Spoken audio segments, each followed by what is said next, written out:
Good Friday morning, everybody. John and Lance along with Dell for the next 3 hours here on ESPN 97.5. Maybe, I think I saw it somewhere. I mean, with the Astros off last night, very few major league games last night, and very little of anything else. But we got a lot of stuff to talk about this morning. We've got Roflo going to be joining us to talk about Yordan and the Astros trade deadline. We'll talk to him about those things. He's going to be in about 8:20 this morning, so you want to be here. We've got some funny soccer stuff going on, and we will talk about that as well because there is some interesting things that they looked at, irregularities at the World Cup, and you go, that's interesting, the reason that happened. And so we will talk about that as well. But for the most part, if you guys want to get in, 713-780-3776 is the number, 713-780-3776 to talk about what the Astros ain't doing and what everybody else is done and doing here in the major leagues this trade deadline.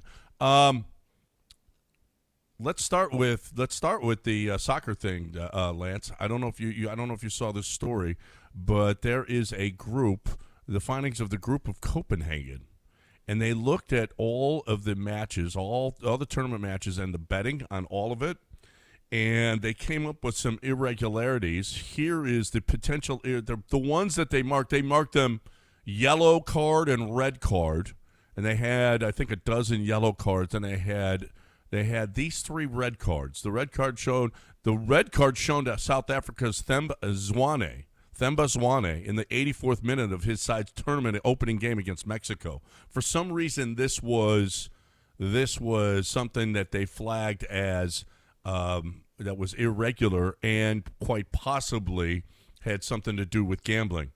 The American cryptocurrency-based prediction market Polymarket receiving $4.8 million on markets for Spain not to defeat Cape Verde in their group stage match. Remember that?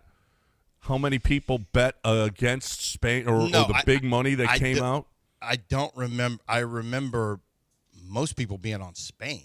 I don't remember. No. I never heard anything about people being on Cape Verde. Oh, no. Well, I don't know if it was one guy or a group of people. I think it was probably one guy. But they had huge money on Spain not defeating Cape Verde, and it came through for them. Now, I don't think I would be shocked if that were the masses. I mean, let's be honest. Cape Verde had no one had ever. It was their first time ever playing. They were playing against one of the favorites in the World Cup. The only thing that would have the reason that I can see somebody making that bet is that Lamine Yamal was hurt, and he came in as a sub late in that match. Nico Williams, I don't even know if he even came in that match.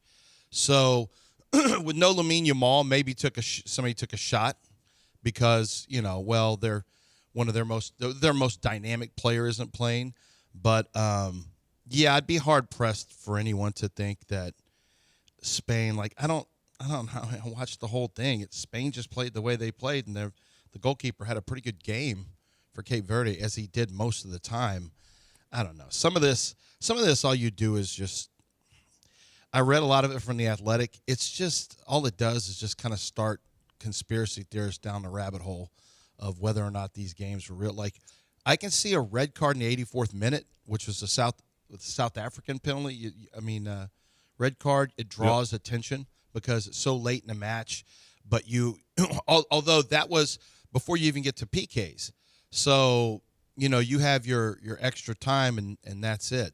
So it's not like what difference was it really going to make? It didn't. I don't think that there was going to be. I'm sorry, added time, not extra time, because it was a regular match. So it's just going to end in a whatever the score. I don't remember what that score was. I don't either, but Mexico. Oh no! Mexico won that. Mexico won that. Mexico.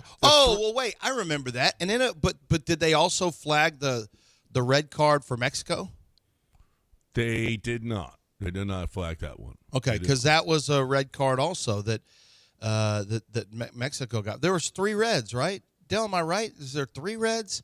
South Africa had that red. This was an opening match. And then Mexico, the guy had a step over. It was pretty bad. I mean, I honestly, I don't. Some of the reds and yellows, just for me, feel almost like it's. There's just such a great deal of interpretation of some of these fouls. Like Balogun stepping on that can be not on the foot. He's involved in this as well. But the third one was the 3.5-minute delay from the video assistant referee that disallowed a goal from Spain's Ferran Torres in its 4-0 win over Saudi Arabia. I don't know why that would be flagged, because obviously that hit the over already, or maybe it was Ferran Torres just the amount scores or doesn't score, whatever the reason. Yeah, maybe but it's the amount of time. One, they flagged that one. They also flagged Will Fuller on July 2nd. Polymarket opened a market on July 2nd asking, will Fuller and Balogun play against Belgium? And that was open on the same day the U.S. forward was shown a red card. And that is the only one. That is the only market opened for 14 players who were shown a red card during the tournament. The only one was Fuller and Balogun.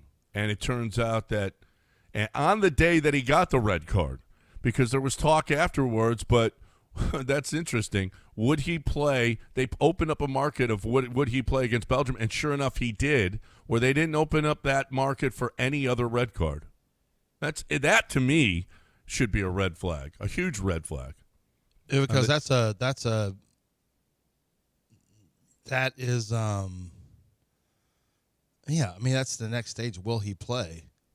Yeah, that's kind of how many guys got that same?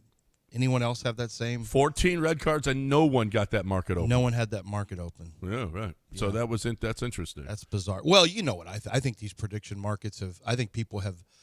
It's pretty much a known thing that people have benefited millions off of oil prices and the war that there's been inside information leaked from the White House, because the poly market has just the amount of bets that have been made on oil prices to either spike or decline drastically has been huge. Bets have been made the same day Trump made announcements.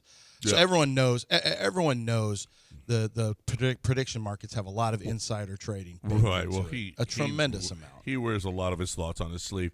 Do you know how much money was bet on this World Cup? What the group of Copenhagen is estimating? I would have no idea. It's probably the most that's ever been bet in sporting events. It was $120 billion in 2022 in Qatar. 240 billion. Yeah. On this World Cup. Twice double the amount.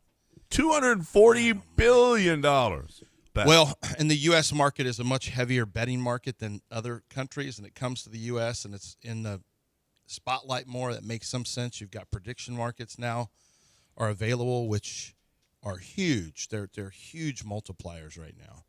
Huge. If you see the numbers on this, which I'm familiar with the numbers because of, if you keep up with stock prices for things like DraftKings and FanDuel, Flutter, all that stuff, they are getting pummeled because of the amount of valuations given to Polymarket and Kalshi. Like it's astonishing how much money these prediction markets are taking in. Mm-hmm. So that actually, it doesn't surprise me it went up. It's pretty staggering to go 100% increase when it was 120 billion at least projected in 2022. That's pretty crazy. Another 120 billion. Wow. That's crazy. Double what it was last time. I think this might have been one of the more popular World Cups ever. I mean, for obviously the American market, and how close we are to it, but this seems to, all the numbers seem to be and all the people that were here and everything else, it seems like it was one of the. And speaking of popular, okay, there is a kid, a 15-year-old kid that got a $3 million deal from Chelsea yesterday. Benji Flowers from FC Dallas. He is a youth winger for FC Dallas. He got $3 million. He can't join Chelsea until he's 18 years old. But they've got him locked up with $3 million right now and he is going to be, when he turns 18, he gets to go to Chelsea. Now, Chelsea did this with somebody else. I forget who it was, but they did this with another young player. You cannot buy kids and put them on your team. They have to be 18 years old. So, and the deal is worth an initial $3 million. It could be up to $10 million. But it must just be from the States, because you can in other. There's players playing who are like 16, right? In the Premier League, Dale, that's not a rule. That's got to be a U.S. thing. No, it's a league thing. It is the Premier League. You have to be 18 to play in the Premier League. Apparently, you can't. Chelsea just paid Europe's. Chelsea. Here's what it says. He signs the first team. Chelsea ran the same play with Kendry Paez in Ecuador at 16. Man City did it with Kevin Sullivan at 14. So yeah, apparently you cannot go. Well, you can buy them, but they can't play for you. Players until must they're be 18. at least 15 years old to play. You can be 15 and play, but the question is, does your club want to let you go? Because Kevin Sullivan isn't going only because his current club won't let him go to 15. You can be 15, John, and play in the Premier League. Yeah, so Kevin Sullivan, if his current MLS club would let him, he can go play if he was good enough, go play in the Premier League right now, but they are holding him till he's 18. No, incorrect. Texas, he just paid $3 million for a 15-year-old in Texas who can't legally play for them until 2029. FIFA bans international transfers of minors, so Europe's richest club built a workaround, a futures market for teenagers. You cannot transfer you can't transfer minors. Okay, so if you are English born, you can play. Yeah, because there's 15-year-olds playing in England. Yes, but they signed with them originally. See, he signed with FC. He signed with FC Dallas. Yeah, you're talking about this is an international transfer. Yeah, if you're in England, it's not an rule international like that transfer. Premier League. But so Premier if you League were born has in no London, rule. you could play for Arsenal at 15. But if you're from over here, you have to wait. Yeah. Well, it's a FIFA. It's a FIFA. It's thing. FIFA, so it's not a Premier League rule because you can play. I knew it, and there was somebody in the Premier League last year that scored a goal that's under 18 because he did it against Everton. Yeah, I'm sure he was English born and Yeah. started playing for his club. Yeah, He was he a whitey. originally signed with them, but you can't transfer him. Yeah, well, I think you can transfer from club to club inside of England. You're talking about international transfers, which I had. That's probably a different rule, I guess. Right. Because the other player you said it's not an American because you said the other player that you mentioned was from Ecuador or wherever you said he was from. So that's obviously a different one as well. Well, that's an international transfer that couldn't go through either. Yeah. But then I saw there was video. I don't know why on my timeline, but I got a 12-year-old that is incredible. Oh yeah, I got it from Barca. It looks like Barcelona. Is that it? I don't know. Yeah, kid is great passes and everything. Great at the ball. Yeah, he's insane. So Max Dowman, that was the one. He became the youngest player to start in the Premier League at the age of 16 years of age this May. He started for can't remember who he plays for, but It was Arsenal. It was Arsenal, yeah. So Arsenal. So that's but if you're American, for the purpose of this conversation, so this kid, I've got his highlight reel up right now for Benji Flowers. He's one of there's a few. You talked about the other one that's playing in Germany, Dell? I don't know where he's Cavill playing. or whatever his name is. That's another one who's 16 years old. So we got some. We got some guys. Stop acting like we don't have guys. We've got some football players who are now. And Tyreek Hill has no power in his left leg, so maybe he moves to soccer. Maybe he does. He can't push off of it, but he said he's on a great track to come back. So I guess that's a good track. Said he has no power in his left leg after the horrific incident that he was told may prevent him from ever walking again. And he's working out again, but doesn't sound like football will be in the cards for him this year. Did that woman ruin his leg? No, he got hurt on Monday Night Football. Yeah, he did it himself. Oh. I thought she ruined his leg. Yeah, that's a... No. No. He ruined her leg. He ruined her leg. That's she right. sued him because she got hurt. Yeah, she got hurt. Her leg hurt. Right. Yeah, exactly. He's bodying women at his house for. Well, she who are was trying to locking him press up in man coverage, and you go, okay, now I got to be serious. And apparently, he invited some woman who he saw at some youth football camp to his house, and hey, you want to watch me work out before we do whatever we're going to do? She goes, sure, I'll watch that. And then she was out there, and he said, or at least she said, he was upset with me because I was locking him down. And then he went really serious, and that's how I got hurt. I just don't see her locking him down. I saw the pictures of her. I just don't see it. I don't know. Her account of the story just doesn't. There's something that's missing on her account. I don't think. I don't think she was. I don't think. Well, I wouldn't surprise me if Tyreek Hill knocked somebody down because he was pissed off at her. Yeah. Now locking him down, no, nobody does. But if Couldn't you're familiar, but he does this a lot. Like in his clinics, he'll have kids beat him off the prey. He'll try to cover him, and then kids beat him in routes, and he's like, oh, like this little kid ain't beating him in a route. Mm-hmm. Clearly, it's a little gimmick that he does to make the kids feel good. He probably did that with her. She probably started talking. He's like, excuse me? That's what you do. No, it's not just to make the kids feel good. What their mom look like. Well, yeah, but sure. You make. Yeah, but you I make didn't see that with her at this one. Well, you don't have the same taste as him, maybe. Maybe. Yeah, I think there's a good chance y'all don't. She got her hands on him. Didn't let him get off the line. That's all. Yeah, maybe. And then he was like, "Wait a minute. Now I really have to try to beat you off the line." Because she started trash talking him. Yeah, she gave him. He's like, "What? You thought that was real?" She did the whole seatbelt lockdown thing in his face, and then he was like, "All right, hold on. Now I got to go to work." And then she hurt his leg, and break he's got her, no power in it. He broke her leg. Remember, we clarified that his leg was broken, his knee and was dislocated. His ACL was torn in an NFL game. Mine's a better story. But we all saw what happened to him. It was a Jets-Dolphins game on Monday night, so maybe you didn't. But no. But his leg was pointing in the same ways that Tank Dell's leg was pointing. Oh yeah, that was bad. Wow. No, they didn't think he was going to walk again. I don't feel like I'm hungry, but if I am hungry, I'd go to Taqueria Sorrento's right now. Yeah. Well, it's you guys, it's 7:17 right now, so you're going to be headed into work. Why don't you stop on the way to work, and why don't you head on over to Taqueria Sorrento's? There's over 20 locations here in the Houston area. So if you're looking for a great breakfast, Taqueria Sorrento's has you covered. You just get something easy like breakfast tacos. There's a wide variety of standard breakfast tacos, ones where there are more authentic Mexican flavors are available for you. But those breakfast tacos, you pick up a sack of them, you're the man. You are on a Friday, before the weekend, you come in and surprise everyone with breakfast tacos. Oh, man, they're going to give you grace throughout the day. You're good. You are solid gold in your business, wherever you are.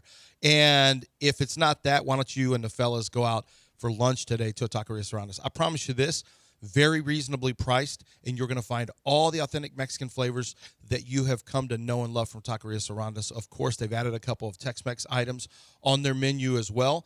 And great appetizers if you're looking for something lighter, you want to do your own happy hour there. They've got a ton of different margaritas, beers to choose from. But just know this, you're going to have a lot of fun for great prices and authentic Mexican flavors at Taqueria Sorrento's. 20 locations, over 20 in the Houston area. Go to taqueriasorrentos.com.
You're listening to John and Lance. Broadcasting live from the Huntington Bank Studios, here's John Granado and Lance Zierlein.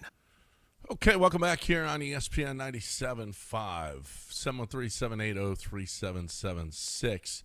I saw a predictor this morning, Lance, that had the Jags winning the division and the Colts.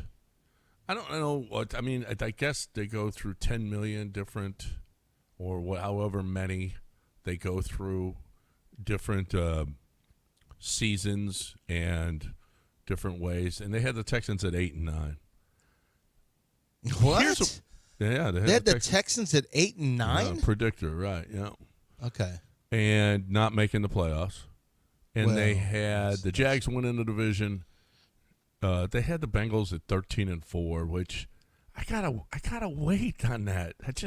Everyone's looking. I mean, I don't know.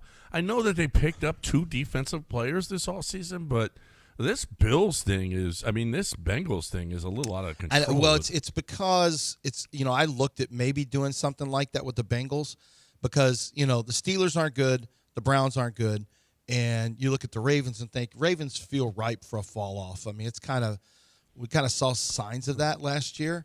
And if Lamar's not playing, they just they have the Ravens in the playoffs. Yeah, and even when okay. Well, and even when Lamar played, he really wasn't very good last year. And Derrick Henry's older, so I get the excitement of saying, hey, we got Pittsburgh's got Aaron Rodgers, who's not the same guy. We got the Browns, who are the Browns. Ravens could be falling off. Bengals, they added. Joe Burrow. If Joe Burrow can stay healthy, and if Joe Burrow can Dexter stay Lawrence, healthy, you got added Dexter Lawrence. I get why there's some excitement about the Bengals, but I'm kind of with you.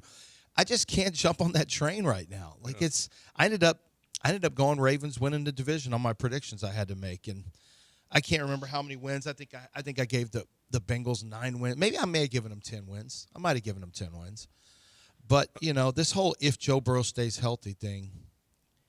I mean, he's been hurt for 6 games or more in 3 of his 6 seasons. This is from the Pro Football Network. Here's what's scary, I thought, to me a little bit, is your first 2 games are Bills and Bengals at home. Mm-hmm. And those are 2 teams that you beat. You beat the Bills in Houston. You just do. It's what you do. This iteration of Texans takes care of that business. And that's a hell of a starting game. Last year, you started 0-3, and everybody was and the sky was falling, and you just went on a run and kicked everybody's ass, and you were able to bounce back. But of all of the things, the Bills and the Bengals, who are predicted to be a really good team this year, those are 2 teams that you actually should win those games. Those are 2 teams that you went to Joe Burrow's stadium and beat Joe Burrow just a couple of years ago. Mm-hmm. And you got a late interception, that was a little surprising for that football team to do that, to go into with a Joe Burrow team. It wouldn't surprise me at all, though, that the Texans beat him here with the defense, with the crowd. Right. Well, we think the crowd will be on the Texan side. We hope the crowd will be on the Texan side. It would be those, if you go 0-2, I mean, I look at it. I don't know about you, but I look at it. You should be 2-0 after those games. Yeah, you should be. I'm used to the Texans not getting off to good starts. That might be a problem. Yeah. Right? Yeah. Them not getting off to if they get off to another slow start, now that's a trend. Well, this has been an issue for them at different times during. Good dating. Of course, what happens with Gary Kubiak has no bearing on what happens with D'Amico Ryans. Nobody's on the same team. They don't have the same media relations director. Don't have the same team president. Nothing's the same. Almost nothing's the same. Bob McNair versus Cal McNair. The ownership is different. Nothing's the same. So when you look at the historical stuff, it's interesting. But I've never, especially when I was handicapping, I never pieced together. Well, they've got a long history. Okay, if you can somehow tie some type of reason why this continues to happen for one team, but when everything's different, I don't really care what's happened in the past. I just know that it happens that the Texans a lot of times get off to not good starts. But Buffalo and Cincinnati, those two games, while you're going to be favored in both games, well, no. The Texans are dogs against the Bills, right? Didn't we establish that? Because I was blown away. And the Bengals are favored in almost all of their games. They're favorites. Even I don't know if it's here. Well, the Texans aren't even the favorite, so I guess the Bills should beat them. So I guess that's not a big deal when the Bills beat them. I don't think that they take into account history on that. Well, that history is different because that's the Josh same Allen guy. against the Texans defense sucks. I've been saying this. This is the dumbest line I've seen in years. Like in years. The Texans should be at least a 2.5-point favorite here. This is insane that the Bills opened as a favorite. I would be shocked if the Bills stay the favorite. I think with this thing is everything is skewed by CJ's playoffs. Everything, every predictor for the Texans is and they're not taking into account his regular season. Yeah, they're not taking into account the offensive line moves. They're not taking into account second year of Nick Caley, not the first. I just think the Texans are just so undervalued, and yet I see other people's Texans are going to the Super Bowl. Texans still 1.5-point underdogs at home to Buffalo. Just insane. Josh Allen plays poorly against this offense. Like, to me, this is like a handicapper's dream. You're getting points with the Texans at home with that defense against Josh Allen. Like, give me the points, and we'll put as big a play as I can put on him. That's high. And there are people out there going, "Are you guys idiots? Josh Allen's the best quarterback." No. Josh Allen. Let's go look up his Are we numbers idiots? What did at Josh, NRG. What did Josh do against anybody who says that? I guess and first of all, congratulations that you got out of your coma.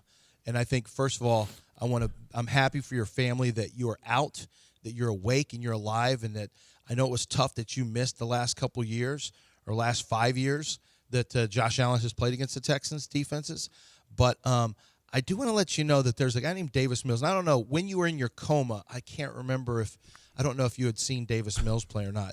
But Davis Mills beat Josh Allen last year. Is Davis Mills going to be – well, see, Davis that's the problem Mills because Davis beat Josh Mills Allen. isn't going to start in that game. He didn't even play well. No. He didn't even play well. That's the history. See, that's the myth that Davis Mills played really well when he won those games. He played well in the fourth quarter. Yeah. Davis didn't have these great games. It's kind of people have rewritten history, have revised history like Davis Mills was better than. Look, I'm with you. Davis Mills just handing a ball off would have been better than C.J. Stroud doing what he did in the playoffs. But let's not get it twisted. Neither you nor I think Davis Mills should be playing ahead of C.J. Stroud. No, in a general sense. I did tweet at halftime. Yeah. Of the playoff game. Wouldn't have had any problem with him being replaced. No. No. Davis Mills should have come in that No game. problem with him because it wasn't working for CJ. So, but yeah, this is crazy to me. Buffalo they're still a favorite, 1.5-point favorite. I've got to think that bettors, that the wise guys will snap this line off and make this either a pick 'em or Houston is a 1-point favorite by the time the game rolls around. I just don't see how you could like Buffalo in game one. With that said, Houston's the underdog, so maybe they lose that one. Then you got the Bengals at home, and the Bengals are a hot team for everybody. Maybe you lose that one. I can't wait for the swarm in that game. But even if you were to lose both of those games, you're at Indianapolis, which certainly is winnable. You got Dallas at home. You're at Tennessee. You got Jacksonville at home. You got the Giants at home. That's a great run. Those 5 games are a great run. That's why if you handle business in your first 2, you got a legitimate shot at 7-0 before the bye week. I'm not crazy about that. Why? Are you worried about Jacksonville or New York coming to town? No, Jacksonville's always a tough game. That's always a tough game. Okay, but it's and at going home. to Indy with a healthy is going to be tough. That's going to be tough. Yeah. But only 2 of your first 7 games are on the road. But let's not forget the Texans do get off to slow starts. They do, but you really can't afford to get off to anything worse than a 5-2. I mean, you can afford to. We saw it last year. I mean, last year showed whatever. If you can get on a long win streak, anything's possible. But really, your toughest 2 games are your first 2, and you got them at home. Then you're at Indianapolis, which might be tougher than Cincinnati here. And Jacksonville here might be tougher than Cincinnati here. Might be. But you're at Tennessee. You got the Cowboys here. I don't know. We'll see. If they go 2-0 against those two teams, they're going to be nationally. They are going to be it's going to explode for the Texans. They're going to have a lot of love if they go 2-0. If Well, they go, you don't think they're already getting a lot of love this year think- again? It feels I like think it's cranked back up again this year. I don't know. I don't know. I don't. I think that there are those, and then there's everybody else that's like CJ. Yeah. And and I think in large part, can you trust the question for the season is going to be, can you trust CJ? Because you want to talk about some pressure when this season is over. We haven't even started it. But when this season is over and you go into the playoffs, the pressure that CJ is going to have is going to be incredible because of his playoff performances so far. Well, he's brought that on himself. Yes. So there's But nothing to do but conquer that. it's going to be self-imposed. Climb that It's hill. also going to be, there's going to be a lot of outside noise. There's going to be a lot of outside noise. So we'll see. 713-780-3776. Roflo going to join us. And don't forget, keep on listening here because we've got a way for you to get with us in Lake Charles at the DraftKings Sportsbook for our fantasy draft. And we want you to be part of our fantasy league, but you got to keep on listening, and we'll tell you how you can get on there in our league with us. But right now, we'll take it a quick one. Don't go anywhere. You're listening to 97.5.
John and Lance. On ESPN 97.5 and the ESPN Houston app. Live from the Huntington Bank Studios, here's John Granado and Lance Zierlein. Chandler Rome was on with Paul Gallant, and he actually just said about the same things that we've been saying. This is the summer of Jordan. Jordan ain't going nowhere. He's got 2 years left on his deal anyway. So there's no chance that he's going anywhere. Jeremy Pena, Chandler brought up. You might get more for him now. You might, but first of all, it's not Jim Crane's MO. He's never a seller. He said as long as I'm owning the owner, we're always going to go for it. So that's not going to happen. It could be a Kyle Tucker situation where they trade him in the offseason. That's a possibility. Maybe you get more now, and maybe it's going to be very difficult to trade when there's a lockout. That might be very difficult to move anybody this offseason because of the uncertainty with what's going to happen, whether or not we're even going to have baseball. And when we do have baseball, it could be a truncated season. It could be very little time to move players, get them to new spots. And I don't know, maybe too harried to get a good deal. And then there's the Dana Brown situation. Do you want Dana Brown, a lame duck general manager, trading people? I just don't. I mean, not that you don't trust him, but is he going to do what's best for Dana Brown to win now, or is he going to do what's best for the organization? Honestly.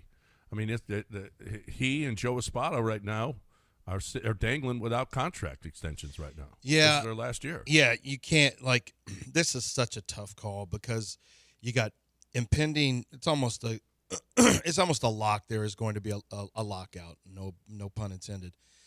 Because the players don't want a salary cap, the owners aren't backing down, so there's going to be a long lockout. What happens with time of service for the players? Well, we know that the trade deadline is going to be hot and heavy.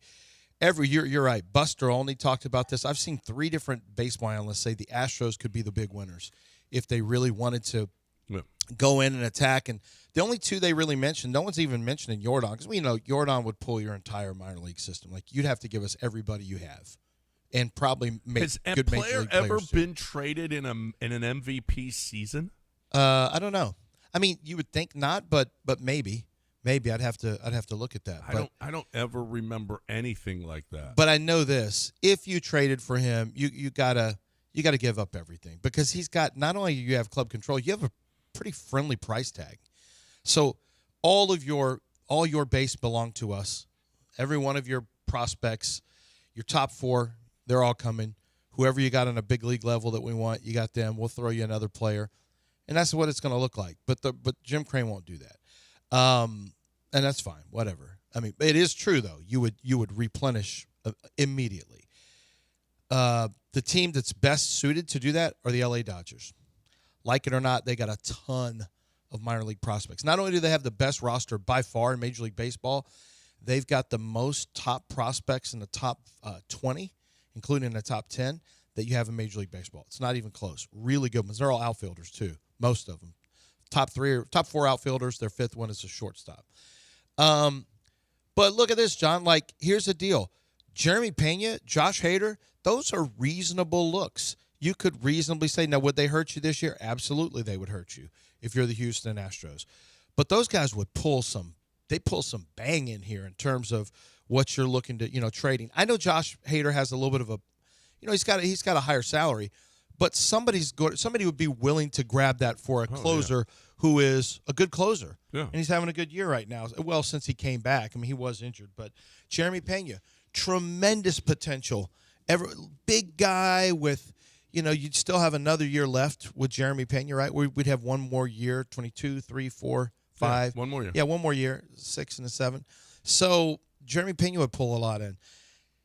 Yeah, if the Astros decided to do something, they would make out. They would do really well, but we just don't expect that to happen. Well, okay, we'll wait for Jeremy Pena like you did with Kyle Tucker. Wait until when? because you're not going to have a season next year, at least not for the first few months. You won't. So I don't know how that works. I really don't know how that works. And then the second question is, you really want Dana doing this? Like, Dana Brown has shown, whatever you think of him, in terms of whatever job you think he's done, I don't. Cam Smith for Kyle Tucker, that's fine. Cam Smith was you had 1 year left on Kyle Tucker so you lose leverage every year that you lose of club control. But Cam Smith was considered a pretty good prospect from the Cubs. He was ranked up there pretty highly. So, I was happy when he got that. Hadn't really worked out up to this point, but it hasn't hurt you that you haven't spent a bunch of money on Kyle Tucker. That guy sucks right now for the Dodgers. I mean, sucks. But I don't want him doing anything. My guess is for sure a new GM will be in place. And I don't know, maybe a new manager? Maybe. You would think that they'd be swept out, but I mean, the argument could be made. My dad was making this argument to me the other day, like, why? But I just don't understand why you would get rid of Joe Espada. He said Joe Espada has done a pretty good job with what he's had. I'm like, yeah, I mean, yeah, that's fine.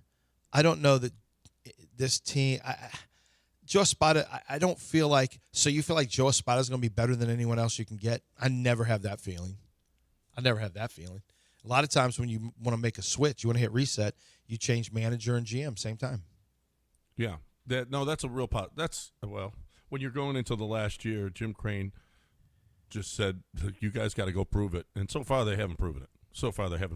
This pitching offseason for Dana has been a disaster.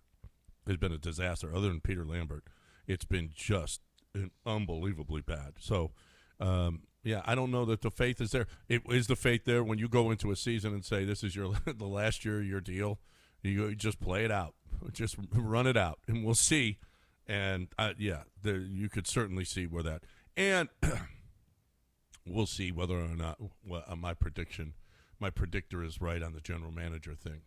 We will see. 713-780-3776 is the number to hang out with us on ESPN 97.5. Before we break, did you see Matt Freese made his debut for Columbus last night, the goalie for the U.S. team? He got booed. Did he really? Yes. Somebody put out. Man, that's too bad. He was booed. Now we're a proper football country. Del, is that true? When your goalie for your national team has a blunder like that and his club team, the fans boo him, or just general soccer fans boo him, yeah, we're a proper soccer playing country now we're getting it. Yeah. We're finally getting it. When that transitions, you're the guy who was absolutely awful and embarrassing. I remember you. Yeah. You get booed. Yeah, but he was the first. Nobody remembers his first 4 games. Nobody remembers How many that. shots on goal did he have much take? to do. And it doesn't matter when you commit an error like that. Yeah. Like it's 2-1, you're not playing well, but you're still in it. Maybe Malik Tillman pulls some magic out of his backside again and you tie it or whatever. Instead, you kill off the game because you kick the ground 2 feet behind the ball and then panic and then it's over. Yeah.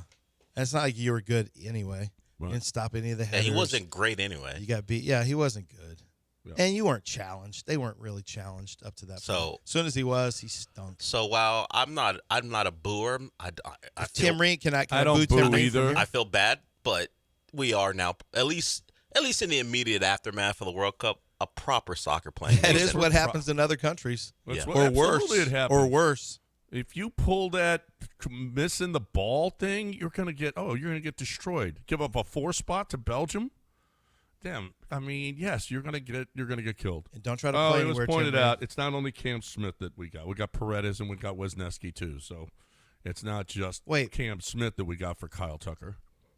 Paredes not in that deal. Yes, in that deal. Paredes came in that deal? Yes. Paredes, Cam Smith, and Wisniewski.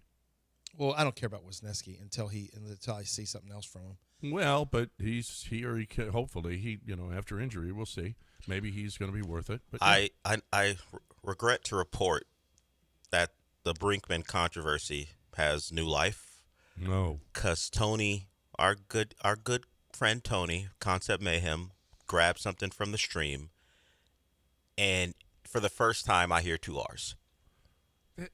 I'm telling you, we're going to break. Listen to it because he sent us everyone the clip. Yeah, you're right. Paredes was part And of you that can deal. you can be the judge since it is your voice, John. I'm just telling you, for the first time, I don't know if it's a stream thing that's clipping it because I had never heard it before. Because you and I have been checking these yesterday. Yeah. And we hear it's a little. He chews on the O But right after we he says hear R, O. but we hear R-O-O-L. This is the first time now I hear two R's, and I don't know. But this is well, listen, Laurel or Yanni. just listen to it, John. Maybe you hear something different. We got to go to break anyway. All right, I Here we think he did something with Here it. we go. No, listen to it during All the right, break. we got to talk about HR. During the break, we're going to listen. You guys can because Okay. we all have the clip now. But right now, Oh, I got to okay. talk about HRP. I can't talk about Brinkman right now. I got to talk about my peeps over at HRP. I'll talk about Brinkman a little bit later, but we'll play it. We'll play it.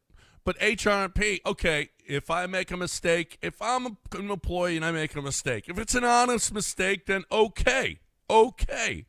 If it's not good, if there's some sexual harassment going on, or there's some kind of maybe even stealing from the company or whatever, you still have to be careful. You have to do it right. You have to take care of HR correctly. And you're not an HR person. You're just not. If you're looking for the best way to get that HR, to get that payroll to your company, do it with people that's what they do for a living. You don't. Whatever you do, okay? I don't know what widgets you sell. I don't know what service you sell. I don't know what your business is, but you're successful. If you're growing, if you've got 15, 20, 50, 100, whatever employees, they're depending on you to make the correct decisions. They're depending on you that the bottom line is going to be great. You're looking for the best way to get the payroll, the HR, the taxes, the benefits packages. You don't do that stuff. What you do is what you do. You're looking for the best way to get it. HRP.net. We love them. They partner with us. They'll partner with you. HRP.net. 281-880-6525 or HRP.net.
You're listening to Houston's longest-running sports radio morning show. On ESPN 97.5 and the ESPN Houston app. From the Huntington Bank Studios, here's John and Lance.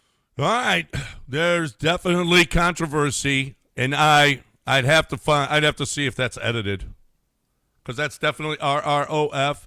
I wanted the original source, Dell, of where that came from. Yeah, I don't. And whether or not Tony fooled with it in any way, shape, or form. It is a question that Lance brought to the table. We were talking about it off air. Did he edit that? Because it's the first time at any point listening to all the spots, that I can now agree with the listeners when they say they heard that one two definitely R's. says Yeah. RROF. I have not heard it in anything. And listeners have been adamant. I mean, multiple listeners have been adamant. Dell and I have listened to everyone that's in the system, and it's like, but no. where is that? Okay. He said he pulled it from the Was screen. it tampered? I believe there's tampering involved. Tampering. I don't know, man. It's such a departure from what we've heard, and I don't know how that comes about. How could that one be so different from all the other ones we've heard? Yes, that's right. So I can't trust. First of all, you can't trust Tony. Well, he's an Iowa fan. Of course you can't. No. So there's that, and I don't. You know what? The other, that one definitely is RROF. I don't know if Todd would know. Todd, do we have different clips for the stream as opposed to what we have going on air? Because nothing in our system sounds like nothing in our system says that. So I can't believe these people. Yeah, I don't trust your ears, everybody. Tony, you're untrustworthy. That's what we've come to conclude. Yep. All right, 713-780-3776 if you want to get in here. But yeah, that one is definitely RR. That one is definitely RR. And I believe that Tony has fudged with it. Yeah. So again, in this world, you can't trust your eyes, you can't trust your ears, you can't trust anything. You can't trust your friends. You can't trust, and Tony is quite possibly an enemy of the show. Yeah. From time to time, he seems to take issue with the show and how we talk about certain, particularly college football teams. Well, especially when we talk about Iowa State. Yeah, he never likes that in any way, shape, or form. It feels like he has some kind of revenge for how positive we've been about Iowa State in the past. He can't take it. Nebraska, he certainly won't accept either. No. But Iowa State is at the top, and because his Hawkeyes went on a run in the tournament, he was his worst self, I would say. Yeah. Well, so I can't trust him. We can't trust him. But there might be a different one. And Michael Carroll let that slip? See, this is another reason why I question the authenticity. We got Michael Carroll as the barrier, as he stands in the breach. Yeah, right. I don't know how this came about. He holds a door. Yeah, well, that didn't go well for that guy. I don't want to call him that. That went poorly at the end. Oh, actually, it did. Yeah, that went I very was like, what is he referencing? That went very poorly. Yeah, well, but he does. He let me escape. Okay, he let that R escape. Okay? I don't know how it came about. We're asking the important questions now, though, and some listeners now feel vindicated. Yeah, well, I don't care about them. I know. Yes. Anyway, so Roflo joining us in about 20 minutes right here on ESPN 97.5. I don't know why my timeline just came down with before the season starts, will CJ get his extension? The answer is no. The answer is no. Okay, that's there's another wait and see. Although he's not a lame duck quarterback like Dana Brown and Joe Espada are lame duck.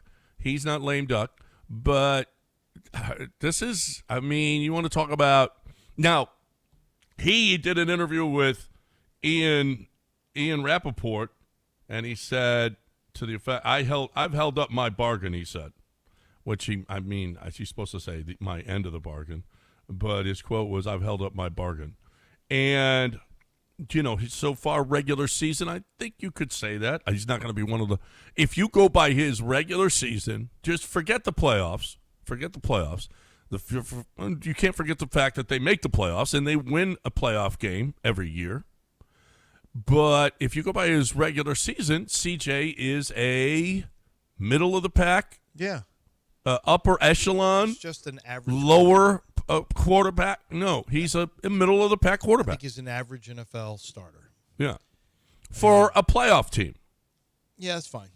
That's fine. Not somebody who's going to lead you to victory with his level of play. We have not seen that really. I mean, we saw a pretty good second half against the Chargers in that one game, but let's face it, the defense absolutely obliterated Justin Herbert.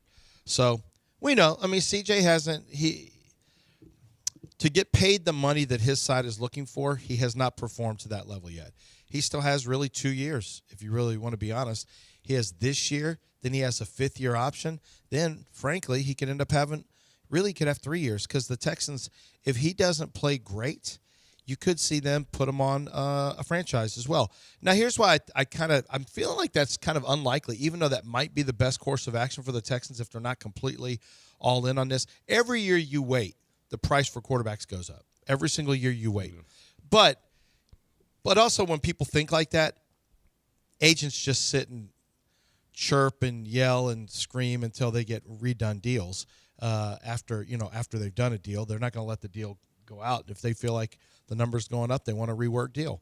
But David Mulgeta, his agent, I can't really envision a world where David Mulgeta doesn't create a huge distraction if C.J. Stroud is put on a franchise tag after the next 2 years. If he doesn't get an extension after this year, there's going to be a lot of public chirping from Mulgeta.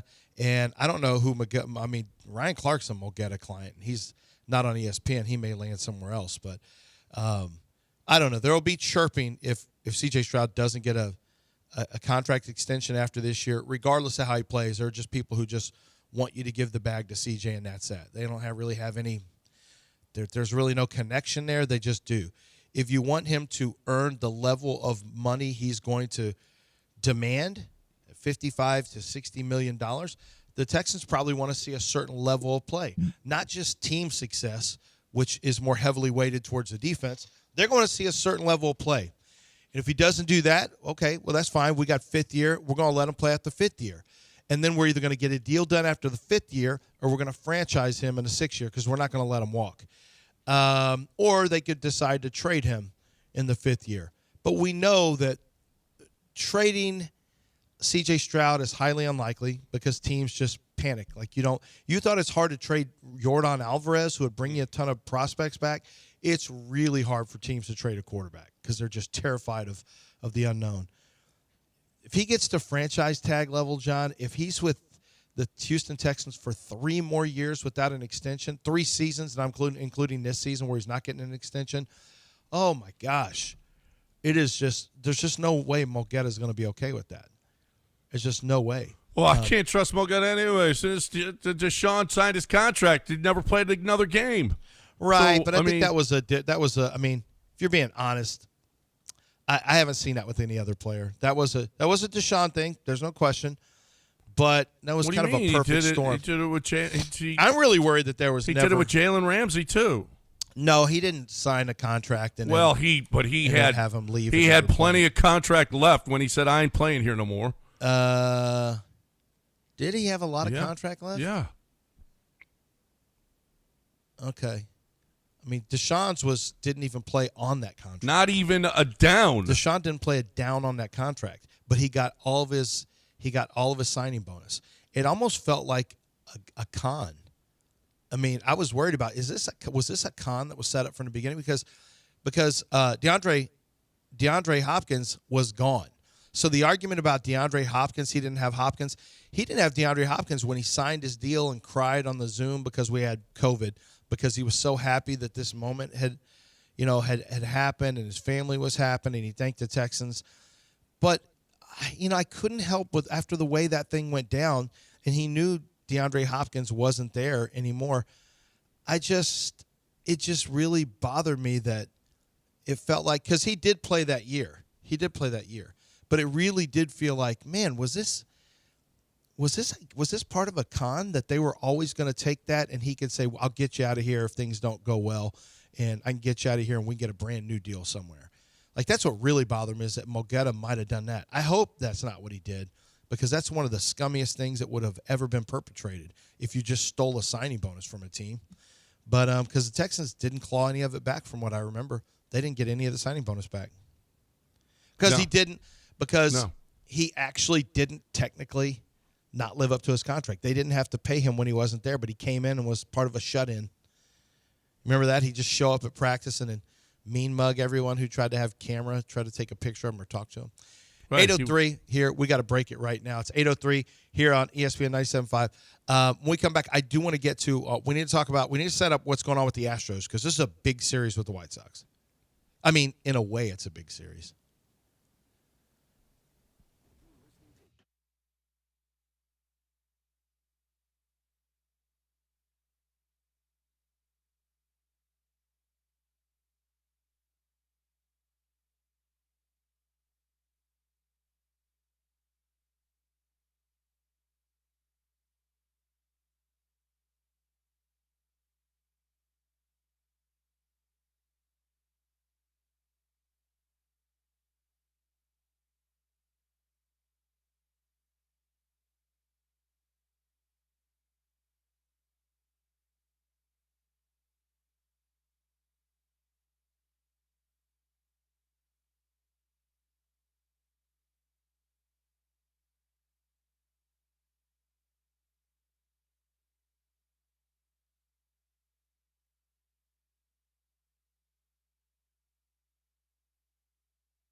All right, welcome back. Cleaning it up. Jalen Ramsey was in the last year of his deal when he left. when he wouldn't play for him anymore. Yeah, I didn't think there was that much Yeah. time with Dante him. Fowler was in the last year of his deal when he wouldn't play for him anymore. Yeah, this is pretty unheard of that a guy who just got a contract Just took all signed a of the signing contract and didn't bonus. play another down. And then they scraped, play another down. Yeah, that was crazy. That was unheard of, and it was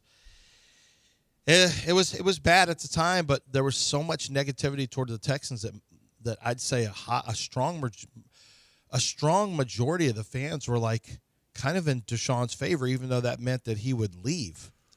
I don't know. It was a weird time. It was a weird time for the Texans. Boy, it was pretty awful. It was actually.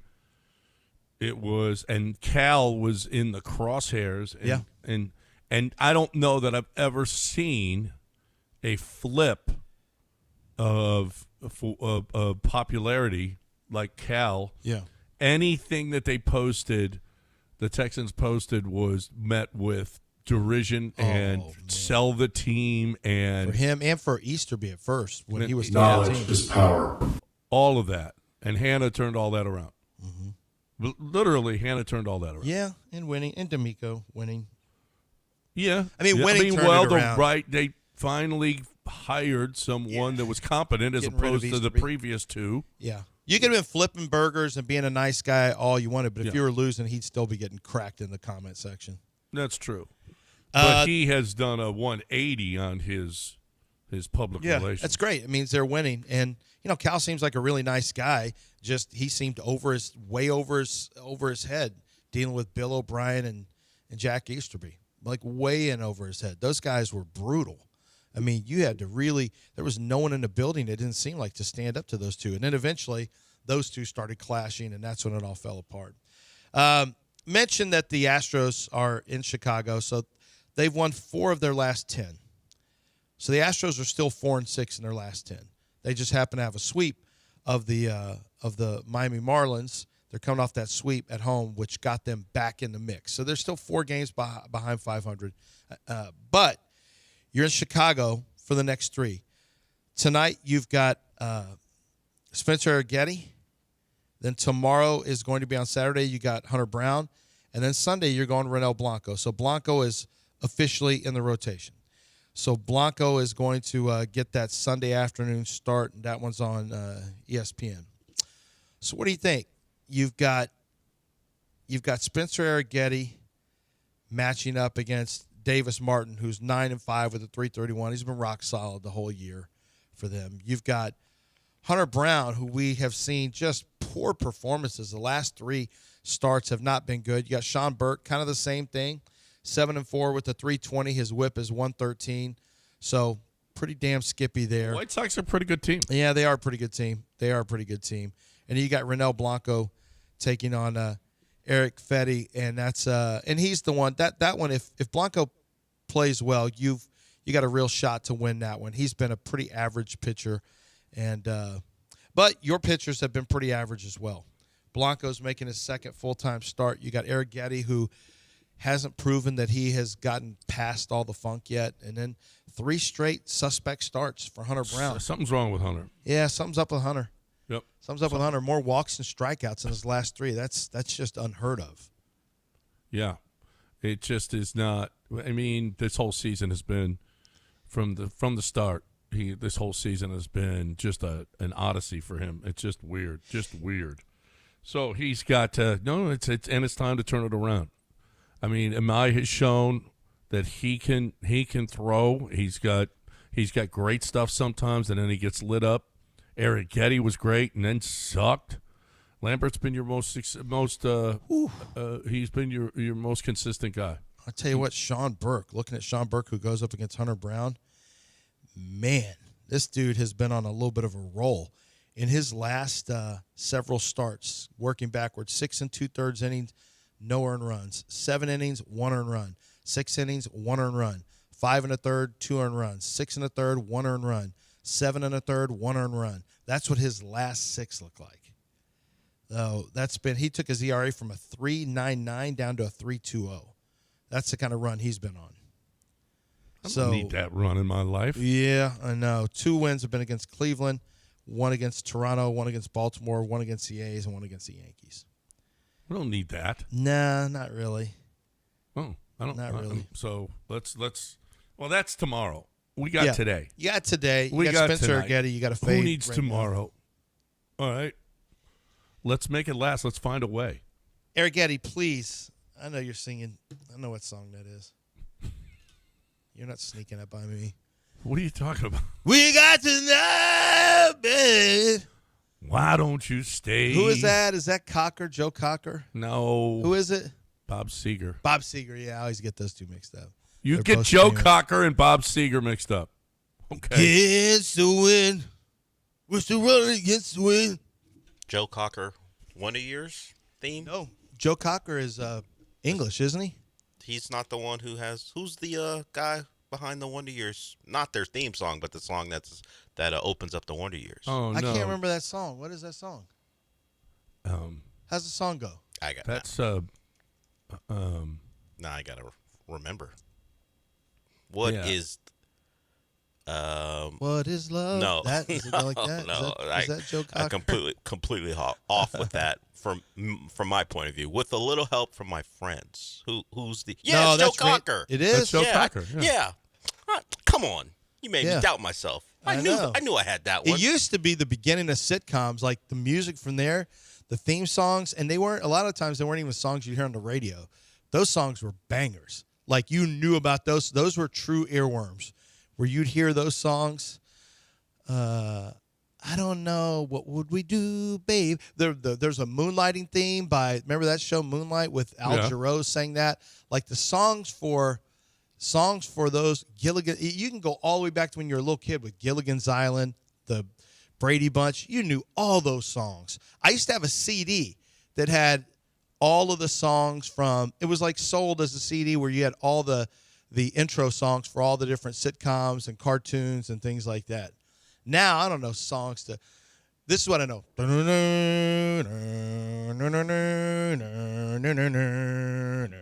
no you words. know that right away. But you know right away, or doon, doon, doon, doon, doon. Oh, I'm trying to remember how it goes. The Succession, because that was another one where Succession has a very, very distinct. Succession, you know Succession all the time when that comes on. The rest of them, I don't know. I don't know because I don't know. I don't watch network television anymore. I don't have any shows I watch on the network. None. So I don't know those intro songs anymore. I do know this. I saw something on ESPN. I Well, guess you can't start another because in 5 minutes we've got Roflo. joining us. So, All right, we'll break it. yeah, we got to break it here so that we can get to Roflo on the other side, right here on ESPN 97.5. Don't go anywhere.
You're listening to John and Lance. Broadcasting live from the Huntington Bank Studios, here's John Granado and Lance Zierlein. All right, welcome back here on ESPN 97.5, bringing in a friend of the show, a Houstonian, a national celebrity. You can see him every day, 10 o'clock. And there's nothing else to do in the city of Houston at 10 o'clock other than watch RoFlo. His show airs Monday through Friday at 10 a.m. Houston time. Tune into MLB Network for continuing coverage of the trade deadline August 3rd. Robert Flores joining us here to talk what's going on with our Astros this trade deadline and this season. RoFlo, welcome to the show. What's up? How you doing, guys? I would much rather hear the rest of the Joe Cocker song instead of hearing from me. So, yeah, thank you. And I'm just going to lay out. I'm going to lay out for the next 2.5. We were just talking about the Wonder Years, and that's what. That's how that came. Was that such a great show? Yeah. Golly. Boy, it's such a great show. And we were talking about how we used to know every theme song, RoFlo. I know you did too, Robert. When there were theme songs to a cartoon, theme songs to a comedy show theme song, theme songs to network television, you always knew those songs. Yeah. Well, they don't. In part, they don't have theme songs for. Well, the main reason is cost. They don't want to pay to play a theme song. The cost, to pay the writers, et cetera, publishing, but also time. They want to squeeze in more commercials, and a theme song takes up too much time. I didn't think about that. That's probably right. Nobody wants to pay for anything anymore. It's just it's just horrible. Exactly. Well, what's been not great this year, Robert, is the Astros, and yet here they are, just 2 games out of first place, playing the White Sox this weekend. With the trade deadline looming, there's been a lot of talk how they could change the entire trade deadline if they put their guys out there, but that's not their MO. Jim Crane doesn't trade. He doesn't trade away. He trades for. What are you expecting out of the Astros this trade deadline? Yeah, I'm with you there. I don't see them selling, and you're right. We've talked at length on our show. Mark DeRosa especially, one of my co-hosts especially, has talked about the Astros could reset their franchise for the next decade if they decided to sell Jeremy Pena, Josh Hader, Isaac Paredes. You could get a haul for them. And, of course, the big fella, Yordan Alvarez. But that, to your point, that's not what this franchise is about. That is not Jim Crane's MO. So I would be stunned if that is the direction they go. I imagine they're going to try to add. For me, it's all about starting pitching. Can they fortify, bolster the rotation? Because that has been the big bugaboo really for the entire season. That and the outfield hitting, it's been awful. Yeah. And he's been saying he's been trying to get that. He just hasn't been able to get that done. But Spencer Arrighetti is pitcher of the month, and then he's awful. Hunter Brown is not Hunter Brown. We can't explain. You can't explain what's going on this year with the pitching. Peter Lambert's been your best guy. Yeah, that is remarkable. And we detailed and highlighted Peter Lambert. By the way, when Lambert and Arrighetti are going and they call him Lamborghetti, I love that. But the Getty part of that duo, as you said, has kind of fallen back to the pack a little bit. But Peter Lambert's the guy. Remember, he did not make this team out of spring training. Right. And really, I believe he was available for all 29 other teams to be picked up. Luckily for the Astros, that did not happen because he has been their most consistent starter. And really, I don't think it's been close. So that being said, they are still in the postseason mix in what is a very mediocre, unpredictable American League. So that's why, look, we've seen strange things happen. So if you could just get in, so I don't blame Jim Crane or Dana Brown for wanting to add, because when you look at the landscape of the American League, the Astros could make a case, hey, why not us? So I understand why they're wanting to go for it.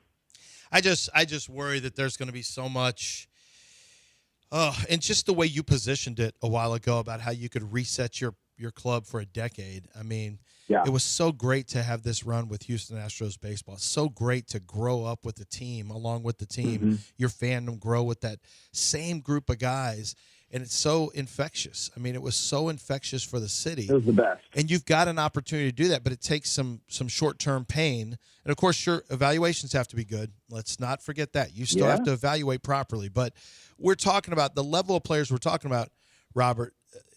The players you get back are kind of vetted in a way. I mean, we're talking about the highest level prospects for teams. Yeah. And ironically, if you do your homework, the Dodgers, ironically, offer an absolute haul of prospects, especially outfield prospects and a really good shortstop in the minor league system as well. Well, if you're throwing out, I think Yordan Alvarez is obviously the most attractive trade piece. And again, I do not see this happening. But if you're making Yordan Alvarez available, let's say, and again, I don't think it happens, especially to a team like the Yankees. I don't think Jim Crane and Dana Brown have an appetite to deal with the Yankees. But just say, for the sake of argument, hey, Yordan to the Yankees, what could you expect in return? Well, George Lombard Jr., their top prospect, he's part of the package.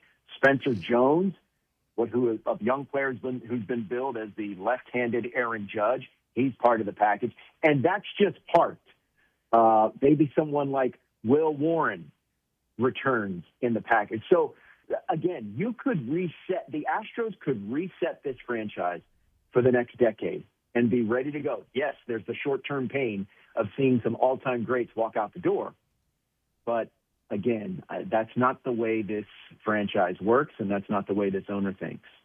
We got Robert Flores from MLB Network, 10 o'clock Monday through Friday as we hit the trade deadline. So if you want to get the latest on what's going on, watch him at 10 a.m. Monday through Friday.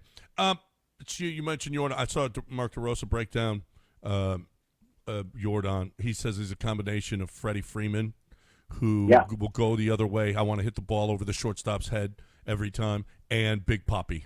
And I thought that was a great. I mean, I did too. Is that dead on or no?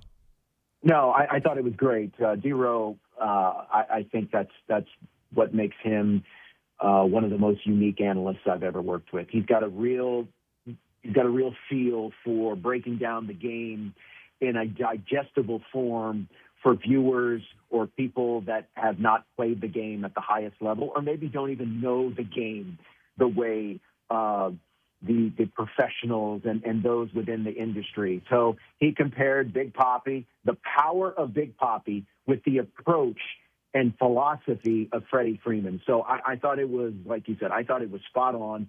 I think Yordan Alvarez, this is his MVP to win.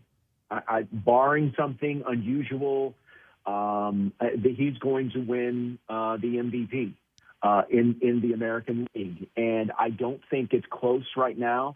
He is just having one of those seasons where every time he steps into the plate, you're almost surprised that he doesn't come through with a hit or he doesn't come up with a big home run.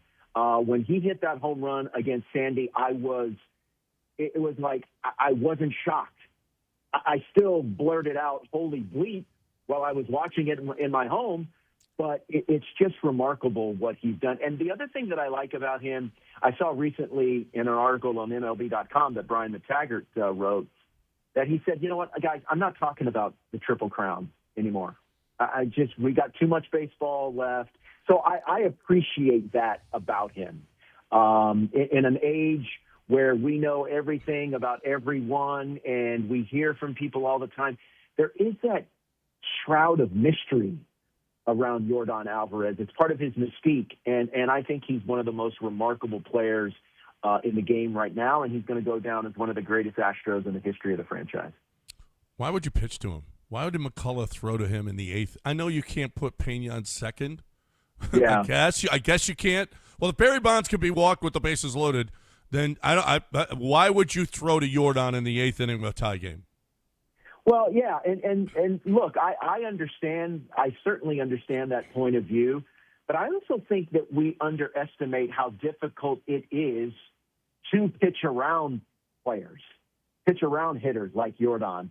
And again, they don't want to just put him on because then you're putting what was Pena at first, or I don't recall. Pena was on first. Yeah, he was on first. Yeah. Yeah, so that means you're putting the go-ahead run in scoring position, and don't sleep on Isaac Paredes. I think he's been at times this year. He's been very, very effective, and we saw that a couple of nights ago when he went deep right after Jordan. So I think they were in a difficult position. The Marlins were made even more difficult by Jordan's greatness. Paredes, I'd forgotten he was part of the Kyle Tucker deal, and if you were, one of the things Dana Brown could do is move Paredes. If you did nothing else, if you moved Paredes, which it hurts you. I mean, he's been, as you mentioned, I mean, he's been a quality player for you this year. But if you moved him, that's an extension of that Tucker trade. So then the Tucker trade brings you back maybe two more prospects because of the Paredes deal. You still have a young Cam Smith who you're still trying to grow and nurture and develop. It could be one of those things where you try to make the Tucker trade bear even more fruit than just Paredes. Yeah, I think if you're asking me percentages, I would put the percentage of Isaac Paredes getting traded at this year's deadline at 20 to 25%. I agree. I would be very surprised. I wouldn't be shocked and blown over, but I would be very surprised. And I'm glad you bring up the Kyle Tucker trade, because Dana Brown it's the nature of the beast of the position he's in. He gets a lot of criticism. I read the social comments, the comments on social media from people that, have won maybe a fantasy baseball title in their life, and they think that they can run the Astros. So I think that he's made some very important moves, and there's some things that he's done that hasn't worked out. Mike Burrows is top of the list for me right there. But there's some other things that he's done. And think about the Kyle Tucker trade, to your point. You get Isaac Paredes, who's been very good. And I think Cam Smith has a chance to be an all-star down the road. So, he's got his work cut out for him, because the Astros are in a very unique position. How much longer can these core players be a part of the franchise? How much longer can they be successful together? And he's also working for an owner that has said, hey, basically the window's open as long as I'm here. Yeah. Well, the pitching acquisitions this offseason, even, we talked about Peter Lambert.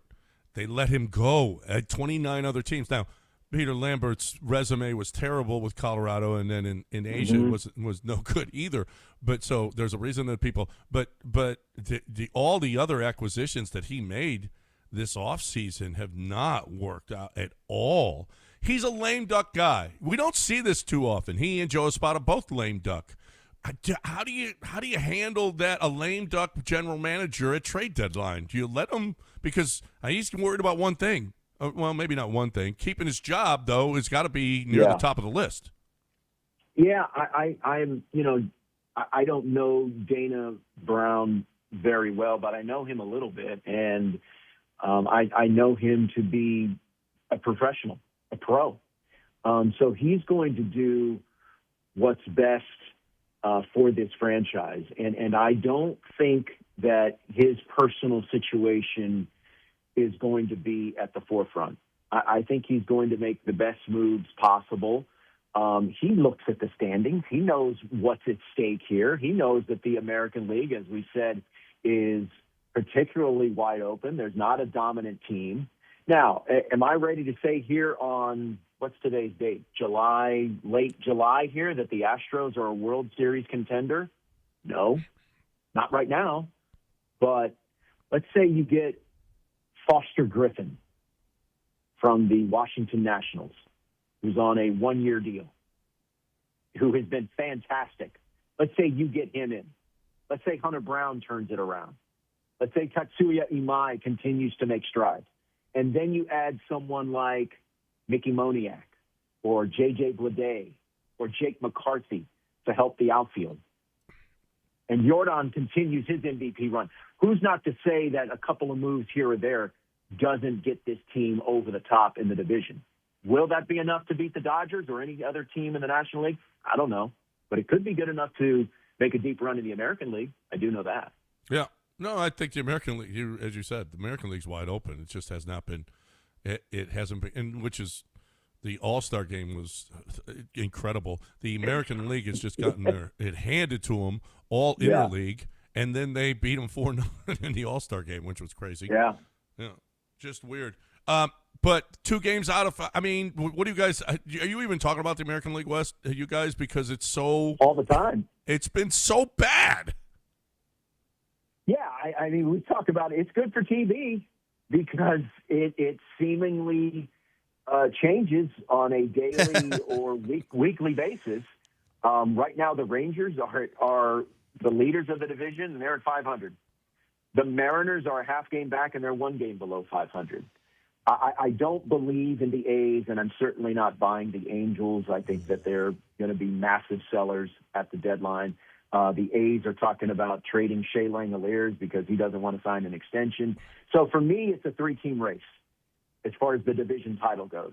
And right now, I'm giving the edge to the Mariners because I believe in their starting rotation. Their starting rotation is by far the best in this division, and it might be the best in the American League. But for whatever reason, Cal Raleigh's struggling. Yeah. I think that's a big part of it. Offensively, they just have been wildly inconsistent. It has not come together, but I still believe that the Mariners have the inside track to winning this division. How do you explain Cal Raleigh this year? He should have shook hands. He should have shook hands during the World Baseball Classic. Hey, that's just baseball, man. You know, he just had a magical run last year, 60-plus homers as a catcher, and then he came out struggling, and then he got hurt. So it's a cruel, unusual game for sure. Absolutely. Well, that's Robert Flores. We appreciate him. He is MLB Central, airs Monday through Friday, 10 a.m. Houston time. Tune in to MLB Network for continuing coverage of the trade deadline, which is August 3rd, and RoFlo is in the middle of it. Great stuff, as always. Go Astros. We appreciate you, Robert. Thanks for hanging with us. Let's do it again soon. Absolutely. Anytime. Have a great weekend, guys. All right. There's Thanks, Robert Flores, Houstonian, right here on ESPN. Big-time celebrity joining us right here on ESPN 97.5. Time to talk about Brinkman. All right. 281-RROF. What is it? No, I don't know what it is. It's not RROF. It's spelled roof. ROOF for everybody out there that doesn't know how to spell roof. Okay? We got to stop with this. Stop with this stuff already because it's ridiculous. It's RRROOF. 281-480-ROOF. 281-480. It's 7663, which spells roof, everybody. Just so you know. He's got a lot of play. Jason's gotten a lot of play out of it. Here's the thing about a roof, okay, is you just don't even think about it. You don't. You don't think about your roof. You don't care about your roof. You're not up there. But I want to tell you this.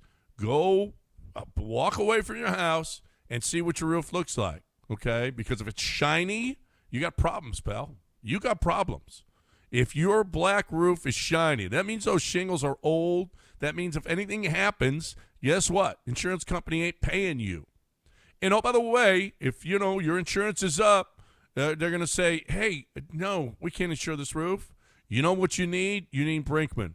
You don't let somebody who knocks on your door get up on your roof. First of all, they're going to screw it up. Secondly, they don't know how to deal with the insurance company, like a company that's been doing this for 50 years. Do not let a guy talk to your insurance company that just knocked on your door.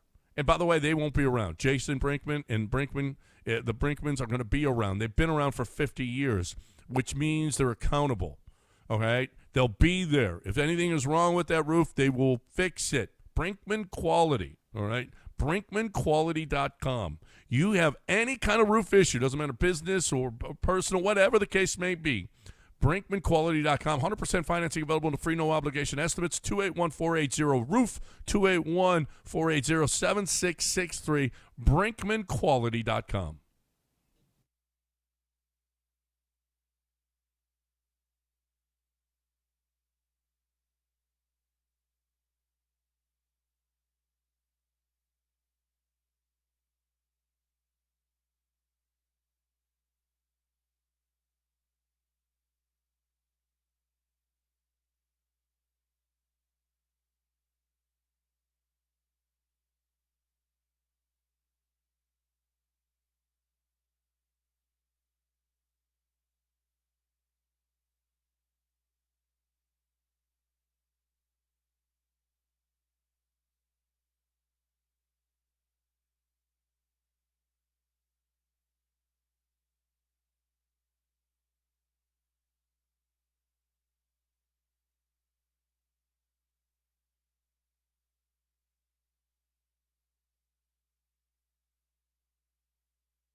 You're listening to Houston's longest-running sports radio morning show. On ESPN 97.5 and the ESPN Houston app. From the Huntington Bank Studios, here's John and Lance.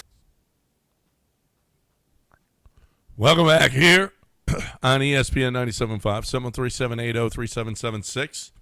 713-780-3776, 713-780-3776. Yeah. Agreed with everything Roflo said there. I mean, the Astros are not going to trade anybody. They're not. They're not. No, sellers. they're not. They're not sellers. They're just not. Not when you're 2 games And then out. there will be seller's remorse. There will be non-seller's remorse at the end of the year. Like, golly, wish you would have done something. Like, oh well, is what it is. No, run it out. They're gonna. We know how- Oh we yeah, know if how they this make the works. World Series again, then you're going to say that? Yeah, it's funny. You're a funny guy. I'm not a funny guy. I'm not trying to be. Oh, do I amuse you? You put up 100. You I'll think give I'm you a 1,000. clown? I'll give you 10-1 right now if they make it to the World Series. Do what? I'll give you 10-1, but you got to post $100. That Give they you make 10 to the 1, World 10 Series. to 1, they don't make the World Series. You don't even have to win it. You just have to get there. 10-1. That's not bad odds. It's not bad. You have to post 100. Send it to me, and you'll get 1,000 if they get to the World Series. I don't know that they're. Yeah, that's not really what you want to do. You don't want to do that. I don't know. You don't want to do that. I don't know. 10-1. Let me see what. Let me look first and see look. what they are. Look. Don't look at the Astros stats, though, because you won't like it. Odds Astros make World Series. Let me see. I might be able to get better than that. You can get better than that. Yeah, Because I can. it's not possible. They're not We- making the World Series. You're just wasting our time with this goofiness.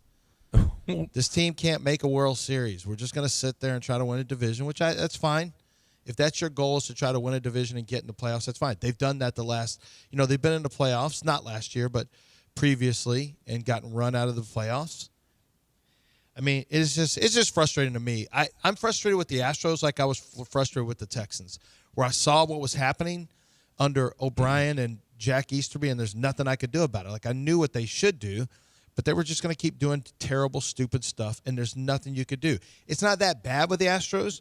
It's not like they're incompetent. They're not incompetent. They've got smart people there. It's just that they don't have their methodology is that they let people walk who are good players. They don't get anything in return. This is not the first team that let the best players walk, but usually those teams in the past have traded players before they were able to walk, and then they benefited. It's like trading in a used car. You're just leasing players right now. You have nothing at the end of this lease other than a draft pick. You get a cool draft pick. But if you're trading in a used car, you've got equity in it. You have no equity in these players. I don't know. It's just not smart to me to continue doing it. I understood doing it for a long time, but we've reached that point of no return where you no longer are capable of competing at the highest level. Right now, they're 25-1 Yeah, to make it. to make the World Series. Yeah. 75 to win the World Series. Yeah. So no, I get better odds on. Yeah, on absolutely. I was giving you short odds. Short odds. Why That's would terrible. I not? Those are terrible odds. Well, I'm just saying, if you want it, I'm giving it to you. Well, no, I don't want it when I Yeah. can get 25. That's stupid. Why can you get 25? Because the Because the Vegas Astros doesn't know aren't good anything. enough. Because Vegas, who's terrible with money, that's what they're known Hey, for. sometimes Terrible they're with money. wrong and they pay big odds. I don't know if you heard. You're not serious about this. Unless I'm we can have a serious. serious Astros conversation, I'm done. This fake thing like you think the Astros have a chance is terrible. It's not. It's terrible. Like, they listen. can get to the World Series. No, they can't. Be for real. You're being negative. Yeah. No, I'm well, saying first of we all, should rebuild this thing. wait a Find a way minute. to First of rebuild. all, what? So they couldn't beat Tampa or the Yankees Find a or way the to- White Sox? Find a way to rebuild.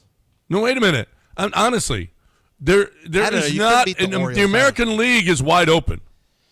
I The don't American League is care. wide this open. Team is not a good team. You're playing It's against the league's league, not a good league. but you're playing against the league. I'm playing the Astros.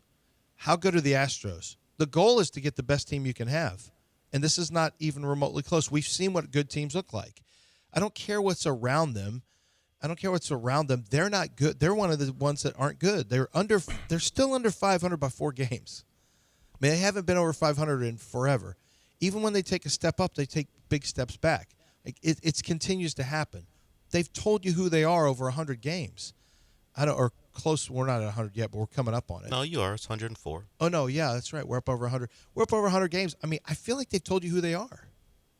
But if you don't want to believe it, that's fine. Yeah, that If they're you don't wanna right believe there, it, 2 that's games fine. out of 500. Okay, that's fine. That's with 2 that's months. great. They got to win 4 straight games. With 2 to months get to left in the 500. season. What? That's the goal, is to get to 500? No, the goal is to win a division, Why get do we have in, to and let's always see what talk about happens. 500. Mm-hmm. No, I know you're playing the same game the Astros are playing. Your game is also going to lead to their demise into what we're headed into. That's fine. Listen, that's the way this is going to be. It's just I'm just telling you, my own personal frustration is you can see what's going to happen if you game this thing out. But that's fine. You're right. They're going to do that, and you want them to do that. You don't want them to trade anybody. The Astros don't want to trade anybody, and that's fine. Most of the fans don't. It's just that you're not going to be happy in a couple of years when Jeremy's gone and Hunter Brown are gone, and you literally, unless your minor league system somehow blows up, which at this point you have 2 in the top. You don't even have 1 in the top 50. You've got 2 in the top 100, the minor league system. So I don't know where it's coming from. I'm just saying this is. You have to learn where do you stock your team from. But play it out by all means. I get it. Play it out. It's just frustrating for me because I know where this is headed. I mean, it's headed in a very obvious direction because you don't have minor league talent. So, let's just keep doing this. We've done it starting after the 17 World Series. Well, actually, I'm sorry. After 19 is when it started. After 19 is when it started when George left. And then every year after, we've lost players. And we're 4 games under 500 right now. And it's like, oh, they're almost 500. That's who we are now. That's who we are. And some of the players that you thought were going to be good are done. Christian Javier appears to be done. Jose Altuve is aging quickly, unfortunately.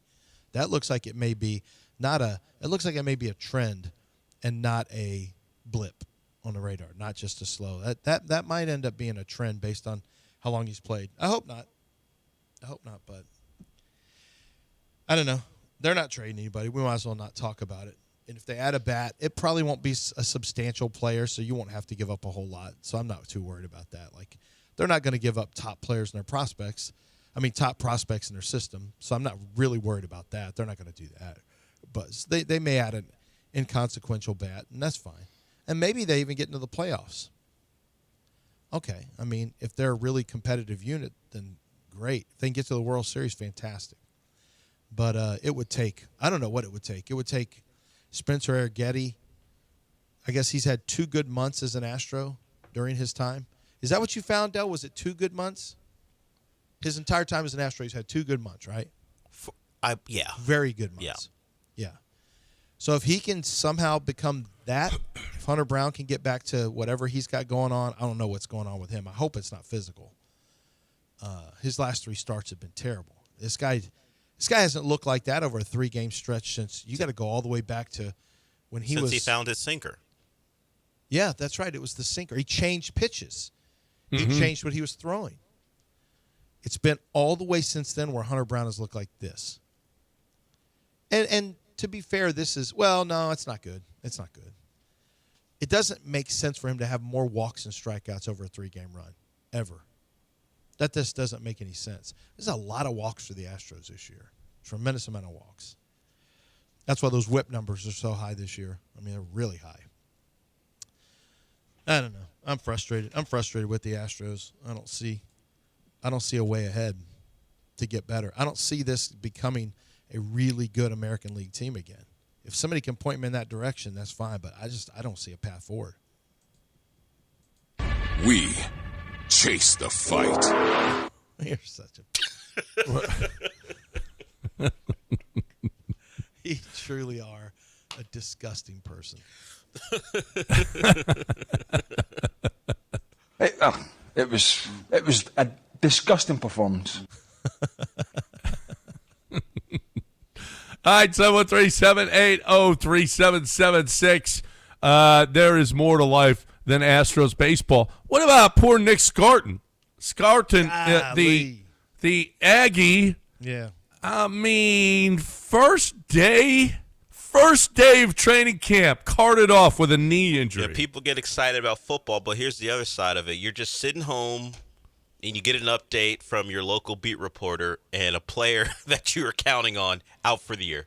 That's part of this time of the year, too. It's the worst feeling. Where you're hoping, you guys carted off, you're hoping it's precautionary, and then you have to wait a couple hours for the official announcement. So the Panthers, but you know what's coming. But you know what's coming. This when they're carted off, it's like an 80%. And you're hoping because you didn't see, maybe he walked to the cart and then got driven into the facility.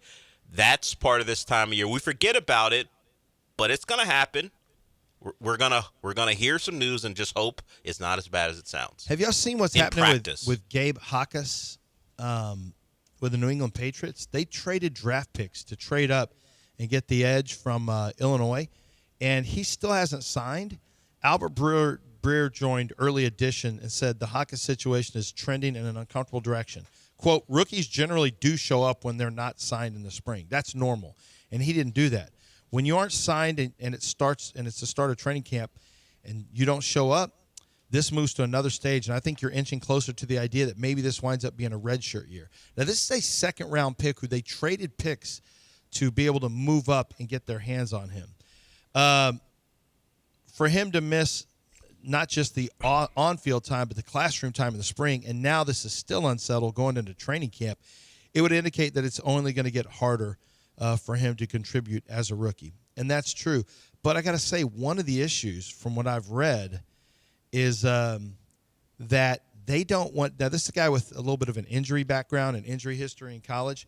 They're not giving him – there's some type of there's something that you give a guy. I can't remember what it's called. But they've got a name for players who haven't signed their deals so that they can participate in spring. It's almost like an insurance against being injured. And the Patriots aren't offering him that.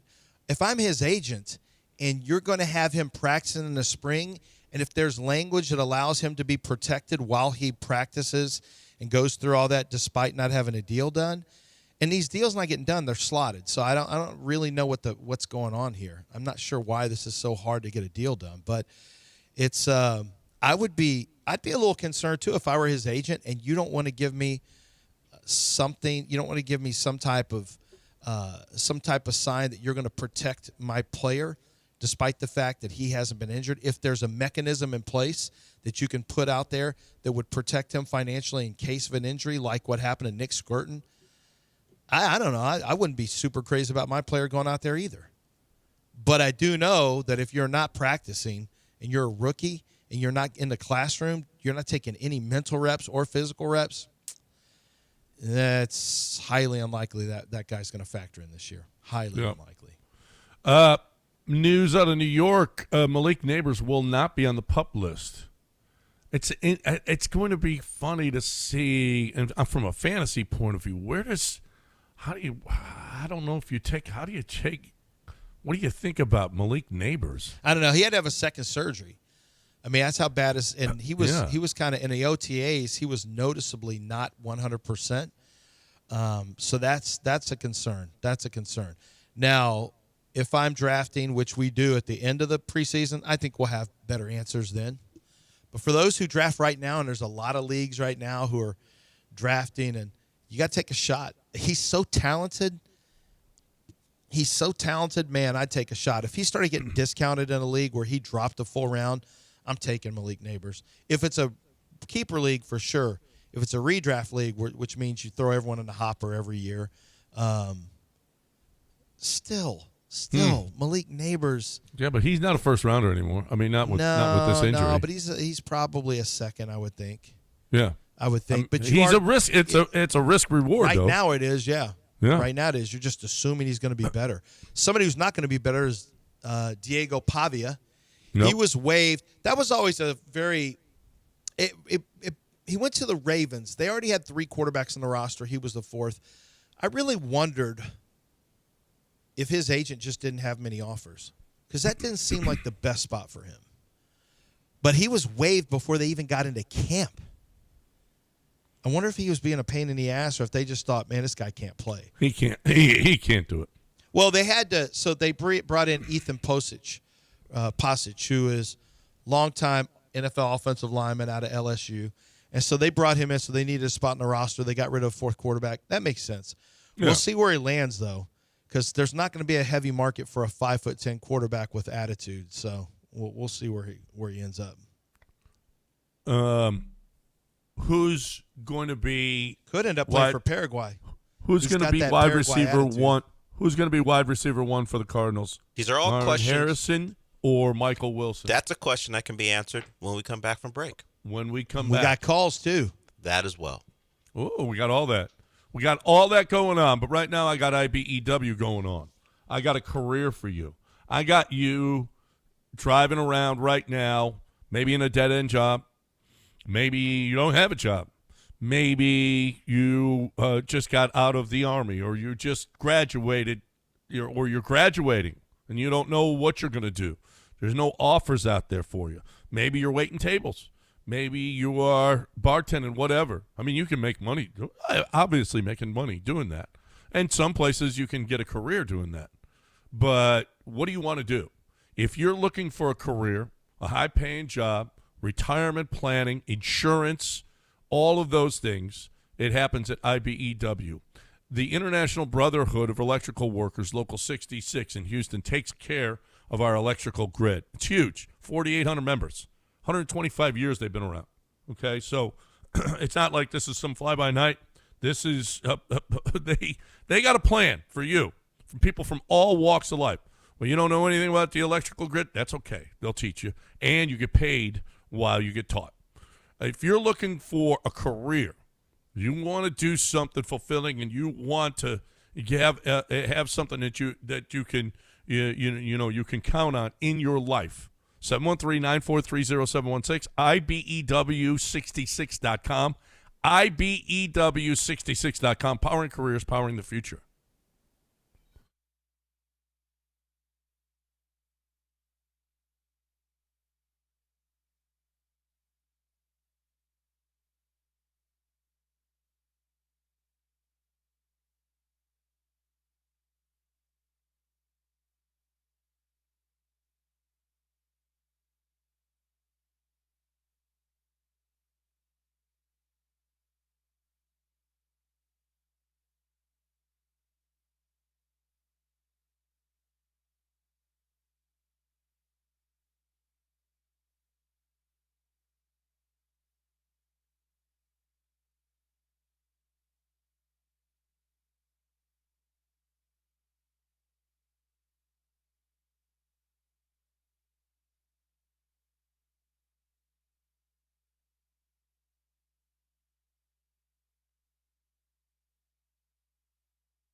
So there's nothing scarier than when you have a plumbing issue, whether it's and a lot of times they start off small, and then they can get worse and worse, and you realize, oh my gosh, I wonder what this is going to be. And the not knowing is just a killer. And sometimes it's a known deal. It's just you got a leaky faucet, and that's something that runs and runs and runs. Or maybe it's the unknown of not knowing if you have a major leak under your foundation.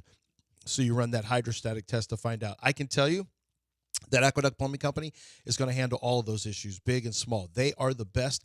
They've got a ton of trucks. They come out to your home very, very quickly. They give you an assessment and an estimate for how much it's going to be to fix it. They don't charge you to come out there and look at your home and tell you what's going on.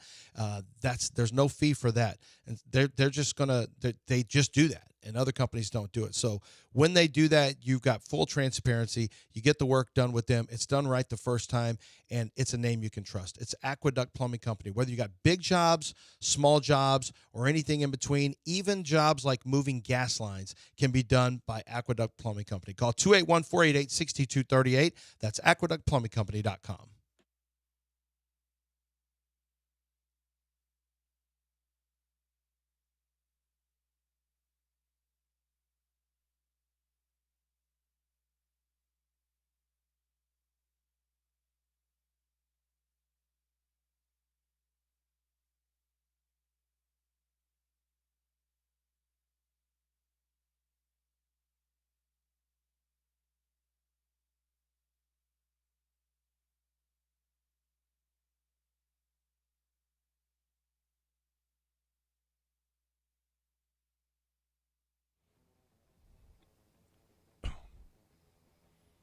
All right, welcome back here on ESPN 97.5. Our final hour of the week here.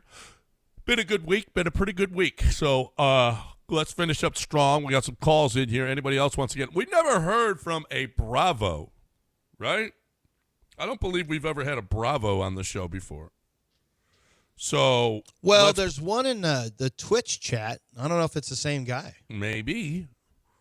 Yeah. It's not that guy that was gay in high school, right? He's still gay. Yeah, it wasn't a phase. No. Oh, he's still gay. I don't know. I'm not going to assume, Yeah, but I do know he was gay in high school because that's what they called him in high school. Yeah, no, that's a good dude. Right. I don't believe Bravo is that guy. No, Bravo's not that guy. No. Different guy. No. Let's bring Bravo in here. Hey, Bravo. Bravo. Yeah, I'm not gay. I don't know who y'all are thinking of, but That's not you. Yeah, that's not me. I just wanted to call and talk Lance off the ledge a little bit. That's all. Okay, about please the do. Astros. Please do. I'm more than willing to be put in a better mood. Yeah. So the first thing is there's a couple big differences between the Texans and the Astros. The first one being the Astros never really had players asked to be traded because of incompetence. They've made decisions, and these were all baseball decisions. They were all based on things that were happening on the field. Versus the Texans, their decisions were based on things that happened outside of the field. For example, the stuff with Easterby and Cal not doing anything about it. That's terrible.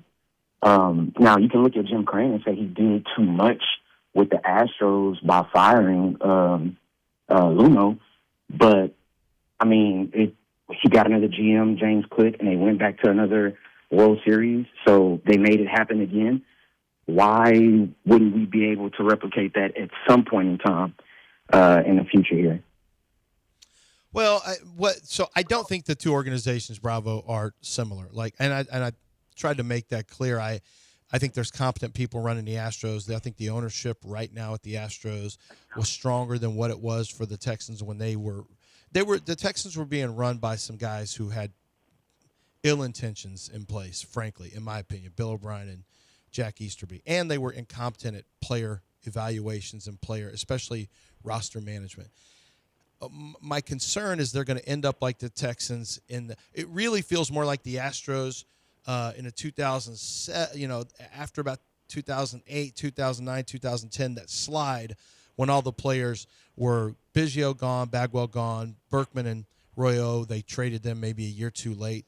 And so I'm worried about that. Yeah. I'm worried about that slide more than I'm not worried about. I don't think the Astros will be a poorly run team. What I am concerned about is the minor league not being robust and strong.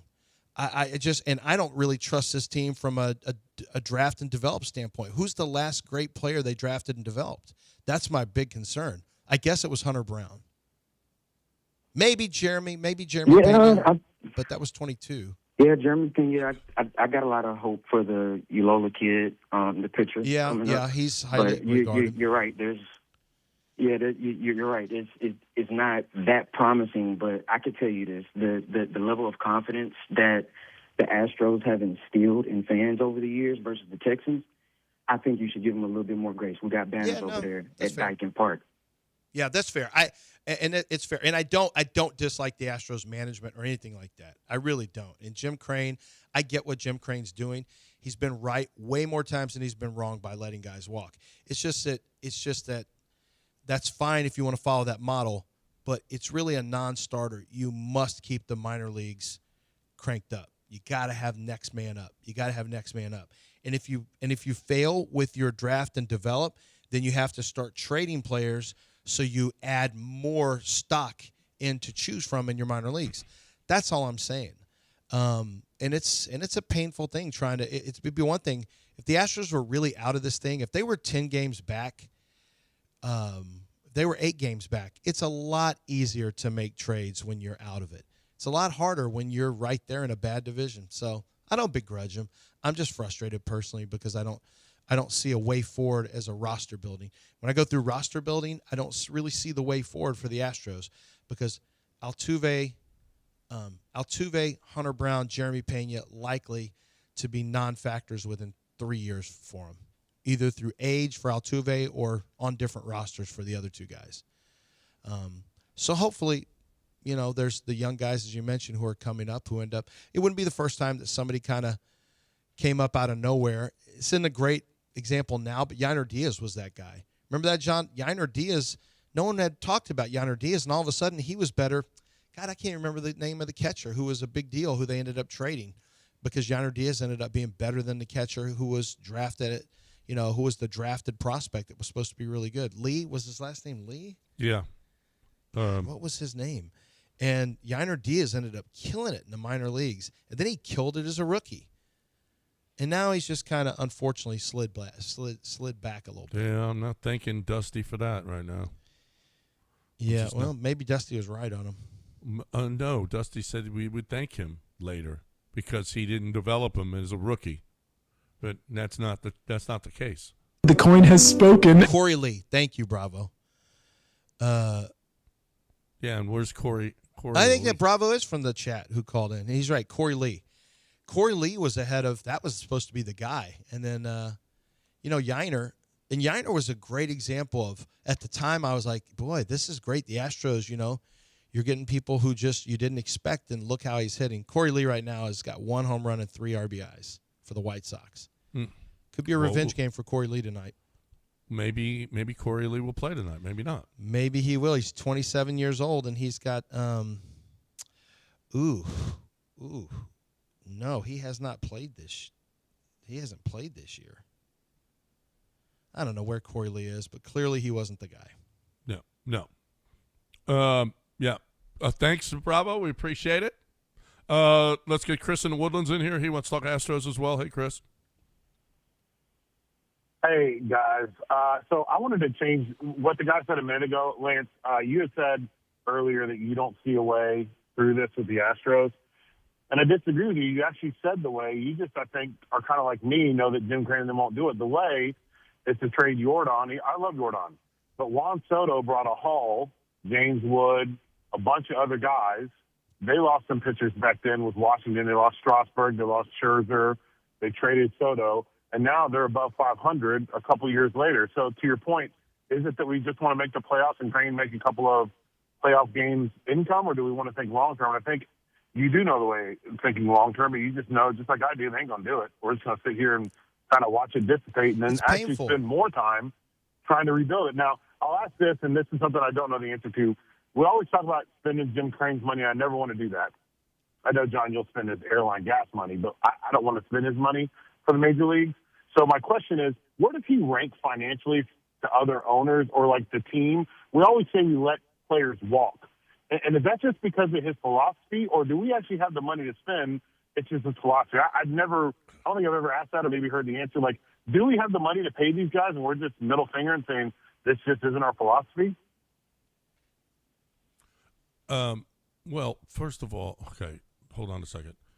You don't want to be mediocre, but you trade away Juan Soto and you're 2 games over 500. That's still mediocre.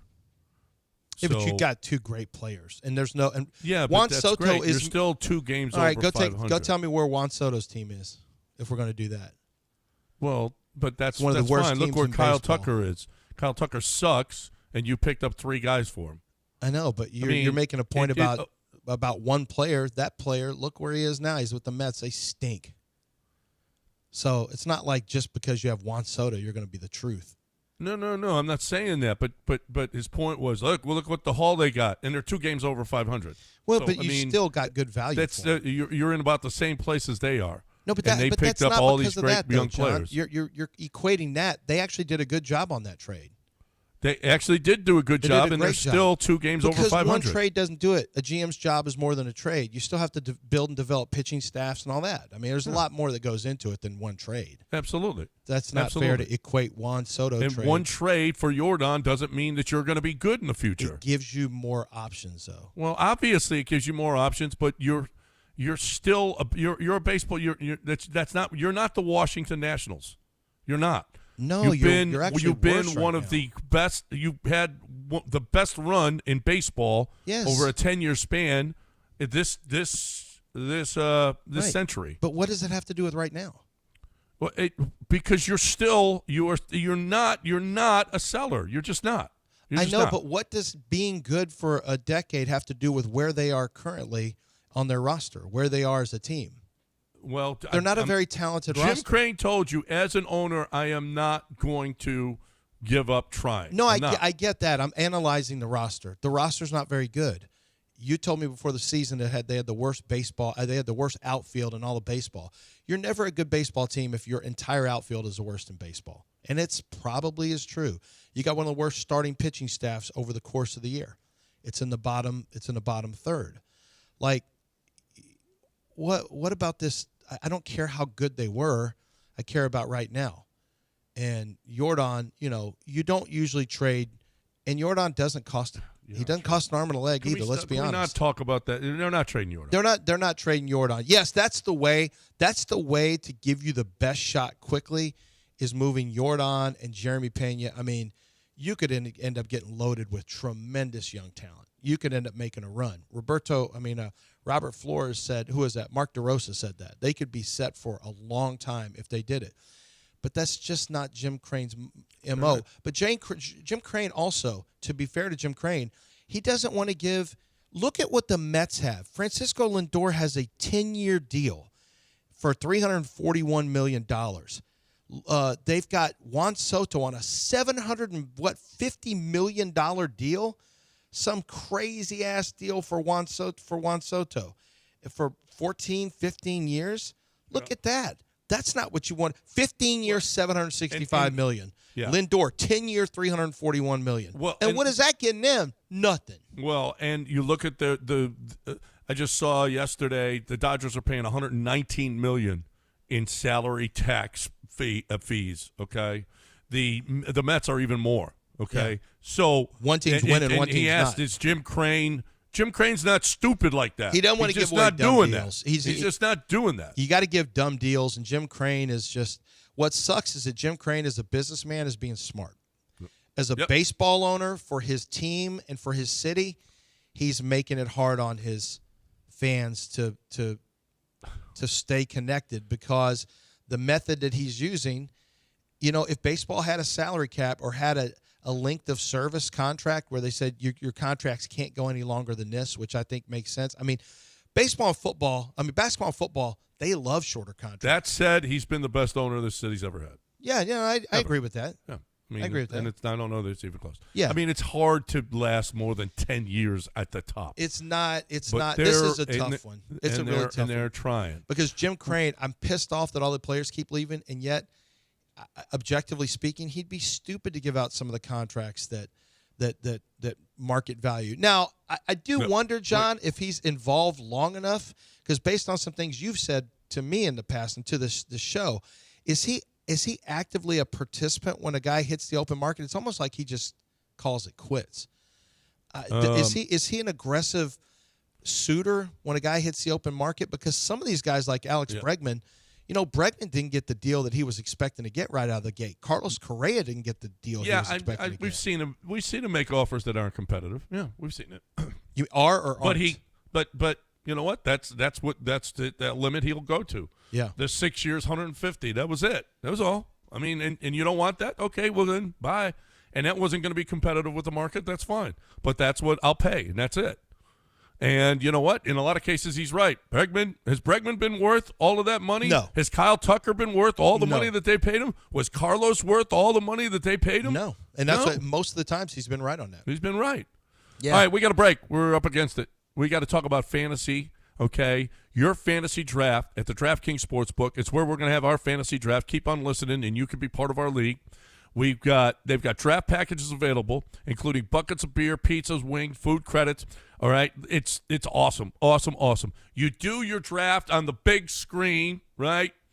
The wives come, they're at the pool. You guys play golf in the morning. You gamble. You got a beautiful room there. Why would you not have, instead of just a bunch of smelly guys getting together in a room and drafting, why not make it an event? I got a buddy, Shu and his brother. They do a golf trip every year. They rent a house. They do their draft. It's just so much fun.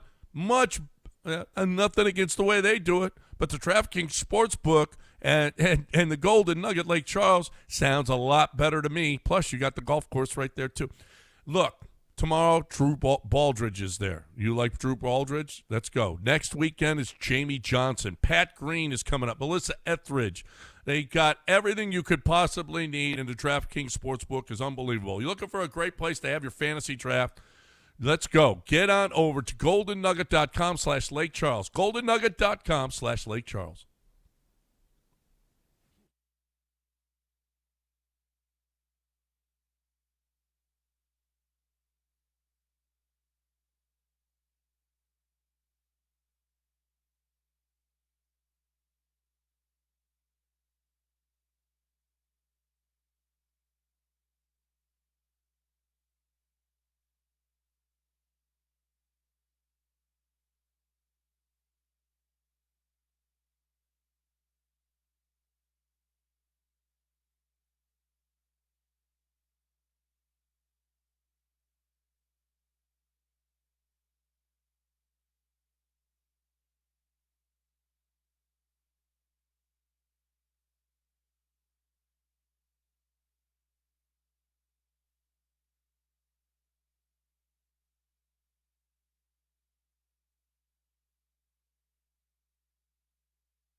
John, and Lance. On ESPN 97.5 and the ESPN Houston app. Live from the Huntington Bank Studios, here's John Granado and Lance Zierlein. All right, welcome back. I mean, we could play it. Anybody else? Elliot has got something that he learned from the show this week. What did you learn on the show this week? You get one sentence to tell us. It's how we start the week. What did you learn this weekend in one sentence? Right. And at the end of the week, what did you learn on the show this week? Did we learn anything from the show this week? That's well, we had the Brinkman controversy. Ruth versus Rolf. We did have the Brinkman controversy. Yeah. Now we got to get down to the bottom of why the on the app looks streaming.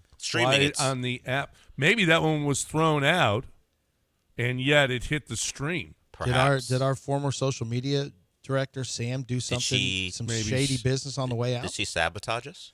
Maybe. She's a social media director for an entire school district now, so maybe she thought. What does she do there? I don't know. Post kids doing TikTok dances after math classes. I don't know. Who knows? Yeah. I just know this. I'm lucky because I've got a son who knows everything in the world. He knows everything. So I'm very lucky to have somebody who you may think you know more than him, but you don't. He knows it. I learned that Lance's wife is reading the Odyssey. Mm-hmm. And he can't watch the movie until she finishes? I can, but I said, I'll wait for you because we never go to movies anymore. Okay. We used to go to 3 movies a week, and we had kids. Now we go to 0 movies in the last, 3 years together. We don't even watch them at home together. Nothing. No shows. She's busy doing puzzles and reading. That sounds things that are outside of your purview. Yeah, puzzles is I tell her right now, she goes, you want to do some puzzling with me? I said, that's a verb? Is that what they call it? Yeah, they call it puzzling. That is puzzling. It's called puzzling. It's puzzling that she would ask you about that. Not an adverb. It's puzzling. It is a verb to like to spelunking, puzzling climbing, hiking. It's puzzling? To puzzle, yeah. To puzzle, huh? To puzzle. No, you are puzzled. One who is actively putting a puzzle together is called puzzling. I don't think that's proper. I don't know. She says it. It bothers me. I think it should bother you. She goes, you want to do this? I don't like reading. It's puzzling that someone as educated as she is would say that. That's what's puzzling. That she's puzzling? Yeah. Well, I mean, I don't know. Is it a verb? If one who is putting a puzzle together, whether if you're throwing. Well, I type it in now. This apparently comes from dictionary.com. Puzzling means hard to understand, confusing, right, or the hobby of doing games like crosswords and jigsaws. Yeah. So there you go, John. She's highly educated and used it properly. And correct. Yeah, I don't know. She's got a law degree. She knows how to say things. That's She's a stay-at-home lawyer. The whole thing is puzzling. Let's see what Elliot has learned on the show this week. Hey, Elliot. Morning, guys. Another week in the books of Hall of Fame content. Thanks for the soccer and WNBA insight. That was great. Entertained as always. But what I learned that Lance does a great Steven Adams impression. I was crying laughing at that yesterday. Yeah, I was just out of nowhere. Well, it was easy for me when we found out that Reed Shepherd's been lifting weights with Kevin Durant. And all I did was just say, "What? You got to put plates on there, mate. You can't just have bar. You can't just lift bar, mate. You got to put plates on there. Put a couple, at least 25s. 125 on each side. Got to have something on there, mate. You're lifting a golf club, mate. It's not heavy." Lifting weights with Kevin Durant. Yeah, that's not. Yeah, I learned that on the show this week. Reed is bigger though. He looks bigger. He's got. I learned that on the show that Reed looks a little different. Like he's all grossed up. He looks like he's done a little time in the NBA now, and now he's got new hair. He's got new hair. He's got new facial hair, new hair. That stuff's going away. Some new muscles. It's not. I don't know why you think all of a sudden he's cleaning it up, and that's his off-season look. He's gonna go back to bowl cuts. I'm telling you when it's time for media day, he ain't gonna look like that. Bet. We'll okay. Watch. You think Reed Shepherd's gonna? Yes. No chance. Reed's got a new look, dude. No chance. No, that chance. could be. It could be an off-season lazy. This is off-season. I'm not in front of cameras. He's got a new look. No. Why wasn't he that? In the off-season last year, he wasn't like that. When they took, I don't remember. I don't remember exactly what it looked because I don't care that much. But this is not going to be a thing when the regular season happens. Reed's got a new look. Media day, he will be clean shaven. He might have a beard, but he may have facial hair, but it ain't going to be that beard, and the hair will be cut. We got multiple people who want to tell us what they learned. Well, I learned that Cam Smith is getting a base running lessons from Jose Altuve. That's not true. That came after. I saw it on Twitter. That came after we found out from Reed's own mouth that he's been working out with Kevin Durant lifting. Like, are you working shooting? Are you shooting too? Are you working on shooting stuff, or are you just lifting with Kevin? You can't be lifting with Kevin. Dell, who's next? We move to Ryan. Ryan, what'd you learn on the show this week? I learned per Yanni Wood that it's not just pronounced roof, it's pronounced roof. Roof. There's a lot of R's in it now. Right? Yeah. At least on the stream there is. Let's get to Tom on a headset. What did you learn from the show this week? Hey, what's up, guys? Good morning. Hey, well, I learned, just like my daughter, little snacks will ruin family game night. That's true. He ruins everything right now, but game night was just the latest. It's just the latest. We tried to play Clue, the Office version. We have to play participatory games. We can't just sit there and play a game like Clue. There's just too many ADHD people in my family. You can't just sit there and play a Clue where you don't even, but it's a different type of Clue. It's the Office Clue. Nope, we're not doing that. No. That's the last time I ever played that game. You know what I just learned? Did you see what Vanessa Richardson just posted? Yeah, she's on. She's on NBA Today on ESPN today and tomorrow. Yeah, nice. Yeah. Way to go, Vanessa. Don't worry. The city's going to lose her at some point here soon. Yeah, we are. All grown up and on ESPN. She did a show here for people who don't know. Yeah. She got her start in the biz. No, that's not true. That's not accurate. It kind of is. She was Channel 2. She interviewed Jeff Leno after all the. Yeah. She was the only one to interview Jeff Leno. That got her starting the business, but then, we took her to another level. Is that what we're saying? She left us pretty quick. Yeah, well, we are kind of. She decided, you know what? I enjoy TV quite a bit more, and she went got to the Space TV City. job. Yeah. No, but she was already doing stuff during Summer League. No, during NBA in the playoffs Finals as well. Yeah, in the playoffs, she was already doing stuff, and now she's filling in at ESPN. Yeah, we are. Vanessa will be gone by next year. Yeah. Either Amazon or ESPN there's enough for sure. There's enough outlets. If it's not ESPN, it will be some place. She's good. Yes. Vanessa, she's a good person. I like Vanessa personally. I think she does a really good job on the sideline. Her questions are really good. She has a great rapport with the players and coaches. I think really highly of Vanessa. I think she does a great job. You can't call in if it's the Julian we think it is. he's You're banned suspended. until next week. You're suspended banned, until Julian. next week. I'm sorry, Julian. You said Houston sports. You were trying to make fun of our entire city of sports. We're just not going to let you do that. We learned that you are suspended. Said something stupid. It's not a day and suspension. It's till Monday. It's in a day pass, Julian. Yeah. It's until Monday. You said trash-ass Houston sports. Hey, we can be upset with our products. You can't make fun of our products. Yeah. That's just how it works. No. I mean, you can fight within the family, but yeah, exactly. But you took a step too far. Yeah, you went way too far. Like we don't need to hear from a 49er fan talking about our sports. I mean, you guys are on some ancient burial ground where all your players get hurt. We don't want to hear about this. I mean, I can be accused of negative, but I have never and will never say trash-ass Houston sports. That's reserved for a job. That's reserved for Lance. Yeah, that's fine. You can call me trash-ass. I don't care. I'm gonna still keep on winning with these. I don't know with what. I'm just looking at stuff on my computer. We chase the fight. That's what we learned. We chase the fight. We do chase the fight. Can this show have one of those match momentum things like we saw in World Cup, where I never really understood what exactly created match momentum? Was it noise in the crowd? Like the y'all saw them, right? Yeah, the amount of time you have the ball. Like if you have the ball for a significant amount of time, but that's not then momentum. The momentum. They say that's the momentum. Well, on there the were side. spikes though. Yeah. Well, and do you get shots on goal? Yeah, if you're inside the opponent's half. Was that with a the shot ball, on goal? Was a spike maybe? Oh, maybe, or just a sustained amount of possession in their third, the offensive third, or something like that. But yeah, that's where that comes from. And then you would see the goal. If the ball goes in the net, you'll see the little ball that signifies a goal. You want one of those? You want it directed at individuals, or how does the momentum designate it? I don't know. Just have a momentum, like when the show gains momentum for something. Just spikes, just spikes. It could be John. It could be me. It could be you. It could be the show. It could just be show momentum, either one side of the chart or the other.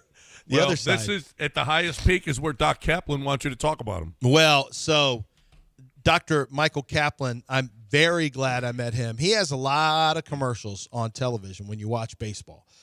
You watch local baseball, you see Dr. Michael Kaplan, and he's a fun guy to talk to. Very fun guy. He's one of the most well-dressed doctors. He designs his own shoes. He's got, shoe game is crazy good. But I went to him because his balloon sinuplasty game is crazy good. His ability to go out there and clean out sinuses. It was a real issue for me, and it's one for my son Alec wants to have the same thing done. I had my deviated septum corrected, but the balloon sinuplasty, he is one of the pioneers. I just want to focus on that just for a second because there's a lot of people who could gain incredible relief with sinus problems. Get breathing like you've never had before. Get rid of headaches and pressure in the face and behind your temples that you've had because of this full sinuses that you just aren't going to be able to get rid of on your own. It's packed in there. It's too late. Well, it's not too late for Dr. Kaplan because balloon sinuplasty is incredibly effective, and it worked for me. It can work for you as well. Get with them. It's Dr. Michael Kaplan, kaplansinusrelief.com. They're a full ENT office, so they can handle all ear, nose, and throat stuff. It's Dr. Michael Kaplan. It's go to kaplansinusrelief.com and set up your appointment today.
You're listening to Houston's longest-running sports radio morning show. On ESPN 97.5 and the ESPN Houston app. From the Huntington Bank Studios, here's John and Lance. Well, how funny is this? We were talking about Nick Skirt, and this isn't funny. Former Texas A&M and Purdue funny.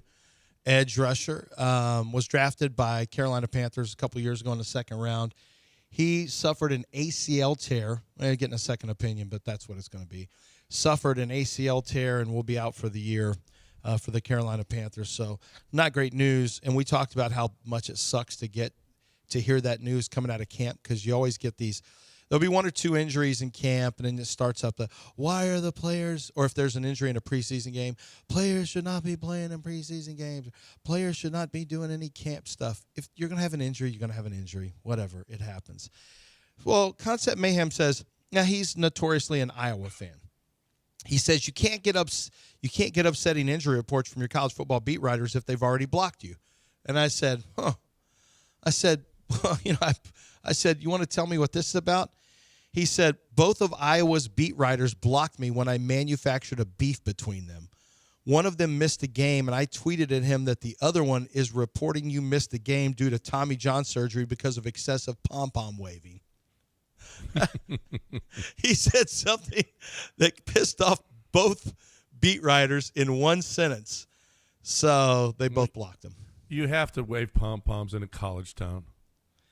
Kind of, yeah. You absolutely. Well, or you're the bad guy. John Cannizzaro, who is an Oregon beat writer, I think he's based in Portland, but he's he's been a beat writer. He's talked about the Oregon. He's a columnist and a sports talk host. I'm not sure if he's still doing it, but he was one of the guys that, when it's going good, it's easy to say great things about it.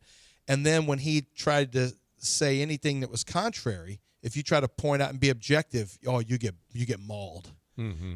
Mac Brown couldn't wait for somebody to say something that was even remotely critical. I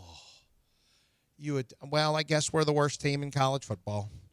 I guess we can't do anything right at all, and this guy, all he wants to do is we're the worst. Everything that happens here is terrible. Bill O'Brien last year. Oh, yeah, Bill O'Brien to Boston College. That's a terrible team. And the beat writer said something that didn't even seem inflammatory. Ask a question, and oh, my God, Bill O'Brien went off on him. Yeah, you're right. Because college fans really hate hearing anything negative about their teams. Unless they're doing it in their own message boards or their own Reddit, they don't want to hear anything negative about their own team. And if a writer says something, he's a hack, he's this, that, and the other, a clown. It's a cycle. It depends on where you are. With your coach? With your coach. Okay. That's fair. Because then it can turn into, if the coach isn't performing the way you want to, you guys are carrying water for him. You don't ask him the hard questions. Right. How come this thing that's on my mind isn't expressed and asked of this coach, so I need an answer for it? It's all a cycle. Because right now, at A&M, you would imagine, no one's looking to challenge Mike Elko. They've had 2 good seasons, and the fans are pretty happy. Of course, they would have rather had the playoff game go a different way. So no one's looking for someone from Texas or another spot to get in Mike Elko's kitchen. At the end of Jimbo Fisher's run, that's all fans wanted. Challenge Jimbo.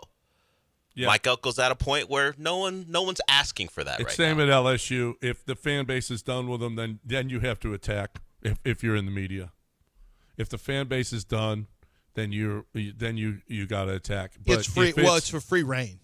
But otherwise, you better be, and you ain't. By the way, you ain't getting access to the team because the coach is going to get, it won't give you access if you're not positive about it. Which is horse crap. That you got to carry. You got to be I don't like it in politics. I don't like it in sports. You got to have some freedom of press. You have to. You want freedom of speech? That extends to freedom of press. Now, you can do what Mac Brown did, but there was a story that that's how most coaches are. This is not in pro. No, in college. In college, they have. Well, pros have rules on that stuff. You can't do. Well, there's also Pro Football Writers Association. Yeah, they have places where you can get pushback on the college level. What's the pushback? Who's going to fight you on that? Yeah, it's a college town, and like with Texas, they're the big orange bully. Texas A&M, I'm sure it's the same thing. College towns, that's just how it is. LSU, you're right. Now, if you're not going good, you're right. You're just part of just one of the masses just killing a coach or a program. Oh, yeah, you're celebrated then if you're a media member. But things have changed a little bit with NIL stuff. Players take a little more heat. Arch Manning. Did you see this about Arch Manning, the story? I'm sure you guys did. There was talk about Colin Simmons, talented edge rusher, said we need a different side of Arch if we want to get somewhere. So Arch definitely brought that side of him out. And I feel like as long as we trust and believe in Arch as a team and never look past him or look down at him, we're going to be okay. They said that one of the issues for Arch, Steve Sarkisian said he had never been a starter. A lot of us were pushing Arch to become the leader because it was his team. Arch always took the idea, quote, I haven't earned it yet. It was almost ingrained in him from his grandpa, meaning, Archie Manning. He said, you got to earn everything you get. It was the whole NIL. It was the leadership. It was all those things. So ironically, it took failure. It took all this adversity that he had to go through for him to get on the other side of it. So what they're saying is Arch had always been almost too humble to be like Archie Manning had said, hey, you don't deserve NIL yet. You don't deserve to be a leader. You have to earn the leadership. And that's very admirable. Here's the problem with it. It's just not realistic. If you're a quarterback and they say it's your team in college football, it's got to be your team right away. I just think he didn't play very well, but they seem to think he was just not being a leader just because he wanted to earn that leadership. And I get that. That's that's cool that he feels like he needs to earn that. That's great. And here's Sark saying that Sark says it's failure and adversity that allowed him to get on the other side of it. Were we too hard on Arch by the end of the year? Because I know who he was for the first 8 games of the year. We know who he was for the most part. Were we too hard? Was Arch a different guy by the end of the year, John? Do you remember? I thought so. You did think so? I think we gave him credit when credit was due. Okay, I'm wondering if maybe I'm just too hard on him. Reverting back to the Mississippi State game. Yeah, I keep looking at the whole thing, and when you're a young player, a lot of times you get better. You know what happened at Mississippi State maybe will never happen again. What happened at Kentucky, maybe he's past all that stuff. Well, let's not forget. I mean, when he started, he was slow to process stuff, and the game slows down as you get older. And maybe the game is going to be slow for him now, and he'll be much better. I think Arch is going to be really good this year. And all of this, I mean, he is the second favorite. C.J. Carr is the favorite for the Heisman, but Arch is second. Well, he was last year too. Yeah, right. But again, he's got that year under his belt now. How is C.J. Carr in a running off? How is C.J. Carr?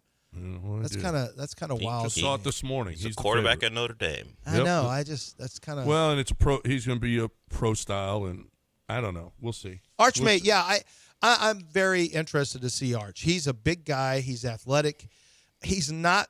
What I have to get out of my mind is he's not going to be Peyton, and he's really not even Eli. Like, he is an athletic quarterback. Sark's going to have to play to some of that. Sark's going to have to get him out of the pocket and run him. Called runs. Well, then he did. I mean, he was using his legs that. A lot more at the end of the year. Was it called, or was he just doing it? I don't know. But whatever the case may be, yeah, he's a college quarterback. Run. Use those legs because he can run. He was sidelined for most of the spring with a foot injury, but he's been medically cleared. No. Is that Arch that he's talking about? Yeah.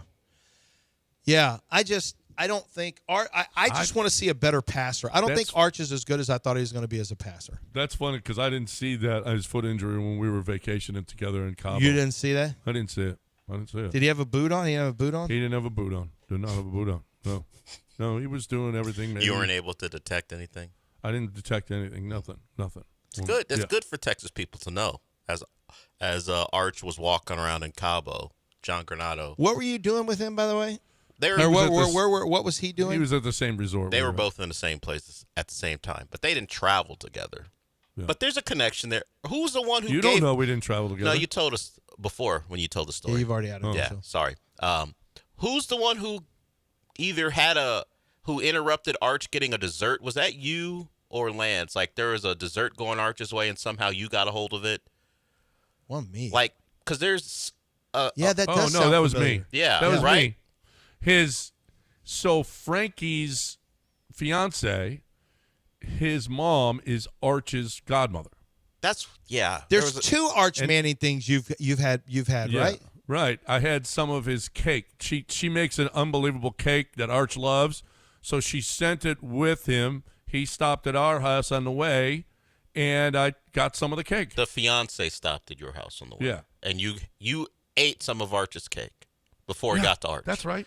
Is that how that works? Like a cake is going to some place, and the guy who's receiving didn't it get sees nearly as much cake as he sees a thought he was chunk getting. taken out of it. Is that how that works? That's how that worked. Hey, Yeah. there's That's a how whole that- chunk of frosting knocked off. Did of here. anyone say, "Hey, No, a John, piece. maybe don't do that," or was everyone taking a piece? Everybody was grabbing Oh, some. okay. How big Sorry, was this Arch. cake?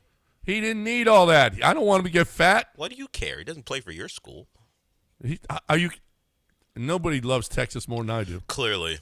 Yeah. Yeah. Nobody. No one has thrown horns down more on this show than you. Oh my That God! doesn't mean anything. You've thrown horns down probably over 77 times. You do it at That you means do double. nothing. Now you're doing it double time with the horns down. So you can't lie to the people, or at least love UT. or at least mislead Love. them and say that you are a Texas guy. Love UT and the Aggies. I love all Texas teams. I am called Like the Cowboys? The Aggies call me an Aggie couple I know call me Longhorn Lance. Longhorn fans think I hate the Longhorns and that I'm riding with the Aggies. Like so, whatever. That means I'm doing it right. I'm Aggie Johnny. Whoop! You're not supposed to do that. Yeah. I can do whatever I want. I Whoop! know you can do it, but I'm gonna put on my milkman outfit and go whoop. See, Yeah, this that's is how I why know they he's don't not. want you to That's do how I know stuff. he's not. Milkman outfit.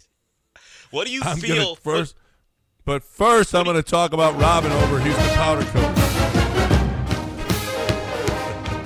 Don't play that while I'm talking about Robin. She's a coug. I'm a coug. But you're a horn. I thought you'd get excited. I am. Don't play that while I'm talking about Robin. Robin's a coug. I'm a coug. That's right. You're damn right she's a coug. And she's ready for you to get your powder coating done over at Houston Powder Coaters. Whatever it is, it's metal. It don't matter what's metal. Because, and listen, you're getting towards the end of the summer. You know what? And think about this. Okay, you got a public pool, whatever. The summer is ending. The kids are going to go back to school. When the kids go back to school, get this stuff done. Get it powder coated. Don't wait because the holidays are coming up. People are going to want to have all of their stuff powder. Do you have some Shingat patio furniture? You're going to have people over for Christmas. This is the time to start thinking about getting that done. It's too hot to be sitting out there anyway, but your stuff is sitting out there in this weather 1,000 degrees, and you're not using it, and it's getting beat up by the sun. Well, take care of it, okay? But the smartest thing is when you buy new patio furniture or car parts or boat parts or whatever parts, you powder coat it first so it'll last forever, okay? I can't say it lasts forever, but it's going to last a lot longer than if you don't powder coat it. Listen, powder coating is the way to go to save whatever metal it is. Save it, okay, against the weather of Houston by going to HoustonPowderCoaters.com. Free pickup and delivery. Tell Robin you heard it right here, HoustonPowderCoaters.com.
I think you guys could maybe use this.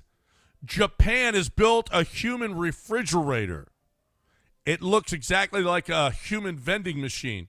It's a big steel, and it's got a window where you get in, sit down, and get out of the heat. Do you want a human refrigerator? That sounds awesome.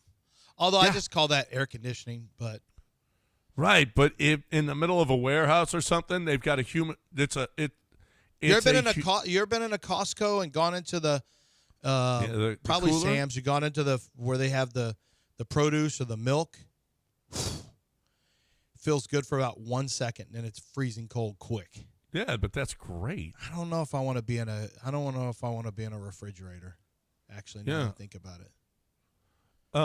In Bogota, an ex-porn star was elected into office on a platform of fighting for adult content creators' rights. Do you want to vote for Amaranta Hank? So you notice that every time one of these stories comes up, whether it be ex-porn star becoming a politician or ex-porn star becoming something more than a porn star, it's never a guy. Like, male ex-porn stars never branch out. No. You don't ever hear about insert whatever name you Jason can think Love, of. President of the United States. Whatever. Although, don't you think they'd get the female vote? You think women like a male porn star? You don't think they're disgusted by those guys? No. Who did we have on? Jeremy. I think they're more sensible than we are. Ron Jeremy. We had Ron Jeremy on. He looked so disgusting. The Hedgehog? That was his nickname, the Hedgehog. Wait, he said he still has women every day coming up to him. Oh, I'm not saying Want him to be there's a president? certain segment that would like to do stuff. Okay, well, do they want to vote for him? Like no, if Ron Jeremy I got news for you. There's women every day who don't want Ron Jeremy to do stuff. That to him. too. He may Look have at him. some women, but other women don't want anything to do with him. Yeah. Well, but why are women voting for women porn stars? Who Are said they? are? Or is this a I man don't know. thing? They're getting in office. They're not. Well, I don't know. Well, if a men bunch of vote. them are. Men sometimes You vote notice for how very you know silly things. who's not getting in the office? Old porn stars, the one who have been out of the game for 25 and 30 years. See if they get the votes. They generally turn to religion. Yeah, that's right. Right. Well, I mean, they're actually like Lisa Ann. She's got a career now. Yeah, beyond that, but Not in politics. no, in fantasy football. The last I saw, Yeah. She was arrested not that long ago. arrested. I think she was arrested. Yeah. I'm pretty sure. Can you type was that in She on was your arrested computer? at a Matt Rife concert. Oh, that was 2024. Yeah, a bit ago. Yeah. Yeah. No. Escorted out. All right, we're Handcuffed. done. I got to catch a plane. I got to go. You have a great weekend. Hope you enjoyed the show. We will talk to you again on Monday, everybody. Have a wonderful weekend.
Welcome into the show. We've got a Friday show, which means Michael Carroll joins us today. And he had an easy week last week. It was like, hey, the Odyssey is out. Go watch it. And you can spend a segment and a half talking about the Odyssey. This week, it'll really test Michael. He ain't got the Odyssey to lean on. I mean, is he going to? Okay, we're not going to really bet, but take this into account, Sean, as we welcome Michael at 11:30. Will he mention this show? It is a show that only exists because Netflix wanted to find a way to take advantage of the runoff from Yellowstone. Okay. So it's a Yellowstone knockoff? Yeah, pretty much. Not in the Sheridan verse. Not in the Sheridan verse. Not created by Sheridan. It is called Ransom Canyon. It is a Netflix show that features Josh Duhamel and Minka Kelly. Of course. I could have picked the two people that are in there. It is in season 2 now. Season 2 premiered, I guess, yesterday, the full drop of the season. Like I said, it only is a thing because Netflix was like, look, we know people like a world where pretty people wear cowboy hats and jeans and try to protect their land from the encroaching big business. What can we do? Can we get Demel and Minka Kelly to do a show? In fact, we can. So we definitely can. Season 1 wasn't well reviewed, but people watched it enough, so it got a season 2. So they're back at it with Ransom Canyon, and we'll see if Michael Carroll mentions it. Just keep that in mind.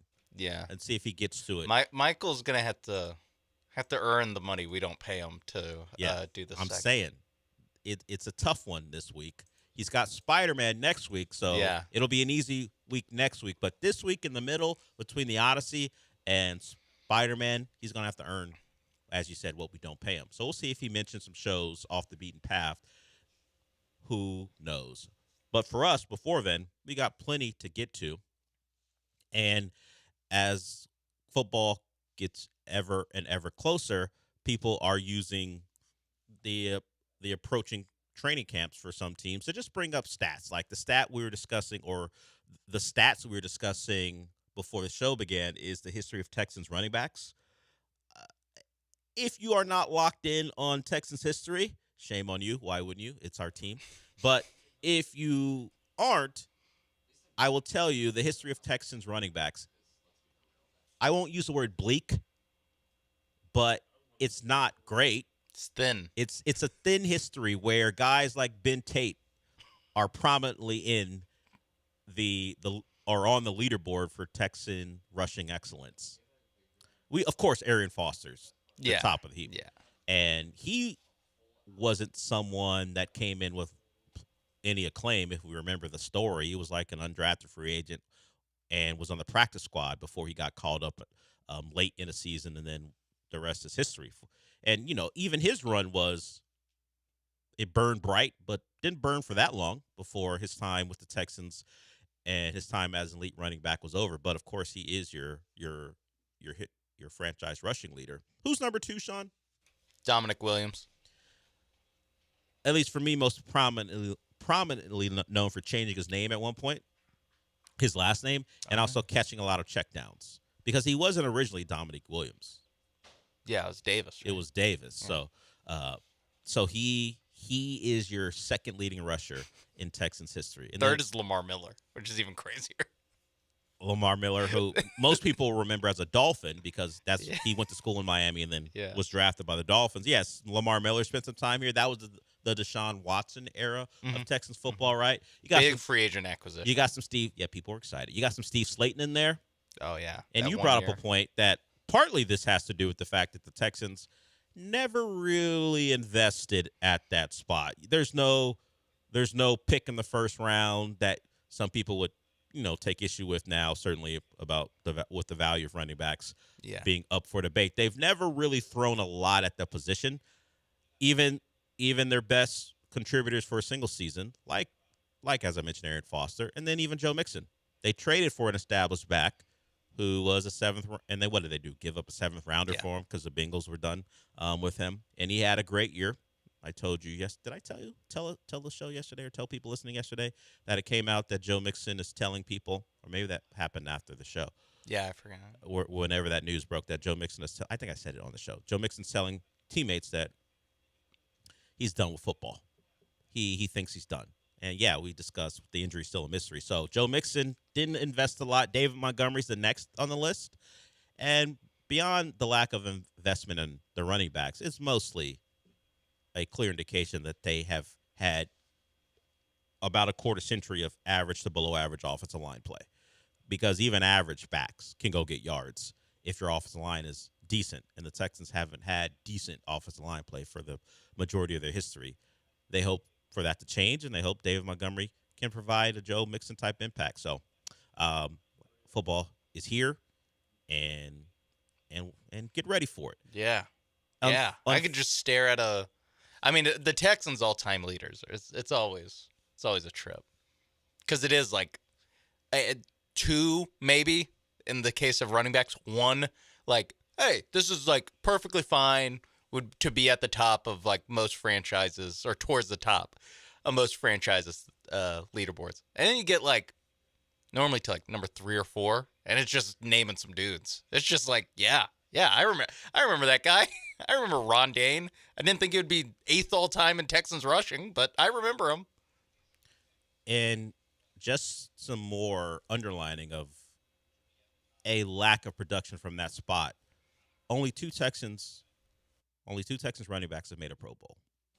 Now, we go back in history where the Pro Bowl meant something, and you had good backs, and running backs were actually a more important role. But it is Arian Foster.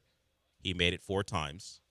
And then, so it burned brighter and longer than I thought, actually, if he made the Pro Bowl 4 times.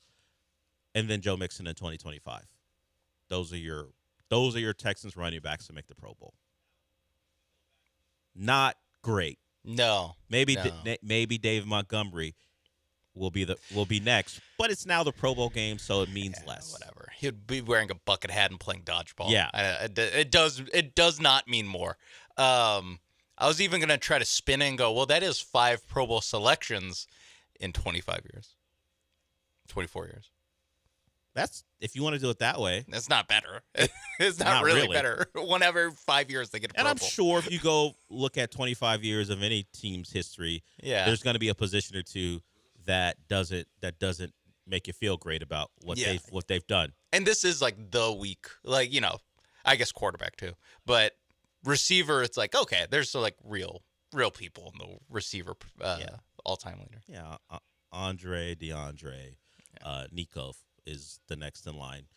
Yeah, so they've had Owen Daniels. Yeah, well, pass catcher. We'll throw him in there, sure. Yeah, we'll throw him in there as a pass catcher. So they've had success in other spots. But yeah, considering the lack of success team-wise beyond simply winning wild card games, you can expect some positions to not reach a level where you're proud to have that as part of your history. But in the last 3 years, certainly more respectable Texans football. And before we go to break, Sean, take a guess on this, because the Texans aren't considered a favorite by most people, at least betting odds. There are people jumping out there and going, the Texans have a real shot to win the Super Bowl based off their elite defense. This is a unique approach to betting, and it's not even real. It's just one publication's hypothetical situation. But the Texans are the second favorite to win a Super Bowl based off one thing. Can you guess what that one thing is? If you could guess why somebody would have the Texans as the second favorite to win the Super Bowl, what would it be? It's specific to something, not the team overall. But if you use this they would be the second favorite. Like a metric? Metric, position. What? Let's be more specific to help you out. It is a position. Okay. And because of this positional strength, the Texans are the second favorite to win the Super Bowl. It's like kicker. No. I'm trying to think of what. It's not because of Kyrie Because I feel like pass rush is like too obvious. Yeah. Why would I bring it up if it's pass rush? Yeah. So it has to be something off the wall or more off the wall. I don't know. Is it kicker? It's not kicker. Special teams? No. Okay. It is backup quarterback. Davis Mills is considered the second best bet And that's why the Texans, if it was just simply based off their backup quarterback, which football isn't. No, famously not. Famously not. It is a team game, as we know. Because of Davis Mills, the Texans have the second best odds in this hypothetical situation to win a Super Bowl, only behind Mac Jones and the 49ers. Yeah, that makes sense. So I was ready to be like, who do they have as the best backup quarterback in the league? And I'm like, Mac Jones versus Davis Mills. Yeah, pretty close. Give Jones the Shanahan bump of, he'll figure it out with them. Yeah, man, what a league it would be if just every starting quarterback got, I don't know, abducted by aliens or something. Yeah. How would we come about 32 starting quarterbacks not being available for the teams? It would have to be the aliens like, Davis Mills, your what The buddy. aliens would be like, it'd be fun. This would be fun. Yeah. And because the NFL is the NFL, they'd be like, play on. Mm-hmm. What? We got sponsors. There's only one guy from each team. Yeah. We got sponsors to be responsible for. Yeah. The government will figure out what happened. The aliens There's have nothing told we can do. The aliens have told us these guys are safe. They're just not playing football this year. We got to keep playing ball. So Davis Mills, Trickster aliens. Mac Jones, Kyle Allen, get ready. Kyle Allen's third? No, he's not. Oh, okay. He's just another backup quarterback. What CBS Sports did was list all the teams you could conceivably think could win the Super Bowl, and then rank them by their backup quarterbacks. Okay. And no, Kyle Allen and the Bills are 16th out of the 16 contenders. Say. They're last. He's a former Texan, and he was noticeably bad as a Houston Texan. Yeah, it's not Kyle Allen and the Bills. Number 3 is Joe Flacco and the Bengals. Yeah. Okay. Yeah. So there it is. That's our big picture NFL preview season. Just power rankings, the backup quarterbacks. That's what all the other stuff I don't find that interesting. Yeah. This one, considering so they don't have Quinn Ewers ranked. Well, the Dolphins aren't a contender. Yeah. Okay. So who knows where Quinn would fall if the Dolphins were a better football team? It's not a pure backup quarterback ranking. No, they're not ranking that. Because his team is letting him down, not building a contender around him. Building a contender on the backup quarterback. What are they doing? But just take heart, and we saw it last year. Davis Mills is capable, at least, of keeping the team afloat, and the NFL is recognized. In fact, the bulk of the comments, at least the write-up, was, why didn't someone come and snatch Davis Mills away from the Texans? Why didn't someone come and make a move for him so he could be their starting quarterback? And I would respond with, did you really see him play? Yeah, that's the thing. It's so bizarre. I mean, because it's not just Texans fans. I would almost get it more if it's just Texans fans or a segment of Texans fans being like, we're sure, why are we paying CJ Stroud? We could just slide in Davis Mills, save a couple dollars, resign another, maybe that means you can restart Kamari Lassiter and boom, keep this rolling. But the fact that other teams are like, I want my starting quarterback to be Davis Mills is just baffling to me. Or that at least fans of other teams are just like, yeah, give me that guy, Mills. If you took the fourth quarter of the Jacksonville game here in town, that game, I'd be like, okay, I understand. But we had the opportunity. I won't say the pleasure, but privilege. None of those P words. We had the opportunity to watch Davis Mills in full in his time as a starter, and he did just enough, which is fine. But the reality is, there's a reason, a clear reason why no one really was aggressive in trying to get Davis Mills to be their starter. I will say he is by far the fifth quarterback with the most passing yards in Texans history. Well, he was a starter for quite a while. Not a great one. That's why 7,000 CJ's passing here. yards. Yeah. So, quarterback ain't a great list either. Davis Mills is fifth. All the other guys that you would think are, the top four, but Davis Mills being the best of the rest is something. It's really something. That would be a proper way to describe it. He's the only guy with more than 4,000 yards. Everyone else has less than 4,000 passing yards. We've seen him. We get it. 6 through Hoyer, Osweiler, whatever, 28. There's been a run of not even mediocrity, just flat out bad at quarterback, and then you've had your bright spots, and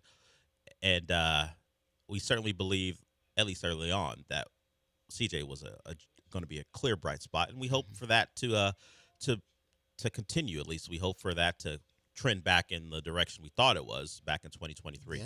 All right, we'll go to break with that. As I mentioned, Michael Carroll joins us at 11:30. If you want to call in before that, the number is 713-780-3776. Yesterday we talked about jokingly how a company could pay me not to talk about something because of how negative I sometimes am about a product. Well, we got a prime example. Sean, do you know who Kev on stage is? Yes. He's yes. a The comedian. yeah. He's now got a presence on social media. Well, he tried the Arby's Philly cheesesteak sandwich, and you're gonna hear him at the beginning of a clip. We'll play it, not in this segment, but he's telling you he's a fan of Arby's, so it's set up for him to like it, and then you're gonna hear what happens when he actually takes a bite. So, hey, sometimes this show has good ideas.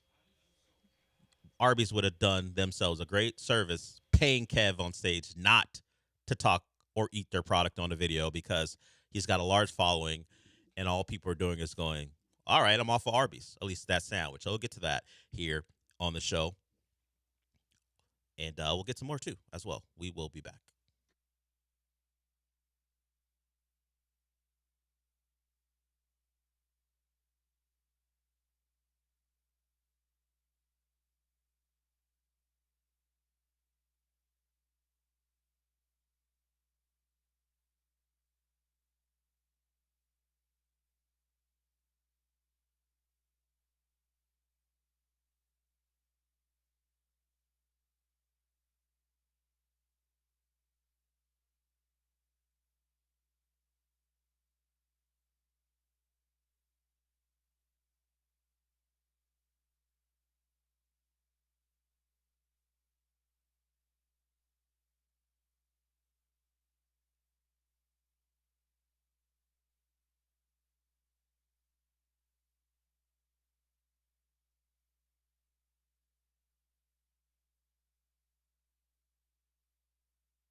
This is the Del Alalea Show. On ESPN 97.5 and the ESPN Houston app. Live from the Huntington Bank Studios, here's Del Alalea.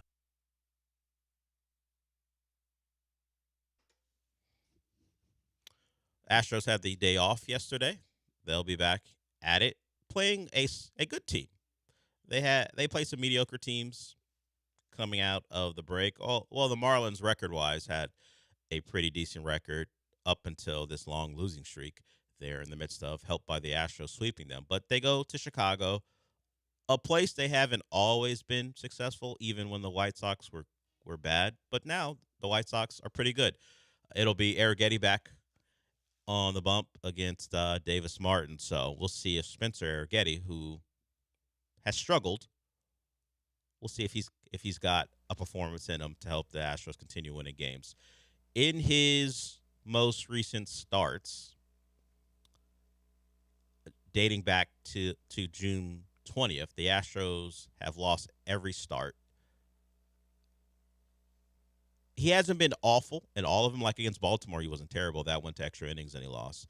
But there have been some terrible starts mixed in with a couple good ones. But in his last 5 starts, whether he's the pitcher of record or not, the Astros have not been able to find a way to win.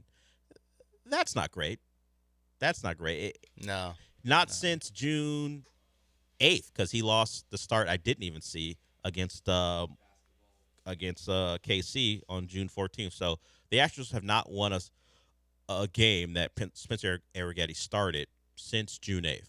So, God, and he was May Pitcher of the Month. Yeah, since that award, if you want to call it that, things have taken a downturn. They won one game a week later. Yeah, since then. Since that point, there's been an extreme downturn in performances by him and the team since he got that award.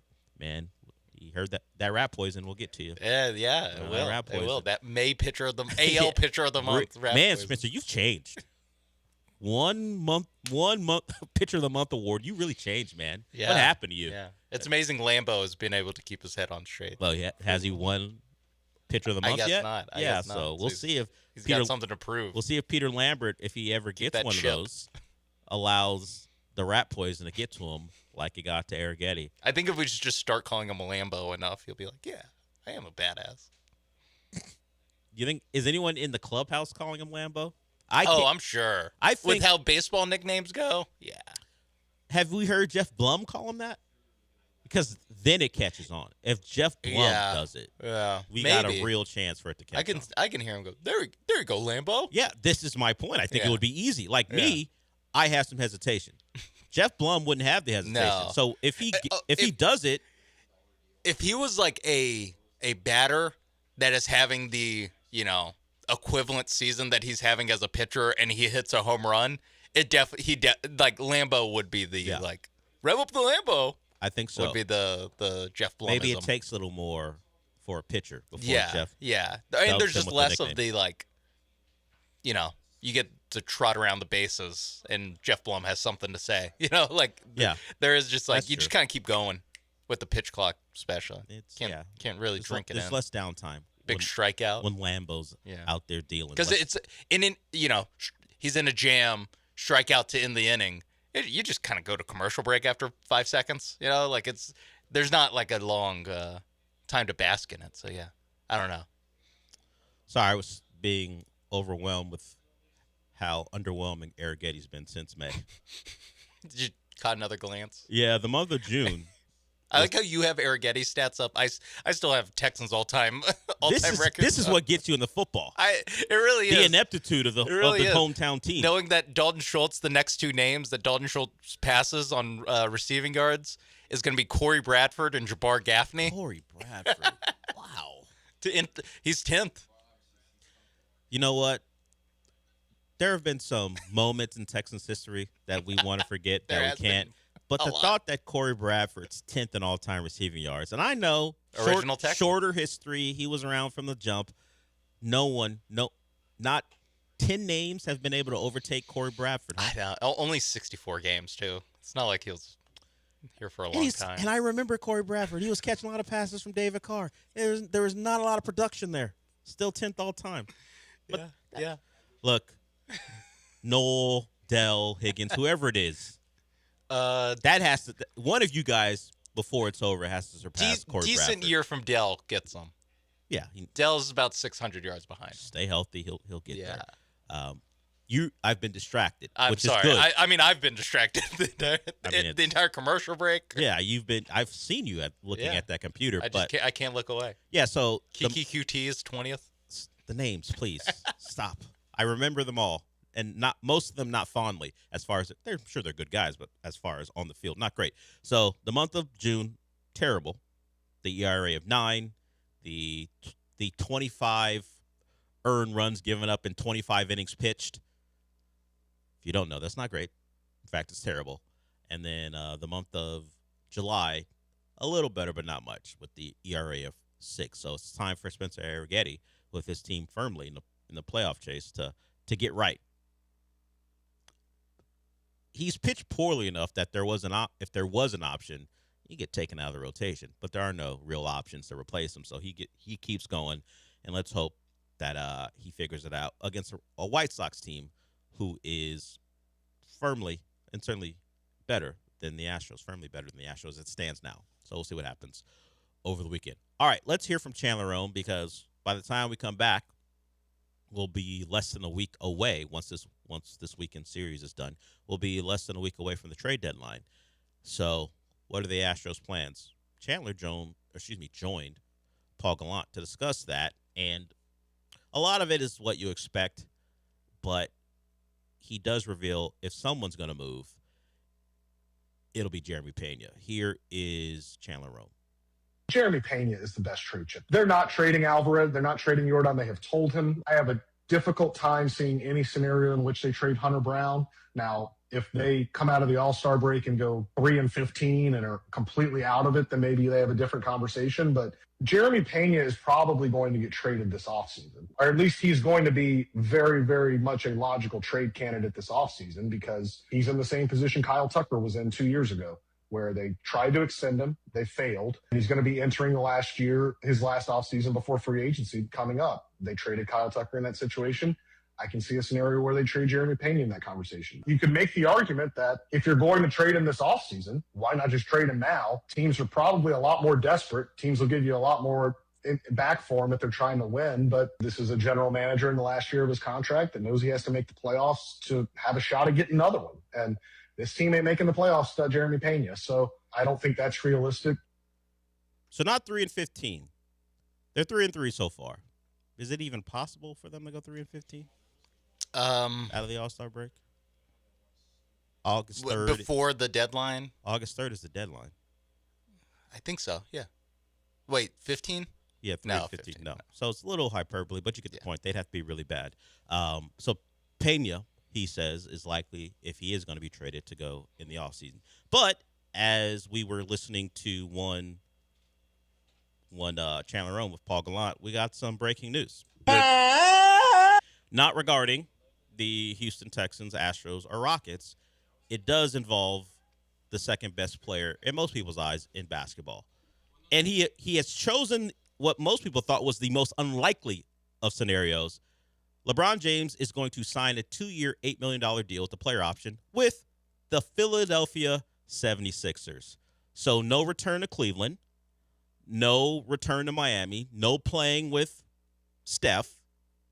Yeah. He will be a Sixer. So this is the Sixers offseason.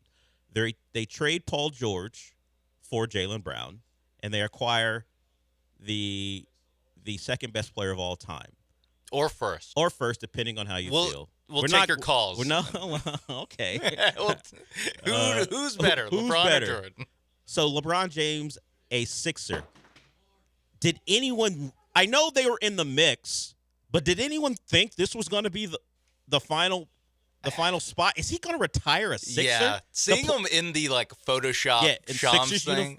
That is odd. It does look weird. And, yes, for whatever reason, he chose the Iverson era black jersey that he put on. I mean, it's one of their best jerseys. It is still. the best. It is also it's the jersey they wore when he was a rookie. So when he all was that, still so in the that league. begging that Bob Myers did on the Rich Paul podcast, maybe it struck a chord.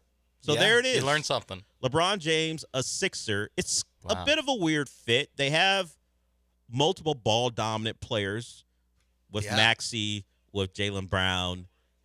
Embiid for 40 games. Yeah. So if the Sixers didn't have the history that they have, in this recent history of being a team who never lives up to expectations, and somebody's, particularly Embiid, as you mentioned, is always hurt, this would be the most ring chasey of all the choices. Because Cleveland, no, you got Harden. Now he gets to get his money, however much that is from them. No one really believes in Cleveland. Cleveland would have been like Cleveland or Miami would have been the Miami. next two. He would have had a spot to be the guy with the ball in his hands all the time, as far as being like their playmaker. Yeah. Giannis would do his thing, but if you look at talent in that starting lineup, Maxey, Brown, Embiid, throw in Edgecombe as well. Yeah, Dean Wade. Yeah. Let's move out of the starting lineup. You were. You know what? I'm good with that. Yeah. I'm good with moving. You become a designated 6th or 7th man. Yeah, Fine. okay. LeBron James to the Sixers. Yeah. I can't. I never seriously considered them. I got to be honest. Despite them being in the mix, I never thought it was a I possibility. thought it was Cleveland, Miami, maybe earlier, and then maybe during the season or right after the season, maybe the Warriors. I didn't really think the Sixers. And it's interesting because he really is going to go back or continue doing a little bit what he showed at the end of last season before Reeves and Luka got hurt, where it's like, oh, he's like the dirty work guy, or he's the diving on the floor, third. He's not even, no team really has a third initiator, so he is just kind of filling in the gaps. So, like you said, on Miami, it was like a cleaner fit of like, oh yeah, LeBron can just kind of do LeBron stuff, maybe a little bit less as Giannis would be the one, but in Philly, it's like, I mean, even before this, they got the scoring down. They got guys that can get to a shot. Yeah, they got 3 of them that do it all at all NBA, all-star level. So yeah, that's they don't need that part of LeBron's skill set. Yeah, considering he's not a good defender anymore. Yeah. Is he just gonna be like, what's he gonna do? Yeah, I get it. Be LeBron. Great player, all that stuff. Some post-ups. But as far as the fit is concerned, yeah, I mean, they'll find a way. Great players, they all find a way. The thing with Embiid is that, like, A, doesn't play that much. B, he can step out away from the basket a little bit more. So maybe LeBron can do some of the bully ball matchup hunting kind of stuff. And it's all lip reading, but we remember when Jaylen Brown at Summer League talking about Bronny in a way that was a little, at least allegedly, disrespectful. So Jaylen Brown has a couple of things to work out, right? Maybe he's already had with LeBron, but he called Embiid a flopper on a stream after the season, and now he's going to have LeBron join him. I can't believe LeBron went to I'm telling you, man. Like all this, maybe that was part of the thing. I'm going to do what you guys think I wouldn't do. But the Sixers, LeBron James on that, and particularly that Sixers team. Yeah, the personalities are all. It's going to be like, the kind of, I don't want to call it a sideshow of the league because they're probably, I don't know, top 4 seed or whatever in the East. But yeah, they're going to be a number 1 overall pick of who First Take talks about the most this season, pretty easily. Yeah, I don't think there's any chance they're not leading Cleveland, a lot of their shows. Him going to Cleveland's actually the only one that they wouldn't have talked about as much, or not talked about the most. Never mind the fans, Yeah, I don't know that Sixers fans have a great relationship with LeBron, Well, so they're going to have to it happens across all sports. Yeah, here we didn't love Chris Paul when he got here, and the injuries. We all know the history there, but as a Clipper, we weren't giant fans of him, and then you had to accept it. Yeah. I don't think that Sixers fans were thrilled with him, and now they're going to have to find a way to make it work. And it's not like, obviously Cleveland, homecoming, thanks for 2016, yada, yada, yada. Yeah. Heat, thanks for 2012 and 13, yada, yada, yada. And another middle fingers out, we're back kind of thing for the Heat. Sixers, it's like, I don't know, when they lose in the playoffs, the Sixers fans can be like, this bum LeBron, they're just yeah. Matt Moore, some in some ways better known as at HP Basketball on Twitter, said there's a real possibility that Philly fans are going to be booing LeBron in his last game in April. Yeah. It's like a distinct chance. I mean, I will say, if they make the Eastern Conference Finals, if that team, if the Philadelphia 76ers finally get over the hump and what they need, the end result of the process, the best season they have in the process is because it's because of a 42-year-old LeBron James dragging them to the third round of the playoffs. That would also be very funny. Yeah, but as it stands now, you go player for player. Is there more? I guess, of course, let's not forget about the Knicks. The Knicks are better. Yes. No, not better, but certainly better. But like player for player. Player for player, if we're talking 2K rating. Like talent-wise, it's hard to tell anyone the Sixers aren't, or tell the Sixers are not one of the more, if not the most talented team in the East. And yet, we all know how this will end. But they're interesting. Lazy J, of course, you want to talk about LeBron. The question is, you are someone who follows LeBron wherever he goes. LeBron, excuse me, because only his fans call him Bron. You ever met anyone who's not a fan of LeBron who calls him Bron? No. No, it is strictly to, like, people will call Michael Jordan MJ or Jordan, no matter Mike, no matter what. But Bron is specific. Yeah. And the only reason I said it the first time because I'm reading it. Yeah, it just typed out. Yeah, but Bron is specific to his fans, and we'll have one of his fans when we come back. The question will be. I do like that we get like a clutch representative essentially. Yeah, like, pretty much. Like we just get the. Oh, but we don't know. Maybe he doesn't like this. Yeah, move. maybe he's like, you know what? I'm sticking with the Lakers. There is a LeBron James on the Lakers. It's Junior. Sure. But, you know. So will Lazy J 15 white guys, but still contemplate this question, Lazy J. We'll get to you when we come back. Have you already put in your Fanatics order for your Bron Sixers jersey? We'll do that when we come back. But before we go to break, I want to talk about Aqueduct Plumbing Company. That's a place and a person in Billy Brown that you should follow no matter what. Aqueduct Plumbing Company is the plumbing company for you. For any problems you have, large, small, in between, they're for you. Big job, small job, a leak, a remodel, a repipe, all those things they do. That's why I'm mentioning them. Go to Aqueduct Plumbing Company right now to see all the services they provide and set yourself up with the best plumbing company in the city of Houston. You look at the banner right at the top of the screen. Houston's premier repiping company. They've done over 1,000 of those. So if you have an older home and you know a repipe is in the cards for you, these are the people you go to. You can also call them at 281-488-6238. That's 281-488-6238. That's Aqueduct Plumbing Company. Just go to aqueductplumbingcompany.com. That's aqueductplumbingcompany.com.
It's the Del Olaleya Show. On ESPN 97.5 and the ESPN Houston app. Live from the Huntington Bank Studios, here's Del Olaleya.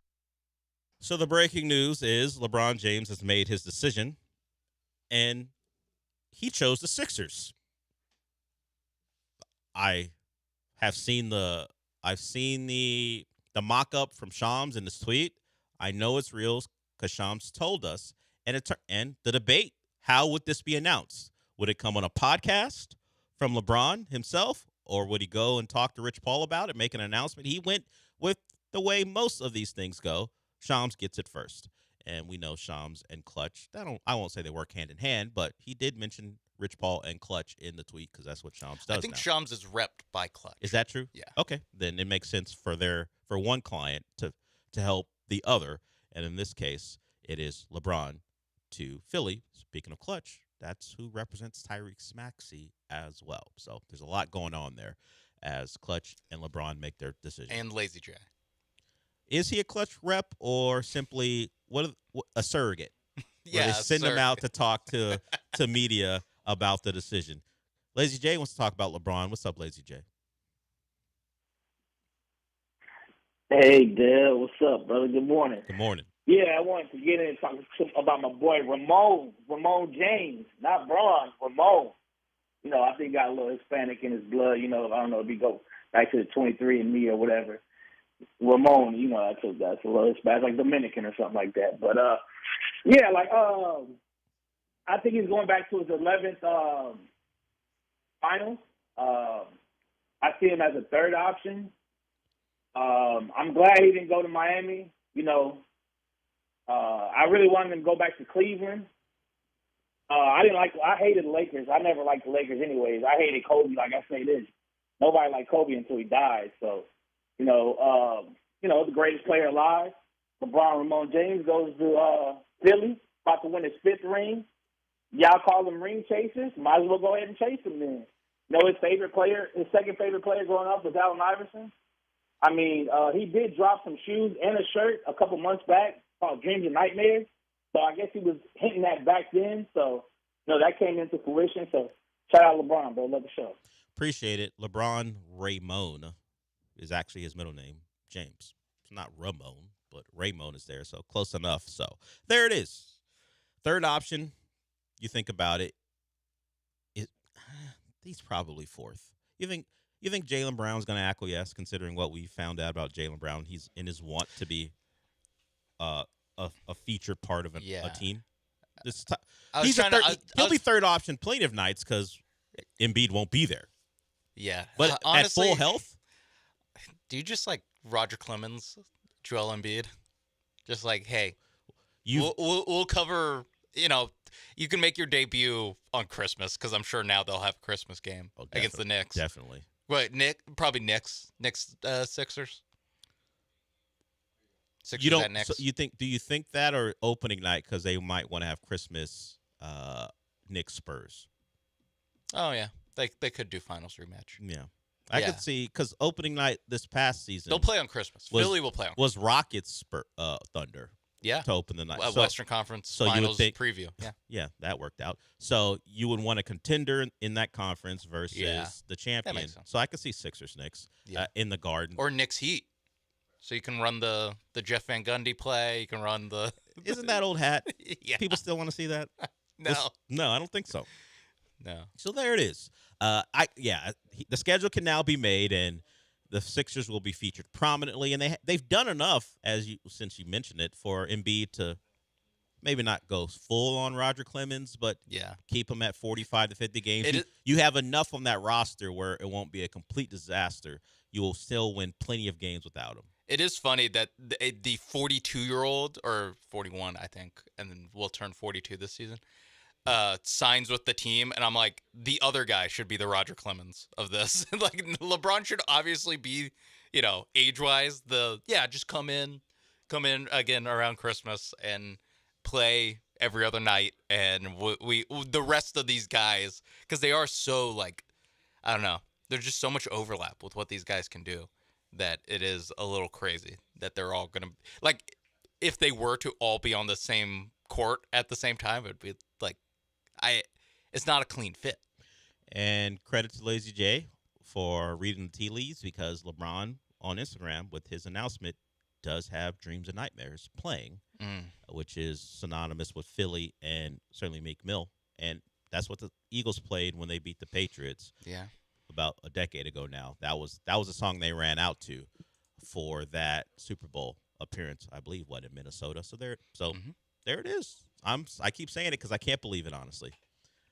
Yeah. They're as much as you can look at the Philly roster before they signed LeBron and see talent everywhere. I never took them seriously. There's just a thing about them that I don't take seriously. No, yeah. And LeBron adds, they've earned that, I think. Yeah, and LeBron now adds some legitimacy. Whether it works out or not, that will be decided. But he does add legitimacy to any Philadelphia fan saying we could go do something big, because no one would really believe it. Even though he is 41, 42, he may not have the impact people think. But the fact that he looked at them and said, I want to be there, it changes how I view that organization. And all it took was Daryl Morey getting out of there. Oh, yeah. Okay. Does he make this move? There's no way we know this. Does he go to Philly if they don't have Daryl Morey? If they did have him? Or if they did have Daryl Morey. If they didn't fire Daryl Morey.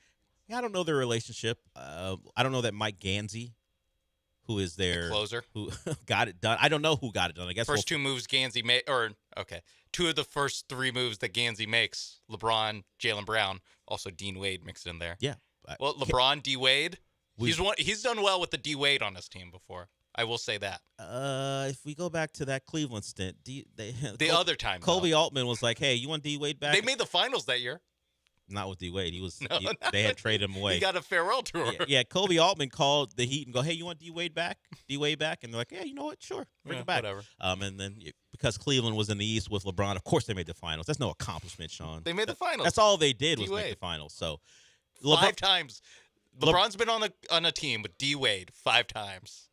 This will be number 6. All 5 times he's made the finals that year. LeBron in this last how long was he in Cleveland the second time around? 4. So in his last 8 seasons playing for an Eastern Conference team, he's made the finals. It's going to be very funny when he doesn't with the Sixers. Yeah. Although hey, all he needs one Jalen Brunson ankle turn. You never know. I don't know who I'd pick above him. Yeah. Partially because Miami only has 6 guys on the roster. Well, you can't just wait till DeMar DeRozan signs there. Things will change. But arms race. Are you doing this thinking about Joel Embiid there? Because the expectation for most of us is that he won't be around in the playoffs. So is this who's their Sixers backup? team the second best team in the East without Joel Embiid? Who's their backup center? Is that guy good enough? Do they have? I guess Drummond left. Yeah. Who is their backup center? I don't know. That's very important on a Joel Embiid team. I hope it's not LeBron James. I hope that's not what they're planning to do. But small ball 5, LeBron James. Yeah, I mean he did it on the Lakers when AD got hurt. It's true. So we'll go to break with that. He played with AD and he's going to play with Embiid. Julian, you want to talk about this, so we'll get to you when we come back. I had things planned, like Kev on stage and him eating an Arby's sandwich. That'll have to wait. Yeah. Julian, we'll get to you in the second hour. Michael Carroll will join us at 11:30, but the story of the day is, on a Friday, LeBron James picks the Sixers. He also finally decided this morning. Yes, I'm sure. And on his Instagram account, as I mentioned, he played Dreams and Nightmares along with the video of his accomplishments and his history. And then at the very end, it's a logo for the Sixers. It's very I'm a 17-year-old in 2016. I'm making my college announcement type of video. So I get it. He never got a chance to do it as a high schooler. He went straight to the NBA. But this is a thing straight out of the 2015, 16 era of high school announcements. He should have been better than that. He should have done a hat. He should have done 3 hats on the table. It would have been perfect. It would have been great. Because it would have been so shocking that he went to the Sixers. Cleveland, Miami, flip it away, and then he pulls out a 6. Pat Riley one last time. And what he does is he has Allen Iverson come out and hand him a hat, and that's how it goes. Yeah. All right. Hour 1 done. Hour 2 will start when we come back.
Art, not that Art, a different Art, tweeted us. I saw your question about Christopher Nolan and his treatment of dogs in his movies after seeing The Odyssey. We'll try to get to that when we talk to Michael, which will happen in about 25 minutes. The host of Comicast joins us.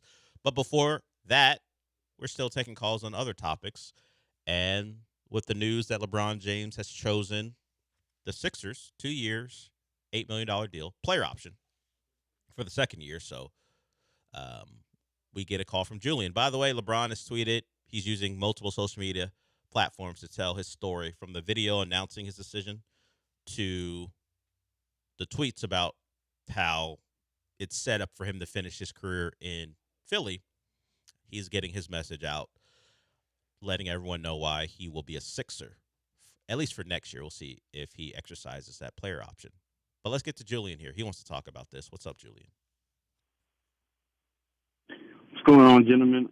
I think LeBron chose the best team, right? I thought they was going to be Philly. But when I thought about it a little more, this is set up for disaster. Joel Embiid is a big-ass baby in social media.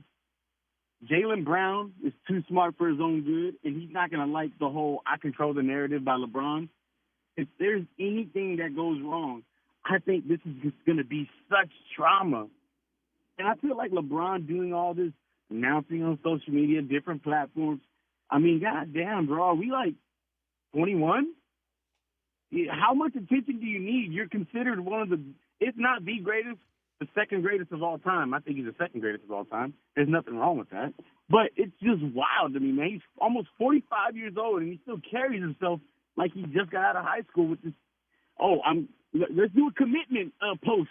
I have chosen this because of so-and-so. It's wild. Y'all have a good day.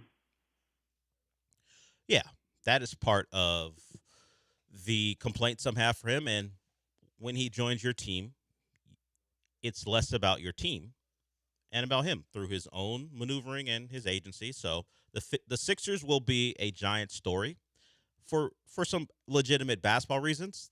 They are now, if they weren't before, a contender for the title, certainly getting out of the Eastern Conference. But LeBron carries his weight. He's kind of a franchise changer, maybe less so basketball wise, but just how things get talked about. As I said earlier, the Sixers become some team that gets credibility simply by having him choose them, despite some of the less than, let's say, if you go by what Julian's assessment is, less than mature ways of making this announcement. Once he gets there, once he puts on a uniform, it puts the Sixers in a different realm and tier when it comes to the general perspective of a basketball fan and the media. They go from this interesting kind of a circus because of all the things they've done over the last decade plus, and it never coming to anything other than making a second round to, oh, okay, the best player or second best player of all time is on our team, is on their team. Now what are they? But the basketball stuff is really of more interest to me. I just want to see how it works. I get how people feel about LeBron or whatever. I don't have a strong feeling about him one way or the other as far as his non-basketball stuff, even if it's surrounding basketball. How's he going to make it work in Philly, where he has stated in the tweets that this is about trying to go win a title, and this is a franchise desperate for not only legitimacy, but an actual title. So there it is. Do you think he told his daughter, like, that she has to go to Philly? Yeah. Sorry. Of all the choices, you're going to the nice. You're going from, I'm sure, a very nice L.A. junior high or high school. I don't know how old she is. And you're doing a reverse Fresh Prince. You're going back to Philly, or not back, but you're going to Philly. I don't think she goes to school. I think she goes to school in Pennsylvania. But is she going to be in Philly proper at whatever private school she goes to? There's probably not going to be a couple guys from the neighborhood starting trouble. No. And then she's got to stay with God Uncle Steph in San Francisco.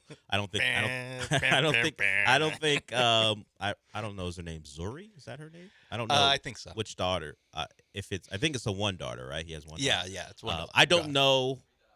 Like I'm Garrett Cole right now. I don't know. I don't know how to answer that right now. I believe she will be spending her time in the general Philadelphia area. Yeah, whether she actually goes to school in the city is a different question. Whatever. Nice North Jersey or something, Yeah, or South Jersey, something like that. Does LeBron want to live in Philly proper? Delco County. Oh, can we get LeBron in the Task universe now? Can we do that? Him and DJ, you DJ know, Grossanova? I don't know if they've started writing season 2, but he's going to get a mention. He's got to get a mention because we remember from that show there was like what was it, a Phillies Cup? Yeah, that Satsack Ruffalo had. He was a big sports guy. So LeBron the Philly's going to get a mention in Task. I just wish. Well, I won't. Can they shoot an episode around a game?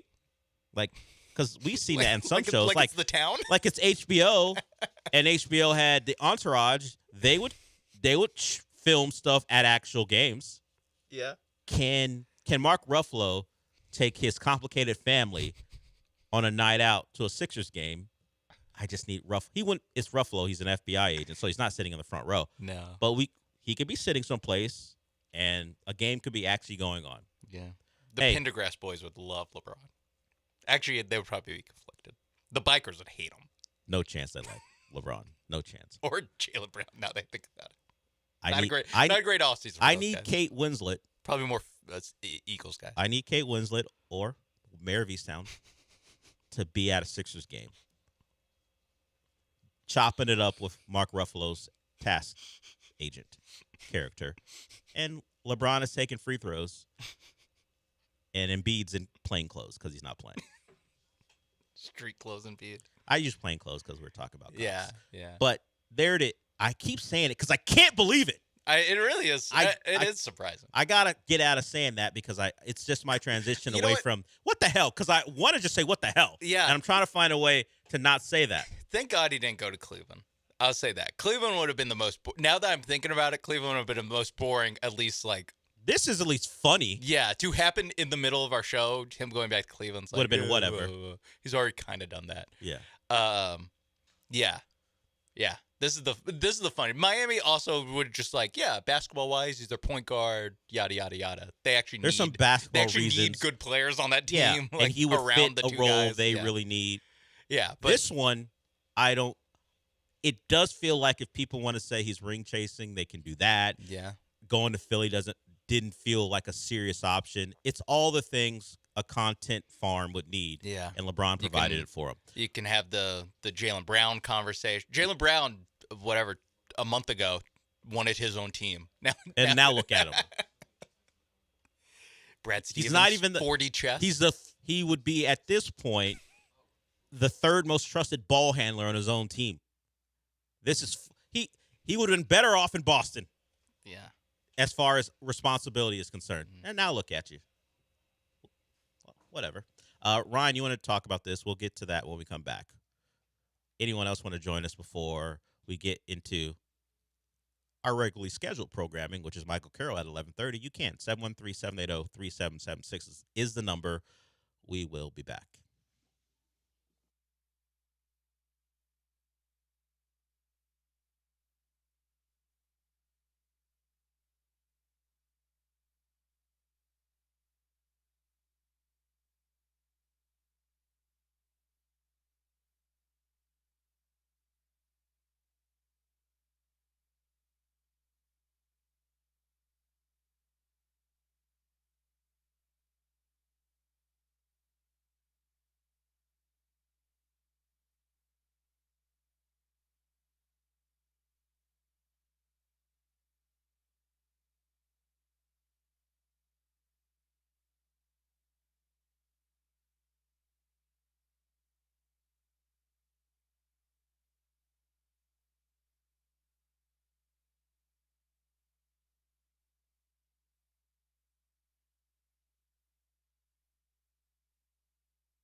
Broadcasting live from the Huntington Bank Studios, it's the Del Olalea Show. On ESPN 97.5 and the ESPN Houston app.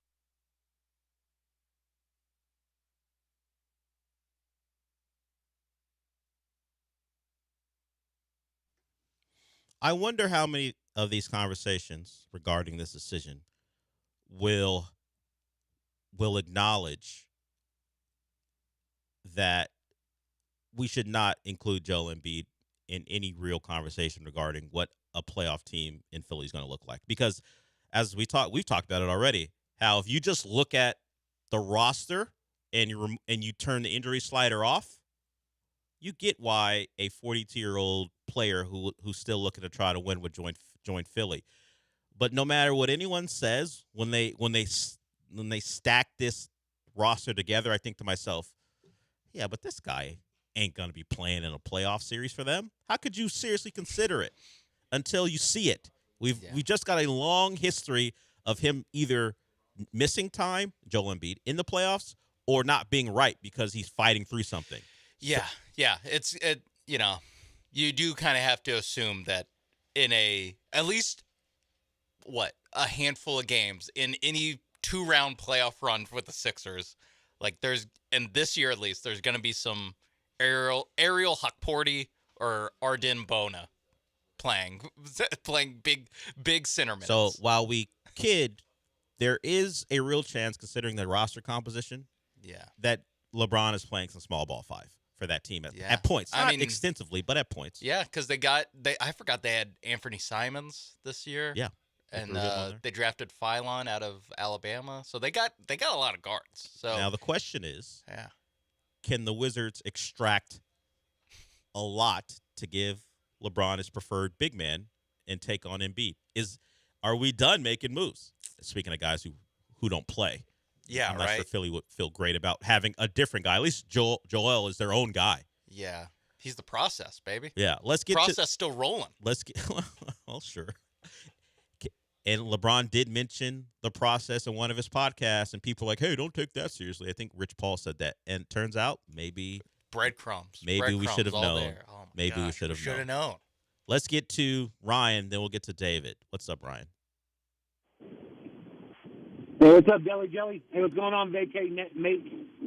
Hey, this is very changing my Facebook status to relationship wise, LeBron wise, be like, oh yeah, my new relationships with the Sixers, yada yada yada. Also, do you think LeBron finances his own statue in Philadelphia if they win a title? That's all I got. It would have to be that because they wouldn't build him one. I mean, they did build one for Rocky. Yeah, but they did build one for fake wrestler. I get fake it, boxer. But that is a celebration of Philadelphia, that movie and that character. LeBron is a mercenary who chose them. I know. And it's not even, in 2018, maybe. 2018, they probably, you can never know with the Sixers. They probably get a championship, right? If he goes there instead of the Lakers. You would think so. You'd think so. Who else was on that roster at the time? Ben Simmons? Ben Simmons. I guess that would have been before they got Jimmy Butler. Yeah. So Tobias Harris. Tobias Harris over LeBron James? Once you start laying out the roster, no chance they win a title. JJ Redick? They're not winning a title. They probably get it. With that LeBron James, though, they get one. Nah. It's the Sixers. He won one with Kuzma. Ben Simmons is still Ben Simmons. He won with Kuzma. Bill Simmons is still McGee. Yeah, and he had Anthony Davis have the best jump shooting stretch of his entire career. That is true. The Sixers would still be a team full of guys who we don't really believe in big situations. Embiid aside from LeBron. Yeah, he makes the finals possibly, but they're not winning a title with that team. Yeah. Embiid would have just missed Game 6 of a series. So many guys who don't have that dog in them, as they say. Yeah, the Ben Simmons piece, really. Let's get to David here. Welcome to the show, David. Guys. Hey, I remember when LeBron and Big Perk were both drafted out of high school the same year on the same draft. They, Big Perk came into the league, got his job done. I want to say he won 2 championships. I know he won one for a fact with Boston, and then he just got out of the league, got into commentary, and then is living his life to the fullest. But I'm trying to figure out, if I was a sports psychologist, I would love to sit down with LeBron and figure out what else does he need to do, being one of the top 5 greatest players of all time. I'll hang up and listen. I don't think there's anything left for him to do. Not commit a heinous crime. Yeah, avoid doing something to ruin Yeah. what you've already established. Nothing he can do basketball-wise is going to do that. Yeah, because O.J. Simpson would be remembered as one of the best running backs of all time. He still was, but no one's putting him on the Bleacher Report list. No one's going to the wall. What he is accused of and acquitted of. That's why I said accused of. And but found responsible. And so, yes. Blah, blah, blah, blah, blah. Sure. But all the stuff, let's say all the things surrounding OJ makes his NFL and college football career the second line, if even that, when you talk about him or when you think about him.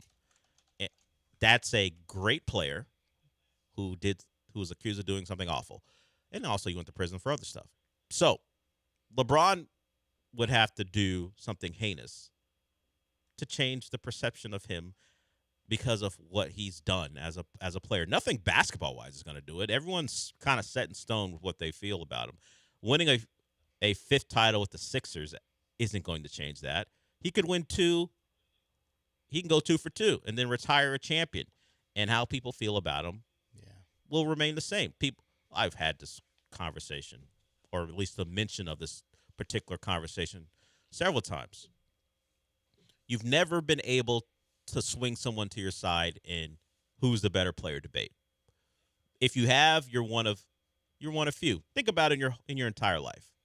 If you are passionately defending a player with your buddy against the player he's defending, who at any point switch sides on that debate? It never happens. So LeBron's been around too long, done too much, made an impact on too many people for that switch up to happen. You feel about him how you feel about him as a basketball player.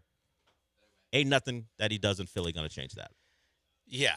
I will say, at least on Wikipedia, O.J. Simpson was an American football player, actor, media personality, is widely regarded, one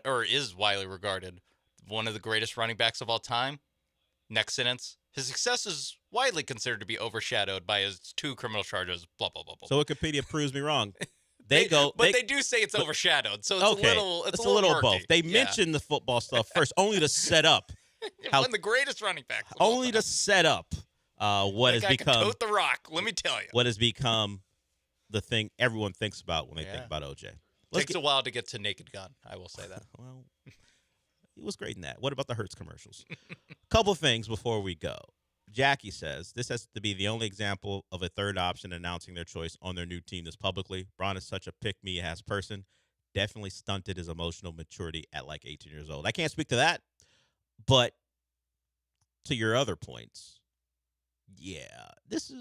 but he is a third option, and also, at worst, look, people will throw Kareem. They say he is someone overlooked. Some people love Duncan. But generally speaking, at worst, believed to be the second best player to ever play. So it's unique for the second best player to ever play to fall to a third option, but it's only because he's 42 years old or 41, going to be 42. Yeah. Yes, he was the second option on at least regular season-wise, a good Lakers team. And this time around, it just so happens that he's joining a team with some elite talent. So he falls to third and maybe even fourth when all the guys are healthy. But he can do this because people care enough. So he can do the social media post on Instagram and Twitter to get his messaging out there. Yeah. He is a third option, but like it is different. He's not, whoever the third option on the. Just look around the league at third options. Hell, be close to home with the Rockets. Whoever you think that Thompson? like Well, when Fred's healthy, it's Fred. So LeBron James, third option. Fred VanVleet, third option. Or Alfred Trigo. Yeah, or whoever you think it is after KD and whoever. Yeah. It's just different, and it's right. It's okay to acknowledge that, and it's okay for everyone to think this is too much. You could have just had Shams tweet it and keep it moving. Yeah, it was probably. But like, I'm not surprised he has some stuff to say. It was probably like 20 days too long, but whatever. Whatever. It's over. I'm cool. And he picked the team that's the funniest team he could have picked, at least for me. All right, we'll go to break. When we come back, Michael Carroll will join us, the host of Comicast. And let's see, Sean, remember what I said. I don't know if he heard us. Will he mention that show? Okay. We'll see if he does. Michael Carroll when we come back.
Despite the big news of the day, we get back to regularly scheduled programming, and that would be Michael Carroll, Comicast, joining us. Hello. Comicast can be heard wherever you listen to podcasts. He does that podcast with Jong Lee. It's true. And I joked about how last week you had a pretty easy segment. Yeah. Hey, the Odyssey's out. Go watch it. We can talk about everything surrounding it. A little tougher this week. You ain't kidding. Not a tentpole movie to direct people to. Certainly some streaming options, but tell people what was on the latest issue of Comicast. Well, we've been busy this week. So Jong and I did a trailer reaction to both the Avengers Doomsday and the last trailer for Spider-Man Brand New Day. That released on Wednesday, and then there was also our full spoiler review of The Odyssey. That also released on Wednesday. And then yesterday, Shalise Williams of Real Movie Junkie, she had a chance to jump on the podcast with me to preview San Diego Comic-Con. Of course, that's happening. Began earlier this week. Began Wednesday. She headed out there, I think, on Wednesday. And so she kind of gave like predictions and things of what we can expect, not only from like Marvel Studios, but some other stuff that's out there, like Apple TV. They have a panel this year, which I believe she was saying was the first time they've done that.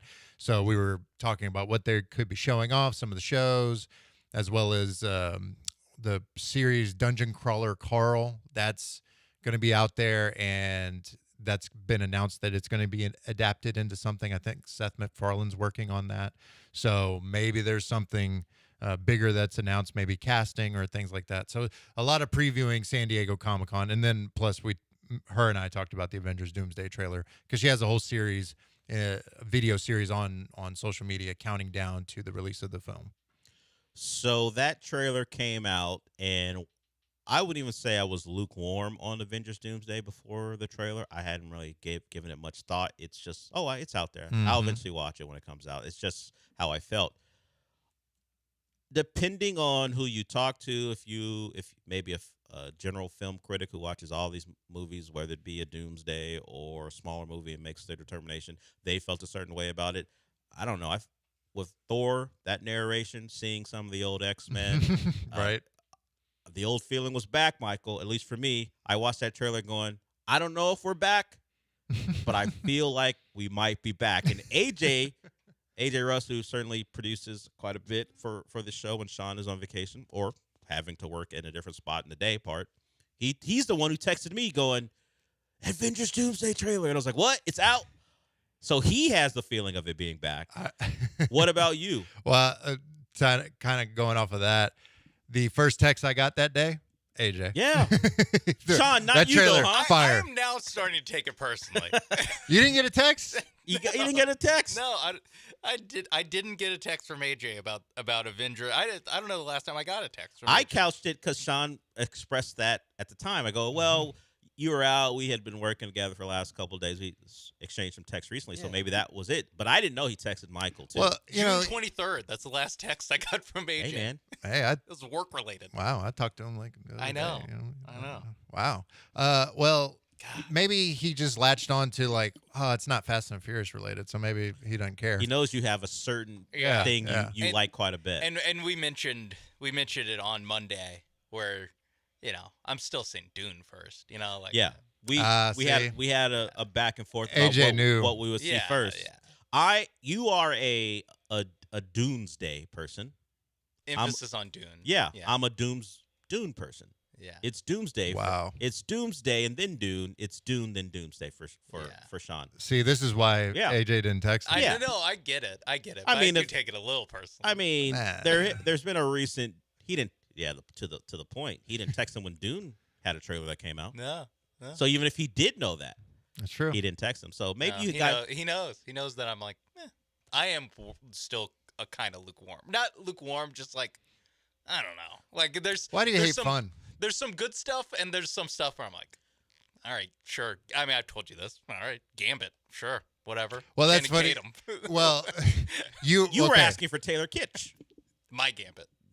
That's his Gambit. Honestly, Shalise was like, I wouldn't have minded Taylor Kitsch because so now I'm counting it up because of the people I've talked to, Jong, Shalise, Ashley Saunders of her website, and there's 4 or 5 people that I know that are like, I like that trailer, but I don't know about Channing Tatum as Gambit in this movie.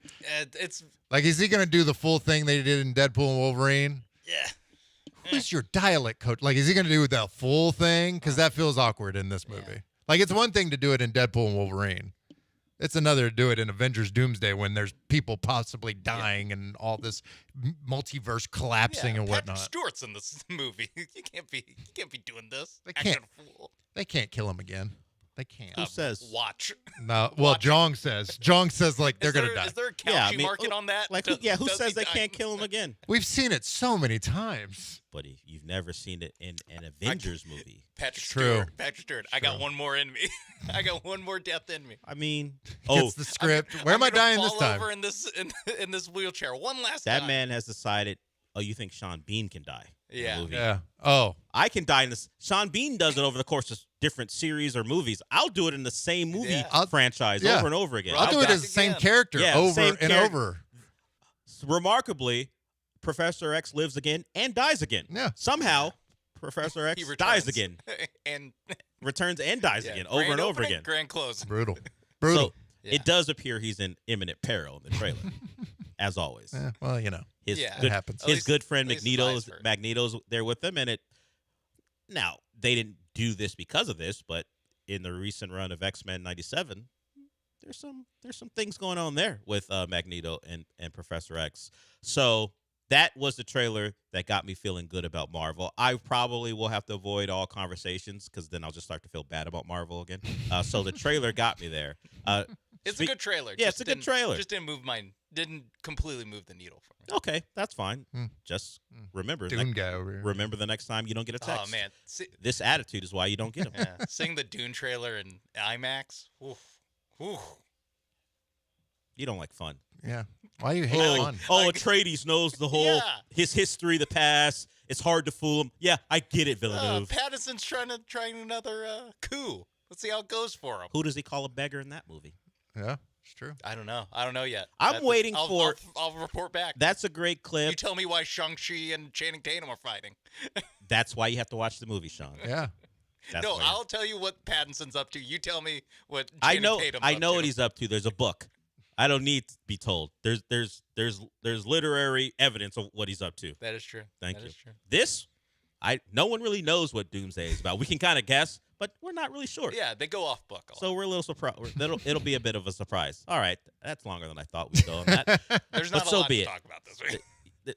Yeah, that's true. What do you mean? Well, Pinocchio Unstrung? You're not excited for that? So we will do TV recommendations when we go to break, but before that, Michael threw out a movie, right?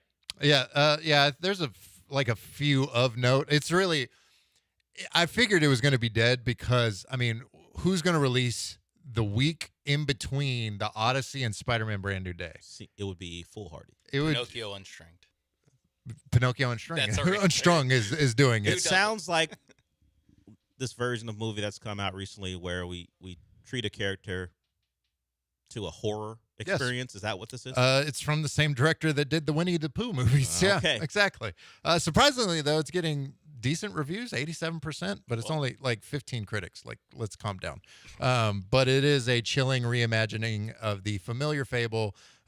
Pinocchio Unstrung unfolds inside an elite London prep school influenced by a sinister cricket and created by Geppetto. Cricket is Freddy Krueger. Yeah, Robert Englund. Robert Englund and Richard Brack, which is a guy like Brake, which you probably know him once you see him. I know that face. Yeah. Pinocchio launches a violent crusade to carve himself into a real boy. Yeah, just like his brother James, one piece at a time. So there you go. There you got that horror movie. But outside of that, when that's your like most highly rated film of the week, it's a tough week. There is which I wonder what are the odds that Brian McDonald's actually watching this movie right now. Motor City, the new Alan Richardson action joint, where it is almost completely dialogue less. I think from a review I was reading, Alan Richardson's character only says 3 lines in the entire hour and a half runtime or something like that. So you have that. There we go. Well, and apparently the director's like done music videos, and that's what it feels like. It's a long music video. Is there a credited screenwriter? I mean, there has to be a credited screenwriter. Yeah, I think there is. Okay. There is, but they only did it's mainly like screenplay rather than script, because it's few lines by anybody. Yeah, which is Brian's wild. probably already seen this movie. Oh, 100%. He got the 9 a.m. showing. 100%. 8 a.m., 9 a.m., something like that. Brian's, because it does scream old man dad movie. Just saying. You said it, not me. You were saying it in your brain. Outside of that, there is a very pretentious movie. Okay. Her Private Hell by the guy who did Drive and a few others. Sophie Thatcher's in that. Sophie Thatcher's in it. Reading the descriptions of the movie sounds like a fever dream. Like, it makes no sense to me. And it's one of those whether if you get it, like, cool, but it may be the director is the only one that's going to get it, because there's not really a plot that really makes sense unless you are in his brain. In his brain, okay. So the tagline is, a troubled young woman searches for her father as a mysterious mist engulfs a futuristic metropolis, unleashing a deadly and elusive entity. But it's also, they're making a movie inside of the movie. I hate movies like so that. I really don't like those. I've never liked one of those. Yeah, I don't remember liking Tropic Thunder. They don't really make the movie. They don't really make the movie. No. They struggle to make anything. They never really make the movie. Yeah. Most critics don't like this one, 45% right now. So, or you have the directorial debut of Lil Rel Howery. Okay, what's he up to? Haunted Heist. When a reunion trip turns into a robbery, 4 friends discover the mansion's owner's ghosts from the 1950s never left. Trapped by the spirits planning a demonic sacrifice, the friends must battle supernatural terror to survive the night. Doesn't look good. So skip that as well. Yeah, this is a movie where skip all of these. Just skip. Don't stay home is what he's saying. Stay home. Go watch the Odyssey. Just save your money if up you're for gonna next leave week. your home, go watch the Odyssey. But if not, manage this week. So Tiffany Haddish, King Bach, and Carlos Miller. So yeah, a lot of names like comedians, and they threw them all together, or whether they be stand-ups or just comedic actors, they threw them all together and put them in a movie. The synopsis, I was like, okay, yeah, I can. See Don't this let that good. fool you. Watch the trailer and you're gonna be like, oh, okay, yeah, never mind. Hard pass. Most of these hard. I mean, Pinocchio Unstrung is like for the horror fans. Like maybe that's something you'll be into. But outside of that, especially when that one's the best one of the blood and honey and all that. He got to that one first. Pinocchio Unstrung. It's rough this week. It is rough. Okay, Tyler, we see you. You want to talk about a movie Michael would recommend you go see. We'll do that when we come back. Anyone else want to join us before we wrap it up for the week? The number is 713-780-3776.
You're listening to the Del Olalea Show. That's kind of full of sports, but also filled with a lot of movie talk. Now back to the Huntington Bank Studios with Del Olalea and Sean Mapes. So let's get to Tyler here. He held through the break. We appreciate it. And then we will get to Michael's recommendations as far as streaming is concerned. What's up, Tyler? Hey, I'm in Dallas to see the Odyssey at the 70 millimeter IMAX. So I went on Wednesday, and I thought it was good. But I don't think I would do it for another movie again. I was actually most impressed by the feel of the sound during the movie. Visually, it was good, and even I was on the third row, and it was so a fine viewing experience. And so, I mean, my uncle there that lived up there, so I mean, and I was available to do it, so I liked it. But I think I'll be fine sticking around here, seeing an XD theater for movies in the future. But so I don't know if this is happening at all the showings, but they showed a scene from Dune before it started, because they can't really show previews, but they were able to show that because I guess that was done on 70 millimeter IMAX also, and that scene was really awesome. So it makes looking forward to that coming out also.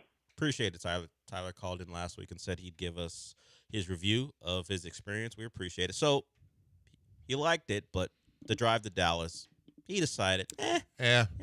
I mean, until it's like actually where we can watch it here in Houston. That's what I was telling somebody else online.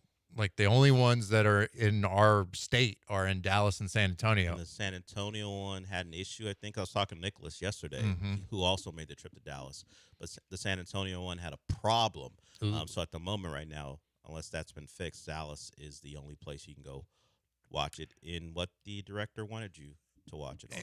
And I mean, it's like a thing where it's like, if you can see it, cool, like make the trip, but don't like break your neck to go see it. Now, if it's something where it's more readily available in the city of Houston, I mean, yeah, I would probably definitely recommend it, but you know, take what you care about a movie into account. You know what I mean? Like some people are just not big into the visuals or the sound or whatever the case may be. They just want to watch it. Just watch it on a regular standard screening if you want.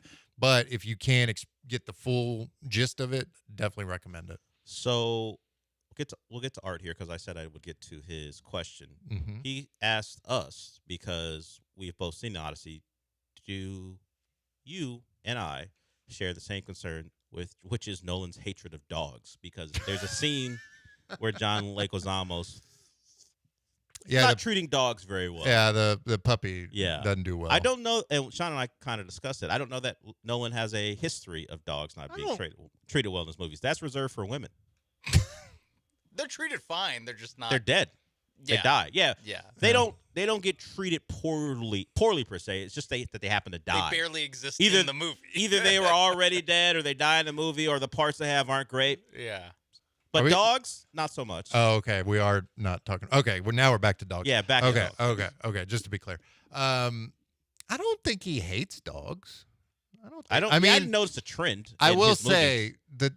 the dog that Odysseus first picks up is not. That's not the same breed that is at the end of the movie. So I'm very confused by that. It's like a Cocker Spaniel at first, and then it becomes something else. Maybe Cersei got a hold of that dog. Cersei, Magic. I don't know. Zeus got a hold of it. I don't know what happened. Yeah. One star. Yeah. Different dog. Dog continuity. Bad. You know the account of all the things that Nolan got credit for, could not figure out how to get the dogs to look the same as they grew older. Two Argoses? Yeah. The account we rate dogs is the only time they give something 1 star. That's the only time they're like, that's not the right dog. That's just It's like the incorrect. Fresh Prince's mom. Yeah. I mean, I like. Is the dog Aunt Viv is the the first. older is the new dog lighter than the old dog? I didn't think so. This is a different pattern. Yeah, different pattern, but same ballpark. Just watch earlier episodes of The Fresh Prince. You'll get what Sean's talking about. All right. Or maybe not. You may not get what Sean's talking about. You may not notice it. Who knows? Michael, what about staying home? I stayed home last night and watched Masters of the Universe. Funnier than I thought it would be. Yeah, the yeah. He-Man movie. I'll credit them for that. I was never going to go see it in the theaters, but that's streaming on Amazon Prime right now. Yeah. And funnier and more adult as far as the jokes than I thought it would be, and I credit them for that. Yeah, that's available right now on Prime Video. I want to take time to watch that this weekend. Mortal Kombat 2 is now on HBO Max, so you can watch all the bloody violence there. And then the World War II film that came out in May, Pressure, with Brendan Fraser. The one about the weather. Yeah, the weather one. The weather World War II one is on. Firing that one up. Is on Peacock right now. King of the Hill season 15 is out now on Hulu. All 10 episodes of that are available. It's more King of the Hill and still very good, apparently. So you have that. You have a new Apple TV sports comedy that's better than what Will Ferrell did last week, called The Dink, with Jake Johnson, Ed Harris, Mary Steenburgen, and Andy Roddick. So there you go. A washed-up tennis pro tries to save a club by reluctantly, I can't talk this week, playing pickleball to earn his father's respect. There you go. Is this the first? This has to be the first pickleball, film or TV show. You know, I didn't do a lot of pickleball research That's not beforehand, so that's on me. That's on me, though. Can it be the last? We can only hope. Possible. We can only hope. So Jake Johnson See how the Dink does. is on. He's doing some stuff with Apple. He's doing the Dink, and he also was in the series with Tatiana Maslany as well, which I enjoyed. Keith has talked about it a couple times. Yeah, Maximum Pleasures Guaranteed, I think. Is it that Yes, one? Maximum Pleasure Guaranteed, which set itself up with the cliffhanger to end season 1 for a season 2. Just when you thought everything was going to go great for Tatiana Maslany's character, an old incident came back to haunt her at the very end. So we'll see if they get a season 2. Michael, anything else to look forward to or not? Well, there's I've never understood why this is coming out, but Stewart Fails to Save the Universe, this expansion of the Big Bang Theory, the continuation. We mentioned it on the show before. Incredulously, actually. Yeah, it is in that same tone of I don't know why this exists, but I did see that DC characters will be in the series. I don't know how that connects, but I saw that. I don't know. That's okay. All right. It's decently reviewed. Black Adam, welcome back. The hierarchy powers back. Him and Stewart. Yeah, it's Stewart. Apparently, Sheldon and Leonard broke the universe, and he's trying to fix it, but he can't. I don't know. It's supposedly good. Like, it's 71% with critics, 78% with audiences. Like, so what level of DC character, when they say that, is going to be in this movie or this TV show? Plastic Man. Kite Man? Kite Man. Yeah, that would track. Kite Man would definitely be. What's the no, not Mr. Pixit. Probably some other dumb, just some low D-list DC studio type character. The calendar. Calendar Man. Or is he too? No, is he's he too big? No, he's too big. And Kite Man's getting his own series, so maybe he's at least animated series. So maybe he's too Kite big Man too. is never too big to appear in something like that. Well, I've seen Kite Man in action. You're right. Yeah, exactly. He already. Let me be clear. He already has his own series. Correct. Kite Man. I have no transition. So Avatar Aang, The Last Airbender, the film, the first film and continuation for that series in a long time, is out on Paramount Plus, which is a good continuation of the anime from all those years ago. Star Trek New Worlds, Strange New Worlds is available. Season 4 is out with new episodes premiering. And then The Walking Dead, Dead City, Season 3 premieres on Sunday. Everyone's favorite. Still going. Huh? Still trucking along. Dave, we'll get to you here before we wrap it up. That's what that music means. Sean, you did not mention Ransom Canyon. Yep. We asked if Michael would Which mention one? Season 2 of Ransom Canyon with Mika Kelly and Josh Duhamel. Oh. You did not get to it. It was on the list, but I didn't get to it. Well, we didn't ran out of I time, didn't get I guess. to it. David, what's up, man? We'll get to you before we wrap it up. Hey, man, I'm sorry. I just called you. I just want to put this little thing in your ear. So I'm wondering why Marvel has never delved into the battle with the Beyonder. I mean, he was 10 times as powerful as Thanos, but they never got into it. Can you explain that? Not in 30 seconds. Michael, contemplate that question. we'll get to it possibly next week. Okay. Thank you, David, for the call. Sorry, I didn't know it'd be so in depth. Your question, I can't answer that today. Maybe we can get to it next week. Sean, since we're done for the day, what's it going to be? Flip me over, Mike. You got it. I'll flip you over to Beyonder. Michael Carroll, the host of Comicast, he joins us every Friday. He does that podcast with John Lee. You can hear it wherever you listen to podcasts, and also Wednesday nights on ESPN 97.5. True. We will talk to you on Monday. Thank you, Michael. Thank you.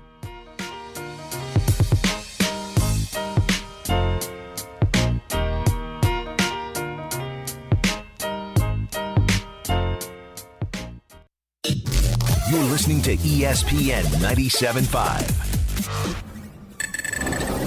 This is Ron Ansana with your market scoreboard report on ESPN 97.5. In today's trend watching, just when consumers thought they were getting a break on gasoline prices, they have rebounded 15 cents in the last week, back above $4 a gallon now that oil prices have shot higher by as much as 30% in a short period after the president engaged Iran for 13 straight days and now promising to hit them even harder in the absence of any new negotiations. Iran turned down a ceasefire agreement that was brokered by the Iraqis, and so we still have this, on the one hand, a standoff over the state of negotiations, but two, a kinetic war going on with Iran, with strikes going both ways and intensifying and spreading into the Red Sea as the Houthis hit 2 Saudi Arabian oil tankers yesterday. Now, oil prices have calmed down a little bit today, but we're going into an uncertain weekend as the driving season for summer continues.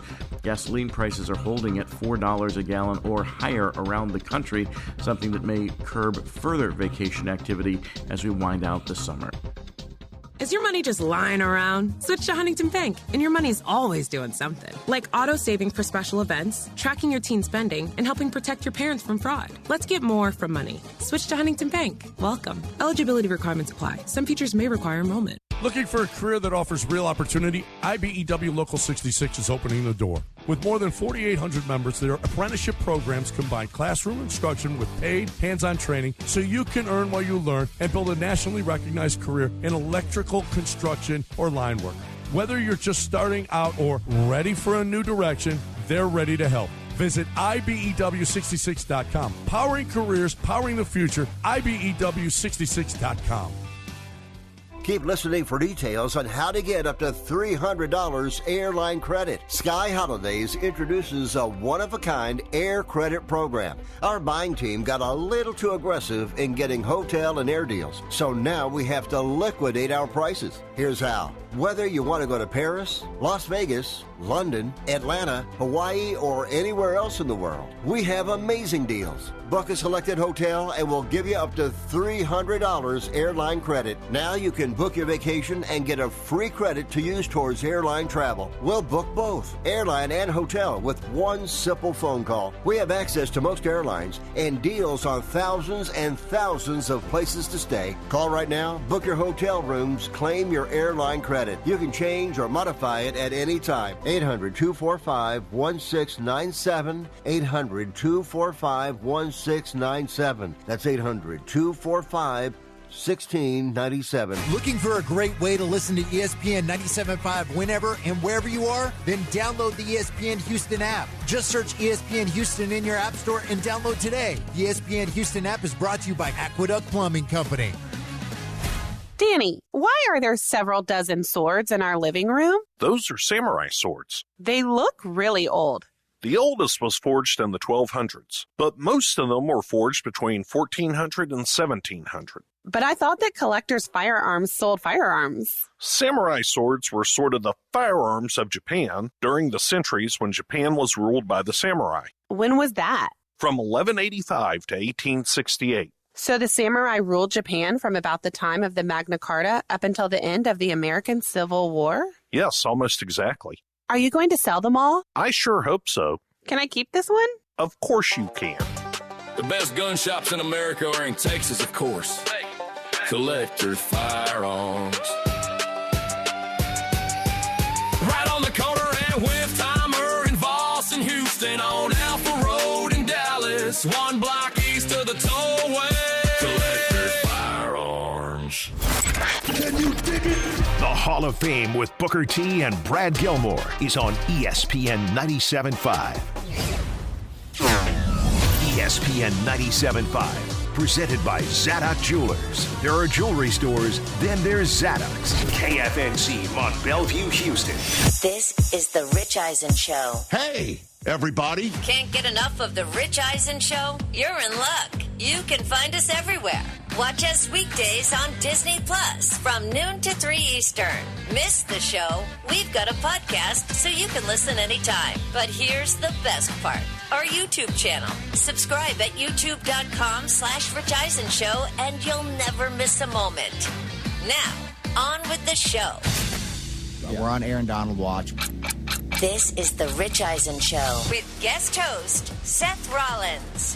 One thing that everybody that's ever played with Aaron Donald has ever said is that he is the best teammate. He's not a Roman Reigns, right? He just don't want to show up. Today's guests: Good Morning Football co-host Jamie Erdahl, WWE superstar Becky Lynch, and now sitting in for Rich, it's Seth Rollins.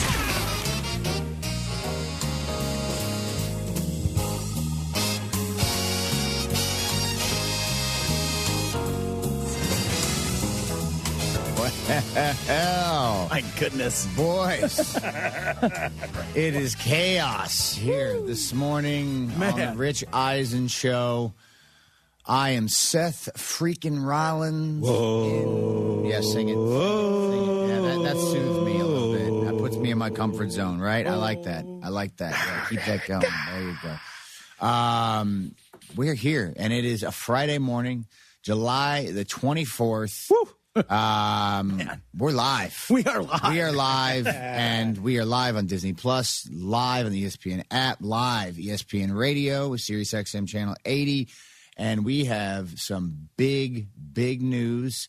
We want to talk about it. Give us a call. Give us your thoughts, your opinions at 844-204-RICH. You know, I think it's only fitting that TJ be the person. Here it comes. To drop a bomb. Yeah.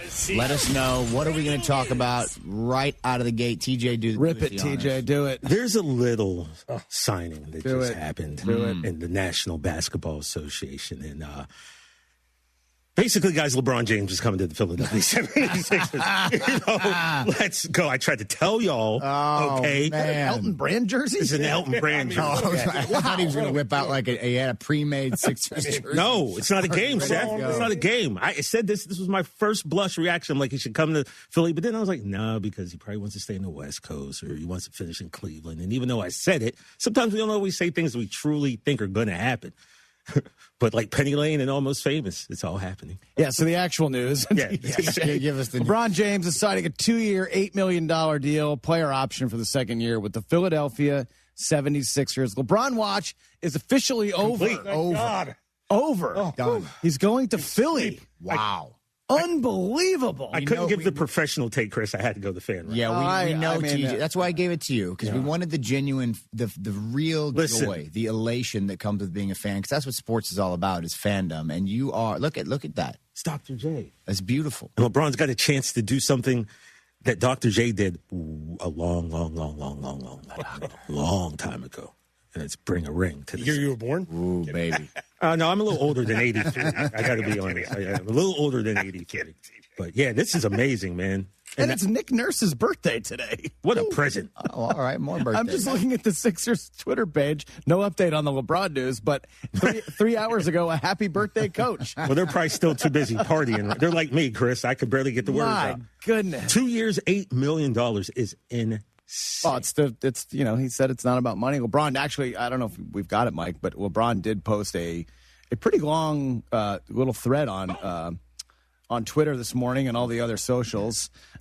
He says, quote, "I thought I was done when the season ended. I wasn't ready to announce it, but I knew I needed some time to really decide, but I was pretty sure I played my last game. I was honest at that last press conference when I said I needed to look at myself and decide if I still love the game. I still truly love the game, and I have more to give. The last few weeks have been really special. I've never been able to have no clue what to do and take real time to just think. I've had an incredible few months with all the people I love, trying to figure it all out. This is my last decision. I'm not going for money. I'm not going for family. What am I really playing for at this point? I had that question as well. I still want to sacrifice. I still want to work. I still want to grind. I still want to compete to win, to have a chance at the feeling of winning another championship. I believe I can make the Philadelphia 76ers a championship team, and I'm so excited to energize a new fan base and start this incredible journey one last time. Thank you, L.A. Miami, I'll forever love, and Northeast Ohio will always be home. He's really doing it. Philadelphia. Wow. I get so much. It's amazing. It really is, man. I mean, I'm blown away. Me too. I was of the opinion that there was I was like no chance Philadelphia. I'm like, he's not going to Philly. Why? I don't think that's what he wants to do. He really must feel like this is the absolute best place for him to win a championship this season. He apparently is close with Tyrese Maxey. Okay. They've got a great friendship, apparently. I remember like 10 years ago, Embiid was on Twitter trying to get LeBron to come out. Around 2014, he was trying to get him to come sign with the Sixers. I think they've got a good relationship from playing in the Olympics together. And then plus, of course, getting Jaylen Brown was the key. I think, and when that happened, that's what made me think, well, if you're LeBron, why wouldn't you want to come? Because in all honesty, he only has to be the fifth best. Talent-wise, LeBron James isn't the fifth best anything. But on this team, there's nights he could be the fifth best player on the floor, man. He can just do his thing. He can drop dimes and, run the offense and not have all the pressure put on him. I think it's a great situation. I think you say it best. This does not happen without the Jaylen Brown trade. And looking at this from a Celtics fan perspective, my God, that trade looks even worse today. And the fact that they don't get VJ Edgecombe back in that trade, I know there was a report that they asked for that, and Philly balked, and the trade gets done anyway with Paul. The fact that they don't get him and Paul George and draft picks back for Jaylen Brown, it looks even worse today. Philly looks so good on paper right now. I'm curious how they're all going to mesh, because you got a few guys who kind of do the same thing. And then, obviously the question marks about Embiid's health and how LeBron kind of fits into this. But on paper, wow, this team looks absolutely stacked. The updated title odds, they have the fourth best title odds. Behind Oklahoma City and San Antonio and the Knicks. Okay. And then Philly's right there. They leapfrog Boston in the title odds now. And I think if you're a Sixer fan, TJ obviously going nuts. Jake, our social guy, is going nuts. You got to think you can win the whole thing now, and I don't think you really thought that, honestly, a few weeks ago. I have so many questions right now. I think my first question, Brockman, you mentioned as a Celtics fan, is this worst case scenario for you? Like, are you just I think as the trade and LeBron going to Philly, have you had enough? I'm kind of crashing out a little bit. It has not been a great month with, one of your biggest rivals, the Knicks, winning the championship. That's obviously extremely painful. Then your other massive rival, Philadelphia, you trade one of your best players, your equal Finals MVP, the guy who carried you this past season while Tatum was out. You trade him to your biggest rival, to Philadelphia. Yep. Do not get the return for him that you felt that was satisfactory.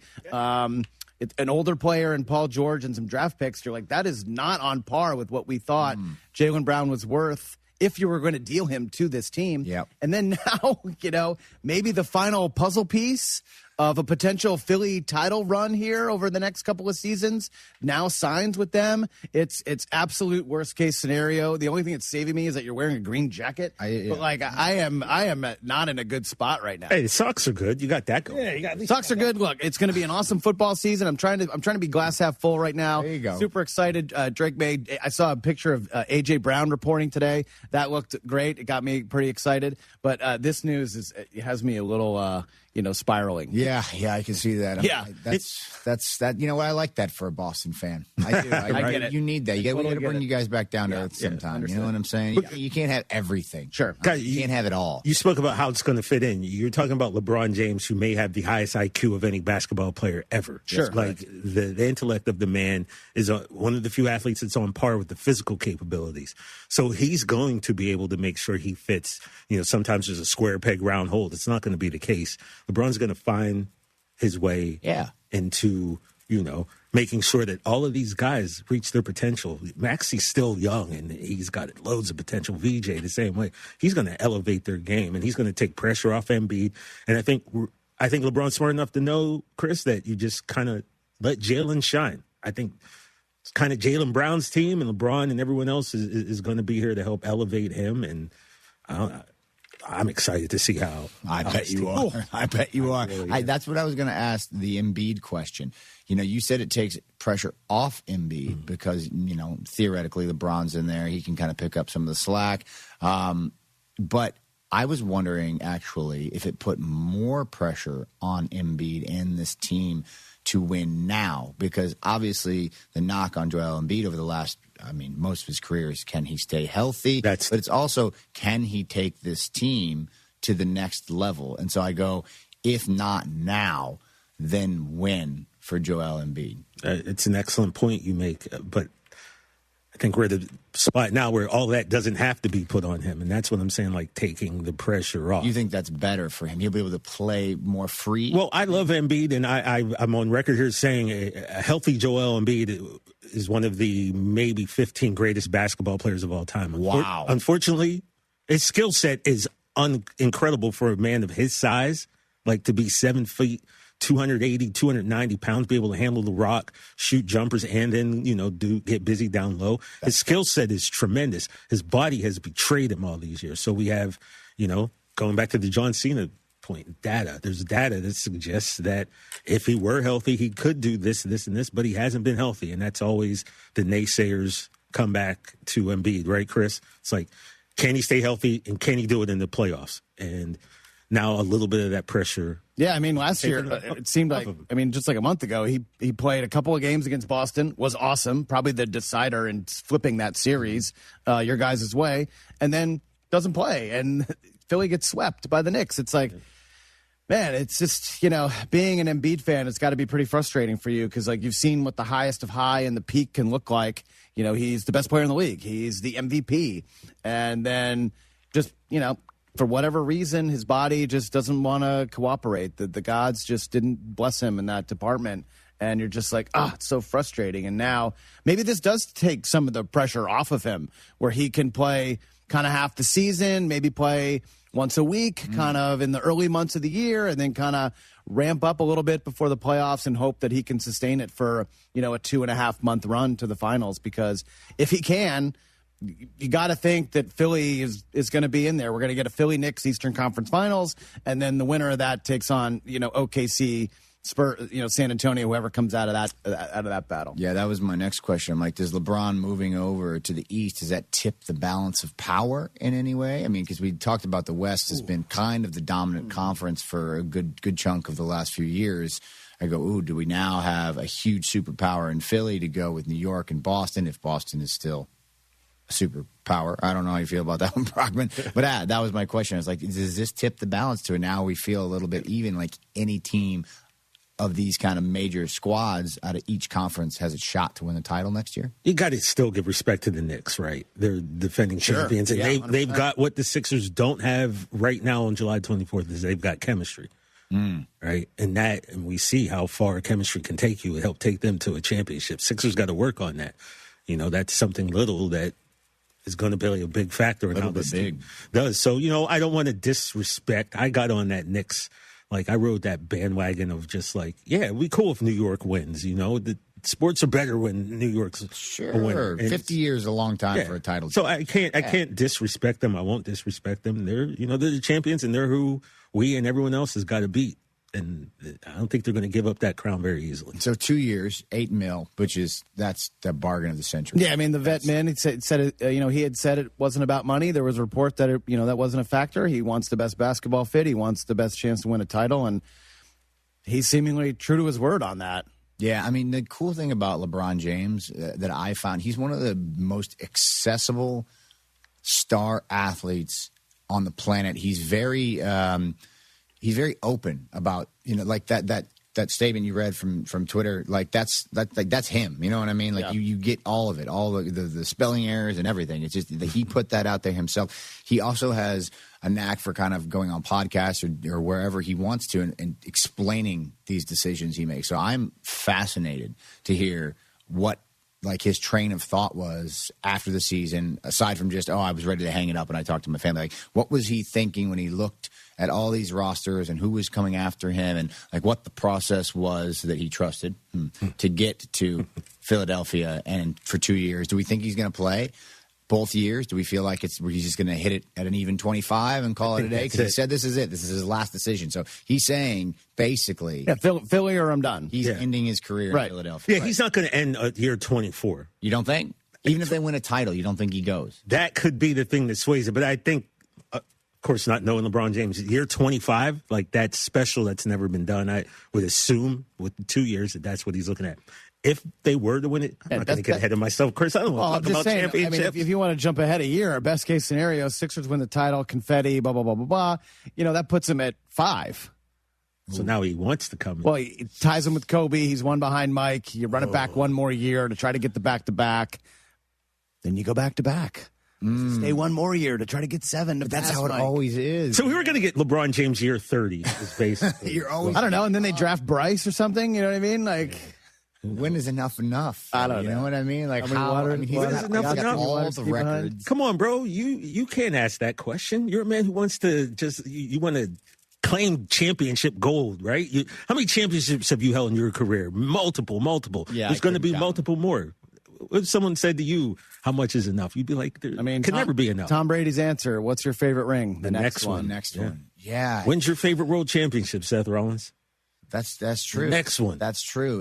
But on the flip side of that, like I don't want to be the guy. I don't want to be like Washington Wizards Michael Jordan. Like I don't want to be that guy. He did average 20 points a game, but people seem to forget. He's still That's fine. Yeah. But that's not Michael Jordan. Yeah, true that. You know what I'm saying? That's not who we're thinking about. I don't and I love The Undertaker. He's one of the greatest of all time. But you look at his stretch run of matches up until the Boneyard match, which was his final match.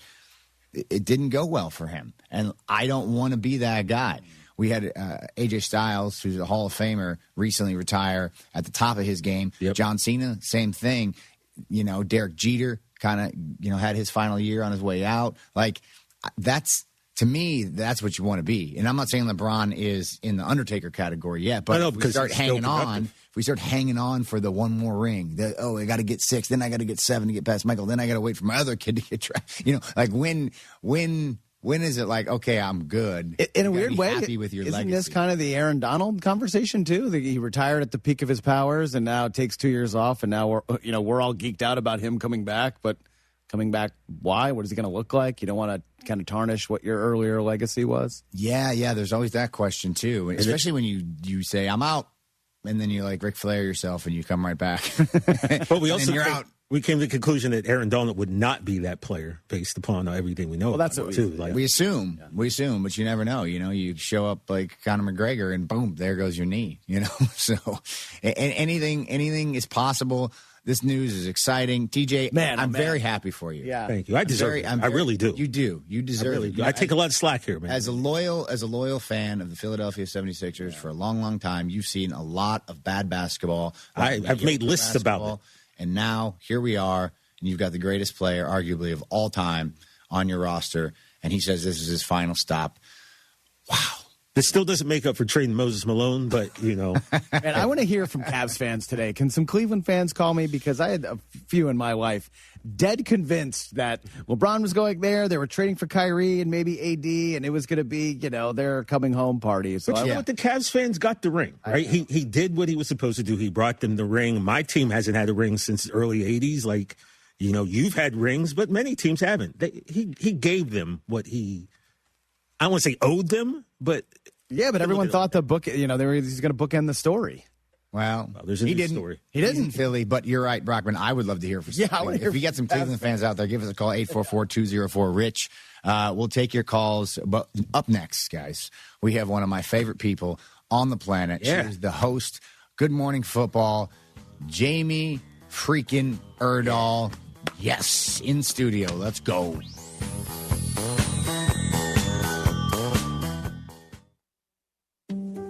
read more about your team in the off-season than in the season? Does your game day outfit include a brown bag with eye holes? Then you may be a fan of a BST or bad sports team. Luckily, when you bundle your home and auto insurance with Progressive, you're protected. Because seeing your painted face in the rearview mirror after a loss isn't just depressing. It's distracting. Visit Progressive.com today. Progressive Casualty Insurance Company, affiliates, and other insurers. Covered subject to policy terms. Not available in all states or situations.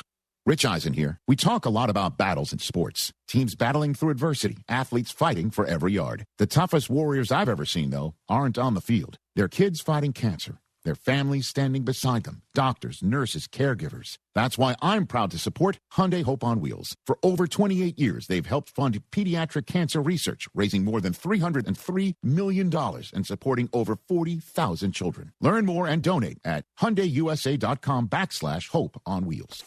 How long is this list? Don't let that honey-do list overwhelm you. Stokes Hardware to the rescue. This is Kirsten Stokes with Stokes Hardware, where old school service isn't gone. It's our specialty. The kids are out of school, which means it's a great time to do your DIY projects, like your patio, painting, or garden project you've been putting off.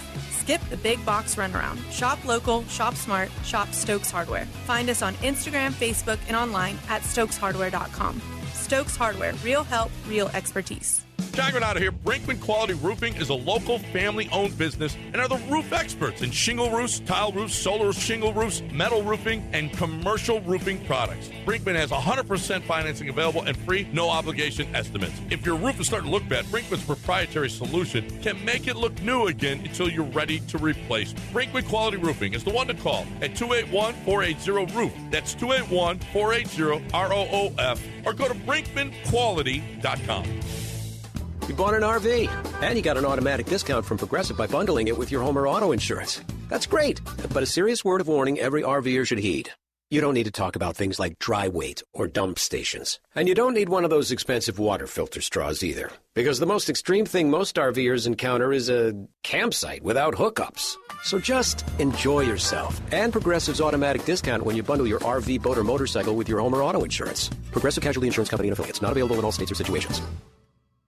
The Colonel's cooked up a new $10 bucket of the day just for you. Monday, 24 nuggets for $10. Tuesday, 8-piece fried chicken for $10. Wednesday, 10 wings for $10. Thursday, 8 tenders for $10. Friday, 24 nuggets for... Ooh, you guessed it, didn't you? $10.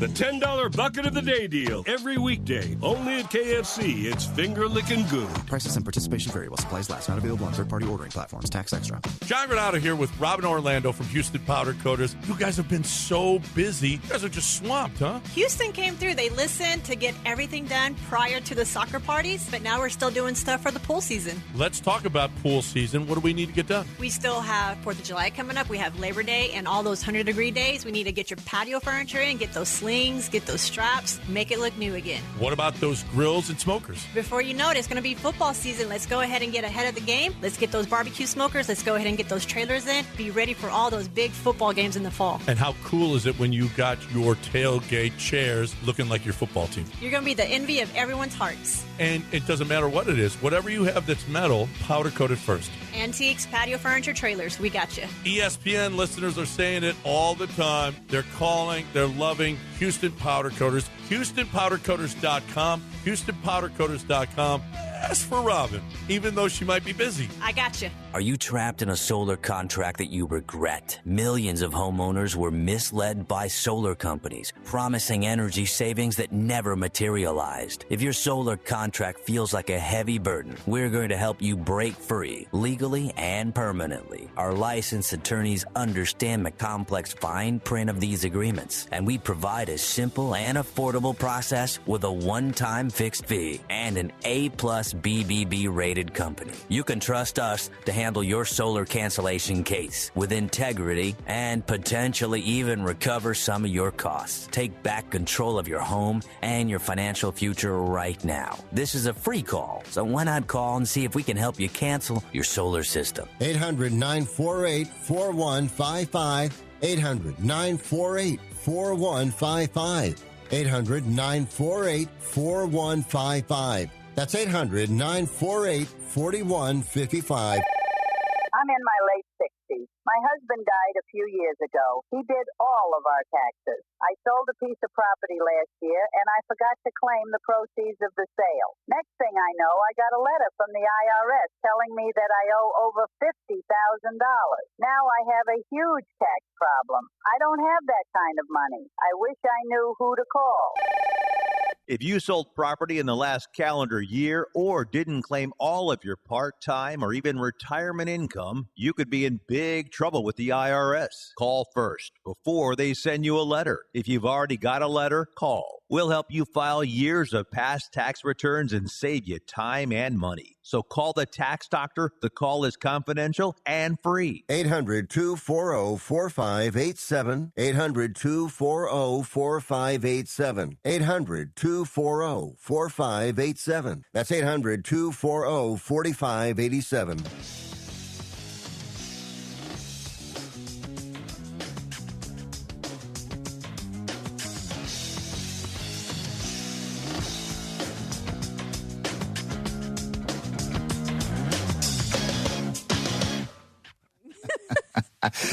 We are back here on ESPN Radio, Sirius Channel XM. We are with Good Morning Football host and the Queen of Minnesota, Jamie Erdahl, who is telling us she's very upset that LeBron James didn't even consider the Minnesota Timberwolves. The nice thing to do would be to consider Minnesota.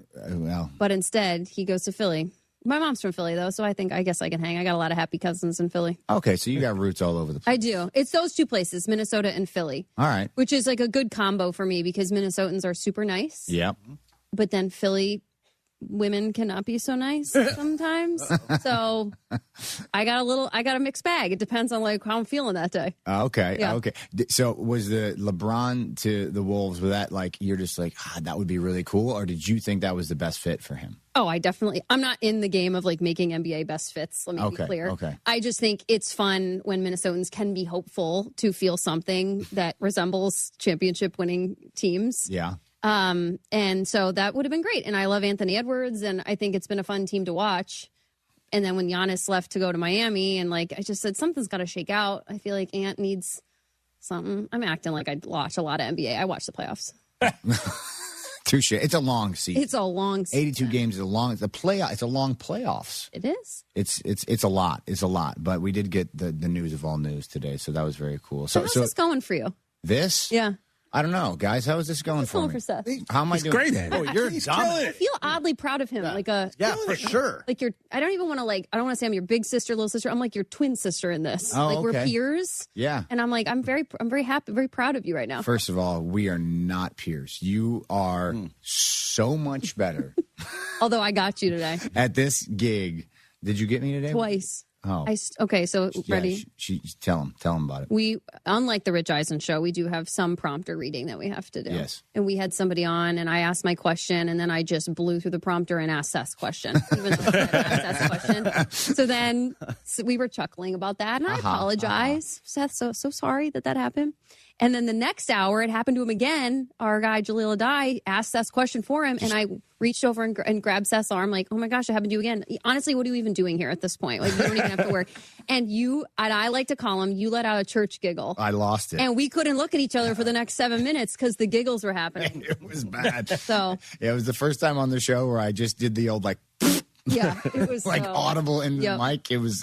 I was very embarrassed. Mm-hmm. I think, Jamie, too, the most important thing is that Seth is here not under a guise or a ruse. He's not lying to us this time. And that kind of made it a lot more better and free and clear. Has he lied to you guys directly? Oh, what? Oh, my goodness. Oh, boy. What? Are you Oh, my gosh. Because the last lying that I witnessed was with KB at the draft. Oh, yeah. This This was pre that. Yeah, we can rewind basically an entire calendar year where Seth comes in here, knee brace, crutches. Oh, that one. Full on. Yeah.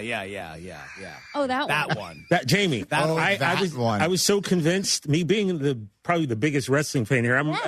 There's a part of me is always like, well, maybe, but I took him at his word. I asked about his mental health. Like people online were really complimentary of the fact that I wanted to know how he felt inside, which got me some followers. So thank you. Did you check on TJ's mental health after you did this to him? I checked on his mental health briefly last season after the Chicago Bears absolutely destroyed his Dallas Cowboys. That's not what she meant, bro. And by checked on his mental health, I mean I texted him later to make fun of him for how bad that beating went during the game. Yeah, well, because he was so confident that Dallas was going to dominate Chicago that he went and hung out with his buddy Ashton Kutcher, fellow Bears fan, and his child, and he watched the game with them while texting me. And I put this on the group chat, Jamie, because I thought it was going to go my way. Group chat thinking, oh, this is my day.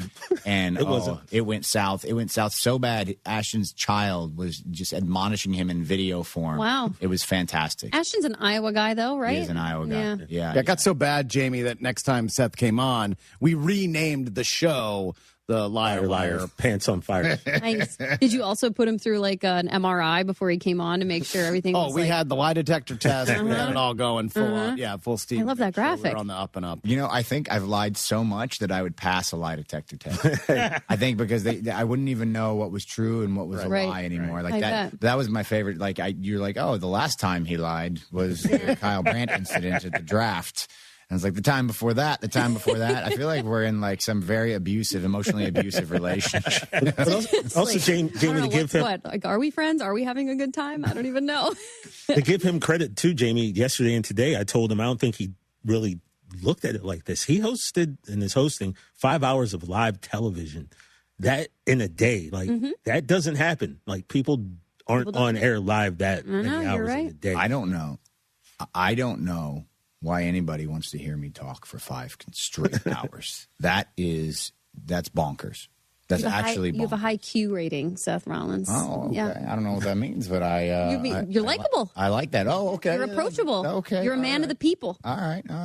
Nice. You have a Q rating slightly lower than Del Tufo's, but his is as high as it gets. I mean, with a name like Del Tufo, everybody knows. Everybody's got a huge Q rating. All right. So you and I host a show. Well, you host it. I just dabble on it occasionally. Good Morning Football. Yeah. So let's talk some football. Okay. Training camps are happening. It's about time. We got 2 in right now, right? We got the Cardinals and the Panthers. Cardinals and the Panthers because you and I Are you going to tell the people? I'm going to. It was yesterday actually on the show. We both at the same time. She said it out loud first. She said, "Oh, wait a minute. They do the Hall of Fame game with teams who are inducting players into the Hall of Fame." Was that and I said, breaking news to you? It was breaking news to her. Okay. And then as she said it out loud, I was like, huh. Seth is like, thank God you said it. Light bulb. And then it made me go back and track every single, I would say the last 5-year Hall of Fame games. I'm not trying to, insult the Hall of Fame game. It's just not one that I like really click into my skis for, So we pay attention. We love the door knock features and whoever's going in. I just never, and maybe it's because the Hall of Famers who have gone in recently, maybe they're like a multi-team guy or something like that. And so it doesn't necessarily track. But this Panthers-Cardinals one felt quite random. Yes. Felt quite random until Cam Wolfe, I asked him, what's Charlotte feel like? Is there a bunch of Luke Kuechly stuff going on? He's like, well, yeah, there's going to be a lot of festivities in Canton. And I was like, right. Light bulb. Right. Yes, Canton. People who are fans of the Panthers and the Cardinals and Larry Fitzgerald, another Minnesotan, are going to be there to celebrate their guys and watch the team play, because I definitely knew that. Is Larry Fitz from Minnesota? Minnesota man. I did not know that. That explains so much. He's so nice. He's so nice. He's so nice. So, Seth, did you not realize that Larry grew up as a ball boy for the Vikings and he learned the position from Chris Carter? Yeah. His dad who recently passed, was a journalist, sports writer in Minnesota. Larry grew up his teen years. He was a ball boy. So he learned from Chris Carter and Randy Moss the position of wide receiver. Went to a really good, a really, really great high school, big public high school in Minnesota. Wow. And, I did not know Then that. He went to a prep year in, I believe, Pennsylvania, in Western PA, a Pittsburgh area, which then he went to Pitt. That's why he, now a 13th year of high school. It all makes sense. Will you actually check his high school for me? Yeah. It's either like I think he went to a military or academy. Creighton Durham Hall. I think the military academy might be the one in Western PA. Jamie, very, very bother me now. Yeah. Anyways, that was news to us. But the Panthers and the Cardinals are indeed the teams that are in training camp. Good job, Jamie. Yes, Valley Forge Military Academy. Military, yeah. But that's the one in PA. Where did he go before he went there? Academy of the Holy Angels. Oh, there it is. In Richfield. That's also a military academy in Minnesota. Yep. Wow. All right. Okay. So, Minnesota girl, Minnesota Vikings, the big talk quarterbacks. Yeah. Kyler Murray. Are you Team Kyler or Team JJ? I'm Team Justin Jefferson. Okay. You've heard me talk about before. I honestly have this is stuck in my head since the offseason, which is like, that man is such a professional. Oh. Justin Jefferson has shown up for whatever has happened. And I don't think it's done onto them. I think they've just gotten into some pickles effectively between contracts with Darnold on the 1-year deal, the draft pick with JJ.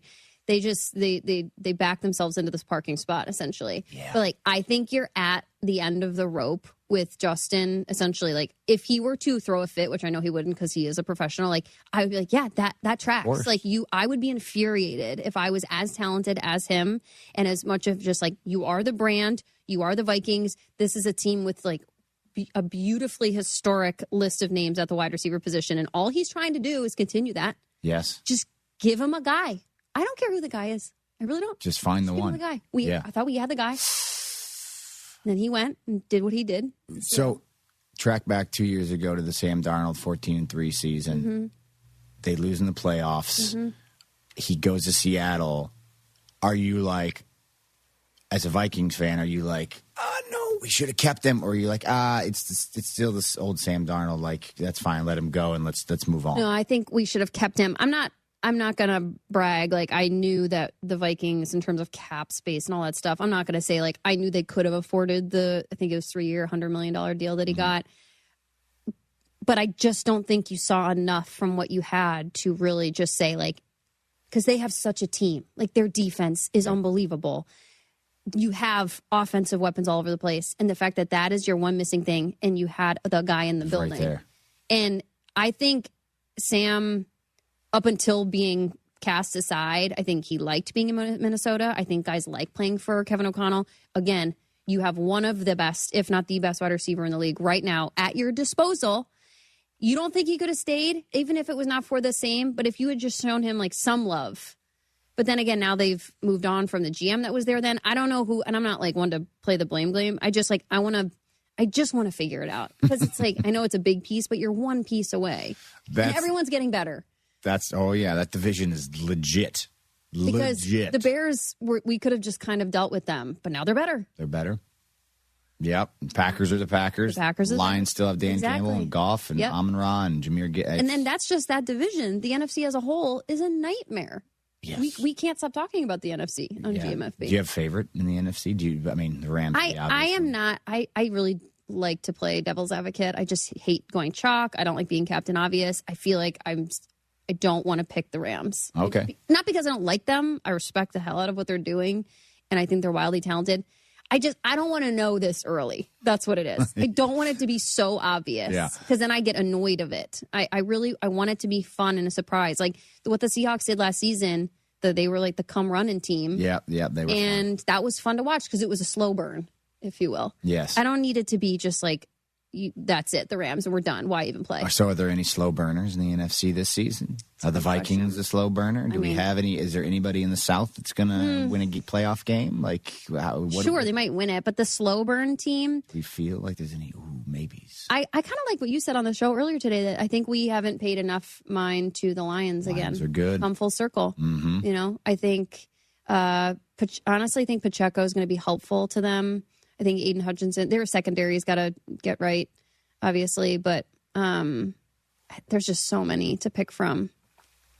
Would it be weird if the Seahawks were just the slow burn team again? I mean, they are under the radar. They are under the radar. We discussed it this week. Like, because the Niners are there and they brought in Mike Evans and everybody thinks, they'll be healthy this year. And, there's no electrical system that's going to hurt. I don't know what's going on there. Minefield. Yeah, whatever superstition they've got. So there. And then obviously the Rams made all the big moves and Aaron Donald might be coming back. So, I mean, they're kind of like just left off the radar, and everybody's like, I can't repeat in the NFL anymore. It's too difficult. So it's like, you just forget about it. They could slow burn again. Yeah. This is a really specific example, but it pertains to today in the LeBron James news, which is when at the very beginning of my career, I worked in Boston from 2012 to 14, which is very much part of like the New England heyday. Championships, titles. And there were moments where it felt like the teams amongst each other were just trying to one-up each other. Like the Bruins won the Stanley Cup in 11, I think it was. And then Celtics were like, nah, we got 12. And the Red Sox were like, okay, cool, we got 13. And then the Patriots were just winning a lot. Sneaky, could that happen in Philly? Brockman is so. Look at him. You're taking him back, and he's so happy. And you saw Saquon already tweeted at LeBron, when are they going to hit the sticks or whatever? Oh no, They're going to golf at Marion. Those two. Jamie, I'm a New Englander, so no. My answer is no. Those were fun times, though. They're still fun times. We were in the Super Bowl last year. Everyone forgets that. True. Were you? Were you really there? Physically. Did you really show up? There. The team. Whoa. I don't want to hear from you. No Super Bowl appearances in 20 years. Whoa. Talk about slow burn. Yeah, it's a real slow burn, man. It's the slowest of burns. No, but did you? Okay, so as a New England fan, that was a real. I think that was a real era in Boston when those teams were. I mean, it was just an absolute snowball. It was effect. incredible. I mean, 07 to 08, you got the Celtics with KG and Pierce and Ray Allen. That was undefeated too at the same time, and the Red Sox won the World Series in 07, and then. It was a wild time. It's been a wild run for New England sports fans in the last 20 years, and it did feel like they were just trying to top each other. And it was like the running debate was who's the biggest star in the town, and you had a player from each of the big four teams, and you don't really see those types of runs happen for a city. Yeah, so could it happen in Philly? Could the Eagles be the slow burn? Eagles? Because it can't, Jamie. I mean, it'll happen for the Sixers, but not for the Eagles. But if the Sixers start to turn it on and they're taking the city by storm, the Eagles might take that personally and say, hold up, we just want to play in an NFC title. What are the Phillies doing? They in it. Phillies are not great. No, Phillies were not great. They've been awesome since they fired their manager. Don Mattingly takes over. They have big stars, obviously, with Bryce Harper and Kyle Schwarber and Chris Sanchez. Yeah, they have big stars. Okay. Philly's a big star sports town right now. That's definitely true. is. Yeah. Everybody that's a new hotbed. That's crazy. All right. Okay, well, fantastic. We are going to take a short break here. We'll be more with Jamie Erdahl when we get back. I need to ask you about Kyle Brandt. I need some Kyle Brandt stories on the show. So we're going to come back more with Jamie after this on The Rich Eisen Show. Let me call Kyle and ask him. Hey, it's Rich Eisen for Pella Windows and Doors. Sometimes teams take a timeout to regroup and call the right play. When it comes to your home, Pella Windows and Doors always has the winning game plan. They're not just window and door experts. They're experts at taking care of you and your home. At Pella, they find the products that meet your needs and their experts install them. They do it every day, and that's why your neighbors trust them. Discover why Pella is a trusted choice for homeowners everywhere. Visit Pella.com/Eisen today. That's Pella.com/Eisen. Drip Drop is doctor-developed, proven fast hydration that helps your body and mind work better. Trusted by firefighters, medical professionals, and over 90% of top college and pro sports teams. Drip Drop is engineered to hydrate faster and more effectively than water alone, with 3 times the electrolytes of leading sports drinks. Stock up now at dripdrop.com and use promo code RADIO20 for 20% off your first order. That's dripdrop.com, promo code RADIO20. You deserve a bank that brings excellent service to your day. At Home Bank, the team is ready to help you achieve your financial goals. Visit any Greater Houston location or find more online at home24bank.com. Good for business, good for life. Home Bank, member FDIC. With Progressive's Name Your Price tool, you can choose the best coverage option for you. Because you know you. Like, you know that hiking isn't for you. Sure, it sounds nice to be in nature while exercising, but that's what a gym and houseplants are for. I mean, you don't even like walking upstairs. So why would you walk up a hill for miles? To what? End up high in the air? Come on, you know you're scared of heights. Only you know you. So get coverage options within your budget with Progressive's Name Your Price tool. Progressive Casualty Insurance Company and Affiliates. Price and coverage match limited by state law.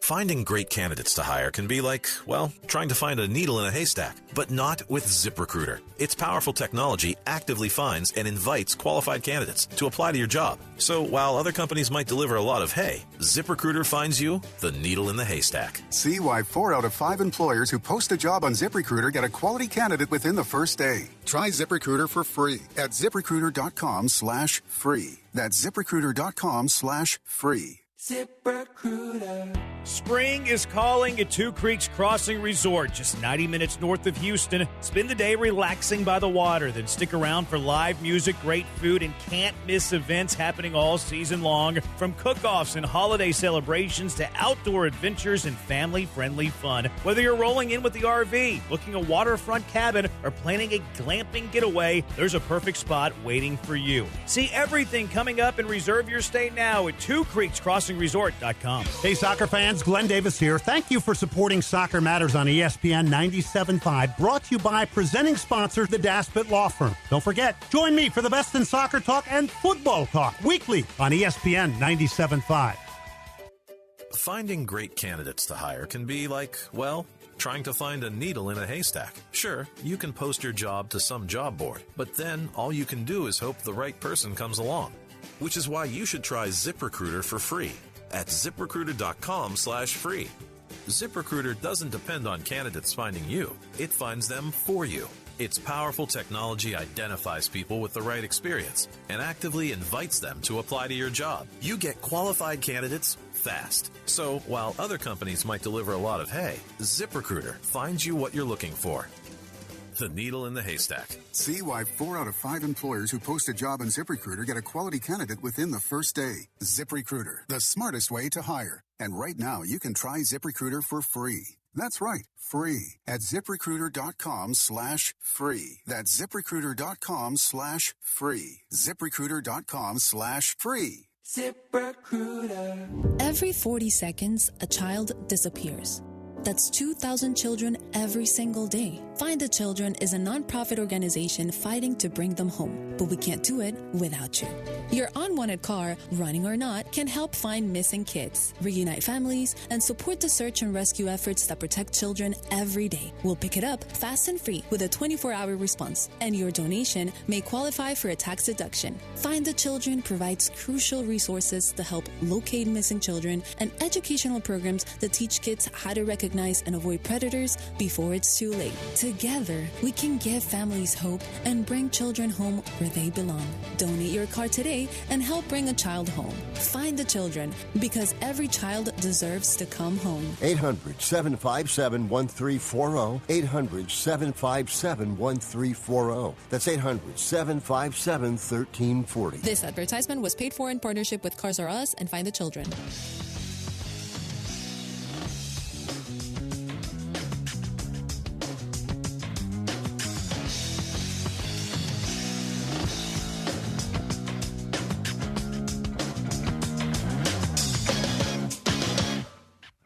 Yeah, you got it. You're in charge today. So what are we talking about? We are talking about me sailing a boat to Minneapolis for SummerSlam and me winning back my World Heavyweight Championship from that Putz Roman Reigns. Look at that. So that's what we're talking about imminently. But what I've been wondering since we went to break and now that we're back here on Disney Plus, ESPN app, and ESPN Radio, Sirius XM Channel 80, I've been wondering, you've been working with Kyle Brandt for how long now? We will embark on our 5th season together. Unbelievable. This year. Right. Kyle Brandt is a maniac. Yes, he is. In the best possible way. He's a lunatic, and I love him. We love him. Do you have any great Kyle Brandt stories that you can share with us? Anything that jumps to mind? Oh, gosh. Isms about Kyle? Anything we can muse on? This will be a good television tease too. Or we have a Jeopardy episode coming out at the end of next week. Is it like a sports? It was ESPN Jeopardy. Okay, sports themed. Sports themed ESPN Jeopardy. Kyle, Manti, and I competed against each other. Wow. The episode is going to drop on all these platforms that we're on right now. Yes. I'm not going to rattle them off. It comes out next Friday. Kyle and I and Manti were, group chat, let's make sure we make good television. Let's represent GMFB. But I fully expected to lose to him, to Kyle, because he's brilliant. And we're standing there. And the thing about Kyle is he approaches creating television from when his eyes open that morning. That is his whole goal. You and I think we go about our lives. We're married. We have children. We do our jobs. Yes. Kyle, that's not how Kyle operates. So I get to Jeopardy and we're standing up there and we're at the podium and I'm just like looking around. This is cool. Okay. And I write my name on the board that shows the whole time. Sure. And Kyle looks over at me and he's like, hey, I'm like, what's up? And he goes, you happy with your name? And I'm like, I thought I was like, did I just do? And so I had written Jamie with no, and I was like, am I supposed to put a cross on my J? What's the problem? Like, why are you? And he's like, yeah, I'm fine with my name. Why? What's going on with your name? And he goes, I've thought about how I was going to write my name on Jeopardy my whole life. And I was like, okay. And so then I rewrote my name because like the pressure of like, is it right? Like this is going to go down in his mind. Like that's a life moment. Yeah. For me, it was a Friday. Yeah. And it was a Friday in May, and then now it's going to come out next weekend, and he wiped the floor with us. I mean, I'm sure I'm ruining the episode, but like, Spoiler alert. he was so good. And, but he also just made brilliant television at the same time. And like, that rattled me. The entire experience rattled me, I'll be honest. Like Jeopardy's very stressful, but him proclaiming that he is, and I was like, am I doing this entire thing wrong? Like, I should have thought about how to write my name. By the way, I'm doing that right now. I'm like thinking about how would you have done it? You do it, yeah. Yeah. So now when everybody watches our episode, you should pay attention and compliment Kyle how he wrote his name. But that's how in the weeds he is. Were you expecting when you went into this? Were you at least hoping? Okay, you know what, Manti, I know it stands no chance. respect my yourself. He would also. He would say that. Yeah. Are you like, I can hold my own here? Yeah. Or are you like, I hope Kyle takes it easy on me? Because Kyle is like a wealth of pop culture and sports knowledge. Like he can remember like third down and 4 plays from a game that happened in 2009 in week 13. Like, that's where his brain is. It's also like the speed in which he can respond. So that's actually, this will be a true tease. We were working through the last board and I got the second to last question correct. And so the final number was triple Jeopardy. And I'm not going to pretend like I know the math well enough to think that for some way, if I had gotten the number right, I could have been close to him. But the point is, like, I had control. But the fact that in like a 10 seconds, and it felt like a half a second, I got a question right, which I was proud of. Then the triple Jeopardy comes up. You're just staring at the camera, and Joe Buck is reading you the question. And I'm back at like, but I got the question right. Can we celebrate that? But you got to go. And I fully fell on my face. The answer to the question that I got wrong for my final triple Jeopardy will live in my head rent free and I will actually like hold anger towards this athlete for the rest of my life.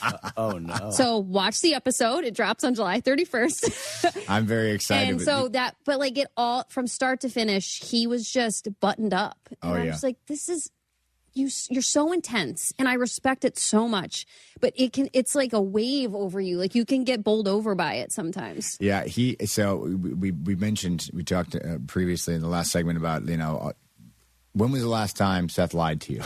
Yeah. And you mentioned at the draft, Kyle and I's little dust up, right? So that was Kyle's idea. Brainchild from the beginning. Before I even got to Pittsburgh, he's like, yo, we got to do something for the draft.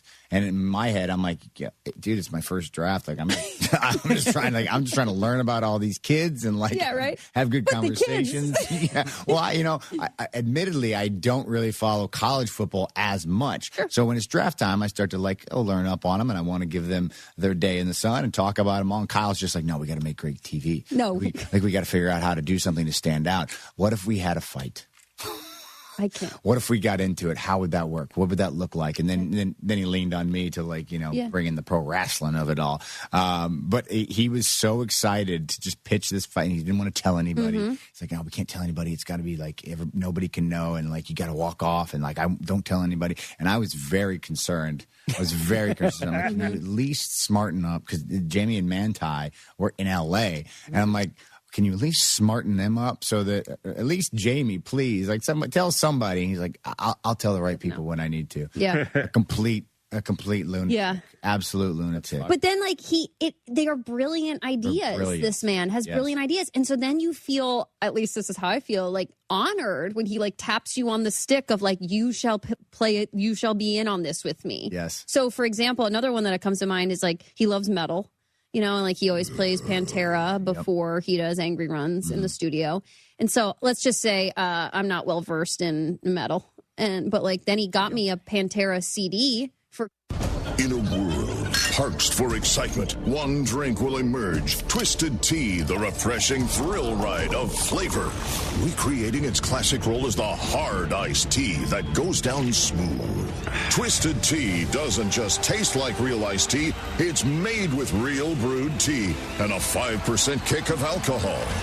Taste the adventure with Twisted Tea Hard Iced Tea. Keep it twisted. Twisted Tea Brewing Company, Cincinnati, Ohio. Please drink responsibly. Andy Ortiz. When I lost my mom, she was only 46. And I lost my dad to cancer. It was the worst pain I ever felt. It made me think, what will happen with the people I love when my time is up? That's why I have life insurance. Ethos makes it easy. It's all online, take about 10 minutes, and you can get up to $3 million in coverage. Get your free quote at ethos.com/game. That's ethos.com/game. Paid testimonial. Time spent on application may vary. Online health questions required. Since 1954, Stokes Hardware has been helping Houston and the surrounding areas get the job done. We're your hometown source for quality supplies, expert advice, and outstanding customer service. Need pipe cut and threaded, keys made, glass or plexiglass cut to size? We've got you covered. Whatever your next project is, our knowledgeable team is here to help in every step of the way. Stokes Hardware, where experience, service, and hometown values have made the difference since 1954. Se habla Español. Danny, why are there several dozen swords in our living room? Those are samurai swords. They look really old. The oldest was forged in the 1200s, but most of them were forged between 1400 and 1700. But I thought that collectors' firearms sold firearms. Samurai swords were sort of the firearms of Japan during the centuries when Japan was ruled by the samurai. When was that? From 1185 to 1868. So the samurai ruled Japan from about the time of the Magna Carta up until the end of the American Civil War? Yes, almost exactly. Are you going to sell them all? I sure hope so. Can I keep this one? Of course you can. The best gun shops in America are in Texas, of course. Collector Firearms. Right on the corner at Whiff Timer in Voss and Houston on Alpha Road in Dallas. One block east of the tollway. Collector Firearms. John Granado here. You know what the bosses here did? They bought an unlimited corporate membership at East River 9. You know what that means? More golf for me. East River 9 is offering annual memberships for individuals, families, and your business. Unlimited golf, exclusive promos, and much more. Spots are filling up fast. Reach out today to secure your spot. Sign up online at eastriver9.com or call the Pro Shop at 713-913-7033. I'll see you on the links, baby, at East River 9 with our unlimited membership. It's game day. Are your moderate to severe Crohn's disease or ulcerative colitis symptoms keeping you from the action? Skyrizi, risankizumab Riza, could help you get back to the game. Skyrizi is proven to help people feel significant symptom relief, achieve remission, and visibly improve damage of the intestinal lining.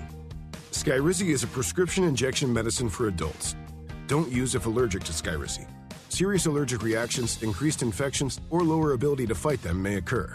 Before treatment, get checked for infections and tuberculosis. Tell your doctor about any flu-like symptoms or vaccines.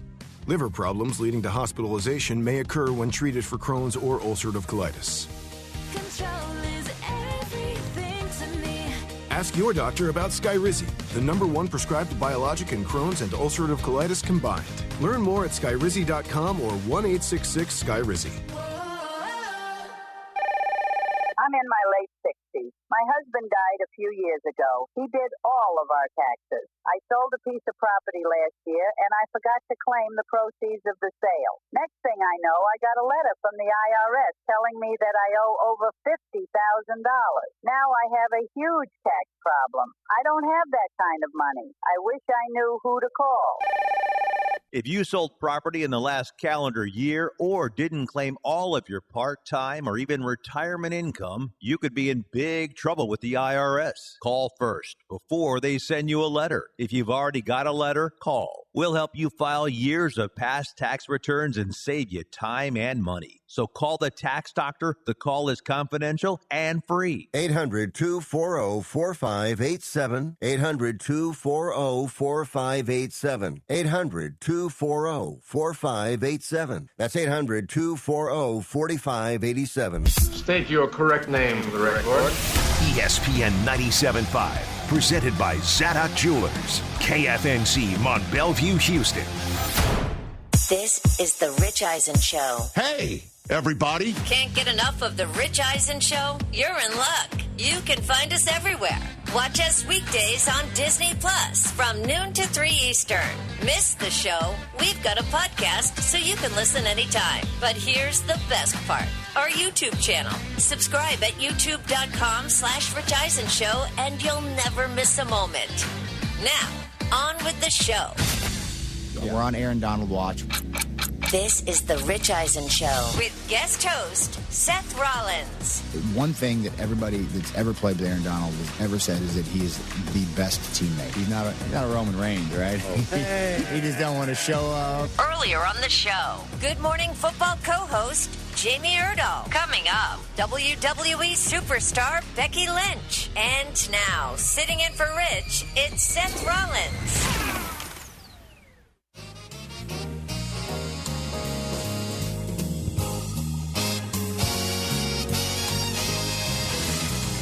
We are back here on the Rich Eisen Show. Seth freaking Rollins in Rich's chair. Rich has a very comfy chair, by the way. There's a nice butt pad here, foot pad, everything's going on. That thing is comfortable. It's very nice. It's very nice. You're with Brockman, Del Tufo, Jefferson. Hey. I don't know why I just refer to you guys all by your last names. Just feels like kind of like high school. There he is, TJ in the corner there with the Sixers jersey. Because as we learned at the top of the last hour, LeBron James, the Sixers have drafted a young LeBron James into the roster to play his 24th and possibly 25th season. He's there on a 2-year deal. I said 2-year deal. For $8 million to go play with Jaylen Brown, Joel Embiid. There he is, courtesy of Shams. He thinks he can win a title there. He says it's not about the money. Very excited now for the upcoming NBA season, which I feel like just ended and is already just getting started. Call us if you want to talk about it. We do have some callers on the line. We got to get to some of them. 844-204-RICH. Disney Plus, ESPN app. We are here. ESPN Radio, Sirius XM, Channel 80. Follow us or Rich at The Rich Eisen Show on X and Instagram. Subscribe on YouTube, youtube.com/Rich Eisen Show. Did I hear that right? Pennsylvania is declaring. Yeah, so here's the deal. We met Governor Josh Shapiro, the governor of the great Commonwealth of Pennsylvania. Great guy. At the draft.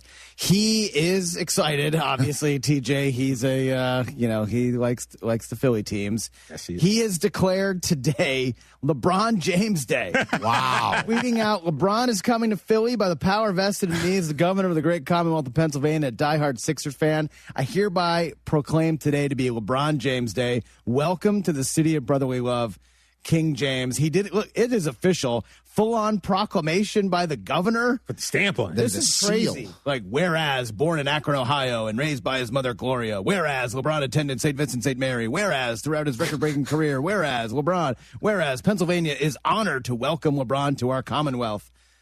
This is crazy. All right. Well, we've heard, obviously, we know how TJ feels about this. Look, I have the jersey randomly that Shams had in his tweet. Shockingly. There it is, the Elton Brand jersey. One of my favorite Sixers jerseys of all time, by the way. But we know how Brockman feels about it as a Boston fan. Very, doing great. Very upset. I'm a neutral party as a Bulls fan. Kind of don't care. We need to get one more take, so we got to bring in a guest here joining us on Zoom. The man himself. Oh, yeah. There he is. Rich Eisen. What's up, Rich? What up, man? What's up, guys? I can't believe I'm tapping out of my personal time off, my PTO here. But this merits it. This merits it. What's up, guys? How are you? What's up, Rich? What's up, Rich, Seth? where are you on your PTO? I am in Kingston, New York. I'm in the Hudson River Valley, where I've been spending the last 2 days, just unplugging before heading up to Maine for visiting days. Nice. That is amazing. Visiting days, yeah. So here we are. I got LeBron that going James on. is a Sixer. He's a Sixer, Rich. How about that? So I saw and just heard that you read the proclamation from Governor Shapiro, who is a frequent, from what I'm told, consumer of the Rich Eisen Show. So I hope he doesn't mind that I'm about to share what I responded to him in the text that he sent me with the proclamation and the text that said, "This is amazing," which it is. But my response was, "Congratulations, Knicks in 6, parentheses, ERS, close parentheses." Oh, wow. So that is my approach right now. Unless, listen, I'm happy to dive into the narrative that this is now. Oh, Oh, no. Oh, no. Oh, no. Rich is frozen. Oh, He's no. frozen on that face. He's frozen in time. Got the frozen face. Like, all right. Wait, I think I'm back. is he back? I'm back. Am I back? You sound a little bit like a robot, but you're. Oh, no. Oh, man. You were about to say something This so is not sick, great. too. I know. It was No. perfect timing. Are you? No, You're I'm back just now, watching. Rich. I don't know what's going on. Wait, we can I'm hear back. you. Am I back? Can You're you hear back. me? You're back. You're back. Okay, start again. Are we good? All Start right, again. Sorry. No, I'm happy to buy into the narrative here that this is over. That is over. And the Knicks now. No. It's just a rib. Every time he starts to get into it, it freezes. By the way, I've been in Kingston, New York, up in the Hudson. You're in the sticks. Oh, what is the narrative that he's happy to buy into? I'm just going to take a guess, knowing Rich the way I know him. And I think he was going to say the narrative is, I'm very happy for TJ because he deserves this. He has a lot of teams. They've all let him down year after year. And now he finally has a chance to have some glory. And I love that for him. I'm pretty sure that's all Rich was going to say. I would. Well, guys, am I wrong? Like, you think that's the narrative? I'm pretty sure. Do we have another guess on what Another take? buying into? He might go pro New York and be like, look, it's all the Knicks have caused everyone to behave crazy like this, like the Heat going to get Giannis and Philly going to get Brown and LeBron and I don't know, maybe this is a Knick-centric way of seeing things. I mean, chances are it's probably leaning more towards what you said than I said. Still super frozen. This is such a bummer. I know, it's a bummer. We got to take one of these callers, I feel like. Callers. I feel like we should take one of them. Let's see. We have... Tell them to come correct, who's ever called. Well, we wanted a Cavs fan because we wanted to get that take, right? Yeah. I want to hear from Cavs fans. There's a gentleman, Jay, from Ohio. Jay. Cavs fan, played against LeBron in high school. Doesn't think he would have tipped the scales to win a championship. So is Jay on the line? Can we get Jay on the line? Hey, what's up, dude? Yes. Jay. Yes, sir, how are you doing today, Mr. Seth freaking Rollins? I am doing fantastic because we got this LeBron to the Sixers news that is taking us through the show, and I want to know how you feel about it. Tell us. All right, man. So I'm a huge Cavs fan. I'm 43 years old. Like you said, I did play against LeBron James in high school in a state semifinal game. I played for Ottawa Glandorf High School in Ohio. He was a anyway. I've met him, claimed to know him. Huge Cavs fan. Said, I don't think he really tipped the scales for us this year. A 42-year-old LeBron. I'm not going to lie and say I didn't want him because I don't think any team in the league didn't want LeBron. But he needs the ball a lot. We have Harden, who obviously needs the ball a lot. I'm not real happy with that either, but that's a whole other stuff about. I just don't care where LeBron's going next year. I just don't. Jay, we're losing you a little bit. I did take he does not care. He did not seem to care. He doesn't think LeBron is He didn't think he was going to be a factor in Cleveland. He's trying to bite your waffling style. a little bit. Like I said, I wanted him, but he wasn't going to make a difference. Right? He's biting Brockman's style, word for word, bar for bar. That's what you said. That's all he was doing. Yeah, I mean, I specifically was talking about Miami. All right, should we get? I honestly can't believe this. Do we want to try somebody else here? There's an Iowan on the line. Turzo from Iowa. Turzo, what up, man? Got some LeBron talk. Turzo, you in? Yeah, I'm here, guys. Hopefully my phone doesn't cut out like Rich's in the past call or Jay. Third time's a charm, Turzo. So where in Iowa are you, first of all? Hey, so Seth, we've talked a couple times. I'm the Niner fan that lives in Des Moines, Iowa. Of course. There he I called is. you out last year. Yeah. Shout out to Carl's. All right. So talk us through the LeBron. What's going on in your head, man? How you feeling about it? Well, so I've been a LeBron fan since high school. You know, I'm a couple years younger than him, kind of like everybody else. TJ, you gotta just be excited. Like, my man, I heard you screaming whenever I called in, man. So that's got to feel good, don't it? Oh, it feels amazing, Terzo. And so I was in court this morning. I was talking to Judge Geider, and he's a basketball fan. He's also a Celtics fan, Brockman. And he did not want to see LeBron go to Philly. And I kind of had a feeling, just looking at the rosters, it was the best fit for him. I did not think that he fit well with Miami. I did not think he fit well in Cleveland as well, too, as the past caller said. So I saw Philly as the perfect landing spot for him. And I did think that he was going to do a 2-year deal, because I don't think you can just run it one time and then just hang it up. I think you got to give yourself some runway here. I think that this is going to be fun. Like, the East Coast basketball scene is going to be fun this year. All of the headlines with Jaylen Brown going back to the Celtics, LeBron playing the Lakers, it's going to be great. Philly at Madison Square Garden, opening night, banner night. Like, heck, this is going to be fun. There's going to be a lot of storylines that come out of this. I agree, Terzo. I appreciate your take. Thank you for calling in, my friend. Enjoy the lovely Iowa summers. LeBron James is a Philadelphia 76er.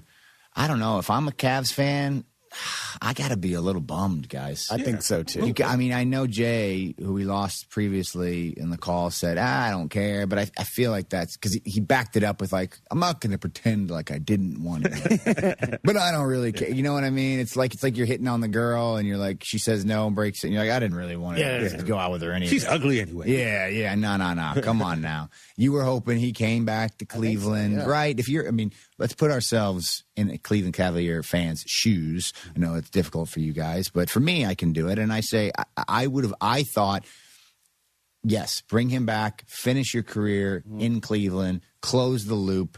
We got a squad that, they're not one of the favorites, but certainly a contending squad in the East. And anything could happen, as we see in the East. It's been a bit of a shuffle the last few years. So I don't know. Why not? Bring it home. Maybe LeBron's a missing piece. He came back to Cleveland once and won a title. Yeah. Maybe he can do it again. Yeah, I heard, TJ, I'm sure you did too. I heard from lots of Cavs fans who thought we were LeBron away from, they made it to the Eastern Conference Finals, got swept by the Knicks, as seemingly everyone did in the playoffs. And I think a lot of Cavs fans thought they were kind of what LeBron does and his skill set at this point at the end of his career and what he can bring, leadership, that they were like him away with the way they're constructed with, Spider and Harden and Mobley and the pieces that they had, that LeBron would have been the perfect piece to add and then put them over the top to maybe, take out New York and Boston and Philly with Brown in the East. And they thought maybe, you heard a report kind of yesterday that LeBron was waiting on a possible Kyrie trade or maybe an AD trade or something like that, or Draymond's, coming to Cleveland. I think they were kind of, I don't know if it was hopium, they were kind of wish casting, some other pieces to come with LeBron to construct this perfect roster. And now I don't really know where this leaves them with him not coming now. Where are they in the East? They're clearly behind. Yeah. New York, Philly, maybe Boston, maybe Detroit. Detroit was the one seed last year. Detroit was a very good team last year. We are sleeping on as I said last week, Indiana's getting Halliburton back, and they were in the finals 2 years ago. Yeah. So Toronto, the Wizards, if they keep their piece, they're not going to be a contender, but they could win 30, 35 games, and suddenly those wins come off of other people's win totals. The East is now so interesting. There's so many stars. Does that deal go through now, and he goes to Toronto? Giannis is in Miami. They got to look to probably add another piece now that they don't get him. This East now is just wow. Yeah, there's a lot of wheeling and dealing. There's one call on this screen that I feel like I really want to get to, just because the description is 13-year-old Sixers fan who is very excited. And that sounds awesome. That sounds amazing. So I would love to bring in Connor from Atlanta. Connor, are you on the line? Yes, I am. Hello. Connor, welcome to the Rich Eisen Connor, what's Show. up, dude? Good to Seth talk to you. Rollins here. Hey, happy LeBron James Day. Yeah, buddy. You excited, Connor? Yeah, super happy to be on the Brock and Bun Show. The Brock and Bunch.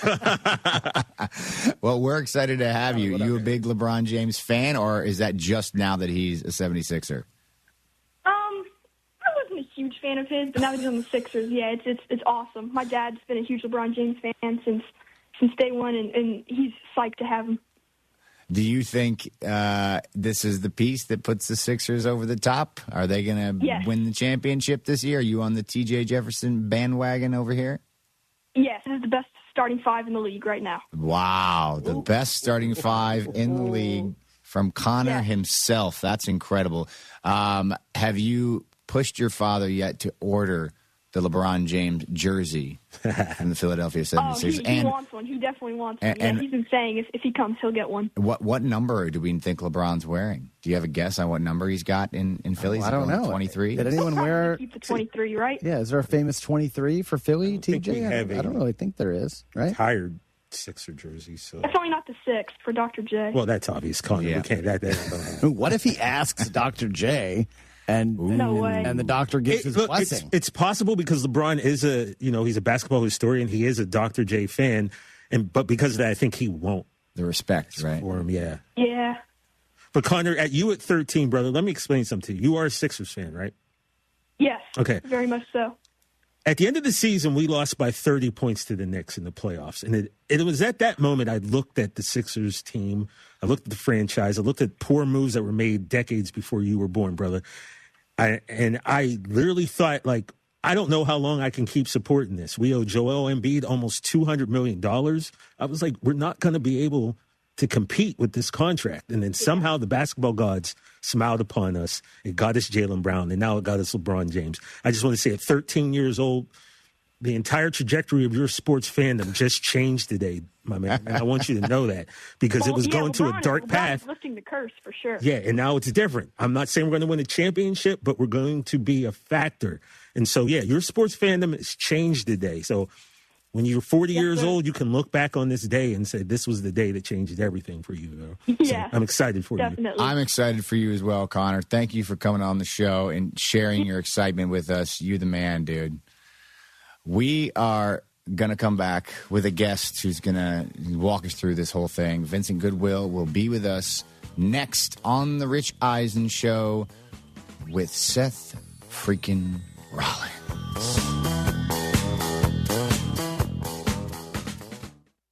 Here he comes.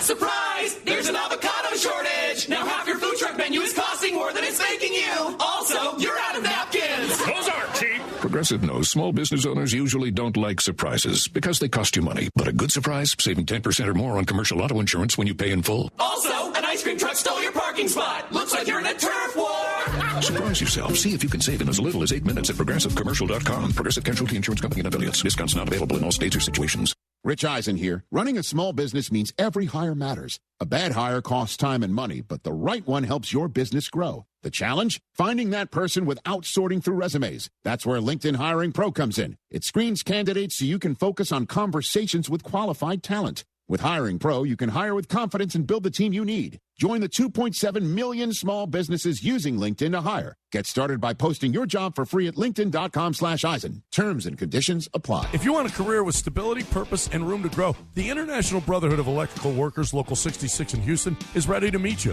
For over 125 years, they've trained the professionals who keep our electrical grid running strong. High wages, full family health insurance, and retirement planning are just the beginning. Send your son, daughter, grandchild, or come yourself. Visit 4345 Allen Genoa Road in Pasadena or go to IBEW66.com. Powering careers, powering the future, IBEW66.com.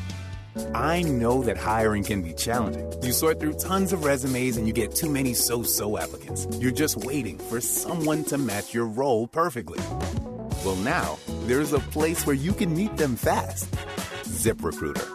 Need to hire right away. Start your search for strong candidates. The right fit away. nights. Build your team, build it sooner. Meet your match on ZipRecruiter. Just head to ZipRecruiter.com/free right now to try it for free, and you're on your way to meeting your match. 4 out of 5 employers who post on ZipRecruiter get a quality candidate within the first day. So try it now. Go to ZipRecruiter.com/free. Once again, that's ZipRecruiter.com/free. Meet your match on ZipRecruiter. Try it free. Jeremy Branham here. You've heard me talk about Pro Dunk Hoops and their drill-powered lightning adjust system that lets you raise and lower your goal in seconds. It's 10 times faster with zero effort. Right now, with your new Pro Dunk basketball goal, you can get the lightning adjust system for free. That's a $249 savings, but you have to call. You won't find this offer on the website, so call Pro Dunk at 281-351-9822 and mention ESPN. That's 281-351-9822. Do you own a timeshare? Well, face the facts. You made a mistake. You made a bad purchase. A timeshare is not an investment. It's a money pit that continues forever. If you use your timeshare, that's great. But if you don't and you want to legally get out of your contract, call my friends right now at the Timeshare Exit Hotline. They're an experienced team of lawyers who help good people like you get out of a timeshare contract that they just don't want. Don't throw away your money on maintenance fees. Use it for things you really want. We can help you end your timeshare contract and stop the money drain immediately. If you're ready to move on with your timeshare, call our team right now. Call today for your complimentary free consultation. 800-403-8539. 800-403-8539. 800-403-8539. That's 800-403-8539. If there's one thing you can count on, it's 24/7 protection when you bundle home and auto insurance with Progressive. And if there's two things you can count on, it's your smoke detector battery dying at 3 a.m. Not 3 p.m. on a Saturday when you have nothing going on, but in the middle of the night when you're fast asleep. Oh, come on. Get 24/7 protection when you bundle home and auto with Progressive. Just one more thing you can count on. Progressive Casualty Insurance Company, affiliates, and third-party insurers. Not available in all states or situations. Finding great candidates to hire can be like, well, trying to find a needle in a haystack, but not with ZipRecruiter. Its powerful technology actively finds and invites qualified candidates to apply to your job. So while other companies might deliver a lot of hay, ZipRecruiter finds you the needle in the haystack. See why 4 out of 5 employers who post a job on ZipRecruiter get a quality candidate within the first day. Try ZipRecruiter for free at ZipRecruiter.com/free. That's ZipRecruiter.com/free. ZipRecruiter. Are you looking for the cheapest prices on car insurance? Then call the Cheap Car Insurance Hotline right now. Hey, you're guaranteed to save money on your car insurance. Most car insurances can be canceled at any time. That means if you find a better deal, you can switch right away. We're not just one company. We offer most of the major brands of car insurance. We're like a discount supermarket for car insurance. And it doesn't matter if you have a good record or a bad driving record. Our agents are experts at finding you the right car insurance for your needs. Our average customer saves hundreds of dollars a year when they call us to switch. So why don't you make this 100% free call right now and see how much you can save on your car insurance? 800-871-9417. 800-871-9417. 800-871-9417. That's 800-871-9417.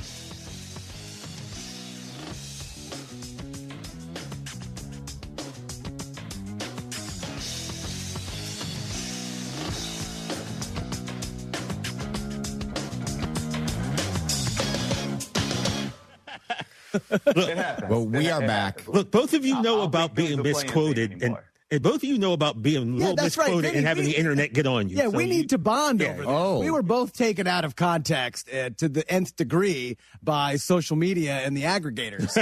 You and I now have something in common. I need to know about this. Vincent, because I know Brockman. We saw yesterday the crying emoji. The crying emojis from LeBron. What's your story, Vincent? How did you get taken? Vince he had everybody mad at him. Why'd you get people everybody mad? was mad, Seth.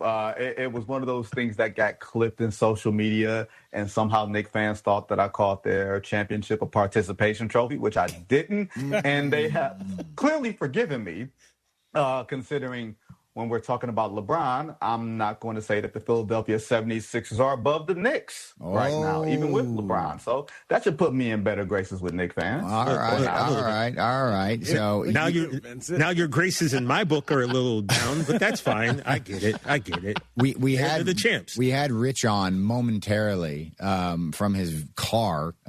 We lost signal, but he said Knicks and 6 still. So you're on that wagon. Yeah, he actually he texted that to the governor of Pennsylvania, by the way, not just like that's what he sent back. Ha ha, Josh Shapiro, Nixon 6 still. Troll, Rich Eisen. So you're on that wagon as well. Talk us through this. What are you thinking about LeBron James to Philadelphia situation? Where does that put the Sixers in the East or in the championship hunt? You know what, Seth? I'm going to put it in my old wrestling terms. Remember when the NWO first came out and it was just the 3 guys? For life. And then all of a sudden, everybody joined the NWO, like Kurt Hennig joined it and Macho Man joined. That's what the 76ers look like now. They just look like the over-bloated NWO. Oh. But seriously, it is a talent, from a talent standpoint, overwhelming. The question becomes basketball fit. The question becomes who's going to take the back seat. When you acquired Jaylen Brown a month ago, the question was going to be, can Jaylen Brown sort of take a back seat and fit in with Joel Embiid and Tyrese Maxey? And now you add in LeBron James for the final tour of his career. The good news is LeBron is one of the best facilitators this league has ever seen. He played the third option behind Luka Doncic and Austin Reeves for a stretch in Los Angeles last year. The question is just going to be who's going to do the little things. But from a talent perspective, they're overwhelming. I'm just not sure that the New York Knicks are shaking in their boots going down I-95 or down the Acelo, however we wind up getting to Philly from New York. Man, I feel like you just compared LeBron James, the greatest of all time, arguably. Jordan's my goat. But anyway, arguably the greatest of all time, to like Lex Luger joining the NWO. Well, Lex Luger was the total package. Yeah, but so, kind of like past his prime, Lex Luger. Yeah, I mean, we could go down the road. You know what I'm saying? Like, there was a lot of NWO people. I will be the NWO Wolf Pack then. You know, don't turn your back on the Wolf Pack. Don't turn your back. Might wind up in the body bag. I do respect your professional wrestling reference. Are you a wrestling fan, Vincent? I mean, you know, back in my day, the Attitude Era and everything else, like that's when I was, I was in it. Everybody was in it. All right, who's your favorite? Do you have your number one guy or girl? That beer guzzling dude who was always giving the middle finger to people and everything else, like, Stone Cold was my guy, anti-hero. That's fair. Hell yeah. Stone Cold was. Is there anybody in the NBA that you would liken to Stone Cold Steve Austin? Is there any personalities that you're like, that's my anti-hero now? Oh, that's Jimmy Butler. Jimmy Butler, when Jimmy, maybe not now because Jimmy's hurt and he's got to come back from that ACL. But as far as anti-hero, it's probably Jimmy Butler that definitely gives you Attitude Era. If not Attitude Era, maybe gives you some early DX vibes. You know, when DX really first came on the scene and Shawn Michaels was not yet bad back Shawn Michaels and was delivering the super kicks in the jeans and they were giving the obscene gestures in the center of the ring. That's probably Jimmy Butler. Oh, okay. That's fair. So let's go back to the LeBron thing. You know, you kind of gave it from an analyst perspective. Let's put yourself in the GOAT shoes. Put yourself in LeBron's shoes. What do you think was going on in his thought process that got him to Philadelphia? Because I imagine there were a bunch of other suitors out there that were interested in bringing him in, and he could have had the pick of the litter, really. So in your mind, if you're LeBron James, what took you to Philadelphia for 2 years and $8 million? Then you know what it is? He told us it's about being happy. It's about playing with joy, all that stuff. It's about winning another championship. Because if you wanted to play with joy and all this other type of stuff, he could have gone to San Francisco and played with Steph Curry and Draymond Green. It wouldn't have been a chance of winning there, but he could have played with some gray beards, played with Steph Curry, replicated some of those, Olympic things that they had a few years ago, and it could have been fun, right? Going back to Miami would have presented some level of nostalgia. That's where the best of LeBron James ever was. Cleveland, a lot of people felt like was a way for him to close the book. I didn't see it that way. I felt like he closed the book a few years ago. He won the championship in 2016. He took them to 4 straight finals. His obligations to them were finished. And picking Philadelphia, you're saying this is the best chance for me to win a championship. Whether we believe that is something completely different, but it looks like from Philly's talent perspective, with Joel Embiid there and Tyrese Maxey there and Jaylen Brown. Once they acquired Jaylen Brown, we heard from Shams Charania earlier that perked his ears up a little bit more. So that to me says not just Philly because I want to live in Philadelphia, but it says I want to win another championship to try to get to number 5, to put myself in the conversation, further conversation with Kobe Bryant, with Michael Jordan, for the, whoever your GOAT is and everything else. I don't think it changes my opinion on those things, but to some people, maybe him winning the championship for a 4th franchise may tilt some things. Oh, man. All right. Well, now you kind of led me down a couple paths there. He thinks, he being LeBron James, that this is the best fit for him. You didn't seem to lean that way on that answer, so let me prod you a little bit. Do you think this was the best basketball fit for him when it comes to winning a championship this or next season?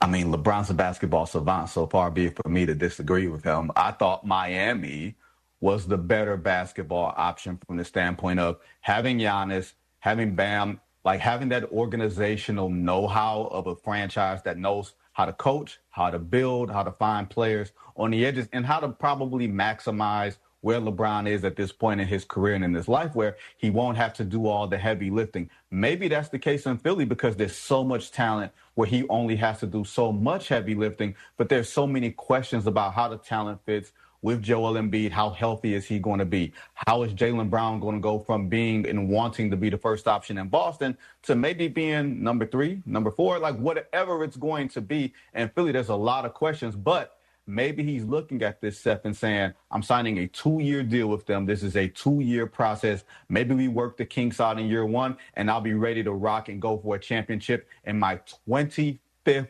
season to complete my career. Maybe he's looking at this as a complete storybook ending. Who's to say? But the man clearly feels like he has great basketball left in him and that he can help lead that talented team to a championship. Yeah, 25 years at that level, that is unprecedented. If that is in fact, 24 years is bonkers. So 25 years is an extra one, like a little cherry on top. Another little hint you dropped there was that you think him winning another championship here with Philadelphia with this 4th squad doesn't change the GOAT debate for you. So let me ask you, is LeBron already your GOAT and that's why it doesn't change anything? Or do you have somebody else in your head who's the greatest of all time? Well, full disclosure, I am a child of Detroit and the Bad Boys. So I say this with a closed heart. Michael Jordan is the GOAT, even though I hate him. I don't think there's anything that's going to change my mind about Michael Jordan being the GOAT. The fact that LeBron even puts himself in the conversation, I only think there's maybe 3 guys that you can have in the GOAT conversation. I think it's Michael, LeBron, Kareem Abdul-Jabbar, and whatever you have is what you have. For me, it comes down to how great are you at your absolute best. And I don't think there's been a player more complete, more any adjective that you can point out than that black cat, Michael Jordan. Like, there's nobody that's been better, that played at a higher level for a sustained period of time. LeBron's sort of case, if there's a case, is going to be longevity, 20-plus years, winning the all-time scoring championship over Kareem Abdul-Jabbar and doing it where he's still playing like a reasonable version of himself going into year 24, 25. That's not my criteria, but some people have that criteria, and I respect it. I would just say that they're wrong. All right. That's fair. I'm with you, by the way. Yeah. I'm with you. I'm a Jordan guy through and through, Midwest dude, grew up in the 90s. So, you watch Jordan win 6 titles in a decade. You know what I mean, boys? Yeah, you know what I mean? But I also respect, at a certain point, if your answer is LeBron James to this question, as the years went on, your argument only got stronger. We have a different era, look at it differently than someone in LeBron's era, but it's okay. We can say we're smarter. Everybody's entitled to be wrong. I'm glad you threw Kareem's name out there because he's someone who definitely, as the years go, doesn't get the recognition and the props that he truly deserves. So, yeah, he won at every level. They changed rules because of the man. He had the most unstoppable weapon in the history of sports maybe is that Skyhook. So, Kareem definitely belongs in any GOAT conversation. It comes preference at a certain point. Like, what do you value the most when you have these mythical arguments? Like, some people will say Hulk Hogan because what Hulk Hogan did to bring wrestling to where it was, to where it is. You know what I mean? He's the GOAT. And then some people will be like, man, look at The Rock. You know what I mean? Like, and some people will say, look at Ric Flair and what Ric Flair did. And then some people will say, The Undertaker, because The Undertaker did it for like 30 years, which could be LeBron's case. Like, everybody has their criteria. Don't forget about Austin, I guess. Yeah, no, some people would say Seth Rollins. There is a generation of kids who will say that. No, nobody's saying that. Hey, Vinny, I got to look at this from the Boston perspective and how much worse the Jaylen Brown trade looks right now. But what happens if they get Giannis and how different the East looks now? Like, does LeBron go to Boston if that's the case? Because clearly it seems like he made this decision solely on the best spot to win a title. That is a great question. I'll tell you this. He wouldn't be in Boston right now. He would not be in Boston. I mean, he does not like Boston by all accounts, but if the Celtics had Giannis, it seemingly that's the best spot to win.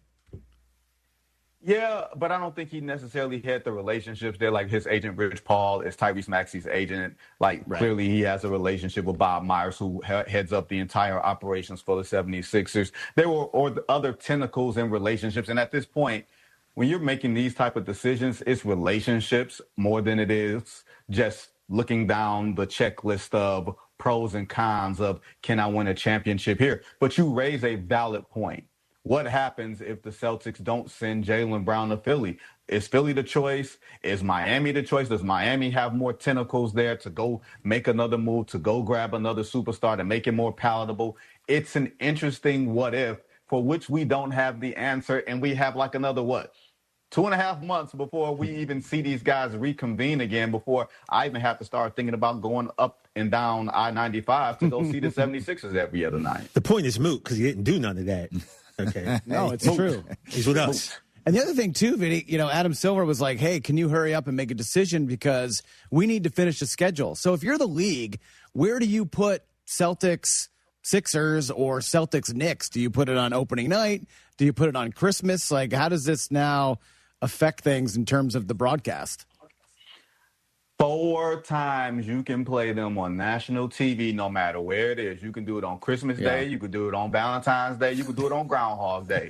You can put them wherever you want to put them. I don't know if it's going to be opening week. You like to let things simmer and build a bit, especially while the NFL has center stage in October and November. We know the NBA starts to gather traction around Christmas. Give LeBron a little chance to get some lather with that team, some equity. And then on Christmas Day, maybe you put Philly and New York. Maybe you send LeBron to Cleveland. Oh. The spurned Cavaliers on Christmas Day. There's a bunch of different ways that you can say this. I will say this. The Knicks will probably be hosting somebody on Christmas Day. Yep. So somebody will be traveling to Madison Square Garden. It's just a matter of who. Well, a lot of hypotheticals, a lot of questions out there. But the thing we know for sure, gentlemen, LeBron James will be playing basketball in the Philadelphia 76ers. Are you stunned? We're kind of stunned here, I think. It's a bit jarring. I still can't imagine it visually, Vinny. Like, I can't, it's in my brain, I can't get there with I've already seen it. I can. Well, clearly TJ can see it. TJ had already bought this. Like, the jerseys are already purchased. He had an Elton Brand jersey here, ready to go. Hey, it's not a game, Vinny. I don't do this for fun. You know what I'm saying? Standby. Like, it's upside down. I don't even know what I'm doing here. You know. Not only that.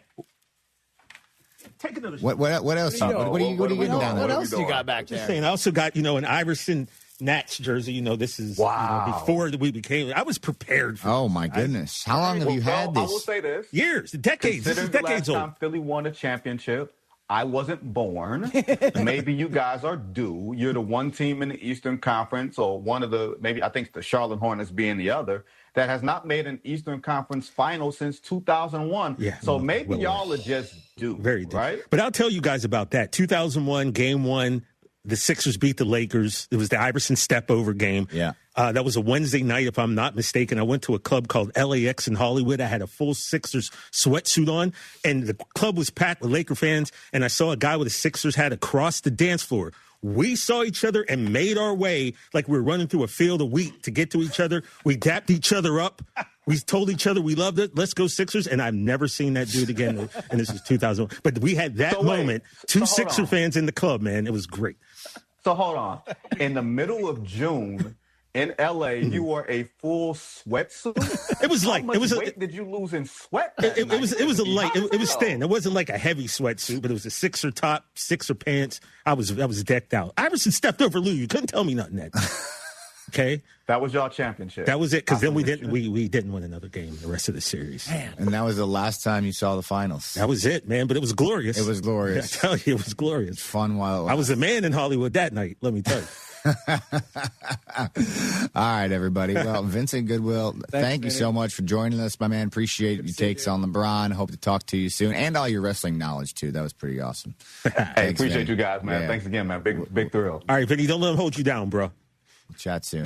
The Iverson step over game. Yeah, that was that night. That was the last. I was a big Allen Iverson fan. Oh, yeah, Iverson. Loved Allen everybody Iverson, was. dude. I had the shoes, the Reeboks. Did you have an arm sleeve? You ever rock an arm sleeve? No, I never had a sleeve. I did not have a sleeve. I think he made that popular. He did. I don't. You know what? I think it was one of those things where he had the sleeve, and at the time, like as a youth, it was hard. It was hard to access the sleeve. Like I didn't know how to get the sleeve. You should have taken the tube sock. Take a sock. Yeah, and then that's what. Yeah. Yes. You know what? You're jarring memories now. I did do that. I did do that. Yeah. I did do a fake sock. Yes. Fake sleeve with a sock. Absolutely. 100%. Cut the end off your sock and then pull it over. Whoa. Oh yeah. You just unlocked a memory of mine that I totally spaced on. Yes. Yeah. Wow. Oh man.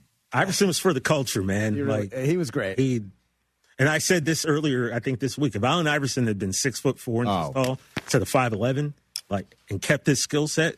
Also, if you didn't like AI, that said a lot about you. What's that? If you didn't like AI as a hooper, right? That said a lot about you. You didn't know. Yeah. You didn't know ball. Yeah, you didn't know ball. Iverson was awesome. Gosh, so much LeBron. Let's sign him to a 10-day so he can get a ring. Get back, put him on the roster. There we go. Load it up. I bet he can. Charles Barkley, let's bring him back. Come on. You know what I mean? You think he still got the cross? You think Iverson could still hit somebody with it? I'd be willing to bet, even at 51, he could put up 12, 13, 14 a game. Why not? Wow. He was that nice. He was that All right. Well, you heard it here first. Like Vinny said, it's NWO. Everyone's joining. Everyone's joining. NWO 76. Hey, the Wolfpack were amazing. So oh, man. All right. Well, more LeBron, I'm sure. We'll be back on the Rich Eisen Show with Seth Rollins right after this. Get into the Hyundai Getaway Sales Event and get away with a deal so right it almost feels wrong. Right now, you can get great deals on our most popular models, including our adventure-ready SUVs like the Hyundai Santa Fe or Santa Fe Hybrid and the Tucson or Tucson Hybrid. Plus, there's our bold and stylish Elantra loaded with the latest tech, or go all-electric with the Ioniq 5 or Ioniq 9. So get down to your local Hyundai dealer and get away with a deal you'll love during the Hyundai Getaway Sales Event. Visit HyundaiUSA.com for details. My name is Whitney Allen, and I'm a widow. My husband, Ryan, died. We never thought we'd ever have to use life insurance, but the unexpected happened. With Ethos, signing up was fast and 100% online. You can get a quote in seconds, apply in minutes, and get same-day coverage. No medical exams, and you can get up to $3 million worth of coverage. I'm grateful we were prepared. Get your free quote at ethos.com/play. That's ethos.com/play. Paid spokesperson. Time spent on application may vary. Online health questions required. In a city as big and diverse as Houston, it's nice to know your bank still knows you. At Home Bank, their bankers aren't just here to help. They'll recognize you, know you, and earn your trust. They live here, work here, and care about community like you do. And because everyone's financial journey is different, the bankers take the time to understand what matters most to you. Right now, they're offering several banking specials designed with Houston in mind. Whether you're saving for tomorrow, growing your business, or planning your next big step.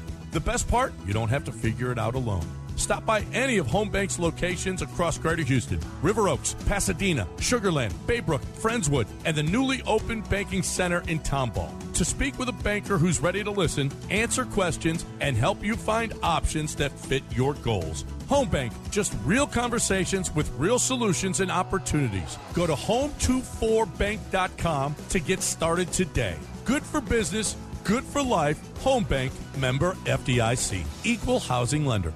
Hurricane season is here. Is your family prepared? This is Kirsten Stokes with Stokes Hardware, and Stokes Hardware has everything you need to weather the storm. Stock up now on batteries, flashlights, generators, gas cans, and all the hurricane essentials before the shelves are empty.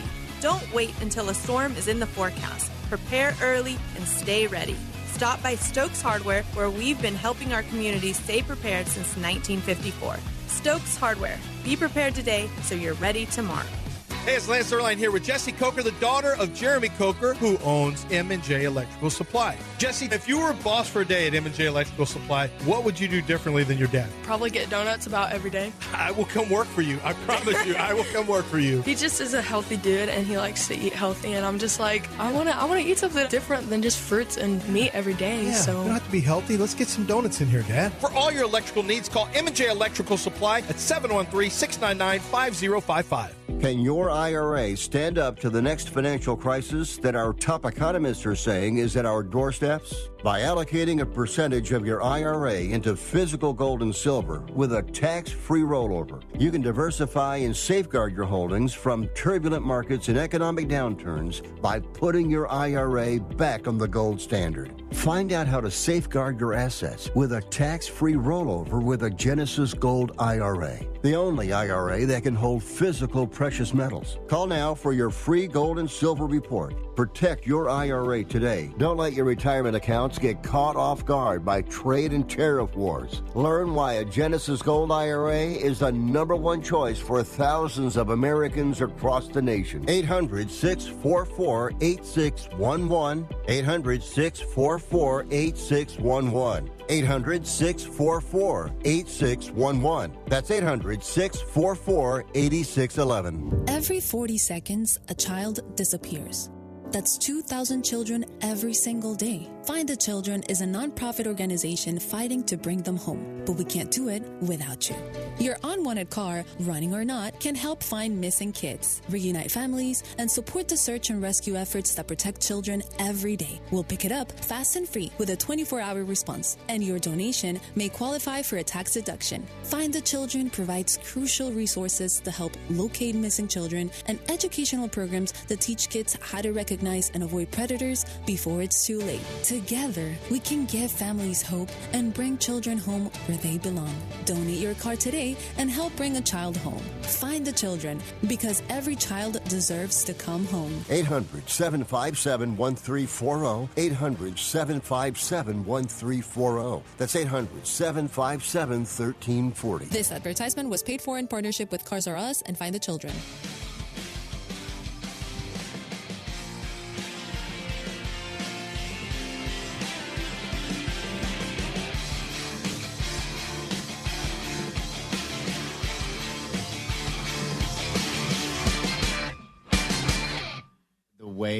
The way they do the storytelling, I mean, it's there's something about it. We're here, Rich Eisen Show, presented by LinkedIn. Hire right the first time with LinkedIn Hiring Pro. Get started by posting a free job at linkedin.com/Eisen. And guys, I think we're going to give it another go. Okay, we got the man. Third time's a charm. Hopefully he's got some better signal this time. Yeah. Rich, are you there? I am. Hey! All right. We have to know. We've been living in suspense, Rich. You got to tell us. All right. What narrative are you buying into here? Okay. First things first, I don't know if you could tell the role I'm playing right now. I'm playing the role of husband waiting for wife to be done shopping. Yes. I'm Your greatest sitting in role, the bro. hallway of some remade school here in Kingston, New York, where there are some very nice boutique shops. Kingston's beautiful. So me snagging this internet connection, I think I'm going to have to buy a vintage belt now. But at any rate, where were we? Oh, yeah. Okay. So you were reading the proclamation from the governor, Josh Shapiro, who I've been told is a frequent consumer of the Rich Eisen Show. So there it is. That proclamation right there on the screen. He sent it to me. He texted it to me, all fired up, saying, "This is amazing."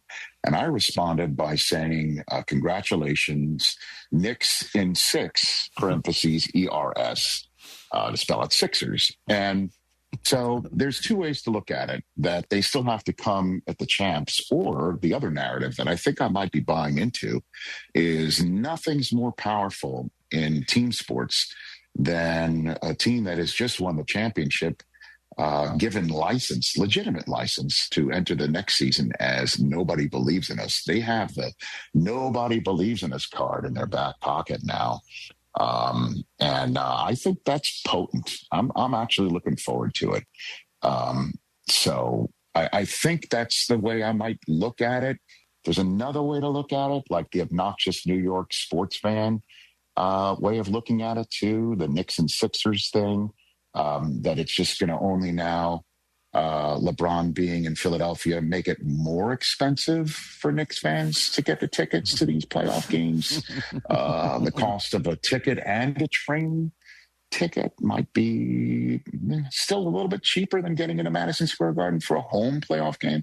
I don't know. That might be something Knicks fans are going to have to deal with. Maybe save up a few pennies between now and next playoff season. But it is exciting, TJ. I am excited for you. Thank you. Because LeBron now adding his name to the lore of Philadelphia sports icons, which is what he would be, I think, if he strolls in and taps out of his career by leaving a trophy in Philadelphia, or at least being part of it. Depends on if you believe in Brockton, but he will have no true significant impact on the upcoming NBA season. So I don't know, but it is better. It is better for Eastern Conference basketball. Yeah, it is better for what used to be what we call the Atlantic Division, right? Oh yeah, or it might still be called that, but nobody really even pays attention to divisions anymore. LeBron having multiple appearances in Madison Square Garden now. LeBron going up to Boston going to LeBron, New York going to LeBron, and the Sixers. It is going to be fun. And I do look forward to it. Yeah, Rich, it still is the Atlantic Division, by the way. And it's Boston, New York, Toronto, and Philly all made the playoffs last year. And are all going to be battling it out to win that division crown. It's kind of amazing. And also Giannis with the Heat now, and LeBron with your Sixers, and Halliburton coming back.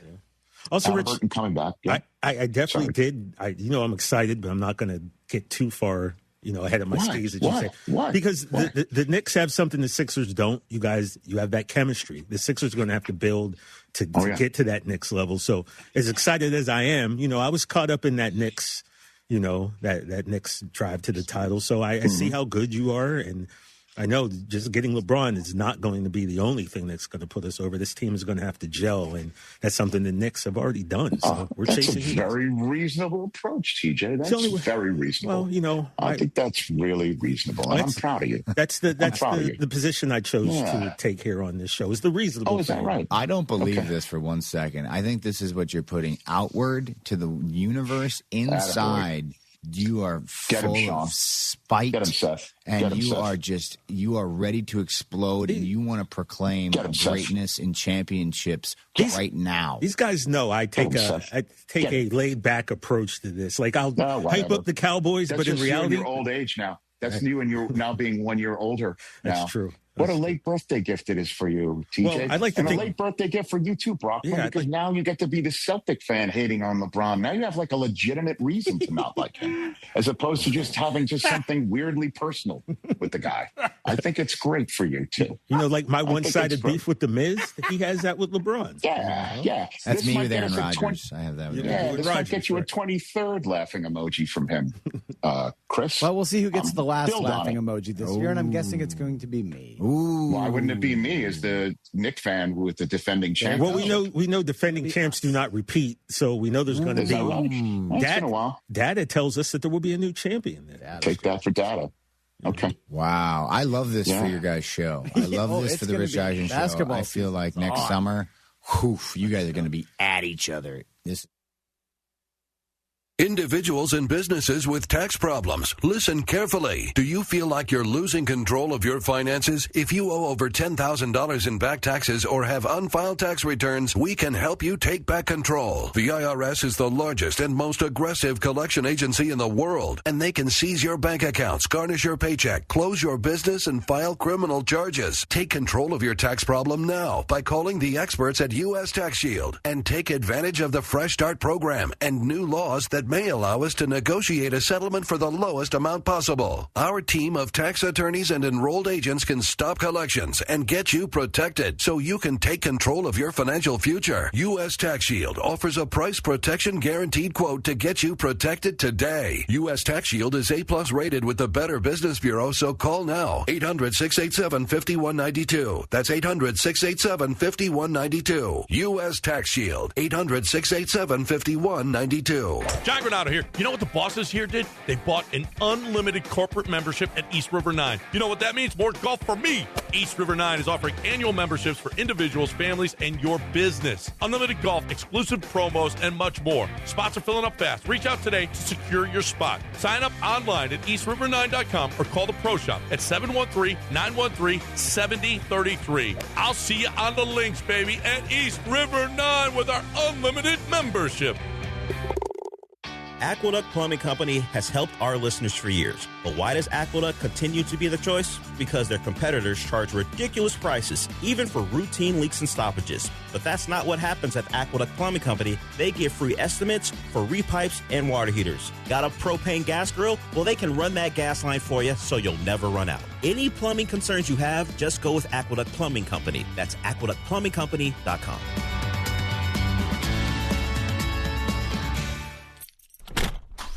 You've been entrusted with the keys to an incredible machine. Cars are an impressive feat of engineering that we take for granted every day, getting us from A to B. That's what they do. They take us places. But if you're speeding, you'll go places you never want to be. Getting a speeding ticket might seem like an inconvenience, but in reality, it's better than the alternative. When you speed, you risk your life, your passengers, and everyone else on the road, because speeding catches up with you. Paid for by NHTSA.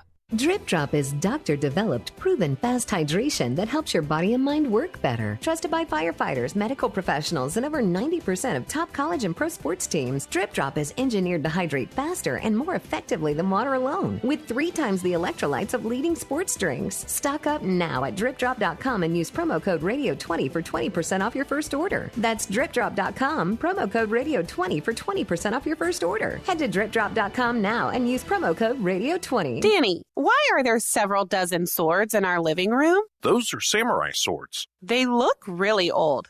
The oldest was forged in the 1200s, but most of them were forged between 1400 and 1700. But I thought that collectors' firearms sold firearms. Samurai swords were sort of the firearms of Japan during the centuries when Japan was ruled by the samurai. When was that? From 1185 to 1868. So the samurai ruled Japan from about the time of the Magna Carta up until the end of the American Civil War? Yes, almost exactly. Are you going to sell them all? I sure hope so. Can I keep this one? Of course you can. The best gun shops in America are in Texas, of course. Collector Firearms. Right on the corner at With Timer in Voss and Houston on Alpha Road in Dallas. 1 block east of the tollway. Are you trapped in a solar contract that you regret? Millions of homeowners were misled by solar companies, promising energy savings that never materialized. If your solar contract feels like a heavy burden, we're going to help you break free, legally and permanently. Our licensed attorneys understand the complex fine print of these agreements, and we provide a simple and affordable process with a one-time fixed fee and an A+ BBB rated company. You can trust us to handle your solar cancellation case with integrity and potentially even recover some of your costs. Take back control of your home and your financial future right now. This is a free call, so why not call and see if we can help you cancel your solar system? 800-948-4155. 800-948-4155. 800-948-4155. That's 800-948-4155. ESPN 97.5, presented by Zadok Jewelers. KFNC, Mont Bellevue, Houston, a Gal media station.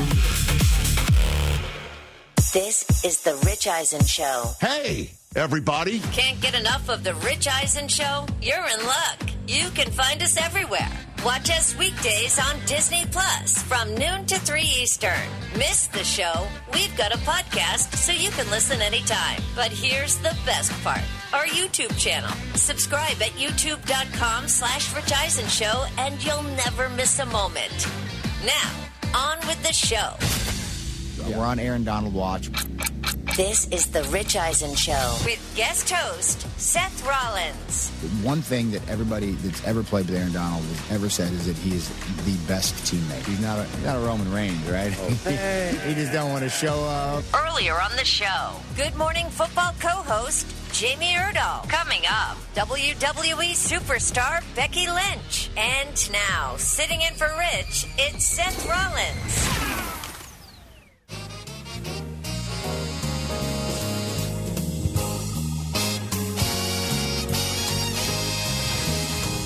We are back here on the Rich Eisen Show. I am WWE superstar Seth freaking Rollins. Woo. And we are in the final hour on Friday, the 24th of July, 2026. Yeah, man. Proclaimed by the governor Hear ye, hear of ye. Pennsylvania himself, Josh Shapiro. Today is LeBron James Day. LeBron James. In Pennsylvania. There it is. There's the proclamation. You know what I was wondering when I saw this proclamation? I mean, how far in advance did Josh Shapiro know that this was going down? Did he get a little heads up? I saw that there was already a Topps card sign. Somebody knew. Somebody knew about this ahead of time. Chris Brockman and did not tell us. We got the news when everybody else did. TJ didn't know about it. I didn't know about it. But I did predict it. Del Tufo, you know about it? No, not at all. I feel like you got some mafia ties somewhere in your family. If I did, I'd probably open my mouth and tell you, and Brockman can assure would have known. and TJ will tell you I probably would have said it. The crazy thing about today is there's a family picnic going, a family reunion back in Altoona right now that I've gone to the last 2 years. I didn't go this year, unfortunately, because Rich wasn't here, and so we have a guest host, so I just wanted to be here, so I didn't go. So I almost wasn't even here today. Could you imagine how tragic? But I would have been in Pennsylvania for LeBron James Day. That would have been pretty special. Shout out to everybody in Altoona right now. Shout them out, Altoona, Pennsylvania. But but I'm here. You're here with us, and I appreciate that. I appreciate that. I'm glad you're here. Everybody out there listening, also here with us, give us a call, 844-204-RICH. We are on Disney Plus. We are on the ESPN app. We are on ESPN Radio, Sirius Radio, Channel 80. Let's take a caller. Callers. We got a lot of people waiting today to talk about LeBron James, which, of course, big news. Why wouldn't we? So let's grab Victor in Maine. Great state of Maine. I got some relatives up there. Beautiful state. Really underrated state, Maine, I will say. Victor, where are you at, man? Are you on the line with us? You want to talk about LeBron? You say we got a Celtics fan in Maine. And what are we thinking? How are we feeling about this LeBron James news, Victor? Well, I'm not feeling great about it. Sorry, Vic. I'll be honest why. You never hear me say a bad thing about Jaylen Brown. Jaylen Brown, we love you still. Awful trade. Agree. But my thing with Philly, I wasn't worried about them as bad before just because all their additions this year, like Simons, Brown even, they're ISO guys. They're not really playmakers. And then they have Max and Edgecombe and D. They're not really playmakers either. LeBron's going to come in here, and he's going to just be a pure playmaker. It's bad. I'm sorry I'm laughing, but the despair in your voice really is coming through strong. Like it's like someone off your pet or something. He sounds like I did after the Cowboys traded Micah last year. There's a real sadness. My favorite player, and seeing him in Philly, and then with LeBron, it's terrible. Yeah, I saw a tweet that said, nice job, Celtics, basically giving the Sixers Jaylen Brown and LeBron for Paul George and 2 first-round picks. Oh, that hurts. I mean, look, let's not disrespect Paul George. Jason Christopher Tatum. Maybe these first-round picks will turn into something special, you know? Maybe it'll turn into the next LeBron James, you know? And you'll have success for 25 seasons. And, you know, you got to look on the bright side. But probably not, though. That's the thing. You know what? Here's the thing. Isn't Tatum better win MVP this year, TJ? and I don't begrudge anybody their fandom. But come on, guys. Boston has won enough.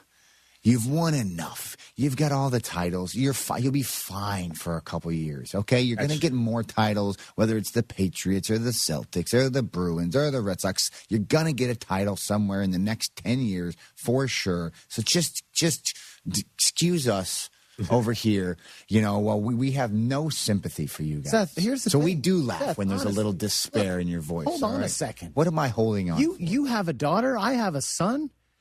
There are 2-year-olds in the New England area who haven't seen a parade. Oh, this guy. Think of the kids. This guy. Disgusting. Think of the kids. Oh, man. Come on. You know what Jordan said? Bleep them kids.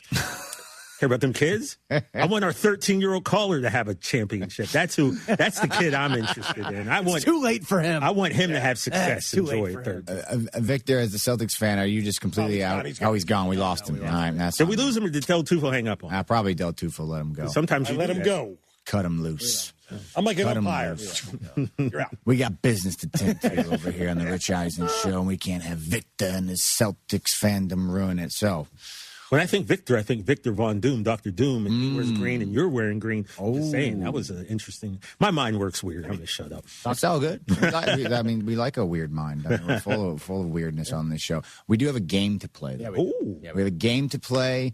Brockman, take us to it, man. Let us have it. It's Friday, Seth. Let's go. What's more likely? Never say never, but never.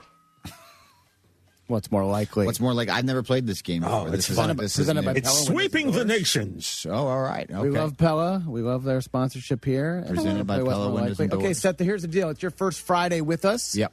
I'm going to explain the rules. It's very simple.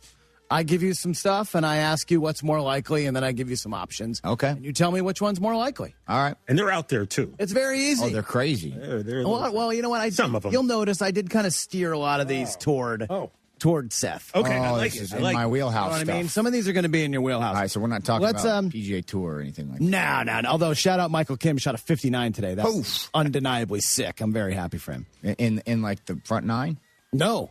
Oh, that's me. 59 for the whole 59 for the whole tournament. That's me. Up That's at the my 3M in Minnesota, where you'll be shortly.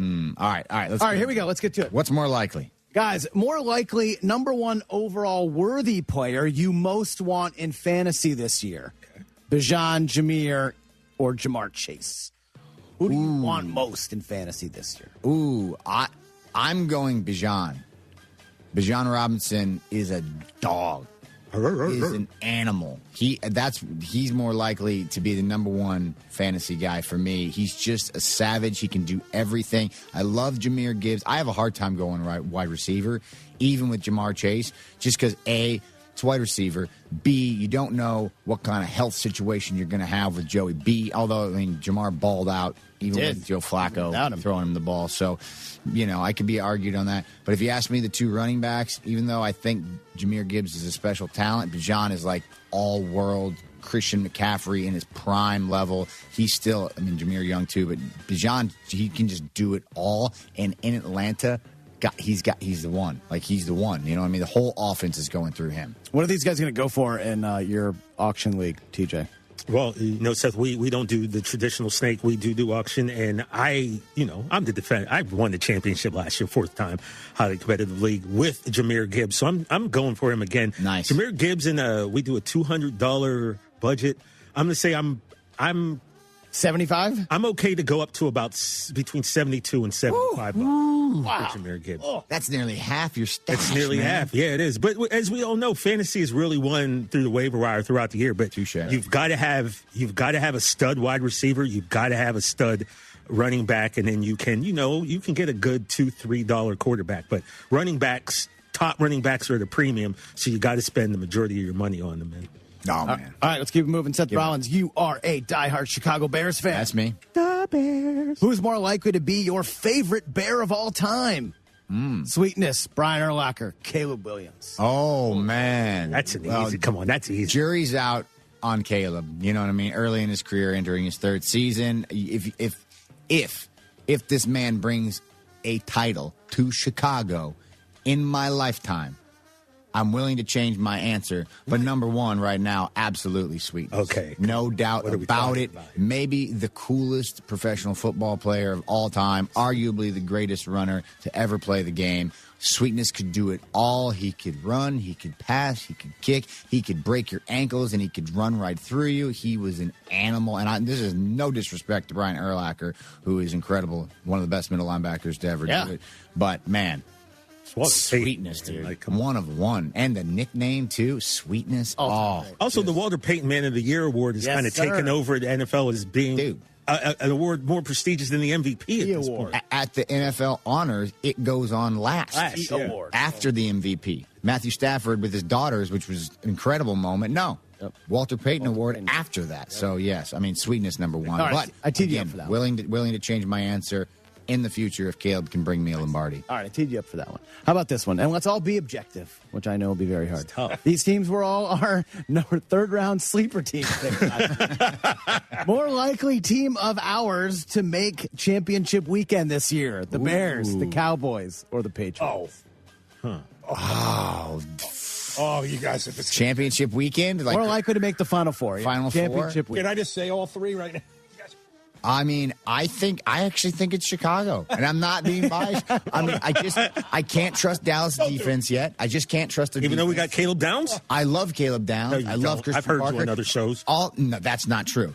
You were very skeptical. You were like, can a safety do this? I heard you. Of course, it's a safety drafted that high. I mean, how much? I mean, we're talking like the impact you want for a draft pick as a safety that high is, and the Bears drafted a safety in the first round. Look, he's Ed Palomalu. Okay, stop it. He's Troy Lott. Okay, all right. You are riding Slow too down. high right now. Slow down. It's a good day to be Slow TJ. down.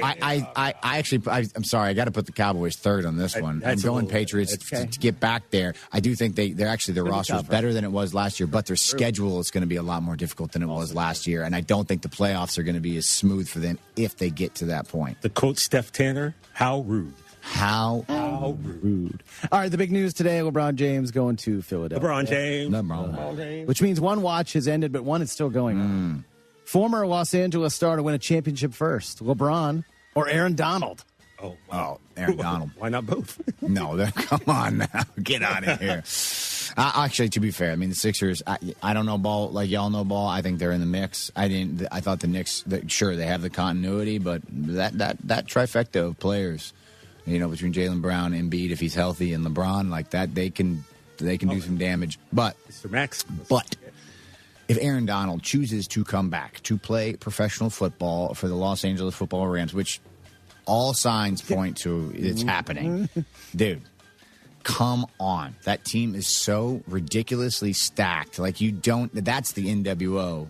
In the NFL, where everybody's just jumping back on the wagon. You're going to end up with like Steph Diggs or D-Hop taking a 1-year deal for a minimum, league minimum or something to try to get on that Debo Samuel as a name thrown out. Debo, come on, get out, go compete somewhere else. So are the Rams the NWO and the Sixers the Wolf Pack? Because I would take that. Sure, I'll let you have that. Sounds pretty fun, actually. I'll let you take that. Yeah, all right. Have at it. All right, how about this one? Let's operate under the assumption that Aaron Donald is coming back. Okay. More likely to be the higher total. Myles Garrett and Aaron Donald combined sacks this year, or Matthew Stafford touchdown passes. I think Stafford touchdown passes still.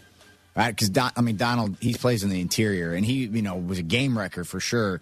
But, I'm thinking like 30 total sacks between the two of them. Okay. 35, that's a max level, right? That'd be like an extreme sack total. And I do think Matthew Stafford is going to be good for another 35 to 40 touchdown passes again this year.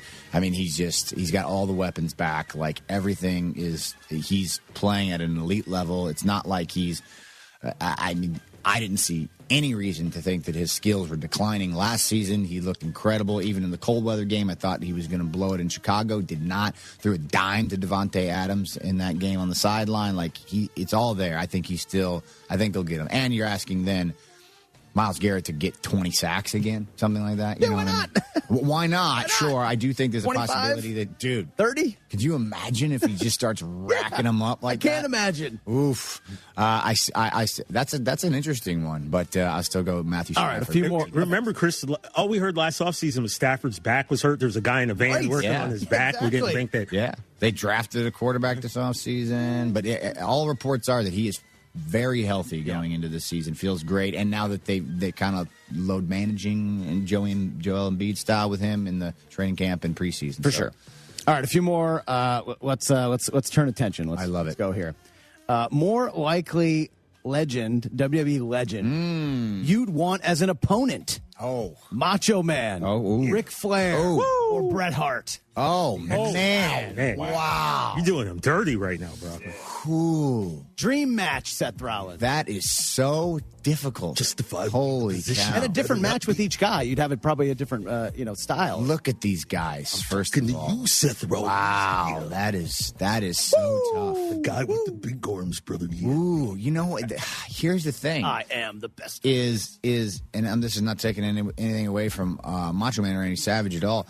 The Bret Hart, Ric Flair, both what we would refer to in the business as ring generals, as in they like to lead the match, right? They like to be the ones in control, right? Savage, not quite as much. Now, the rep of Savage was that he was a big pre-planner. He really liked to write things down, like he liked to be, and that's not my style. So this is actually a really difficult situation. I think I would go somewhere in the middle because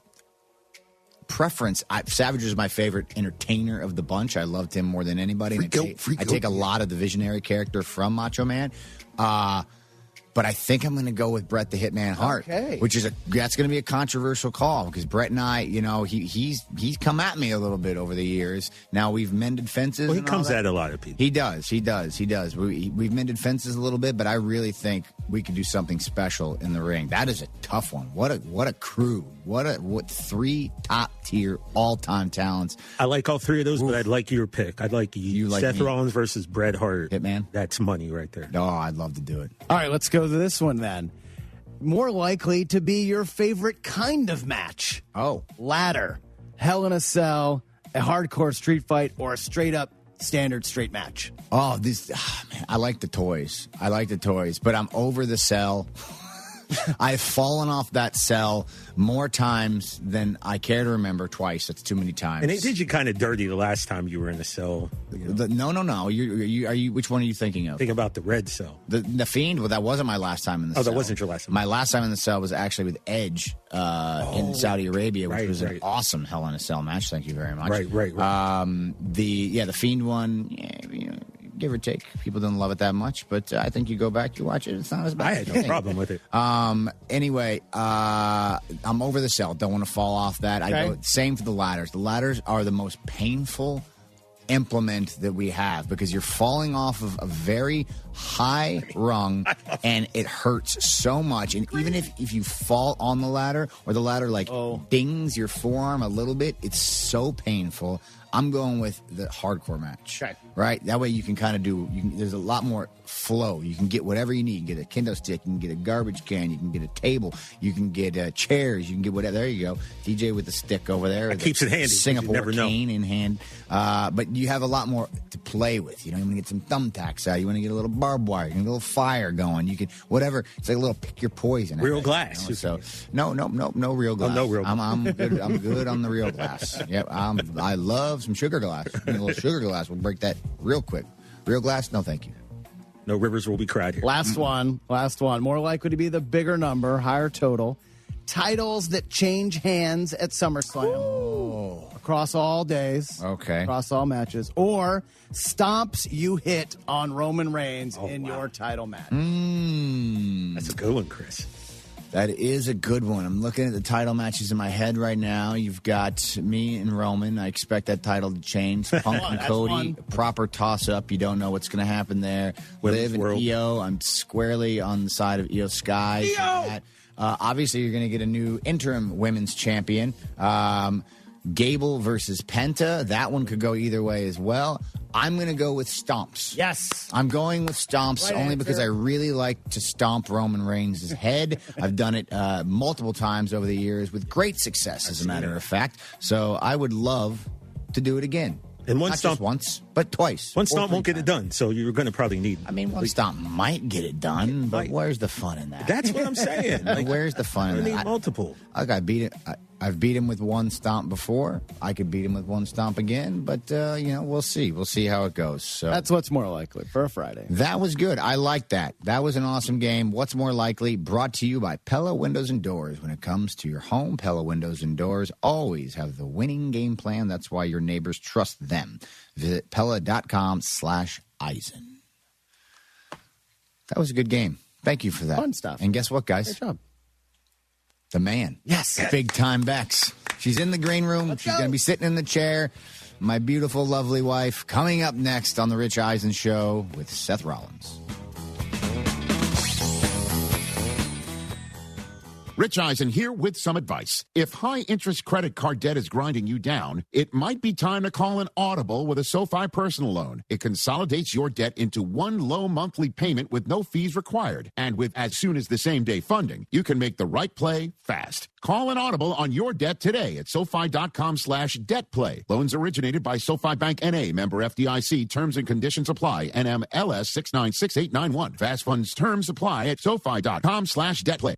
Rich Eisen here. Running a small business means every hire matters. A bad hire costs time and money, but the right one helps your business grow. The challenge? Finding that person without sorting through resumes. That's where LinkedIn Hiring Pro comes in. It screens candidates so you can focus on conversations with qualified talent. With Hiring Pro, you can hire with confidence and build the team you need. Join the 2.7 million small businesses using LinkedIn to hire. Get started by posting your job for free at linkedin.com/Eisen. Terms and conditions apply. Life has a way of shifting priorities, changing needs, and pivoting plans. Home Bank is there for all of them. Their bankers partner with you every step along the way, from understanding your needs, meeting your goals, and celebrating your successes. Home Bank is invested in the vibrant spirit of our community and in you. So partner with them. Stop by any banking center across Greater Houston or visit home24bank.com to get started today. Good for business, good for life. Home Bank, member FDIC.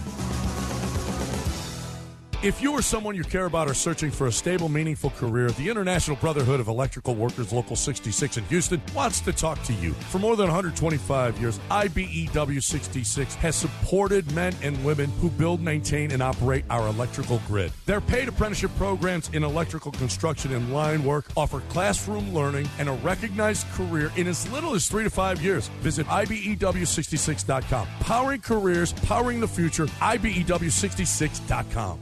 Got a project? We've got the solution. Visit Stokes Hardware, your trusted hometown hardware store since 1954. This is Kirsten Stokes with Stokes Hardware. Whether you're fixing a leak, painting a room, tackling yard work, or starting your next DIY project, we've got everything you need.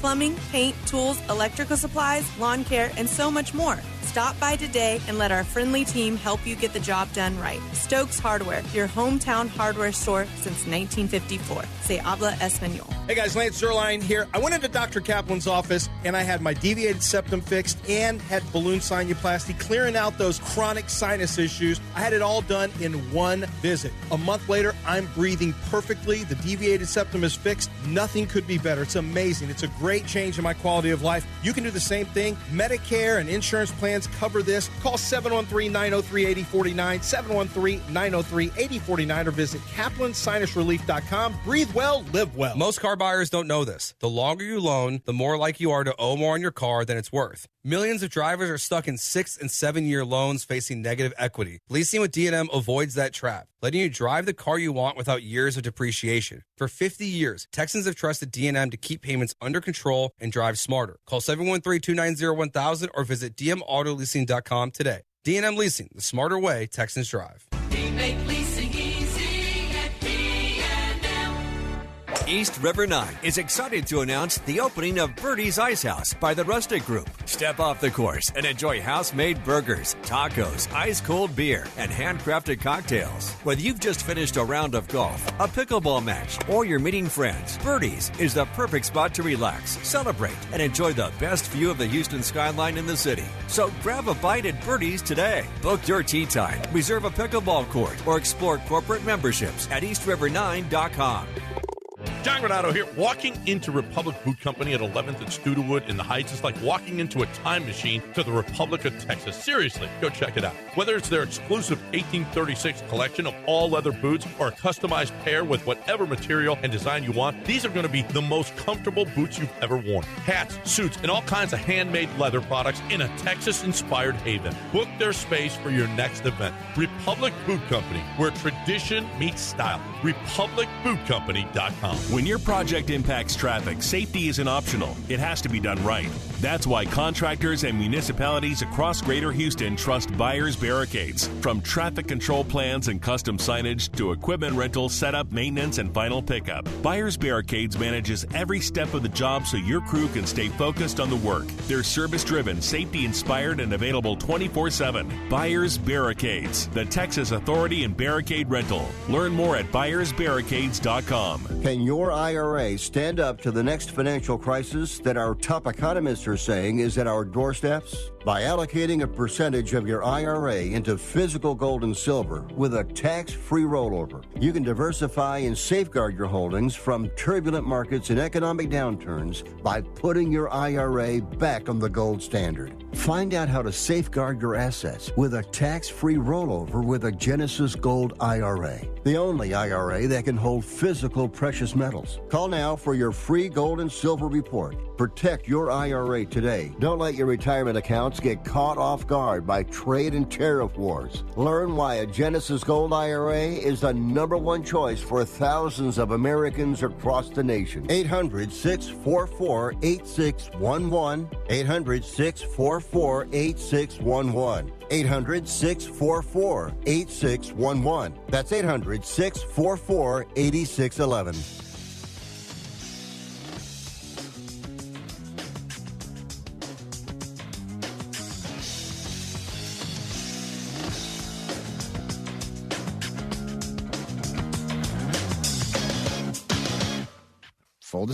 Full disclosure for everyone here, including everyone at our audience at home. Back in radio. I was not single at the time. So I wasn't trying to really make a move. I just, a little, I just wanted to just say banter. Hi. Just a little banter. You're trying to introduce yourself to a coworker. There's nothing wrong with that. There was nothing wrong with it, and it never went anywhere, and we were just friends. But, yeah, I mean, I was attracted. Come on. Of course. A little attracted. I can blame you. That's all I'm saying. Thanks, guys. Thanks. But the question, Becky, is were you attracted? No. Sorry.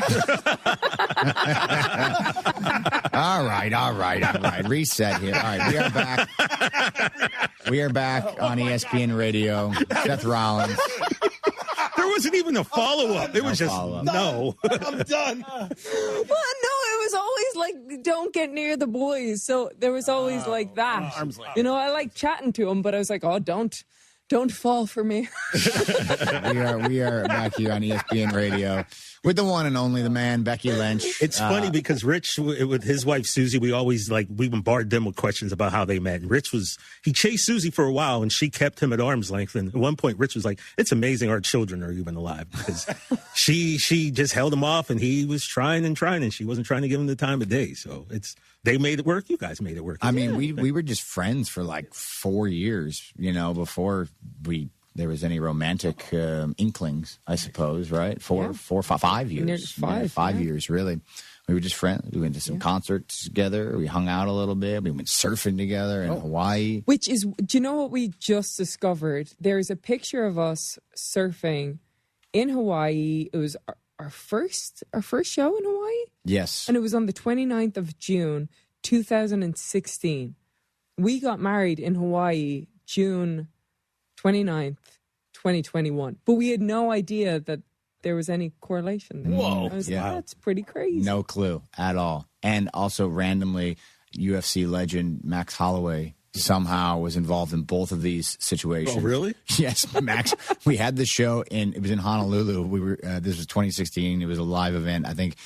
And Max was at the show, just, he was there hanging out because I think he residences there. And he was just like, backstage saying hi or whatever, met him. And then in 2021 or 2020? No, that was 2019 when we got engaged. 2019, we get engaged. We were working out on the beach. We were in Maui. We get engaged. And then we're working out on the beach. And lo and behold, who comes walking by randomly? No, just Max Holloway strolling through Maui. Hey, guys, good to see you again. It was so very random. So I guess the next question, what do you I got? guess more so for Becky, is when did you know? When did I know? Yeah. It's like we were seeing each other a couple of months. Yeah. But I was always a little wary of you. Yeah. He had a rep. I mean, is it the man bun? Like, what is it about him? Well, do you want to? Go ahead, tell him. I want to know why you were wary of me. Well, you heard some things? You can't hurt my feelings. Just get after it. Well, I had heard some things. Okay. I got your tongue?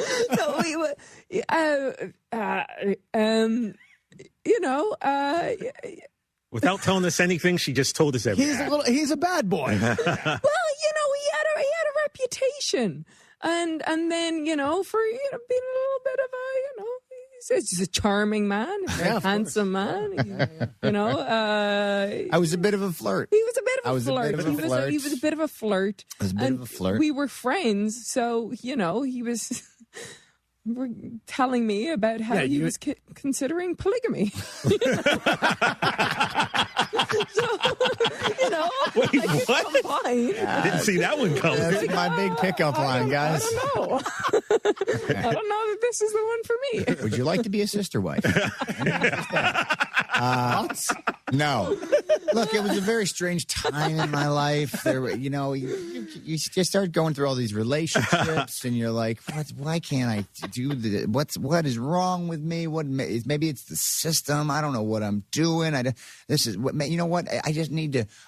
This isn't it. This is a monogamy thing. I can't do it. I'm on the road all the time. This is chaos. Right. And the truth is, you're just an idiot, and you haven't met the right one. Exactly. Yeah, that's all it is. You're just a moron, and these people weren't for you, and that's fine. This person is for you. And so once we started seeing each other, it was like, boom, over, done for me. Anyway, I remember when you told me let's rock and roll. Yeah. Yeah. You were coming back from some autograph signing somewhere. I was in Houston. Yeah. And you were like in New Orleans or something. No, I was in Houston. But you were. No, I got there first. I had to do an autograph signing in Houston, and you were flying in from LA. We had just hung out in LA, and you were like, "You want to do this?" And I was like, no. No, you gotta sow your wild oats. And then anyway, at the signing, I just had the itis. If somebody was talking about you or they came in with a T-shirt, I was just, isn't he so wonderful and handsome and great and perfect? And they were like, okay, Becky, can you sign this? And then I remember texting you like, I can't wait to see you or something, and I miss you, and you were like, what's happened? Mm-hmm. What's gotten over you? Yes. Where's Becky and what have you done with her? That's what I felt. But then it was off to the races from there. I think I started ring shopping like within a month. It was very quick. Very quick. And when you know, and now here we are many, many years later with a little 5.5-year-old baby and happily married, and the rest is history, as they say. Living the dream. That's amazing. That's amazing. Speaking of the kid, how was she this morning? How was your morning? She got a little splinter in her foot. I was very concerned about it. Oh, no. You were or she was? She was. Oh, okay. I tried to take it out with tweezers. She was okay once I got it out. Oh, okay. But I had to chase her around a little bit. She got a little bingo bandage on her. She was good. Bingo from Bluey. Yes. Yes. This is a Bluey house. The Disney Plus people will appreciate that. This is a Bluey house. We love Bluey. Except we do have a bone to pick a little bit with Bluey. Well, yes. With Bandit specifically. The Bandit is the father healer. What do you do? Everything. He does everything. He does it all. He's the best. But we've also discovered that I think we do too much because she thinks that Bandit is a mean dad, which means that we've gone way too hard. Which means if Bandit is seeming like a mean dad, we're way too nice. Yeah, we got to temper expectations. Yeah. We got to reel it in a little. And then you got something kind of cool going on this afternoon, right? Oh yeah, I'm What are you doing? guest hosting Lithium Radio. Oh, nice. Are you serious? Oh, sick. That's like the grunge station. That's the grunge station. Grunge, That's my like jam. 90s rock. Yeah. Now, for this, do you have like a set playlist or do you just wing it? Well, I kind of winging it, but then I just gave our good friend Dip over there a playlist. Dip is our manager, by the way. Yeah, Lithium's Channel 34, right? Sitting on the couch. Yes. Yeah, 34 in Sirius. Lithium Channel 34. So, are you allowed to divulge what might be on the list, or is that do we not want to get I anything? feel like that would be giving it away. You got to tune in. Yeah, you got. What time are you on? I'm on at 3:30. 3:30 Pacific. Pacific. Okay, time. so 6:30 Eastern. We can guess that there's going to be, some Nirvana probably, some Alice in Chains Yeah, let's maybe, do it. some Let's Soundgarden, Pearl Jam, all that. Okay. All the above. All right. I like And that. all of the above. This is very exciting. Yeah. This is a cool gig This is a very cool gig. because for me. music This has is my been a jam. huge part of your life. Yes. Growing up. Yes. Yeah, and you. Everyone's right. And, well, I know some people are just like, yeah, music's fine. It's a thing. Oh. It exists, and I hear it occasionally. But not everybody, I think, is like defined by their musical tastes. Now, maybe like I am. I think you are. TJ, for you, I am hip hop. Hip hop. But I also like I said, all those bands I listed. My playlist is wild. Yes. It'll go from, Alice in Chains to Biggie to, we'll have some opera pop up and then one of your theme songs will come on mine. There you go. So Yacht I'm Rock. all over. Yacht Rock, sure. Oh, yeah. You know what I was as I was listening to TJ, I was also double timing, wondering like, wait a minute, what are these guys doing? And then I was like, Yacht Rock is perfect. Oh, Yacht for you. Rock, the classic rock stations 25 and 26 on Sirius. Yacht Rock's Channel 15. Oh, got wow. 90s on 9. You got 80s baby. on 8. Oh yeah. Like, then you go Lithium 34. You go the hip hop stations up into the 40s. Yeah, I mean, all over the dial on Sirius. Okay. and Mike then- Del Tufo's a long Del time DJ. Tufo, that's what I want. Del Tufo, what's your playlist? I'm What do you- house. I'm a house. Oh yeah, I could see that. Wait, like a Straight like EDM. Give me BPM and all the Studio 54. I like the oldies, but house. Oh, that's I'm amazing. a house DJ. Yeah, but like Mike used to do a music show from his apartment. His setup, My condo, yeah. his condo's insane. So he'd go online on Friday night, and he'll just sit there and he'll spin records for. When I'm telling you hours, I mean 6 to 8 hours. He'll go from like 5 p.m. to like midnight. I've fallen asleep and woken up, and he's still going. He plays still everything. Yeah, it's. I love DJing. I've been doing it 50 years. It's like my life. Did you just learn this? I just Oh learned. no! it. Oh, yeah, My dream would be to DJ at like EDC, like anywhere. Wow. Like, any big festival, I'd go crazy, and I'd actually mix. Yeah. Because I actually mix. I'm not a producer. I'm not making my own music. I'd play their music, but I met the Chainsmokers this year. I went like I was a fanboy. But it's not even more house. Like you've got the Thriller album. Like these albums that he has are incredible. Like his collections. I love music. I have it tattooed on my arm in kanji. He thinks he thinks it says No, music, it but says we don't music. know. Wow, we don't know what We don't know. It's all right. I got one on my back too. I think it's We don't something. know. Who knows what it really is?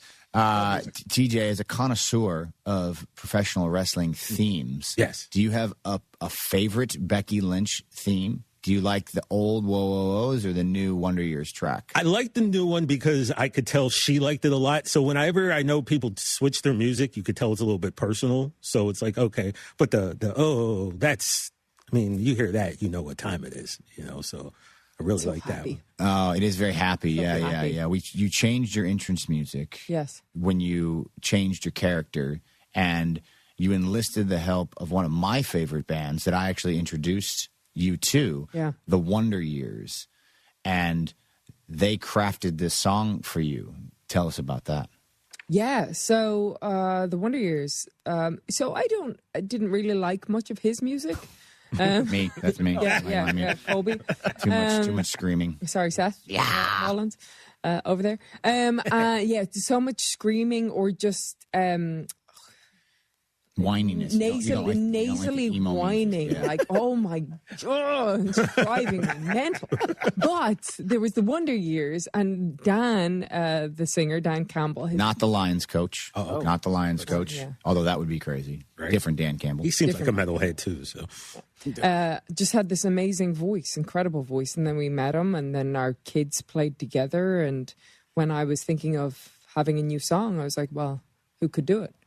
I don't think Pearl Jam will do it. So would the Wonder Years do it? I text them, immediately wrote back, hell yeah. Then they got to work. Bada boom. Yeah. And now we have New Lows. Now as we we have think. New Is New Lows going to make the playlist today? Oh, can it? Oh, maybe you can. Yeah, we'll find out if it can. That's fun. Yeah, that'd be great. I mean, I'd love it. Not quite 90s grunge, but, you know, it But fits. they would fit in. Yeah, they would. I think they would totally. They would fit in. Yeah. And just to bring it back to sports a little bit, for fun, because we got to talk about some sports on this show. Yeah, you know the sports. I love the Wonder Years from Philadelphia. And the Philadelphia 76ers just landed LeBron James. Did you know that I today? just found Did out. you find out? Do you I have did find any out. feelings about LeBron James in Philadelphia? Go on. Go on. That should be the Sixers theme for the year.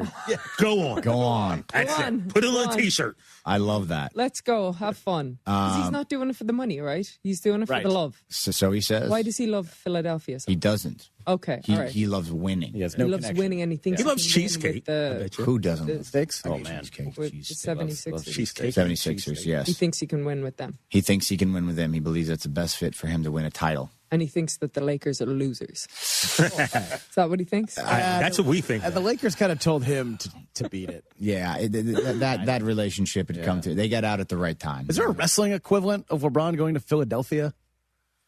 Oh, I mean, no. I mean, wrestling equivalent of it. This one's not as jarring, but like when he went to Miami, when he left Cleveland, went to Miami. Well, that's like Hogan joining. That's Hogan joining WCW or the NWO. Yeah, that's 100%. This one is a little more benign, I find. This is more like Luger showing up at the Mall of America for Nitro.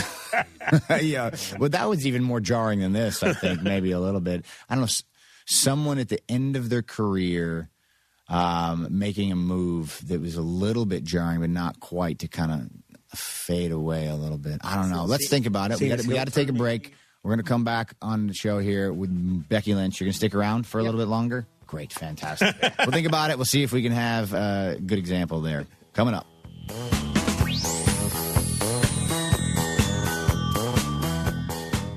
When's the last time payroll was the easy part of your week? With Gusto, it can be. Gusto is the all-in-one platform designed to take the hassle out of managing your team, from payroll and compliance to hiring, onboarding, and more. With Gusto, you can get back 2 full days each month with all the time you've saved. Go to gusto.com today and learn why over 500,000 small businesses choose Gusto. That's GUSTO.com. Gusto.com.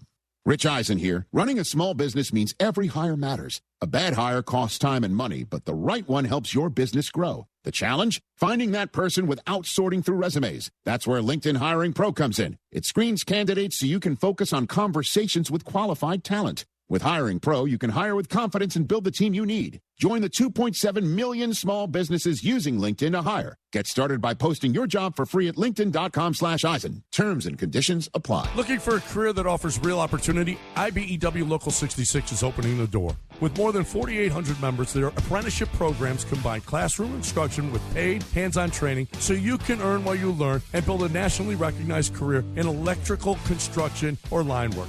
Whether you're just starting out or ready for a new direction, they're ready to help. Visit IBEW66.com. Powering careers, powering the future, IBEW66.com. Looking for the perfect place to unwind, host, or celebrate? Head to Federal American Grill with 6 Houston area locations serving up elevated American favorites, handcrafted cocktails, and one of the best social hours in town. Whether you're meeting friends after work, planning a private event, or catering your next office lunch, Federal American Grill delivers exceptional food with Southern hospitality. Visit today and find your nearest location at thefederalgrill.com.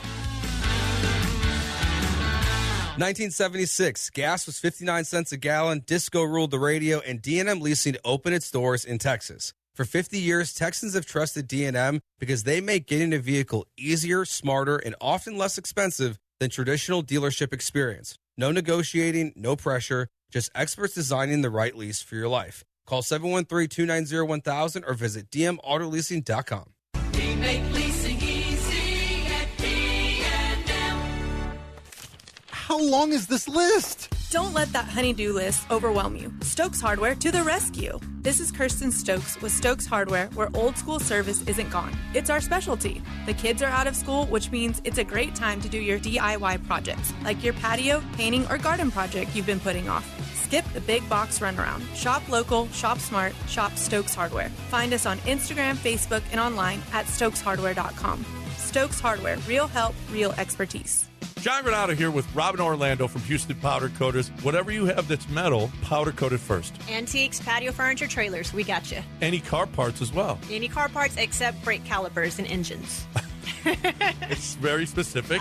Okay. Why? Because people have wanted that done. People want it done, but they get too hot, so we always say get those ceramic coated, which we don't do that. Okay. All right. And free pickup and free delivery. If you are between Houston, Galveston, and the Woodlands, we got you. I mean, if you want proof that Houston Powder Coaters is the biggest and the best, what about being the world's best? The cat's out of the bag. We did get highlighted for being the world's best on a TV show, but that will be coming out soon. That's great. That is unbelievable. The city says it, AI says it, corporations say it, and now a TV show is going to call you the world's best. That's great. Get in when you can because we are about to take over. Anything you need done, Houston Powder Coaters is here for you. HoustonPowderCoaters.com. That's HoustonPowderCoaters.com.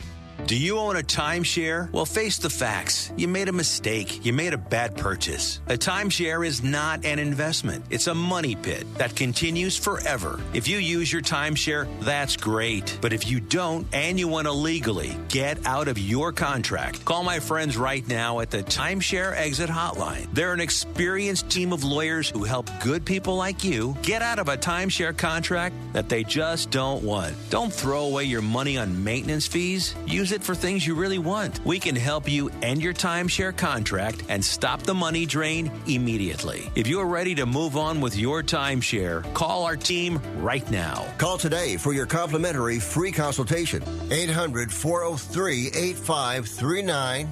800-403-8539. 800-403-8539. That's 800-403-8539.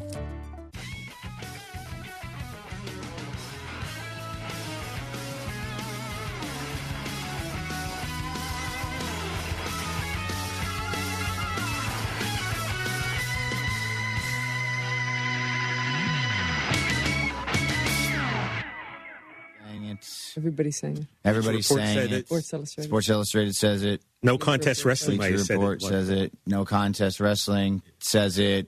Sirius XM says it. Disney Plus says it. ESPN. Everybody's saying it, guys. Everybody's saying it. We just saw a clip of WWE superstar Paige kicking you where the sun don't shine. Yeah. You, Brockman. You, Del Tufo. Yeah. But a professional. Didn't harm you at all. Nope. Not at all. Wow. Well done. So let me ask you, Becky, what happens in the ring if someone were to no-sell a move the way Del Tufo no-sold Paige? What would be your next follow-up? Oh, then they might just get a punch in the face. All that. Bam. Straight to, whoa, hey now, be careful. See? Sold it. Be careful there. All right. Who gets more nervous watching the other in a match between the two of you? Oh, I don't. Do you get nervous watching me wrestle? No. I get nervous watching you sometimes. Oh, do you? Yes. Why? I don't know if I can say this out loud. Oh. Well, you're That's your have lady, to man. now. That's you said it. Protective. Look, I love and respect every single talent that is on our roster. I will say women get a little loose in there sometimes. They get a little more loose than the boys. Feisty. So sometimes things can get a little, yes, feisty is a great word. Feisty. Little loose.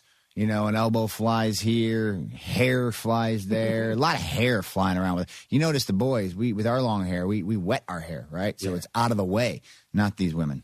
No, their hair's just crazy, flying around in there. Fists, hands, nails. You never know what's going to happen. And like the size discrepancy. Now, occasionally I'm in there with a giant Omos, something along those lines, a Brock Lesnar, some sort of savage. But you're in there often with, I find, women that are larger than you. You know? Yeah, but I'm tough. You are very tough. I'm quick. You're very quick. very quick, very tough.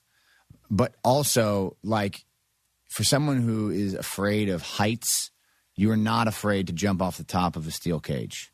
I'm terrified. Yeah. I'm terrified. I just do it. It was she did this at War Games a few years back. This double cage match. There's a giant cage wrapping 2 rings. If you're not familiar, it's huge. 2 rings side by side, giant cage. And she's got 2 women on tables, and she's on the top of the cage. And I'm like, what are you doing? Why would you do this? You don't have to do this. You've got lunatics in this match who will do this for you. You do not have to do this. She's like, it's fine. But she's scared of heights. Like, she doesn't want to climb a tree. She doesn't want to be like 5 feet Climb a off the tree. ground. Hey, come. I'll climb a tree. I'm a good tree climber. But like a roller coaster at a theme park, like very, very Well, I can control the tree. You know? Can you now? Yes. If I'm up on the tree, I can control the tree. I don't know who built that roller coaster. That's an excellent point. I don't know. That's an excellent point. Why do I have to trust? I should. A lot of trust They in the haven't earned WWE my cage trust. builders. Then Well, I know them. you do know them. You do know them. They are. Becky, can I They're ask good you? lads. Can I ask you real quick? Now, we were a part of the ruse of the century last year. You know, Seth comes in, his knee shattered. We're showing him sympathy. We're asking about his mental health. I'm walking from here to there to hand him his crutches. We were legit so he concerned. does not have to get up. Now we know what a ruse preschool teacher knew, that it was, it was a little bit of a game. Now, I've seen interviews with you. You had a hard time because you don't like to lie. So what was going through your world as he was in here fooling all of us, creating the liar, liar, pants on fire? Well, Seth Rollins show? it's I can lie, if it's part of the thing. I find it hard to lie to my friends and my family. Like his dad texts me right after. Was like, what's going on with Colby? And I do I tell his dad? I don't know how deep he wants to go with this, It was, yeah. Is our Aunt Arlene going to tell people? I don't know. I had to like get my brother and my dad on a group chat and be like, hey, listen, here's the deal. This was after the fact. I didn't tell anybody before the fact. So like everybody was on a group chat. It's fine. Just shut up about it. Don't say anything about it. Yeah. But you were a part of it. You put up a video of me on the crutches. Yeah, I can lie to the general public. I just can't lie to my friend. Yeah. Like Bianca was texting me and she was like, oh no, I think Seth just got hurt. Do you want me to go check on him? I think he's in the trainer's room right now. Will I go? And I was like, I'm sure he'll text me. She's like, wait, is this a work? Actually, I'm just going to stop texting you. She got it. I mean, you But then fooled we everybody. went out for dinner with them and he went out with his crutches. Yeah, you told us So that. we really Yeah, kept that lie going. It was unreasonable. Like it was. I went to unreasonable lengths, like 100%, and she was there every step of the way, supported me through thick and thin. Support the lie. It was beautiful. It was beautiful. Now, Becky, were you in on how he was going to reveal at SummerSlam last year with the drop? And I was on the bus when that conversation happened. You were. Yeah. Yeah, she was a consultant. Yes, I was a staunch believer that you shouldn't be in your gear. That's he right. wanted you in your gear, and I was like, he can't be in his gear. Yeah, the initial was, you're coming out because you're cashing in. You have to Yeah. have it be in your gear because it's going to be a match. And she Gotta was fool like, us she still. was like, absolutely not. If you're in your gear, then they know it's a dead giveaway. Don't do it. Right. But I didn't know. You listen to the man. Yeah, Smart. Always listen to the man. Always listen to the man. That's your rule. Always listen to the man. Becky Lynch, and your life will be better for it. I know mine is. Thanks, man. Your ambition just met its match with Robinhood. You push yourself in everything you do, scanning headlines for insights, keeping an eye on the market. Robinhood puts you in control of your money, all on one platform. You expect more from yourself. Expect more from your money. Get started today at Robinhood.com/yourmoney. Again, that's Robinhood.com/yourmoney. Your money, your move.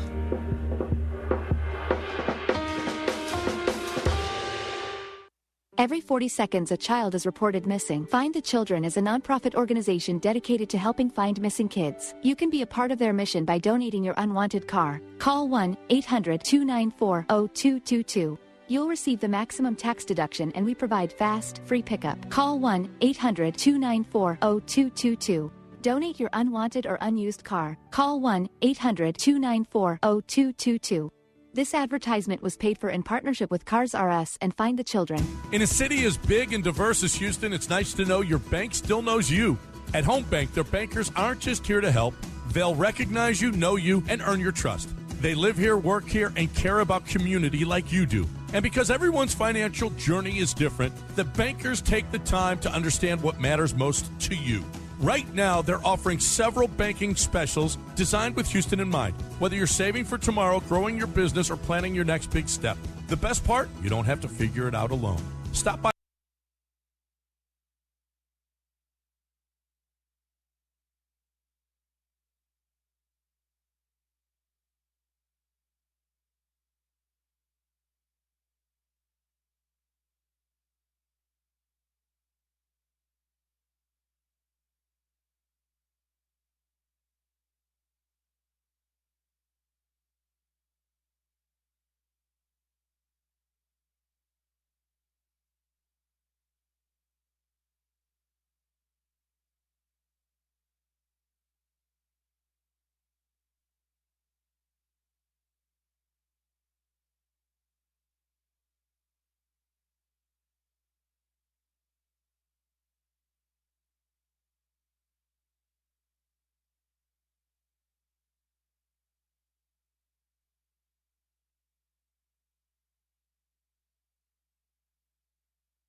Hello, Houston. He's Joe. I'm Jeremy. We're Jeremy and Joe. We are out on Pleasure Pier in Galveston. The boys are out at Pleasure Pier, Galveston, inside of Sweet Scoops, which you got to swing by. See them? What's up? You got to stop by and see them. I know. So we are. We're out here. We're hanging out. Yeah. You got to stay. What? You gonna get an ice cream? I was actually just saying that to Lexi that I am probably going to get an ice cream at some point during the show. Maybe a Dippin' Dot. I don't know. I have to decide if I want to be like a real child or if I want to get like coffee ice cream. I don't know yet. Dippin' Dots is the ice cream of the future, so you would be, doing a little futuristic stuff if you were to do that.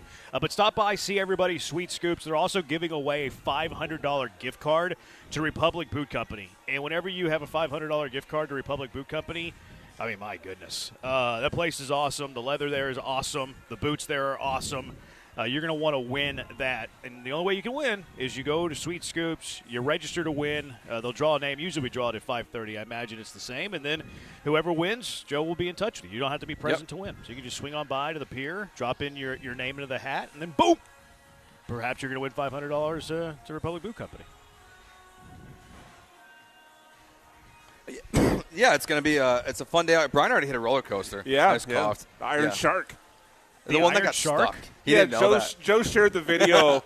Joe shared the video of the Iron Shark, people being stuck on it for 5 hours on the vertical climb after I rode on it, thankfully. Yeah, I'm glad I didn't have that information floating in my head before I rode it. Yeah. That's probably something that the Pleasure Pier, who's paying us to be out here, wants you to say on the air. That's okay. It works now. Yeah, it worked great. He made it back. If it helped I made Brian. it back. I'm here. Yeah, it's good. Did you enjoy it? Wow. Yeah, no, I enjoyed it, except for the vertical climb. That part sucked. What was so bad about the vertical climb? I think it's just like the feeling of all your weight kind of falling back as you're looking up at the sky. It just was unnerving. But once the ride actually started its descent and did the loop-de-loops and all that, it was fun. I enjoyed it quite a bit. All right. Very good. Lots to get to today. It's a Friday So I'm edition really of the glad show. I didn't see that video. Yeah, that's been rough. I'm surprised that you didn't see it. You had the firefighters, Galveston's bravest out there. They were out there saving some lives, which was awesome. But lots to get to today. It is a Friday edition of the show. Mailbag Monday a little bit later. We're going to bring back an old game that we used to play. We're going to do that a little bit later. I'm not going to tell you what it is yet. It's not Who Said It, though, thank goodness. Twitchers, junkies, don't worry. It's not Who Said It. Who Said It's the worst game that has ever existed. We'll also top 10 Houston sports athletes right now. Bad Take Boulevard. Brian's got his rankings. Lots to get to. On today's program, today's Jeremy and Joe. But the big lead in the sports world today, LeBron James has picked a team. And LeBron James, at a discount, is headed to Philadelphia to join the 76ers. Joe, you saw this news. What was your immediate thought? Wow. Wow. I did not think that was going to be the team that he was going to sign with. And look, I like the pieces they had before, with Edgecombe and Maxey and Embiid when he's out there, because he still can be good, but he's not a great player anymore. And then you go out and get Jaylen Brown, and it's like, okay, where's LeBron going to go? And I just didn't think Philly was going to be a place for him. I think he's too soft for Philadelphia, personally. I don't think he's going to handle getting booed. I don't think he's going to handle the media very well. I did not think he was going to be a Philadelphia 76er. I thought it was going to be Golden State or Cleveland, and that was it. This one surprised me that he's going to try and deal with the Philly fans and the Philly media. But it's interesting, for sure.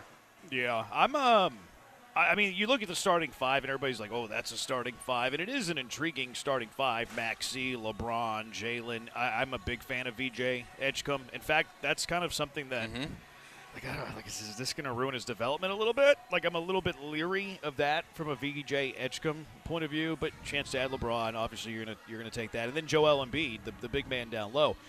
It's a sexy starting five. There's no doubt about that. And clearing way for Paul George, allowed LeBron to they got LeBron James and Jaylen Brown for Paul George basically. So it's a fun starting five, but I'm not sure how much it's really going to mesh. I feel like you have a lot of similar playing styles that will kind of overlap each other. I'm not sure that it's going to be like this, amazing starting five that people are saying. Favorites to win the East, maybe in terms of Vegas at some point. I don't see them coming out of the East. I feel like there's too many similar styles within that starting five. Yeah, I mean, it's interesting to see like what Nick Nurse and how he's going to handle this group of players because, like in 2K, it's going to be a lot of fun. If you're a video game player, it's going to be a good time. But they moved to plus 1,000 from plus 2,000, so they're still behind the Knicks in the East right now to win the championship this year. They're just ahead of Boston still. I mean, obviously, the Spurs are very clear favorites at this point going into next season. Yeah, how it all meshes together, I think it just is. I wonder if the contract is a sign of what we're going to get from LeBron, also the basketball player. Like he's said for years, he would not play for less than the max. He always wanted $50 million, $55 million, and then now all of a sudden he surprises us, takes this massive discount for only $8 million total, and is that going to translate to how it is on the court too? Like, is he going to be deferential to Jaylen Brown, who publicly said his favorite season was when Jason Tatum was not on the court, to young guys like Maxey and Edgecombe? Like, is he going to be a role player on this roster? If he is, then I do think that, it elevates their chances to be the team that comes out of the East. If it's what you're talking about, where it's this clash of styles and it doesn't really make sense, then their probably peak is Eastern Conference Finals, I would say. I think it makes sense because, hey, it's a chance to add LeBron. I think that people are kind of, maybe overplaying their hand a little bit in terms of this is the best team in the Eastern Conference, and they look at the starting five and they see big name, up and coming name.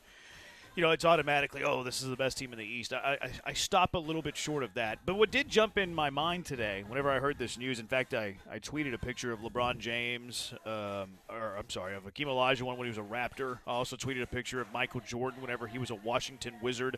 What jumps out with other future Hall of Famers or of other future Hall of Famers that went to random teams late in their career? Because I think there's a really good chance this is LeBron's final year. And he's just going to have this one-off in Philadelphia after we know him for a lot of teams. Cleveland, Miami, Lakers even won a title there. What are some of the other future Hall of Famers at the time that went to random teams late in their career? I mean, to be honest, I kind of think of Justin Verlander now with the stints with the Giants and the Mets. More the Giants, I guess, where it's just it's so random that he's there. Like you said, Michael, Dream, Patrick Ewing. Yeah, with the Magic. First one that popped to my mind was Emmitt Smith with the Cardinals. Oh, yeah. That's a good call. That picture is wild. I mean, there's not really a ton of quarterbacks that really fall into this because they all kind of had good runways. Obviously Brady had a good run with Tampa Bay. Joe Montana had a good run with the Chiefs. Manning with the Broncos. So it's those guys don't really count. I mean, maybe will we look at Rodgers with the Jets as this? Because he's going to play longer in Pittsburgh or more games in Pittsburgh than New York. So it's kind of weird that it's not the first stop. It's not the last stop. It's the first stop. That is kind of strange for him. Maybe Warren Moon with the Chiefs. Oh yeah, because Warren Moon left. He went to the Vikings. He went to Seattle, and he actually had some pretty good numbers, especially Minnesota. Wasn't bad in Seattle either, but that last year with Kansas City he was obviously way past his prime. I feel like you see it a lot. But Warren Moon in a basketball. Chiefs jersey is a weird one. Yeah, that was a really weird one. I mean, Montana in a Chiefs jersey was pretty weird too, but Montana had some success there. The Lakers attracted a bunch, whenever they still had beat the Barkley Oilers. and Kobe. They brought in Malone, they brought in Gary Payton. That was kind of weird. Rockets, you can make the case the Rockets. With Charles Barkley. Good call. Maybe not Scottie Pippen as much because Scottie Pippen still had some left in the Scottie tank. Pippen. And then he went to Portland, and he was actually really good at Portland. There's a lot of Tracy McGrady. You remember Tracy McGrady is a Spur? Carmelo. Yeah, Carmelo Anthony is a Rocket. Oh yeah, I forgot about Carmelo as a Rocket. That was a weird one. I think football's harder. It's all over basketball. Basketball, there are so few guys that are Kobe. And again, I feel in the NFL, you either stay and you go maybe to one more team and have success, or you're like Adrian Peterson, where you could give off 15 different answers for Adrian Peterson. It feels where he finished his career in Seattle, I think it was. Even Jerry Rice as a Seahawk at the very end. I think that was his last stop. Well, after he tried out for the Broncos and then retired. Yeah. But yeah, last playing game was with Seattle. Do y'all remember King Griffey as a White Sox? Did you have anyone else? Oh, I do. Yeah. The King Griffey as a White Sox was really vaguely. Really weird. Yeah, I think he just left like in the middle of a Did he game play? too. Did he play a lot there? No, I don't think he played a ton. No. Yeah, I don't really remember him as a White Sox player at all. I probably should, I guess. Randy Johnson as a New York. It was a little weird. Mostly because he got in a fight with the cameraman on the streets of New York.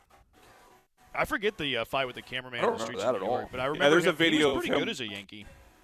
Yeah, he was he. I didn't remember him having. Obviously, he's known for being a Mariner and a Diamondback, but he's walking along the streets, shoves the camera and got in his face. Brian and Joe I sound didn't like remember him robots. being all the success in New York, but I could have got it. Do y'all remember Greg Maddux as a San Diego Padre? The reason that I remember Greg Maddux as a San Diego Padre is because we rode on an elevator, hotel elevator, together whenever he was playing in San Diego. I was like, hey, you're Greg Maddux. He's like, yeah. I don't remember that at all. They played up with the Padres. Yeah, he was good. All Like, right, not one 713-780 bit. ESPN, because HRP of- listener all line. right. Yeah. 713-780-3776. Number to call in, number to text in. Who are the ones for you? Who are those future Hall of Famers that kind of joined a club, an organization, a team late in their career, and it's like, okay, yeah, like we remember that happened, but we know that that's not really who you are. 713-780-3776. Got a lot planned for today. Bad Take Boulevard, Mailbag Monday. A former game comes back as well. Stop by, see the boys, Sweet Scoops. Register to win that $500 gift card to the Republic Boot Company.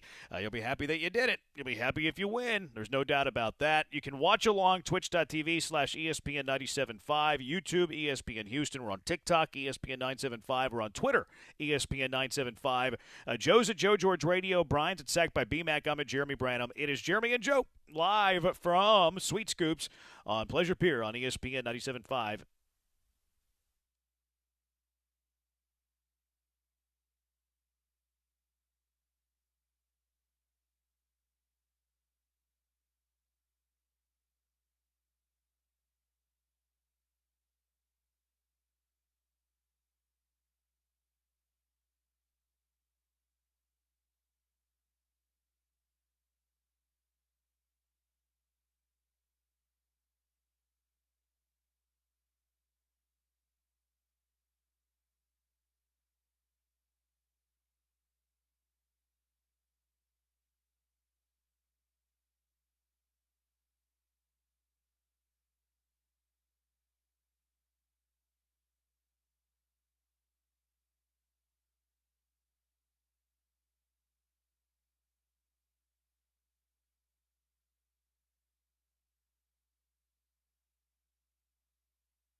You're listening to Jeremy and Joe on ESPN 97.5 and the ESPN Houston app. Broadcasting live from the mobile Huntington Bank Studios, located at Pleasure Pier, Galveston. Here's Jeremy Branham and Joe George. Stop by, see the boys. Sweet Scoops, Pleasure Pier.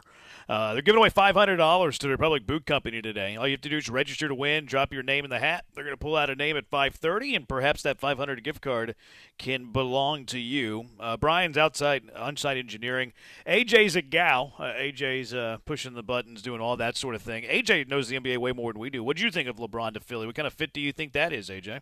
For me, I don't think it changes too much just because, LeBron going there now at this point, it's a very ball-dominant team. I talked about it a second ago. Jaylen Brown, obviously Tyrese Maxey, VJ Edgecombe as well, too. LeBaron Philon being drafted there, too, but also Anthony Simons being there. I'm just questioning how everything is going to go, and then also defensively, and Joel Embiid, his injuries history as well, too. So I'm just not too moved. I still think the Knicks should be the favorites, and I don't know. It's going to be an interesting fit for sure. It'll be entertaining, though. Yeah, that's the thing. I think it's going to be a lot of fun. I think it's going to be entertaining. You have a lot of people that we're going to want to watch. I don't think it's going to lead to this amazing run.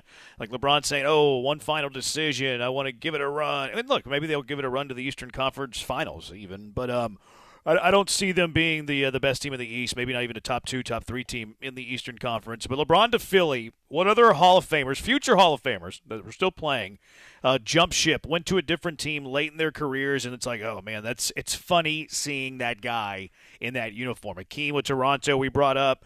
The one that's probably the greatest, Michael Jordan in a Washington Wizards uniform. It was also kind of weird because he, retired for a couple of years, and then he came back. A few more on the text line. Dwight Howard. Which team, though? Dwight Howard's bounced around from a bunch of different teams. He's played overseas, too. Dwight Howard. YouTube Keith mentions an interesting one. Houston Astro legend Doc Gooden. Yeah, what a career Doc Gooden had with the Houston Astros after he was, obviously really, really good, had his issues off the field. He pitched in one game for the Houston Astros in 2000. I think he got lit up in a start, and, that was the end of Dwight Gooden's career as an Astro. Junkie Michael Jordan did it. Yep. Yeah, Jordan's probably the one that sticks out the most. Nomar Garciaparra to the Cubs at the end of his career. That was a weird kind of divorce with the Red Sox and Nomar. Falling out of favor. Some of the analytics didn't love him, especially defensively. Traded him to the Cubs, and then he kind of just, wrote out the rest of his career. Pippen is a Rocket. See, I don't know if I can include Pippen as a Rocket because he went to Portland and was really good. So it's it wasn't a final stand for Scottie Pippen. It was this stand where he wasn't very good for a year, and it was very, very disappointing. But then whenever he went on and became really good in Portland, and that was a really good Trailblazer team, I don't know if you can include Scottie Pippen and the Rockets. I'm looking at it more as late in their career, really last stop of their career, because I do think that this is LeBron's final stop. Do you think this is his last year, AJ? You think he's done after this season? Because he signed the player option, but there's a lot of talk that was because it helps the salary cap, it helps with the no trade. It's not officially no trade. It's kind of the one that Fred VanVleet had. The word's escaping me. But do you think this is his final season? Initially I thought so, but I wouldn't be surprised if he tries to play 25 years just because. So I wouldn't be surprised if he plays at the full contract. But yeah, particularly from an NBA Finals standpoint too. I think that they would be in a better position 2 years from now, anyways. But I could see 2 more. That would be interesting if he tries to play a round quarter of a century. He probably would chase something like that. That's something that I could see LeBron chasing. Junkie says Lance Berkman is a Texas Ranger. That's a good call. Berkman's final year of his career was with the Rangers, which is disappointing that it was with Texas. It wasn't to the extent that Nolan Ryan leaves Houston, joins the Rangers organization, but Lance Berkman playing his final year as a Ranger. In fact, Lance Berkman, once he left Houston, went to 3 of the organizations that we all hate in this city. Went to the Yankees, then went to the Cardinals, then went to the Rangers. Won a championship with the Cardinals as well. Really good player, obviously. That's a good call with that. Berkman is a Ranger. 713-780-ESPN.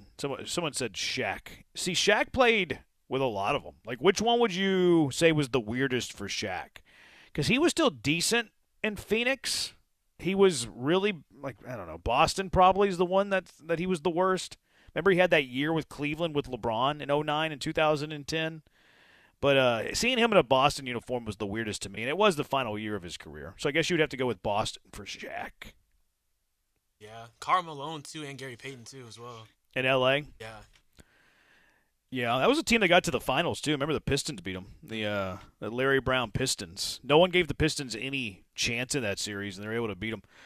Jerry Rice is a Seahawk and T.O. on the Bengals. I don't even remember Terrell Owens on the Bengals. You remember Terrell Owens on the Bengals? Yeah, I remember seeing some stuff as a kid, yeah. I don't even remember that. That's how bad that one is. I remember in fact, I remember Jerry Rice, I think, played in a preseason game with the Seahawks in Houston. Maybe it was regular. I think it was a preseason game, though, because I remember going, and I remember seeing Jerry Rice in a Seahawk uniform up close and personal. Terrell Owens was pretty decent his final year in Cincinnati. He had 72 catches, 983 yards, 9 touchdowns. That was a good year. That's crazy. I didn't realize, one, I forgot he played there. Two, he was really good that year. Almost 1,000 yards, almost 10 touchdowns when he was 37 years old. That's insane.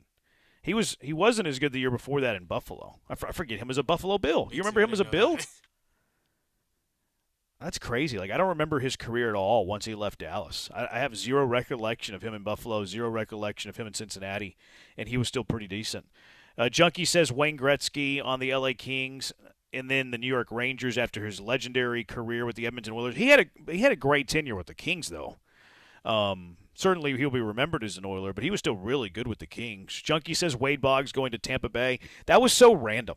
Like, you have this future Hall of Famer, one of the greatest hitters of all time, a better hitter than Tony Gwynn even, and he's like, yeah, Red Sox, Yankees, and then he finishes his career as a Tampa Bay Devil Ray. Iverson with the Pistons. That was kind of weird. He still put up numbers, though, with the Pistons, but still kind of odd. He was still scorned and heartbroken after, that night we spent together. Shaq in Boston, Cleveland, Phoenix, Ray Allen. I mean, no, I wouldn't count Ray Allen, right? Like, he was good enough as a Miami Heat, and they had so much success that I wouldn't put Ray Allen in this category. No, I wouldn't either. Like, he was still really good those last 2 years. Won a title, too. Hit a big shot that kept him alive. Hit that corner three. Remember he ran back behind the three-point line and hit it?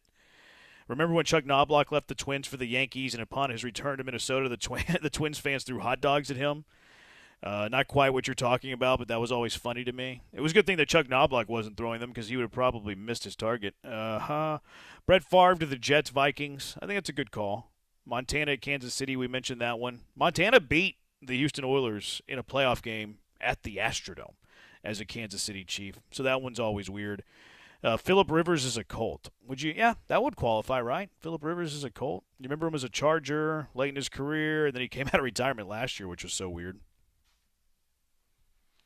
Griffey on the Red Sox, good call. Somebody said Eric Moulds with the Texans. No, I don't think that's a caliber of player that's enough to qualify for this list. I'm not going to give you Eric Moulds on the Houston Texans. Some of the Brian mentioned Emmitt Smith to the Cardinals. That's one that you have to bring up. Any of Adrian Peterson's teams. How about Randy Moss late in his career? After his time with the Patriots, kind of bouncing around a little bit. You could go local. You could go Andre Johnson, going to some division rivals. You could go DeAndre Hopkins, right? Which was interesting, too, because Mike Vrabel mentioned today. Vrabel was talking. I don't know if he addressed any Diana Rossini questions, but he just kind of dropped, DeAndre Hopkins is at camp with us trying out as a coach. Oh, okay. That's kind of weird. So if you were wondering what DeAndre Hopkins is up to, aside from posting videos on LinkedIn, he's up in Foxborough trying out as an assistant coach for the New England Patriots. How about that? Jack Easterby would be so proud. All right, 713-780-ESPN. We've been talking about the Astros, the trade deadline. The Astros have won 3 in a row, so we've kind of, we haven't really talked about them selling in a while, although I think it's the right thing to do. I will give you that sell track, what a sell track could look like. We're also going to evaluate who could potentially be sellers in Major League Baseball. That way we can start to target some dudes, some players that the Astros might be interested in, at least our wish list of who they should be interested in. 713-780-3776 inside of Sweet Scoops on Pleasure Pier on ESPN 97.5.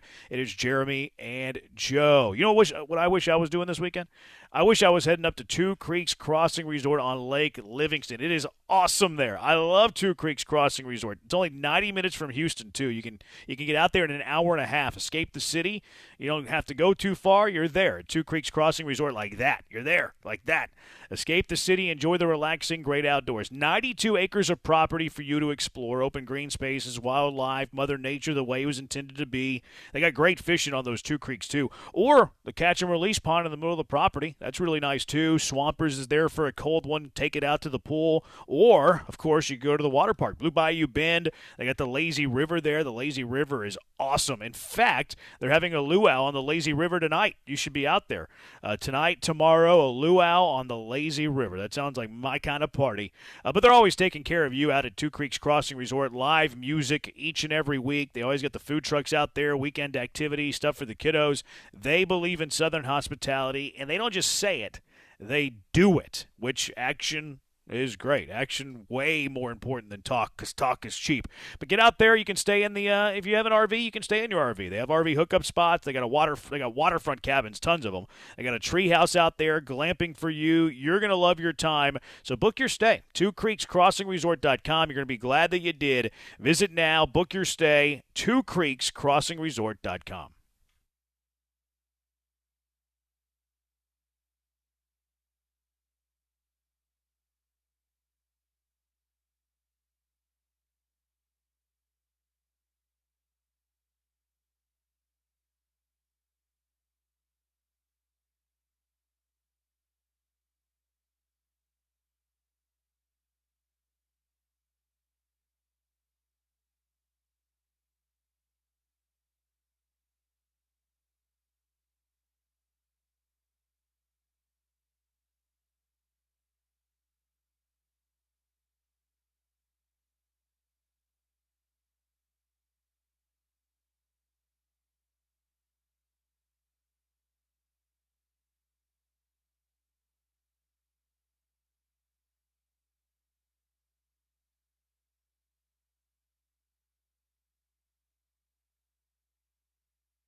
You are listening to Jeremy and Joe, on ESPN 97.5 and the ESPN Houston app. broadcasting live from the mobile Huntington Bank Studios, located at Pleasure Pier, Galveston. Here's Jeremy Branham and Joe George. Come on, register to win.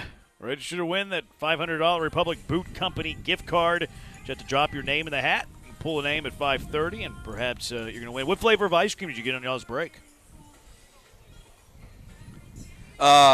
Nothing. We are outside we're by the ring toss, the nothing but net. Okay. The whack-a-mole game. The roller coaster I rode is right over our heads. Yeah, you're gonna hear roller coasters literally right on top of us. It's gonna be interesting. Whack-a-mole. Why would you do that to Brian? I'm gonna burn like a lobster. Yeah. Oh, that's Jeremy. God, what a joke. I don't know if there's a 5-second delay or just took you that long to think of that joke. Probably the former. There was in the first segment. 713-780 ESPN. Go find the boys. Register to win. $500 gift card could be coming your way. So I have we've been doing these trade deadline tracks because the trade deadline is a week from Monday. The Astros have been winning ball games. They've won 3 in a row. Yeah. They've swept the Marlins after they were swept by the Orioles, which is a costly sweep because you're looking up in the standings and you see Baltimore. Now, the Astros do begin a 3-game series in Chicago against Joe's favorite team, the first-place White Sox, by the way, play tonight. Spencer Arrighetti is on the mound. But here's my trade deadline sell track for you guys. Tell me what you think. And this is ultimately what I would like the Astros to do. But, one, they're not gonna. They got Dana Brown last year. Jim Crane wants to win. They're kind of sticking around in the, in the race, especially the division race. So here would be my trade deadline plan to sell. And this is, not that hard to figure out, right? Trade Jeremy Pena, trade Isaac Paredes, try to get out of the contract of Christian Walker, trade Josh Hader, try to get out of that contract, and you'd still get a big package. Trade Okert because he's on the final year of his deal. Trade Brian Abreu. Try to trade Tatsuya Imai, although that's probably doubtful. And then I would even trade Lambert because Lambert's only under contract through next season. He's very, very cheap financially. Yeah. And I think he gives you a great return because his numbers have been so good this year. So that would be like the all-in, 10 toes down. We're we're liquidating the Houston Astros. And it's just full on rebuild after that. Is that the plan? Yeah, you're kind of building around your. Or are you going to try to win again next year? It's probably okay. Because if you're trying to win again next year, okay. Because if you're trying to use that money you're saving, go into free agency, save some guys. My only pushback would be Isak, just because you could do that 4-year, $80 million contract we talked about yesterday, and still have your first baseman for the next 4 years, or really next 5 years, and still be locked in there. Everything outside of that, totally agree with. Specifically, Peter Lambert. He's the one guy that, if you were selling, this could be the best version of Peter Lambert we've ever seen and will ever see again. That is the perfect guy to trade right now. Honestly, even if they were buying, still to peak capitalize on it, unless you believe in him long term, but then maybe you should be talking contract extension. But, yeah, I think you're right. I think you hit everybody. Everyone but Jordan. Trade him. If you're going to sell, just sell everyone. Don't have to it.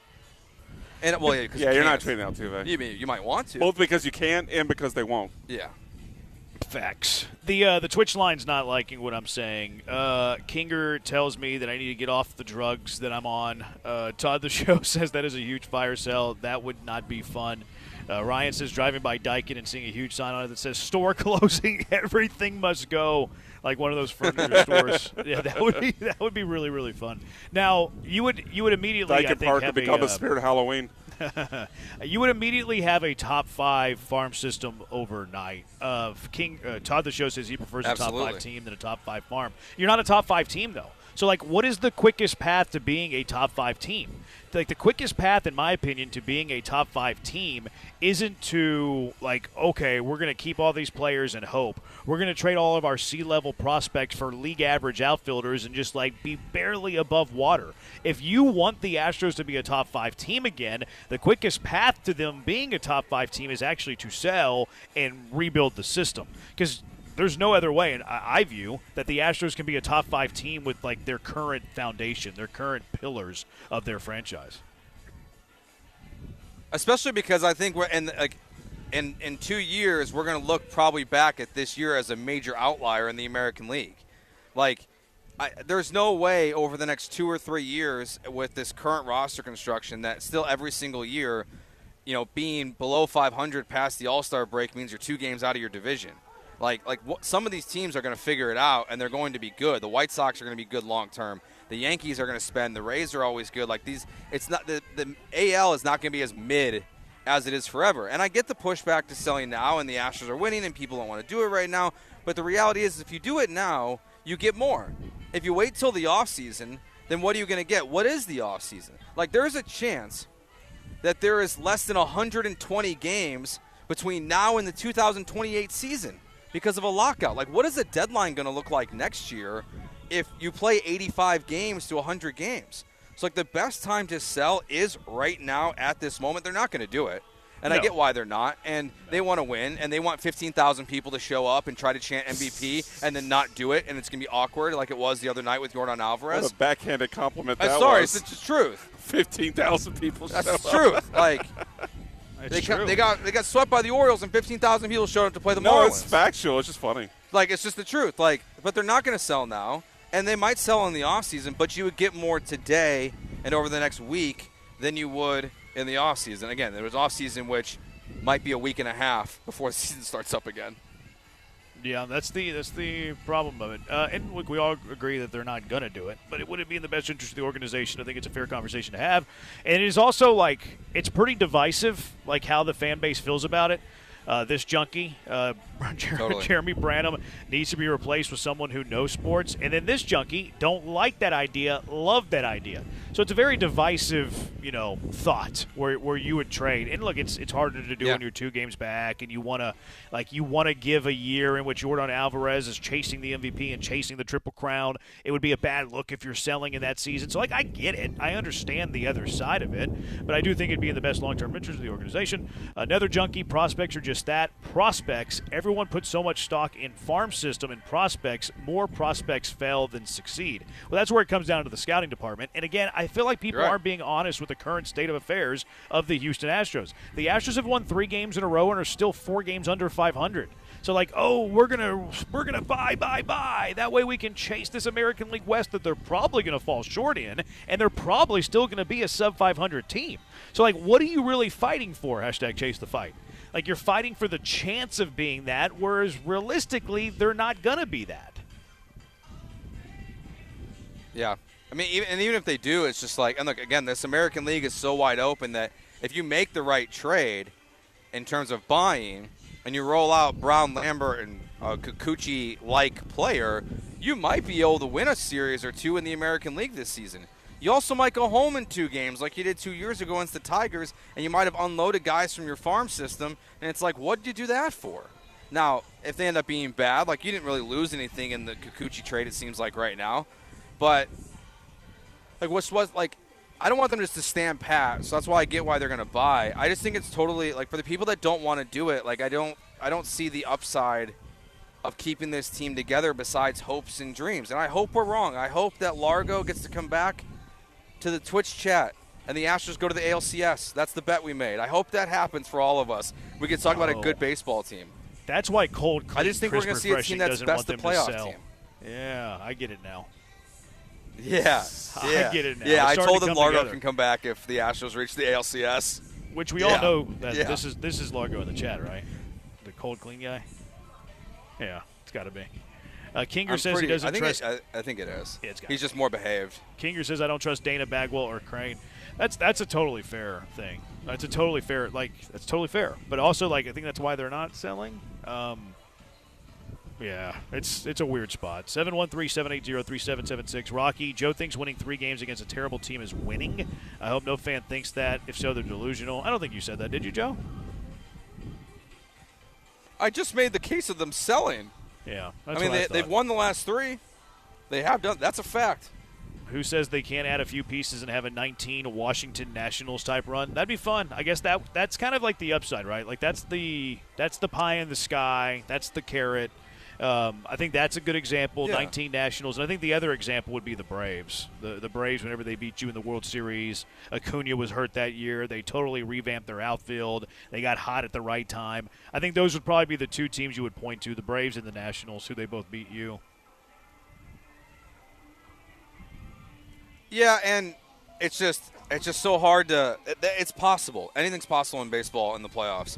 It's just so hard to predict that. I don't think the Astros are operating at this deadline of being can we be the Nationals and get lucky and face a juggernaut in the World Series and happen to upset them in 4 games at home. Yeah. I don't think they're really operating like that. I think they're going to operate in the margins of trying to win the division, and then anything else that happens after that's just bonus. Well, I think I don't think they're thinking World Series, I think it's the same thing, though. You're not really thinking that as a general manager. You're not let me build this team that I think is going to win the World Series. I think you're just trying to build the best team to give you the best chance to win. And then if you win the division, great. Now you have a chance at the title. Yeah. I don't think that I don't think that's the viewpoint of Dana Brown. I think Dana Brown's viewpoint, and I don't necessarily agree with it. People might disagree with me. I think Dana Brown's viewpoint is, okay, we're gonna make ourselves as good as we can possibly be. within reason, because I don't think they're going to trade Alvarez. I don't think they're going to trade Nayans. So, like, let's make the moves possible for us to be as good as we can be, and then let's see what happens after that. You know, I don't think the Braves and the Nationals, whenever they were, getting hot at the right time, were sitting there at the deadline like, okay, we're going to make these trades because we're going to win the World Series. No, they were just trying to improve their team and then give themselves the best possible chance to win. Then they got incredibly hot, and were able to win a championship. That would be the blueprint for the Astros, and I think they would probably have to rebuild their outfield just like the Braves did, because this outfield blows. It stinks. It's so bad. Like, they need, to make this magical run that people want them to make, you need at least 2 outfielders and probably at least a starting pitcher and maybe a bullpen arm. Yeah, maybe you can get away without the arm. 4 pieces. I don't think they have the assets to get that. I think. I disagree. I think you can get 2 league average outfielders. Now, the starting pitcher is not going to be top of the rotation. It might be a bottom of the rotation guy. No. But, best case scenario, what's the most they can acquire without trading Nayans and without trading Alvarez? It's probably 2 league average corner outfield rental bats, and then a number 4 starter. I think they could pull that off. Yeah. I think they could pull that off. Yeah, I think they can. And honestly, it. maybe they should be focused on more maybe they should be focused more on the bullpen.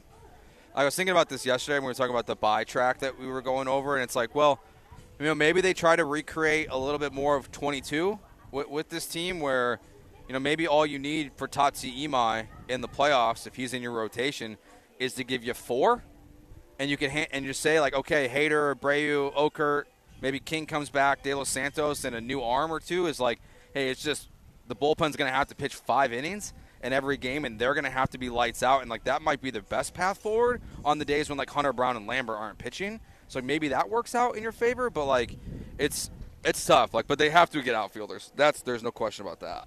I don't think that they need the bullpen though. I think the bullpen's in a decent spot. Josh Hader's been really good. Brian Abreu has been much better over the last month. We haven't seen a whole lot of Souza, but Bennett Souza's stuff looked really good the other day. And De Los Santos got off to a really good start. Yeah. He was shaky there for a bit, but then he's been able to stabilize. He's been a lot better. We haven't seen a whole lot of Kwei Tang or Dong since he's been Dong. He's been a starter whenever he changed his name to Dong. So we haven't seen a lot of Dong as a reliever, but early in the year he was pretty solid in that role. Okert's been first call Okert's been really, really good. So I'm not really – Blue Ball, I think, in his role has been solid. I'm not really concerned about the bullpen much. That to me is more of a luxury than a necessity. I think you can get by without adding to the bullpen. Plus, they also have, the roster crunch. There's a lot of these guys don't have options, so they have to DFA a guy.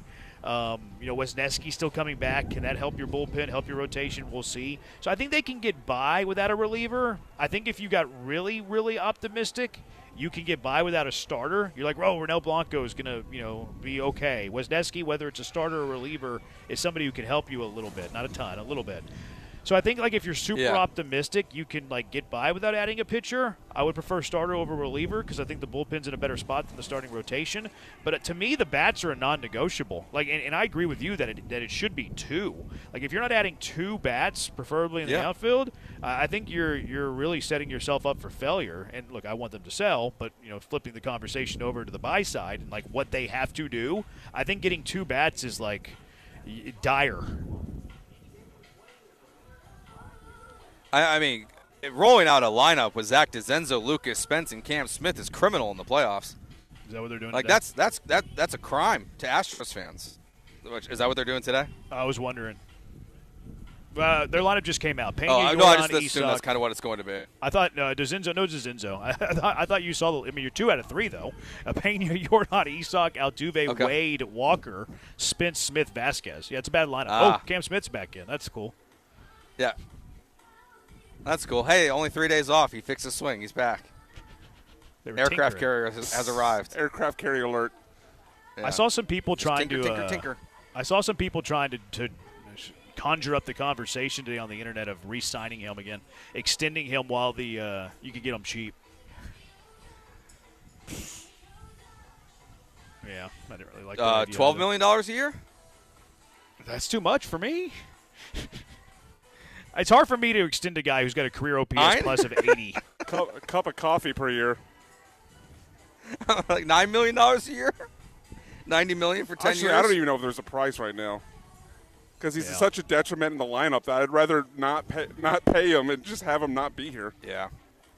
I know he's a great glove, but I think there's a better chance they eventually non-tender him than extend him. Like, certainly you're nowhere near that. But like, why would they extend him at this rate? Yeah. Yeah, it's brutal. All right, let's take a look at these Major League Baseball standings, Joe. I want you to tell me, because I'm going to do a homework project, because y'all assigned me a homework project.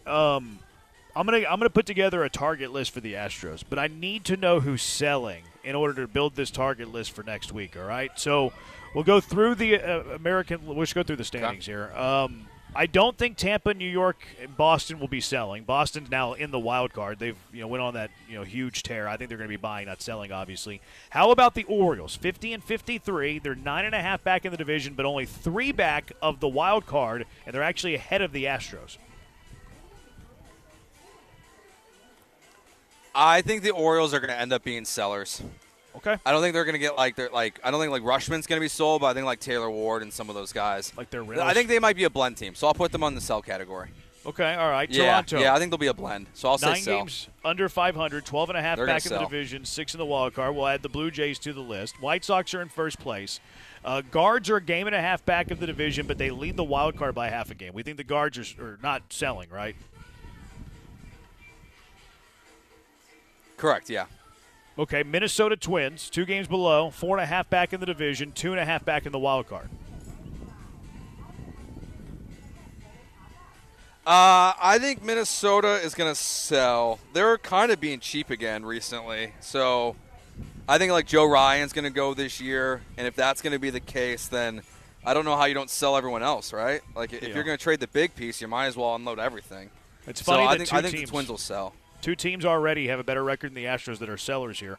Detroit Tigers, they've started playing better now. They're 5 games below 500, 6 back in the division, 4 back in the wild card. Are they selling? No, they have the best record in the American League since June 1st. They're going to buy. Okay, Kansas City, dead last, 18 games below 500, 12.5 in the division, 10.5 in the wild card. Kansas City will sell.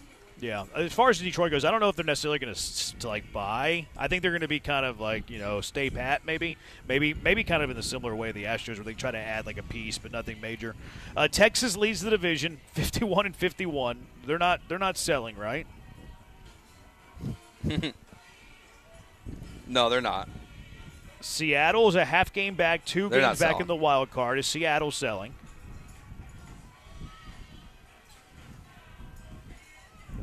Can I qualify this that they're going to sell a big piece, but they're going to make a big acquisition? So it doesn't include the Astros? Okay, yeah, sure. I think they're going to trade one of their starters. Oh, okay, yeah, maybe a starter for a bat, something like so that. So then I'll call them buyers, I guess. They should trade for Cam Smith. Trade one of those arms for Cam Smith. That'd be awesome. That's something they should do. The A's, 16 games below 500, 8 games back in the division, 9.5 in the wild card. A's selling? They're going to – yeah, they're selling. Okay, Angels, 21 games below 500, 10.5 in the division, 12 in the wild card. Yes, they're going to sell. Okay. That is the easiest one of them all, I think, is the teams that are going to sell. Artie Moreno's an idiot. Braves are in first. Philadelphia leads the wild card. How about the Marlins? 1 game below 500, 8.5 back in the division, 2 in the wild card.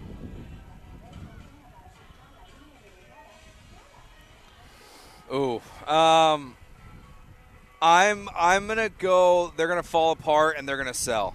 Okay. Yeah, I think that they're going to sell too. Nationals are in the same boat. 1 game above 500, 8.5 back in the division, 2 back in the wild card. Nationals buying or selling.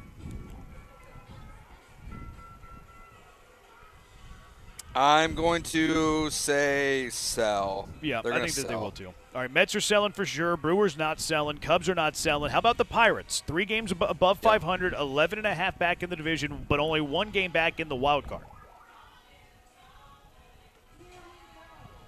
I think they're going to buy. Okay. I think the Pirates are going to be buyers this year. Cardinals 2 above 500, 12 back in the division, 1.5 in the wild card. What about St. Louis? I think St. Louis will sell. Okay. I think they'll ultimately decide to sell and save some more money. Reds are going to sell for sure. Dodgers will buy. Diamondbacks 5 games above 500, 11 back in the division, but lead the wild card. You don't think the Diamondbacks are selling, do you? No, they're going to buy.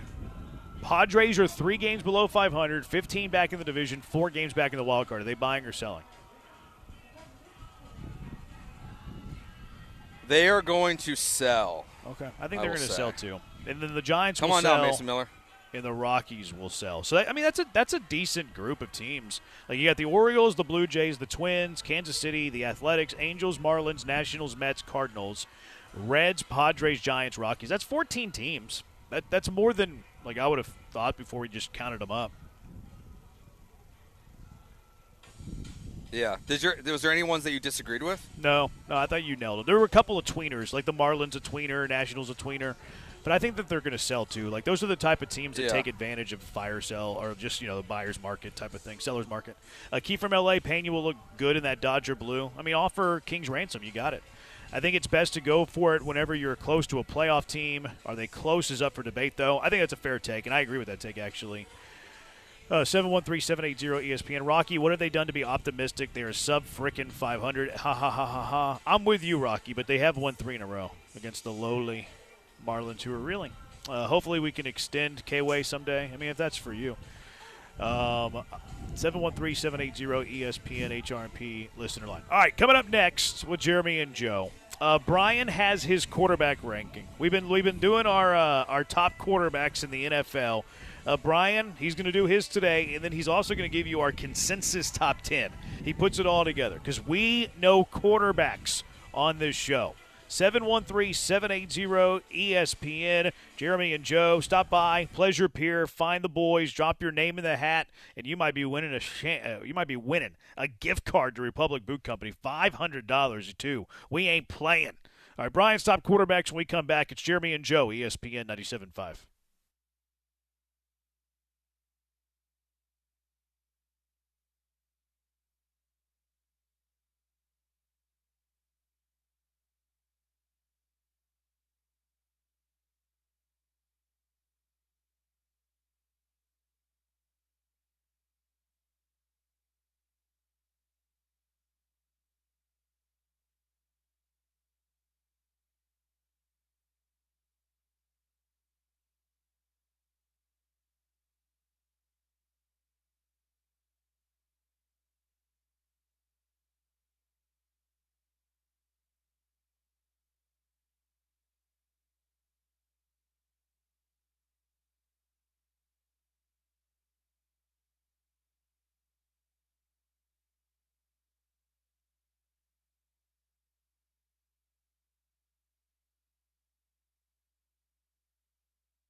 Swing on by, see the boys, and they're going to give you the chance of winning a $500 gift card that they're at Pleasure Pier. Great spot all summer long, Pleasure Pier. Weather got through there yesterday. Great time. You ride the roller coasters, all the amusement park stuff, funnel cakes, ice cream. It's a great spot. Great spot to bring the kiddos. Look, summer's coming up too, so get on out there. Go to Pleasure Pier.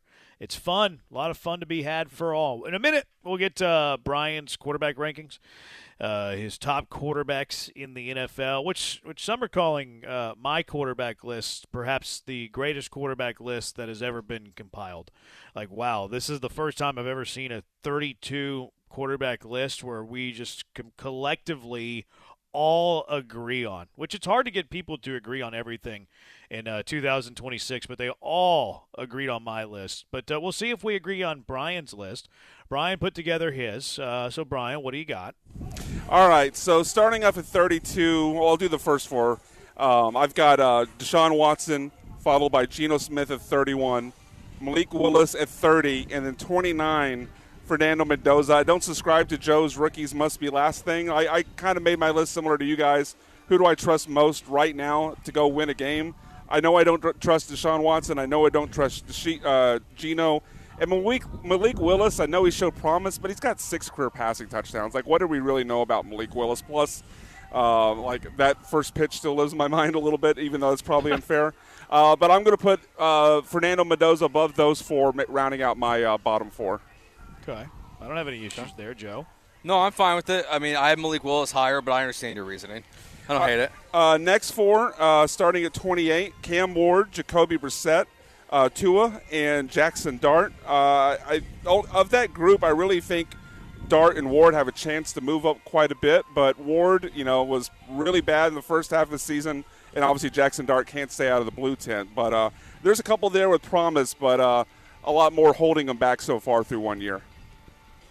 Who do you think has a higher ceiling between Ward and Dart? If they both hit their ceiling, I would say Ward. Yeah, I agree. I think part of it's what Brian mentioned there was the blue tent. Like, Jackson Dart might just be too stupid to be a good quarterback in the NFL. Probably because he hangs out with Scatterboo. Like, he's running head first in everybody. Like, if he starts to slide and then now he's got a coach who gives the most uninspiring speeches I've ever heard in my life. Speaking of Scatterboo, did you see what he said about banging his head into walls before games? No. Apparently he's not trying to – this is according to Cam. He's not trying to psych himself up. He just hates how his helmet fits, and that helps him adjust it. That makes Which sense. might be I guess. It sounds like the most brain-dead thing I've ever heard. How about my helmet doesn't fit correctly. Let me bang my head against the wall. I do that with my T-shirts. Yeah, you just keep stretching them until they fit. I give my wall a chest bump. I'm like, yeah, until it fits. Who was the quarterback that concussed it? Was it Gus Frerotte that did that? Yeah, banged his head on the goalpost. Yeah. Yeah. Dart No, not the Gus goalpost. Frerotte. It's the back wall. It was the back wall. The back wall. All right, keep going. All right, starting at 24, that next group, Bryce Young, Old Man Rogers, Danny Dimes, and Tyler Shuck as 21 through 24. Okay. I really kind of think everyone there is kind of stuck in that group. Yeah, I like Bryce. I like Shuck, but I don't see him taking a massive jump up. Yeah. And I think Bryce is kind of stuck. Rogers is obviously a million years old. I think they're all kind of stuck there. Yeah, I would agree. All right, next group, 20 up to 17. Starting at 20, Kyler Murray. 19, Bo Nix. 18, C.J. Stroud. And the guy that I think we all agree he's kind of linked with, 17, Jordan Love, because they're basically the same guy. Okay. Yeah, I mean, I have them back-to-back in my ranking.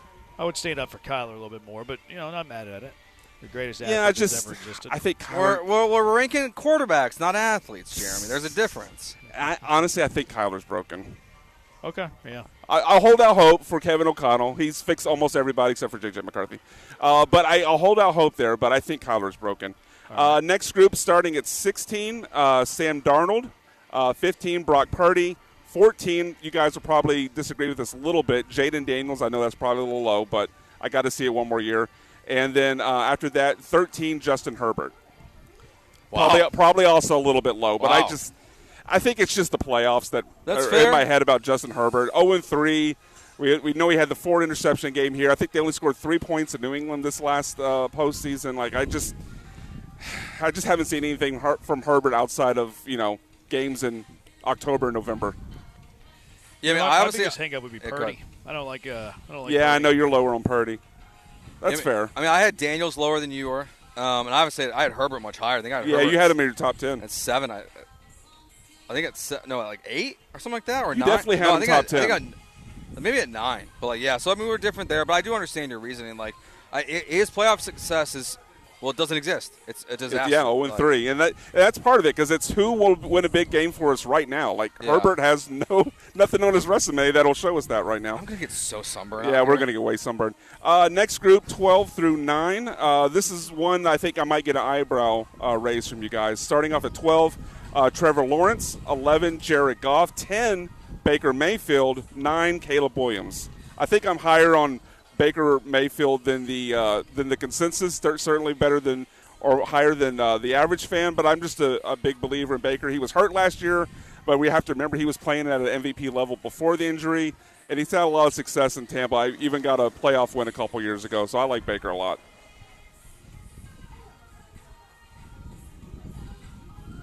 Brandon? Yeah, I like Baker too, so I'm not really going to have any pushback with you. Okay. I thought there'd be pushback there. No, I mean it's higher than I had him, but I like Baker, so it's not going to be this fight I pick.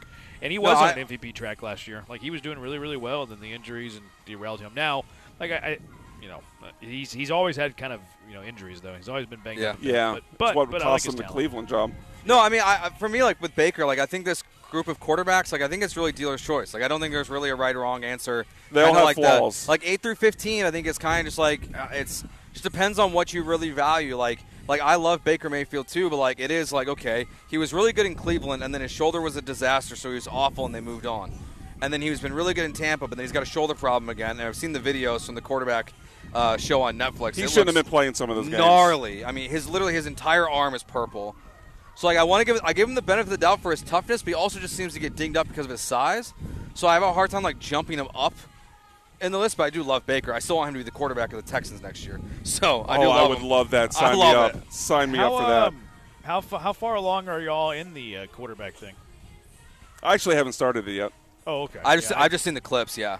Oh, okay. I started it, but I fell asleep like 15 minutes in. So I've only seen like 15 minutes of it. But it is on my queue. So collectively, we've seen 15 minutes. I was just really tired. It wasn't the snooze. It was just like I was going to fall asleep to something. And that was it. What you said was pretty good, AJ? Yeah. Yeah. I like Have you that finished stuff. it all, AJ? Not all of it. I'm a few episodes in, though. Okay. Yeah. I like that stuff. All right, continue on, Brian. All right, 8 through 5, this next grouping, starting at 8, Drake May. 7, AJ's boy, Dak Prescott. 6, Jalen Hurts. And 5, Lamar Jackson. Okay. I'm a big believer in Dak. Obviously, the biggest difference between me and Joe is where we had Jalen Hurts. This is really a make it or break. That feels weird to say for a guy who's won a Super Bowl, but kind of a make it or break year for Jalen Hurts. Like if he balls out, proving he didn't need A.J. Brown, then I think everyone buys in. But if the numbers drop off, then the haters are going to be proved correct. I don't hate his receivers though. Like the I don't either. It is just pretty feels good. like I think if he shows drop off, Yeah. No, I don't really disagree with your logic. I like his I like his receivers more than maybe the consensus or whatever. And Dallas Goedert's solid. They drafted Stowers out of Vanderbilt. He's okay. Yep. And then obviously you have Saquon. Now Saquon's not like a great receiving threat. He probably could be. They just don't throw to him a lot. But no. Yeah, he was with the Giants. Like Jalen. That's sometimes you see that with running quarterbacks. They just don't dump it off much. But no, I think he could be if they chose to. All right, and then your top 4. Final 4, and actually my top 5 is the exact same as Joe. So if you remember Joe's yesterday, it's the exact same order. But 4, Joe Burrow. 3, Matt Stafford. 2, Josh Allen. Number 1, Patrick Mahomes. I hate how y'all ruin the equation on Josh Allen. Why? Because I hate that y'all have Maybe him ahead you of Matt ruined the Stafford. equation. When you look at our consensus, no, I didn't ruin it because Allen's ahead of Stafford.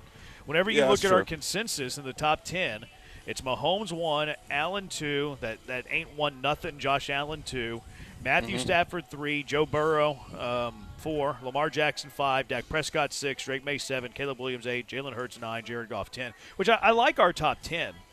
I like the consensus we have here. I just don't like that Josh Allen's ahead of Matthew Stafford. It makes me sick. It makes me want to puke. I understand your I can't wait for reasoning, Josh but- Allen to win a Super Bowl. Ain't happening.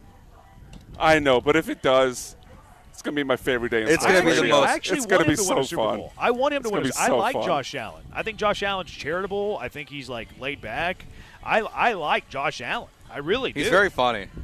Yeah, I'm a fan of his. Like I'm a big Josh Allen fan, actually. So I'm actually rooting for him to win a Super Bowl. It's just I can separate like the likability of a guy versus like the actuality of his chances of winning a Super Bowl.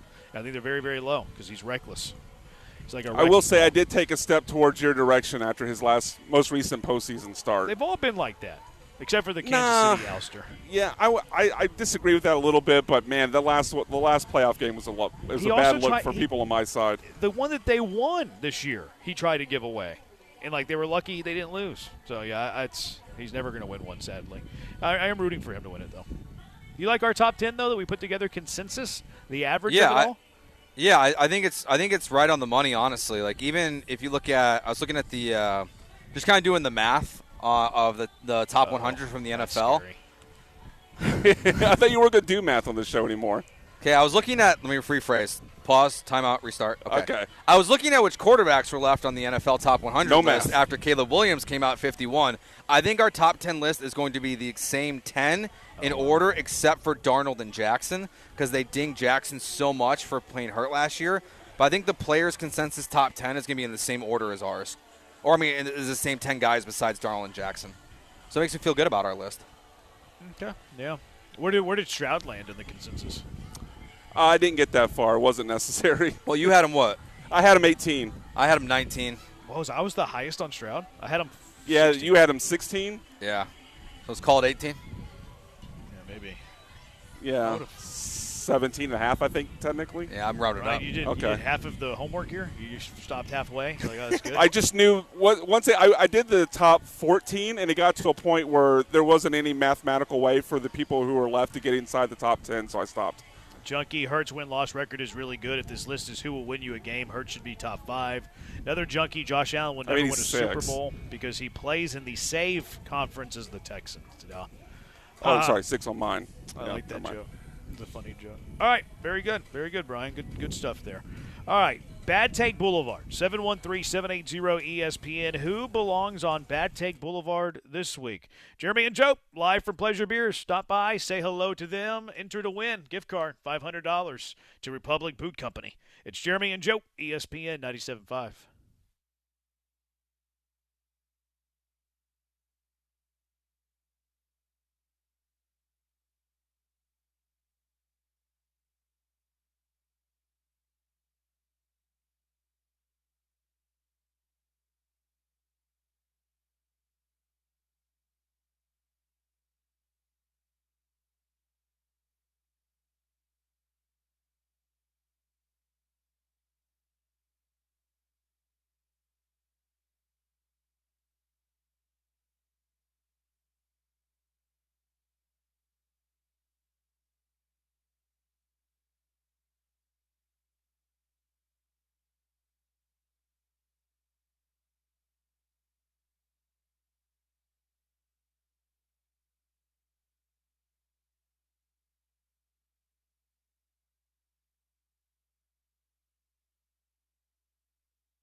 right, what are the worst takes of the week? 713-780-ESPN. Worst takes of the week. 713-780-3776. Pleasure Pier. Stop by.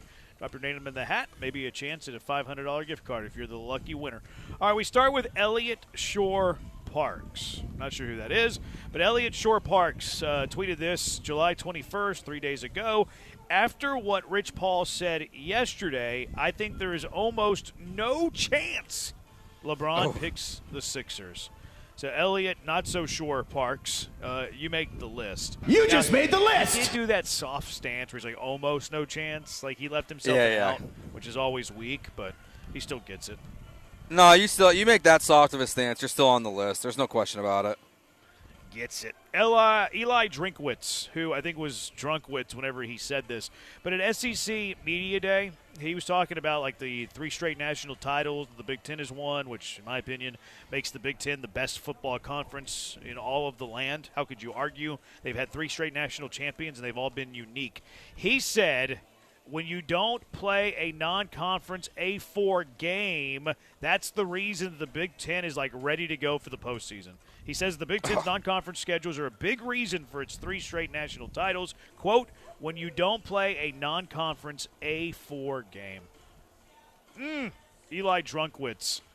He makes the list this week. You just made the list! I looked at the path of the last 3 national champions. Michigan beat Alabama, an SEC team, in the round of it would have been in the round of 4. It would have been the semifinals when they beat Alabama. Ohio State 2 years ago beat 2 SEC schools. They beat Tennessee 42-17, and then in the semis they beat Texas 28-14. And then last year Indiana smoked Alabama in their first game 38-3. Add it up, Joe. The SEC had 4 chances to derail 3 straight national titles, but went 0 for 4 against those 3 teams, and only one of those 4 games was a 1-score game, and you got Drunkwitz saying that the reason that it happened was because they didn't schedule an A4 game. Get off your rocker, Eli. I don't get it. I don't get it. Like, it's just a stupid take. It's so wrong. And, Texas played someone. Didn't help them at all. They played Ohio State. It didn't help them win a national championship. Yeah. I don't know what his point is. I don't get it. Drunkwitz. I hate the SEC coaches. They complain so much. They just whine and whine and whine. It's ridiculous. And they're also, paid a lot of money because they're coaching in the SEC. Yeah, and then they run from good games. Sark. Cry like a bunch of babies. So, we're not going to play Notre Dame. Okay. Yeah. Sark is weak sauce. Junkie, hearing that LeBron will make his decision late afternoon tomorrow to play in ... Miami. He said that on July 19th. Patrick Beverly gets it too. There were so many people saying the decision's coming soon. Decision's coming soon. So everybody who's trying to break news on they weren't even breaking news on where he was going to play. They were just breaking news on when the decision was going to come. So all of they you were all wrong. jabronis, they all make the list. They can all get You just made the list! Every last one of those suckers can get it. Well, do we put the Heat on the list? Oh, you could. Oh, yeah. for their social media, the YouTube post? Yeah. Bad take You just made the list! I wonder if that LeBron caused him James to pivot. introductory press conference. You think that caused him to pivot at all? I So won't spiteful rule it that he would out. Do that? I won't rule it out. Me either. That he wants his moment so bad that's his decision. Yeah. Because why else would that social media post even be crafted? I don't know. Just in I would case. never. Maybe they. Yeah, maybe but, maybe they told the 3 organizations you have a chance. You have a chance.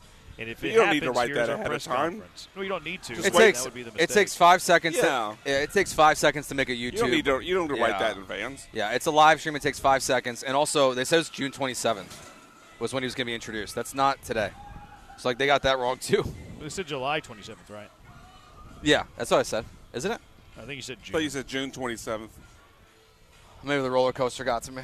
But today's July 23rd, so I don't know. Whatever. Well, no. I mean, I think that July 27th is a very likely introductory press conference date. Oh, I guess it is. Yeah. Okay, yeah. Yeah, that's probably true. So I guess he gets. Yeah, that's possible. It'd be hilarious if he does his press conference July 27th in Philly. I hope he does now. See, I think it's plausible that Maverick Carter told the 4 finalists, "Hey, you're a finalist. If we make the decision, this is the day we're going to be in town for the press conference." I think that is possible. It is, and it's very possible that because the Heat leaked it on accident, that he chose not to go there. I think it's in play. I can't rule it out. Yeah, I'm with you. Can't rule it out with LeBron. You can't rule it out. LeBron's so spiteful. You can't rule it out. You remember the other day when Zach DeZinzo didn't hustle to first base after it dropped third strike and it was the final out of the game? Yeah. Yep. So I tweeted it. I do. DeZinzo didn't want to hustle to first and then drop third strike, send him back to the minors.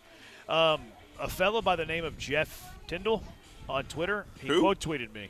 I have no idea. He didn't even have a picture on his Twitter. But he quote tweeted me and said, pretty sure you have to swing at the third pitch to be eligible to run, ! But your point, none of the Astros run out ground balls are pop flies anymore. So the bad take here is he thought you had to swing and a miss on a drop third strike to be eligible to run. You just made the list. Tyndall makes the list. I almost muted him, too. Can't be talking baseball with these people. But on the back end, didn't he say there that none of the Astros do it?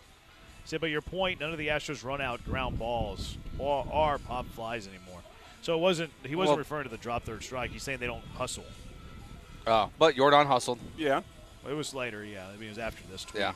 Altuve hustled on his triple play.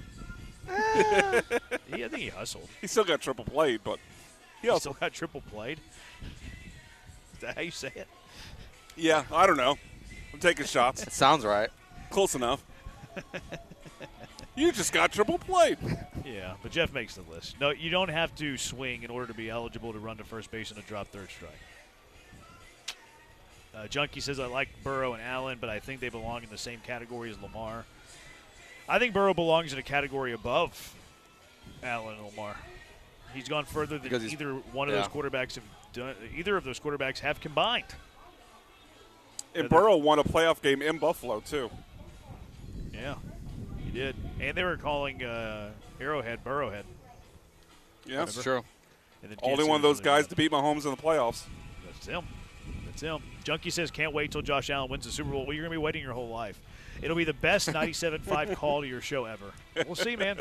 I hope it happens. Like, I'm actively rooting for Josh Allen because I like Josh Allen. They make the Super Bowl. I'm rooting for them so hard. Oh, yeah. I will be, too. I like Josh Allen. I'm just saying. He's a good dude, but he's reckless with the football. Can't trust him. 713-780-ESP. Uncle Barney says USA Today for something about Caitlin Clark, but he can't remember exactly what. So, well, there's a couple. I put them on my junkie of the day. They said she missed the orange carpet event, is what they call it, for the All-Star game, and they said it because she was in her hometown getting her hair done. She was at a Caitlin Clark charity event. Who's she? So that Caitlin Clark was. Oh, they said that Caitlin Clark was getting her hair did, but she was really. And that's why she missed the. Oh. Yeah. Okay, yeah, that belongs on the list. USA Today. Yeah, so they had to apologize. Yeah, for the second time. You just made the list. Journalism's dead. Yeah. Yeah. Well, did you see the other one? Which one? The Nancy Armour from USA Today. She's like a WNBA reporter kind of person. She tried to invoke Emmett Till to how WNBA players are being treated because the All-Star Game's in Chicago. She had to apologize. What? Yeah. I think that's the one Uncle Barney's referring to because he just said Nancy. Yeah. She's like, well, Chicago, this happened, and mistreatment of WNBA players. I was like, well, what is this article? And then, she had to apologize yesterday. Who was the girl that we had? Was it Jen Streeter who was like blasting Rossini and she got fired by USA Today? No, Christy Freud. Christy, yeah. Oh, Christy, yeah. Streeter was the hockey girl in the city. My bad, Streeter. Kathy, what was her name? Freeland? Chrissy Freud. Chrissy Freud, yeah. Close. Freud. Close. Yeah, she's been going at lady. Yeah. So she's Freud, been going at Nancy hard. Yeah, Freud, yeah. Yeah, remember Nancy wrote something about that, I think. Yeah. And yeah. And Christy was referencing that. That's where I know the Nancy name from, I think. Junkie says that, or Fab says that Joe is a T-shirt fan. His opinions are not relevant. Of what? Well, Notre Dame, probably. Sorry, the school I went to didn't have a football team. You don't have to apologize for being a T-shirt fan. You just have to acknowledge it. I am. I'm fully aware. I know I'm a Junkie, T-shirt fan. Junkie says Branham butchered her name. I did. I don't remember her name. 5 times. I don't remember her name. I didn't remember her name. I confused her with somebody else, too. My bad. All right, 713-780-ESPN. The guys are at Pleasure Pier. Stop by. Chance at $500 Republic gift card. Could be yours if you're the lucky winner. Who are the legit national title contenders this year in college football? We know that these little guys over here, Brian and his T-shirt, Joe and his T-shirt, you know they're going to stand for Texas and Notre Dame. Who are the legit national title contenders in college football? 713-780-3776. Jeremy and Joe, ESPN 97.5. 1976, D&M Leasing opened their doors with one mission, making a vehicle easier, smarter, more affordable than buying it the old-fashioned way. You don't have to spend hours and hours and hours at a dealership anymore. You can do all of it from the comfort of your own home. On D&M's website, dmautoleasing.com, you can see their full list of inventory available to you right now. Hondas, Fords, they got it all. And when you pick the vehicle that you want, you give them a call at 713-290-1000. You speak to one of their veteran sales agents, and they will call you, and they will bring you your vehicle within 24 to 72 hours. If you qualify, you also can get payments for as low as $400 a month, when the average American car payment right now is about $800. So you're saving a bunch of money. You're not locked in long-term. You can get a new vehicle in just 3 years. Give them that call right now, 713-290-1000, or visit them at dmautoleasing.com.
You are listening to Jeremy and Joe, On ESPN 97.5 and the ESPN Houston app. broadcasting live from the mobile Huntington Bank Studios, located at Pleasure Pier, Galveston. Here's Jeremy Branham and Joe George. Always a good day when you're on Pleasure Pier. It could be an even better day for you, too, if you win the $500 Republic gift card. Giveaway coming up a little bit later.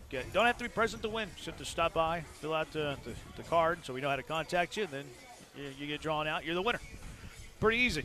Really easy thing to do. Yeah, shout out to Jeff, who just came by. He was just finishing up his postal route. Came by to say hello to us, and he just entered the raffle himself. So love Jeff. Jeff's always one of my favorites. He's like, big fan. Glad Jeremy's not here. Nice to meet you, Joe. Exact words. Yeah. There's no way he said that. Because I'm a delight. Yeah, TK told us yesterday. You ignite everything. Yeah, I do. I'm an igniter. Some call me. Who has a chance to win it all? Who has a realistic chance to win it all? Which our sweat of the day is not looking so hot. Halfway through the game, we're on the Colorado-Milwaukee game. We're on Milwaukee minus a run and a half at minus 135. Is that what we did, or did we do money line? We did minus 113, 1.5. Oh yeah, that's what we did. Money line minus 113. They're losing 4-1. We're also on the over 8.5 at minus 110. And that's okay. It's a sweat. Yeah, it's a sweat. It's a sweat. Come on, Brewers. What are you doing? How are you trailing by 3 runs against Colorado? We need a 6-4 Brewers victory. That's what we need right here. Tomoyuki Sagano shutting down the Brew Crew. How's that happen? I don't know who that guy is. I don't know who that is. He's the starter for the Rockies. Never heard of him. Okay. 713-780-ESPN. HRP listener line. So who has a realistic chance to win it all in college football this year? Just looking at the odds here, the Vegas odds. Uncle Barney said the Cougars, by the way, which why not us? Why not us? Plus 25,000 to 1 odds. Plus 25,000, not 25,000 to 1. Plus 25,000. I was like, I'm running to that book to make that bet for $1. That's a Kevin Malone bet right there. Yeah, it would be. They're 250 to 1 to win it all. Yeah, it's good. Those are still good odds if you believe. So the betting favorite is Ohio State at plus 600. We think that they have a chance to win it, right? Julian Sain. Yeah, definitely. He hard launched a relationship today, Julian Sain. Oh, apparently, yeah. Congrats to him. Anyone we know? No, I think she was a Pilates instructor. Oh, I saw that. She's like a Pilates instructor in Miami. Older lady? No, she's not older. No. I don't mean like she's old. I mean older than him. Probably. Okay. Yeah, but probably not. They look similar aged. Yeah, but not not a big gap. It's not a Cougar situation. Go Cougs. Why do you think Pilates instructors are so old? I would just guess someone working full time was older than him. Yeah. Is all. Not massively, but maybe like a 25 to 21. I think it's a pretty standard college job, though. Like you teach Pilates in between classes, I might be misreading that.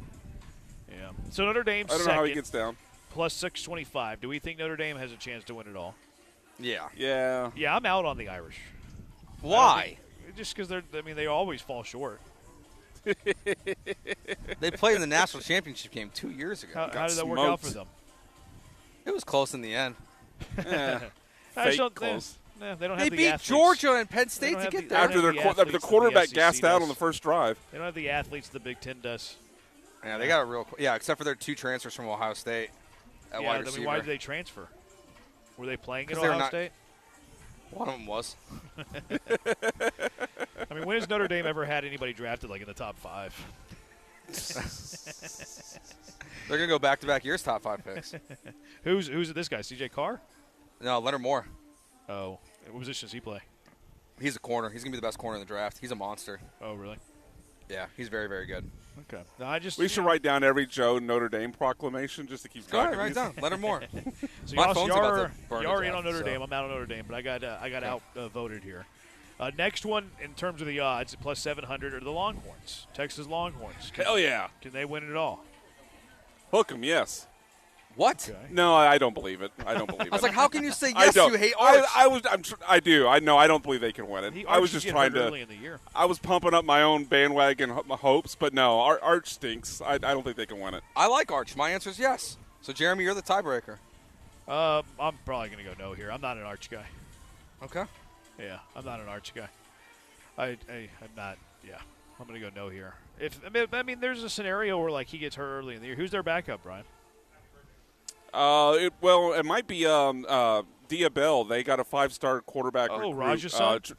Yeah. So he's a true freshman, though, so I don't know if he would be the guy that steps in. I think they got a transfer, too, that's like just – Yeah, I forget who the upperclassman would be behind Arch, but Dia Bell would be probably who the fan base is hoping for if he's ready. Yeah, probably. Oregon at plus 800. I think they can win it. Yeah, Dante Moore. Yeah. Plus, they play in the Big Ten, which, I mean, you kind of have to be in the Big Ten to be able to win a national championship. Facts. Yeah, I'm on Oregon. I agree. Okay. They fall short all the time, but I still believe. You can kind of make. Not that I'm calling out Notre Dame, but you could make the same case you do for Notre Dame that you would for Oregon. Yeah, totally agree. They just always fall short. Yeah. I like They've never been in a honestly, conference until now. I mean, and like, the only time they made the title game was with Mariota, right? Yeah. That sounds right. And I know he wasn't that great at Nebraska last year, but they also are the only team that has like maybe a legit dude behind their quarterback, so they have some protection with Mahomes. That we know of. Yeah. I think all of these schools probably have a legit dude behind their starters. They just don't really have name value yet. Yeah, but we know who Raiola is, so like that kind of I feel like that helps them just in case Dante Moore gets hurt. But I think they're legit. Georgia. I'm a no. You don't like Gunner? I don't like Gunner either. They haven't won a playoff game since they won the national championship like 3 years ago, 3 or 4 years ago. They're not in the Big Ten, so I'm going to rule them out. Okay. Yeah, I'm a no. I already said Indiana, right? Did I say Indiana? Nope. No, I skipped them. Plus Indiana. 750. I skipped them. They should have been ahead of Oregon. Plus 750, Indiana, the Hoosiers. Can they go back to back? Yes. I don't believe. I know we all have questions about quarterback, but I just believe in Cignetti. Yeah, that's kind of where I lean too. Like I'm not a believer in Hoover at the moment, but Cignetti's such a good coach. I don't know if it matters. Yeah, I'm not a huge Hoover guy. And they're gonna be old. What conference did Indiana play in? The Big Ten. Oh yeah, they can win it all. They have a chance to win it all. Miami of Florida plus 1,000. Yes, they can. Yeah, getting Darian Mensah, I think they can win. I like Mensah. I think the guy who they brought in, his wide receiver, had I think it was 100 targets last year from him at Duke. So they brought in his number one wide receiver. They have already Fletcher and Malachi Tony. Yep. I'm with Miami. They got a legit number one running back. They got a future first-round pick and Malachi Tony, wide receiver. Bring in Mensah. Yeah, I like them a lot. Can I tell you the biggest reason why I'm out on Miami? Sure. Mario They're Cristobal. not in the Big Ten? Oh. Yeah, but doesn't that Cristobal argument fall apart after getting him to the national title game last year? Yeah, I think it was kind of like blind squirrel type of deal. I'm just not a Cristobal guy. Man, you got Carson Beck to the national title game. I think I got to give him a little credit. I think you underrate Carson Beck at the age of 27 playing against college kids. Maybe. He had a I good just year. was never a big Carson Beck guy, so. He drafted third round, right? Yeah, by Arizona. And he'll start close to half the games. Had a lot of college success. LSU plus 1,600. I'm a yes on LSU. I like Sam Levitt a lot. Yeah, I do too. That If he can stay healthy. That roster is loaded. They've got a good coach. It might be a year too early for them, but with the portal and everything, and just what they already do with recruiting, I'm a Lane Kiffin believer, so I'll say yes on LSU. Not a Big Ten school, so I'm out. But if I had to go with an SEC school, it'd be LSU. Okay. Texas Tech plus 2,000. Nope. No.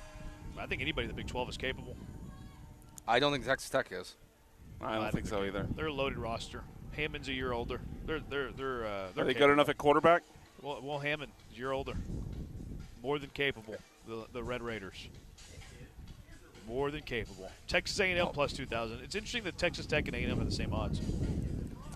I don't believe in Marcel Reed. I would say no. Yeah, unfortunately, I'm going to say no as well. Yeah, I believe in Marcel Reed if he played in the Big Ten. But in the SEC, no chance. Alabama This is my plus new favorite bit. 2,200. I'm going to say no on Alabama. I'd say no too. I don't like DeBoer.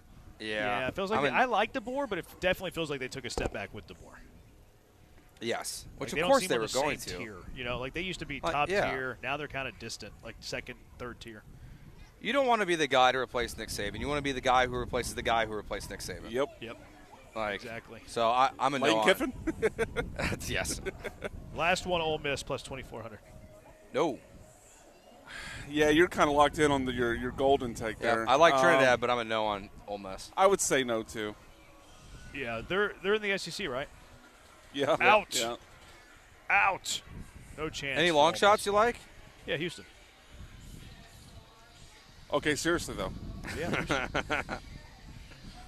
Great coach, good quarterback play, good in the trenches. Good I'll tell you who roster. I'm intrigued by.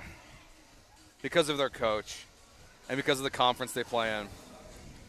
I'm intrigued by Michigan. Oh, okay. I'm intrigued. The talent's there. It's what is Bryce Underwood going to be? Yeah, I didn't think you were a big believer in Bryce Underwood. I'm really not, but I'm very much a believer in their coach now. So what he did at Utah year in and year out, I don't know if it's year one success at Michigan or if it's year 2 and year 3, but I can't totally rule him out just yet. I'm very intrigued by Michigan this year. I think it's a good outside the box thought, especially because of their conference affiliation. I think it's a good thought there. What about you, Brian? Yeah. You have a dark horse? No, not off the top of my head. I'd have to think. Okay, yeah. Okay, we don't want. What you about to the do that. Cougs? I would have my dark horse is USC plus 3,500. Ooh, okay. Lincoln Riley, kind of the hot seat. I think they lost a bunch of close games last year. I think they were better than their record was a year ago. They have the quarterback. They're very, very talented, and they play in the best conference in all of college football. So give me the USC as a dark horse. USC is actually probably less of a dark horse than Michigan. What about the other Cougars? Washington State. Is BYU not the Cougars? They are. Okay.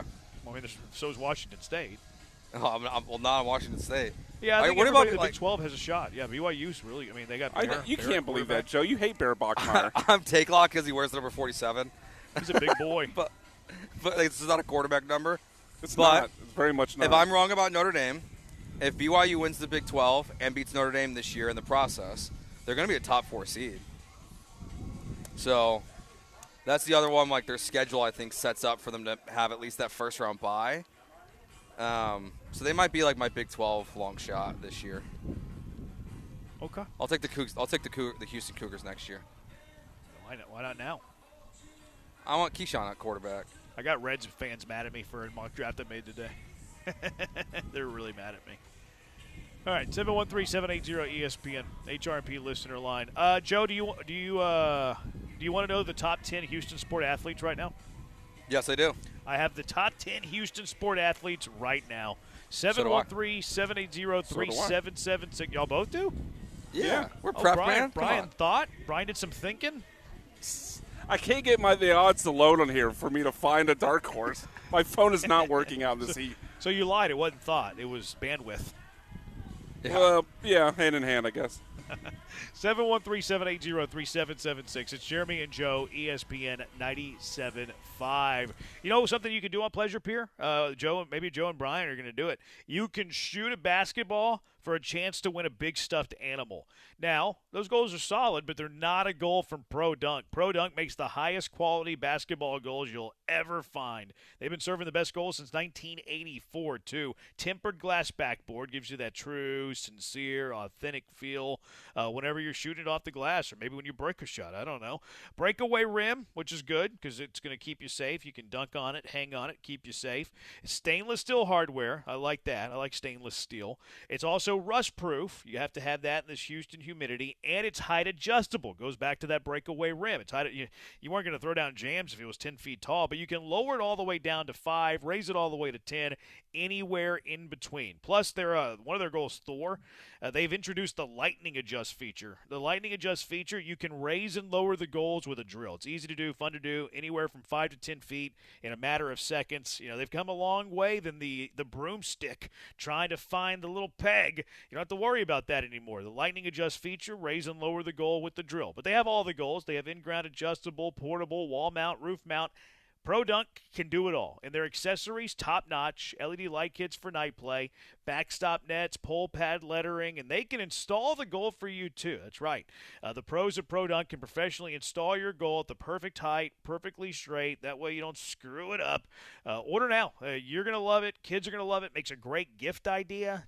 And plus, you want the kids outside. You want them off the devices. So order now. Order that goal from Pro Dunk at produnk.com. That's produnk.com.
You're listening to Jeremy and Joe, On ESPN 97.5 and the ESPN Houston app. broadcasting live from the mobile Huntington Bank Studios, located at Pleasure Pier, Galveston. Here's Jeremy Branham and Joe George. I had some time on my hands last week. I conjured together the top 10 Houston athletes right now. Okay. Which the boys apparently did as well. Which yeah, I did my 30 minutes. Come on. Did you? You could probably get it done in 30 minutes. I don't think. Oh, it's- yeah. I don't think Definitely. No, I got a bunch else done, too, but I got this done in that 30. Good. That's good to hear. I just posted mine on my sweet ChatGPT graphic on my Twitter at Jeremy Branham. So I think we probably all have Yordan Alvarez number 1. So Correct. the Correct. list more than likely starts at number 2 for everybody. I have Yordan Alvarez number 1. He's relative to everybody the best hitter on the planet. He's the odds-on favorite to win the MVP right now. Nobody else in the city can say that. And these for me are big 3 pro teams. So you're talking Astros, Rockets, Same. Texans.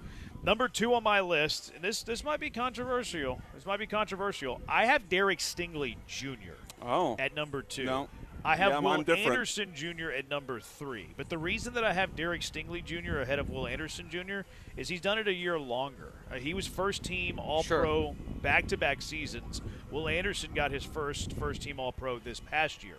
So relative to their position, Derek Stingley has 2, Will Anderson has 1. So I went Stingley 2, Will Anderson 3. Number 4 for me was Kevin Durant, which might be unpopular to some, especially if he didn't play the playoffs. But great regular season, still one of the best basketball players in the world. I have Nico Collins at number 5, one of the most underrated wide receivers in the entire NFL. Hunter Brown isn't pitching his best. That to me was like kind of flip-flopping back and forth, but Hunter Brown's current form not fabulous. So I had Hunter Brown at 6. I have Alpi Shingun, back-to-back All-Star, at number 7. I have Daniil Hunter at 8, Jeremy Pena at 9, and I have Josh Hader at number 10. So Yordan, Stingley, Anderson, Durant, Nico, Hunter Brown, Alpi, Daniil Hunter, Jeremy Pena, Josh Hader. Yeah, my list, I have – well, I'll go through it, but I have 2 guys who are on my list that are not on yours. Oh, wow. I have Yordan Alvarez number 1. I did go Will Anderson 2, Stingley 3. I have him significantly higher than you because I think he is the most underrated pass rusher in the NFL. I think Daniil Hunter is just as good as Will Anderson. So I have Daniil Hunter at 4. I have Hunter Brown at 5. I have Kevin Durant at 6. I have Nico Collins at 7. I'm putting one of the best 5 closers, if not more, if not better, in baseball at 8, and Josh Hader. I have Kamari Lassiter at 9, and then I have Amen Thompson at 10. So did you not have Pena? I did not have Pena on my list. Wow. So we have some differences. Yeah. Pena's the best offensive shortstop in the American League. I know. And I'm regretting my list because I think I forgot Pena. But I'm not changing it either. I'm not changing it. I'm locked in. That's my 10. It's not going away. Lassiter's interesting. Yeah, I think he's a monster. Sure, but he's only like accolade wise. I know. Pro Bowl. Yeah, Pena's are also like while Lassiter was in college, so I think it kind of balances out as I argue against Pena for some reason. And then I love Amen Thompson. Like I had him at, like my 10th spot because I forgot Pena was between Alpi and Amen, and I chose Amen over Alpi. Okay. How many All-Stars does Amen have? It's 0.0. What were the words that just came out of your mouth? How many All-Star appearances does Amen have? Since when do you care about All-Star games? That's a great point. You hate All-Star games, Jeremy.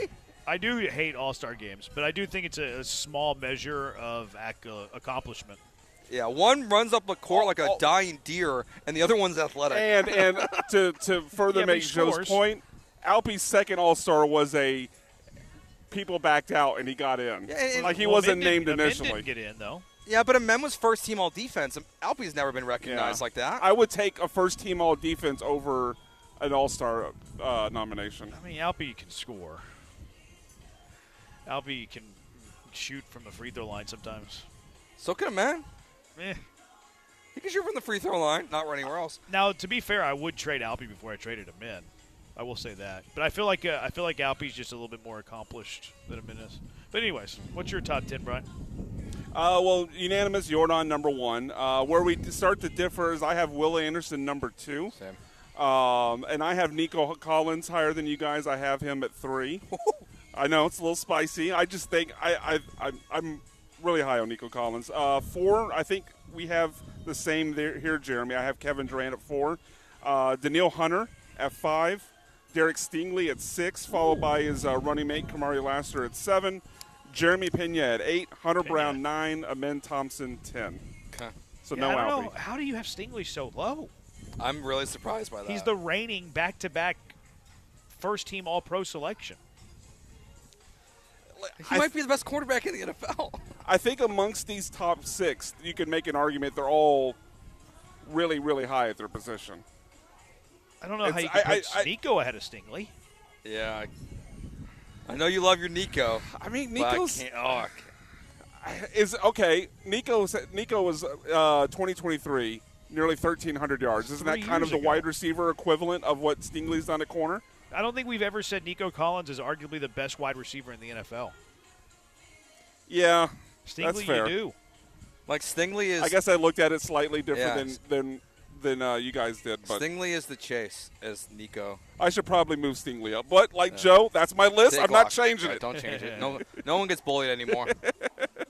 We have to stick to our opinions. the So text did you line have says. Hader on yours? No, he's a relief pitcher. I can't do it. Oh, he's so damn good. I know. I don't care. I had to put He's him a on relief mine. pitcher. Yeah, I struggle with a mid-Hader at the bottom. He I throws went back and 55 forth there. innings a year. I can't do it. Yeah, but 55. I know he's really light. good in those 55 innings, but it's like the work rate is so much lower than everyone else we're talking about. Not having Guilherme in this list when he's one of the best players in MLS Who? above Messi is just whack. Guilherme. I don't even know if I'm saying his name right. It's MLS, I have man. no idea. Junkie waiting on Altuve on neither list so far. Jose Altuve is not in the Houston Athletes top 10 right now. Not even. Right not now, active. no. Not Yeah, current form is what these lists are. He might not make the top 15. We probably had 13 unique names. Amin was a unique name, 11 Yeah. for my list. Yeah. Lassiter, unique name for my list, 12. Maybe we had 12 unique names. Maybe between the three of us in our top 10, we had a total of 12 guys. Yeah. But you could name a few more, I think, ahead of Altuve, too. Like, would Stroud be ahead of Certainly. Altuve? You said Alpi? No, he said Stroud. Oh, Would Stroud. Stroud be sorry. ahead of Altuve? Oh gosh. No. I think No, he I would would still be. take. Ugh, I don't want to do that. This is disgusting, but would Jaime Fairbairn be ahead of No, Altuve? Stroud's a kicker. He's so good. Though. Aziz Same Al-Shire? argument as a real close pitch. Yeah, I put Aziz over Altuve. Yeah, I Petrie? would. Yeah. Yep. Kalen David Bullock? Montgomery? Well, but Montgomery hadn't played a snap in Houston yet. I have a hard time Okay, doing that. fair. That's Yeah. fair. That's fair. Bullock's tough. I would say no. I need a See, little I more would put sample Bullock size. ahead of Altuve. I would too. Yeah, without a doubt. Current form? Like, current form Yeah. for sure. Jabari? Yeah. Not sure on that one. That's how I feel. So maybe It's Altuve would close. be like 15th-ish. Are there Yeah. any other Astros you'd have ahead of Altuve? Peter Lambert? Kurt? Well, Who? Isak would be in front of. I know. I'm doing it to annoy you. Isak would. be. Good call. He'd be in front of Altuve. Yeah, Isak would be ahead of Altuve. I think Lambert would. Yeah. Oh, yeah, for Yeah, sure. Crazy current to form? say, but For Lambert sure. would be ahead of him. Ace Yeah. Ageti? So Tattoo Altuve- Imai when he knows where the slider's going. Maybe Altuve makes our top 20. He'll make the top 20. Certainly not the top 10, though. Sorry, Altuve. You're just not good anymore. Junkie, Key from L.A. says Altuve, Durant, Pena, Will Anderson, Derek Stingley, C.J. Stroud, Kevin Durant, A-Man, Thompson, Hunter Brown, Nico Collins. How do you have Altuve on that list? I just do not get it. He's not good Yeah, enough. right remember, now. this is not a career achievements list. This is current form. Having a closer Yeah. in the top 10 is like having a kicker making the list. I can Thank listen you. to that argument. I can hear that argument. Another junkie, He's as long so as Altuve dominant. wears the uniform, he's in the top 10. I respectfully disagree. I understand Yeah. your point of view, but he is not one of the best 10 Houston athletes currently. All right, 713-780-ESPN. We'll get your reaction on this if you want. 713-780-3776. Also, when we come back, Joe, we bring back an old game but a fun game. Is this guy, is he, Joe, I got to find my list here. Is he a Houston Texan? Is he a Chicago White Sox? Or is he a tennis player? 713-780-3776. It's Jeremy and Joe live from the Pleasure Pier on ESPN 97.5.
Junkie said this is only Houston. Go entire. Entire what? I don't get that. Entire world? No thanks. Pleasure Pier, the setting, giving away $500 gift card in about 30 minutes. Rockies lead the Brewers 4-2. We continue to sweat that. We're on Milwaukee money line. We need to rally. Also on the over 8.5 runs. Need some runs in the final third of the game as well. We're on the money line? I thought we did the 1.5. Yeah, I thought we did too. Well, okay. 1.5 then. I wrote it wrong. Worse. Yeah, way worse. Yeah, -1.5, -113. We need them to score a lot of runs. Was that somebody yelling? Yeah, that's the roller coaster. We're below the roller coaster. That's the first time I've heard anybody yell, though. That sounded a lot of yelling. They're just having fun on things It's that'll never go on. It's a fun ride. Shout out to the Iron Shark. Cebu says, would you take Schultz over Altuve?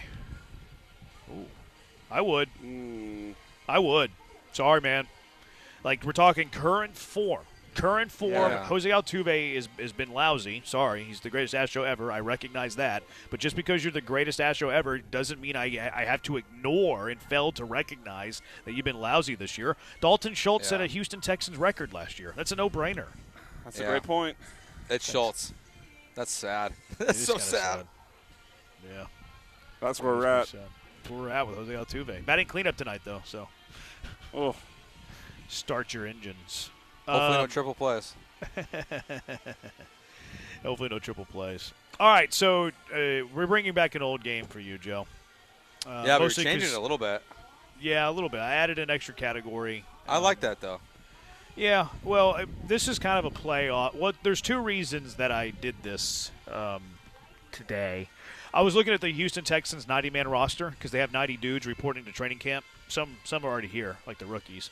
But they have 90 guys whenever training camp opens next week. The Astros play the White Sox tonight. Didn't really care about that. That was just more convenience. But then you not knowing tennis players the other day. So you not knowing tennis players, me looking at the 90-man roster kind of led to this. You're pulling from the 90-man? Yeah. That's where it came from. Because I was looking at some names. Like, I don't recognize like 30 dudes. That's not good. Kind of feels unfair. No one knows the 90-man. I do now. I also looked into all these players because I ranked every Houston Texan 1 through 90 for next week. What? Why? Because I work on radio, and this you is can't good have been content. that bored. 1 through 90 is good? It kind of was. What's that? Okay. You think are we gonna go through it? No. Week? We won't. No. It's more for the graphic. Okay. I actually stole it from a Chicago guy. There was a Chicago guy who had a 1 through 90 pyramid, and I did a 1 through 90 pyramid. Oh, okay. Yeah, I forget who it was. We're not going to look at all 1 through 90. We might not even make the air. It just might be for content. It might be for social media. But I was doing it, and that's what kind of led to that idea. But there's like 40 guys 30 maybe, that I do not remember. And then whenever you look into them, there's like 10 other guys who don't even have a Wikipedia page. Which is kind of weird to me that you're on an NFL roster. Yes, a 90-man roster. It gets trimmed down to 53. But it's kind of weird to me that you're on a 90-man roster and you don't even have a Wikipedia page. I found that to be very, very odd. These are like low-level D1 guys. These are like Kent State players. Some of them are from like schools, though. Some of them like Stanford, like NC State, like Power 4 football.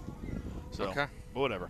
All right, so you're ready. Right, Houston Texan, a White Sox, or a tennis player? Okay. All right. How many are there? There's 12. I'm gonna go over under. Oh yeah. You go over. Yeah, you can get them wrong on purpose. No, I'm gonna get them. I want to go over. Let's see who gets more right between you and Brian. Oh, okay. Let's see who gets more right between you and Brian. Brian's First one, and y'all can alternate turns. We'll go Joe first, Brian for second, and then Brian will go next. Okay. Yep. Okay. All right, Taylor Fritz. Texan. I'm going to go Texan also. Both are wrong. Taylor Fritz is the Tennis. number 10th ranked player in the world in tennis. Not just a jabroni, he's the 10th best tennis player in the world. For some reason, I thought that was a quarterback. I also want to say that he was in the Netflix tennis documentary. I didn't watch it. Didn't watch that either. Y'all didn't watch it? It was really good. No, man. That might as well be a witness protection program. I didn't watch it. It was really good. All right, next one, Colin Wright. Oh, my turn first? White Sox.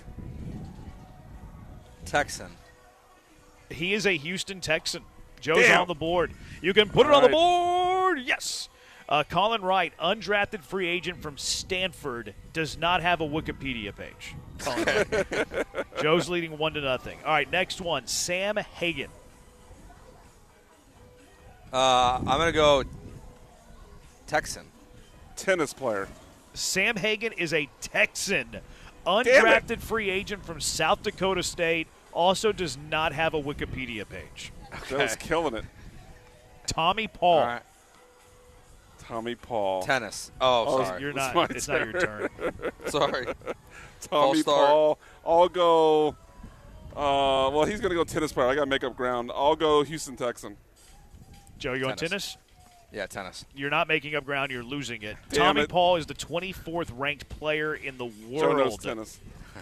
Let's go. Joe's up 3-0. Next one, Davis Martin. That's easy. That's a White Sox. He's starting tonight. Yeah. Okay, White Sox. Yeah, Thank you, Joe. Joe. You Sorry. tipped your hand, bro. I know, but like you showed off your knowledge there. I was so excited to get 4 that I let it go. That was poor gameplay. It was. I just got so excited. I was like, I got 4. Joe knows White Sox because they are his favorite team. Davis Martin is tonight's starter for the White Sox. He's 9-5 with a 3.31 ERA and 19 starts. Next one, Brian first. Colson Montgomery. Oh, White Sox. White Sox. Damn yeah, it. He's a White Sox. He's their power hitting shortstop. He's pretty good. Yeah. I have him on my fantasy team, which my immediate reaction probably gave it away, but I was trying to fight back the reaction. All I've dealt with all summer long is who's a better shortstop, Colson Montgomery or Okay. Dansby Swanson? I figured you probably already knew it, but I was trying to sell that I wasn't sure. Sebastian Baez. Tennis. Sebastian does sound like a tennis player, but I got to make. I can go all 3. Tennis player. Sebastian Baez is a Argentinian tennis player who's ranked 56th Yeah. in the world. Chris Murphy, Sebastian. Brian. Chris Murphy. That sounds like a Houston Texan. Yeah, I'm gonna go Texan as well. Incorrect. Chris Murphy Damn it. is a left-handed reliever for the White Sox. 3-0, 1 save, a 4.30 ERA. Lewis Hansen, Joe. Tennis. White Sox. He's a Houston Texan. He's an undrafted free agent, tied in from UConn, does not have a Wikipedia page. I like when we both miss it. Yeah. There's 3 choices, and somehow we both miss it. What's the score? 5-3, Joe? 6-3. 6-3, Joe? Yeah, you Okay. need to sweep the next 3. Brian right. first. Joshua Pitzenberger. I don't know this dude. Texan. Tennis. Joe, that's bad gameplay, but he is a Houston Texan. Joshua Pitzenberger, I know undrafted it's free bad agent, gameplay. running back from Yale, Ivy Leaguer. Joe, Ben Shelton. Texan. All right, I have to go Oppo. White Sox. Oh, you had a chance. He is a tennis player. Ben Shelton, Damn the it. American, is the Damn it. 6th-ranked player in the world. Congrats, 6th-ranked Joe. player in the world. Last one for S&G's, Brian Hudson. I guess it's your turn. Texan. I'll go White Sox. Yeah, he's a White Sox. Lefty reliever for the White Sox, 3-2, 4 saves, 2.08 ERA. Joe wins the game 7-4. Now, it is a little And unfair. I set the over-under at 6.5. You did. You did. And I said You I'd go hit it. over. Bang. Bang, bang. It's kind of unfair, though, because we did do Joe's favorite team. Yeah, totally. So. And who knows Yale running backs like Joe George? That's true. Probably Brian. Junkie says, would you put Trent Brown over Jose Altuve? No. Yeah, probably not. It might Well, be might be warranted, but there's still a Ariane little bit of Thierry? bias. Nah, he was okay. So probably no offensive lineman then. Greg says y'all are bad word. How do y'all not know who Taylor Fritz is? That's good. Because tennis is dumb. It's not dumb. Sorry I love to the tennis. people that I offend. I love tennis. I know, and I just paid like a deposit for tennis lessons. So I Wait, guess I should. you did? Not for me. Oh, for little man? Yeah. Do you know? I'll teach him tennis. Do you know what I compare it to tennis to? What other sport? Boxing. Nope. Ping pong. I compare it to boxing. It's like because it's like blow for blow. It's like mano a mano. It's blow for blow. I think it has a lot of similarities to boxing. Tennis does. Yeah. All right. 713-780 ESPN. Jordan is a top blank player on all of sports. You want at the plate or with the ball at the end of the game. How high are you willing to go with Jordan? Game on the line with the big man. 713-780-3776. It's Jeremy and Joe, ESPN 97.5.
You're listening to Jeremy and Joe. On ESPN 97.5 and the ESPN Houston app. Broadcasting live from the mobile Huntington Bank Studios, located at Pleasure Pier, Galveston. Here's Jeremy Branham and Joe George. He's Joe. I'm Jeremy. He's the last real good guy. I'm the Huntington Bank bad boy. So how far are you willing to go with Jordan? 713-780-3776. Jordan is a top what player in all of sports? You wanted the player with the ball in his hands at the end of the game. What would it be for, I guess, football, ball in your hands, right? Quarterback? Yeah. Yep. Certainly not Josh Allen. Yeah. Certainly No, not he's C.J. not Stroud.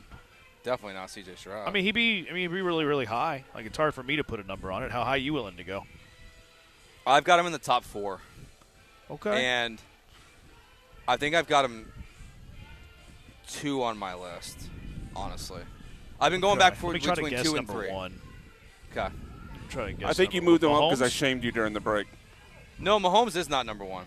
Really? Mahomes is 2. Okay. So Jordan's 3, you said? Yeah. Okay. All right. So I got a football player at 4 and a basketball player at 1. Okay, Do you have good. Brunson? No. So you have a guy that didn't win the championship at 1. Current? Yeah, he's still current, yeah. Anthony Edwards? No. Halliburton? No. I don't know. You're skewing too young. He's still the dude. The dude? He's Game still on the line? He's still Chef Curry. Oh. Like, I'm taking Steph. Like, Steph is he's still the guy. Like, he does it all the time. Like, I mean, he does of it all the basketball time. players, like for basketball players, like he's the guy I would trust more than anyone else in the NBA. Still. I Game on love the Steph line. Curry.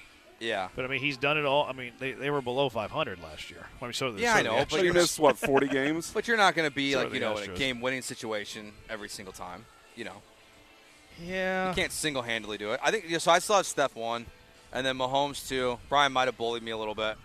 Jordan 3, and then Jordan's had some amazing moments, though. I mean, the Game has. 6 World Series turned the game upside down. He hit the walk-off. Remember Game 1? Remember the Astros were – like, if the Astros lose that – because that was a close series. It was a 5-game series, of course. Astros swept it. But they were trailing, I think, by 2 runs in the 9th inning of Game 1. Yep. And then Robbie Ray – 3-run bomb. Yeah. I mean, that series might look entirely different if Jordan doesn't hit the home run in that situation. So Did he have a really big home run in Game 2 also? I want to say against Castillo. I think he took a fastball that was off the plate away, and he dumped it into left field, I think. I can't remember what the game situation was, but I thought he had a really big home run in Game 2 also. I don't. Yeah, I think it was off Castillo. I want to say it was earlier in the game though. Like it wasn't I like think it this. was. But I think maybe a second at bat. But it gave him a lead, something like that. No, he's had unbelievable moments. Like he's a dude you'd want. And it's relative to the sport too, right? Like I mean, baseball players they come through 30% of the time. You're in the Hall of Fame. Whereas Steph Curry hits a 3 45% of the time. So it's a little bit different. It's relative to the sport for sure. Like who would you trust more? Like in a big moment, Steph Curry to hit a 3 or Jordan Alvarez to hit a home run? Like the math's going to tell you Steph. But if you do it relative to the sport, I don't think that you're being too much of a homer to have Jordan in your top 3. Yeah, one's also significantly easier. Yeah. It's way easier for Steph to hit a 3 than Jordan Alvarez to hit it 400 sure. feet.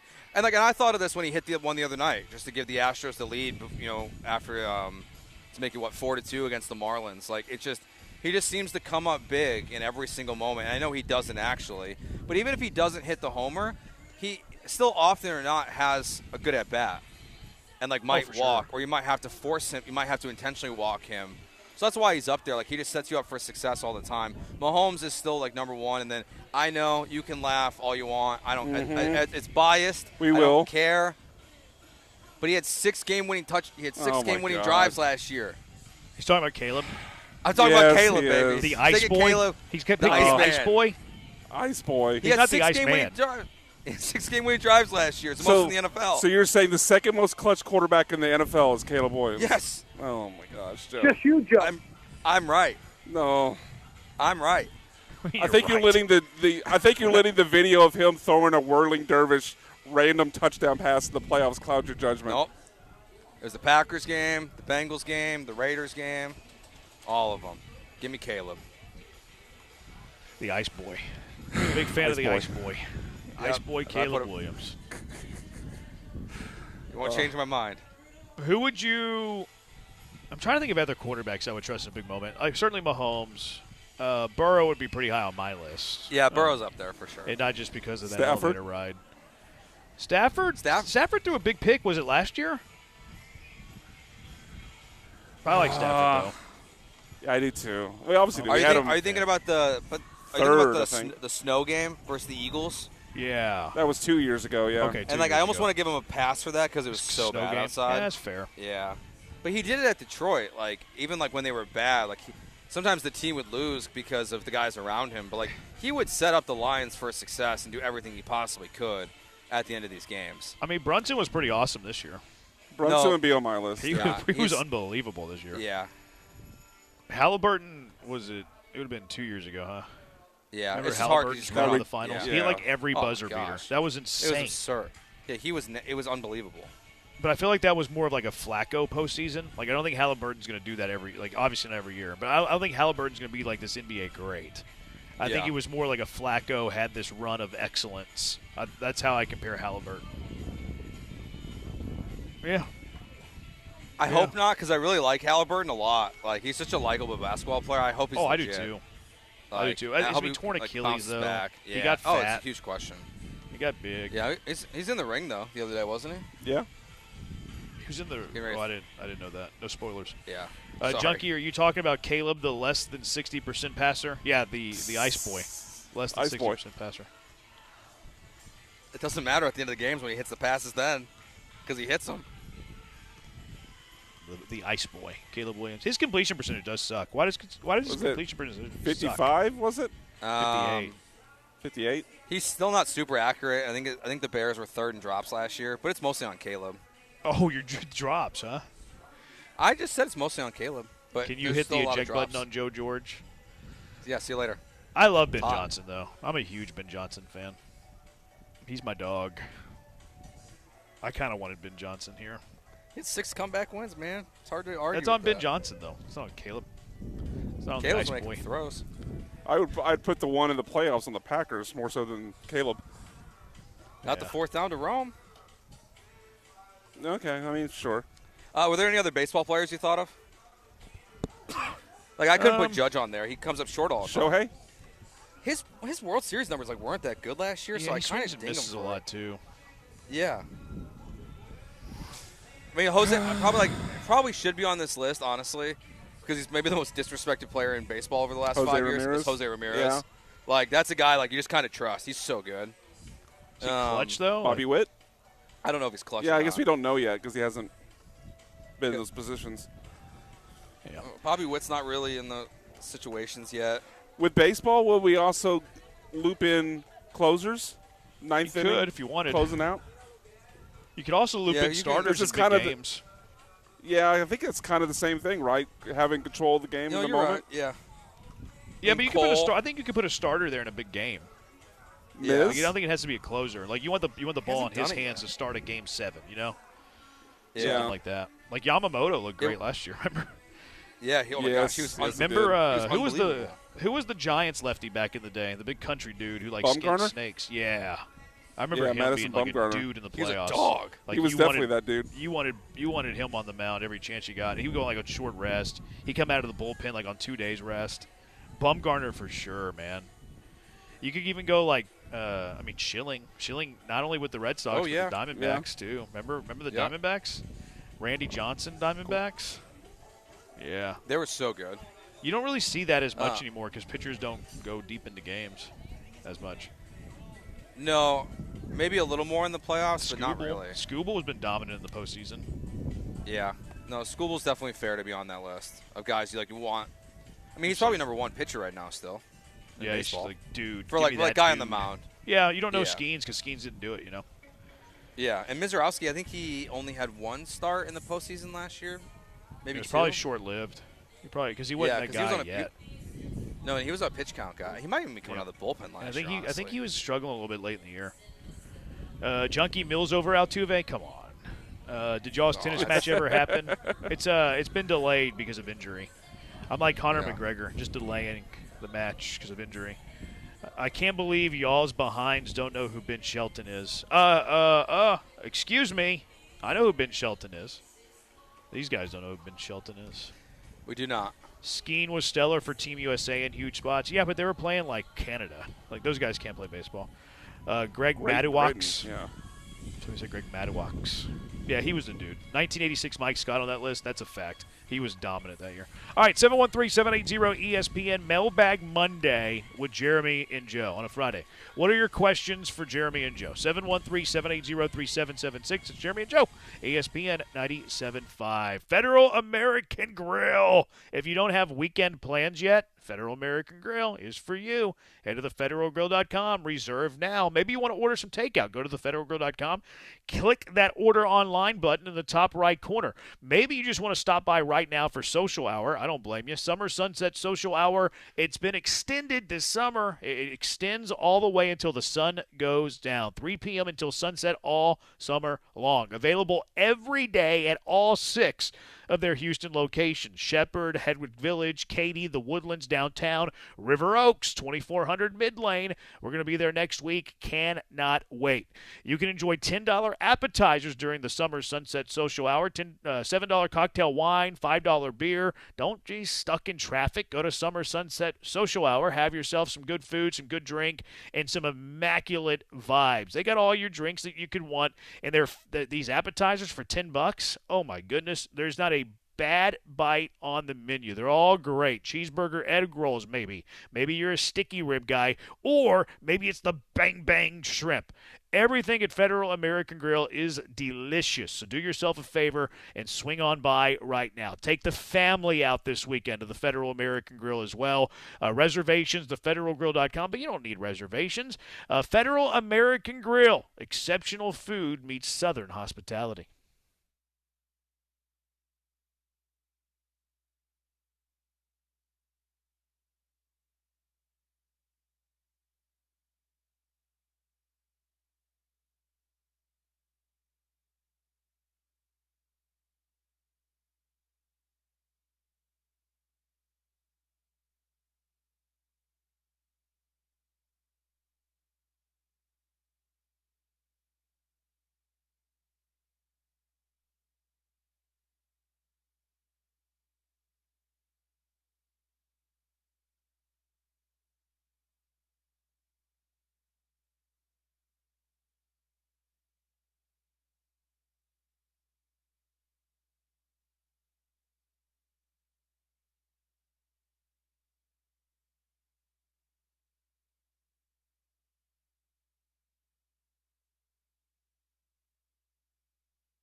Mailbag Monday on a Friday. What are your questions for Jeremy and Joe? Joe, my first question, did you pull a winner?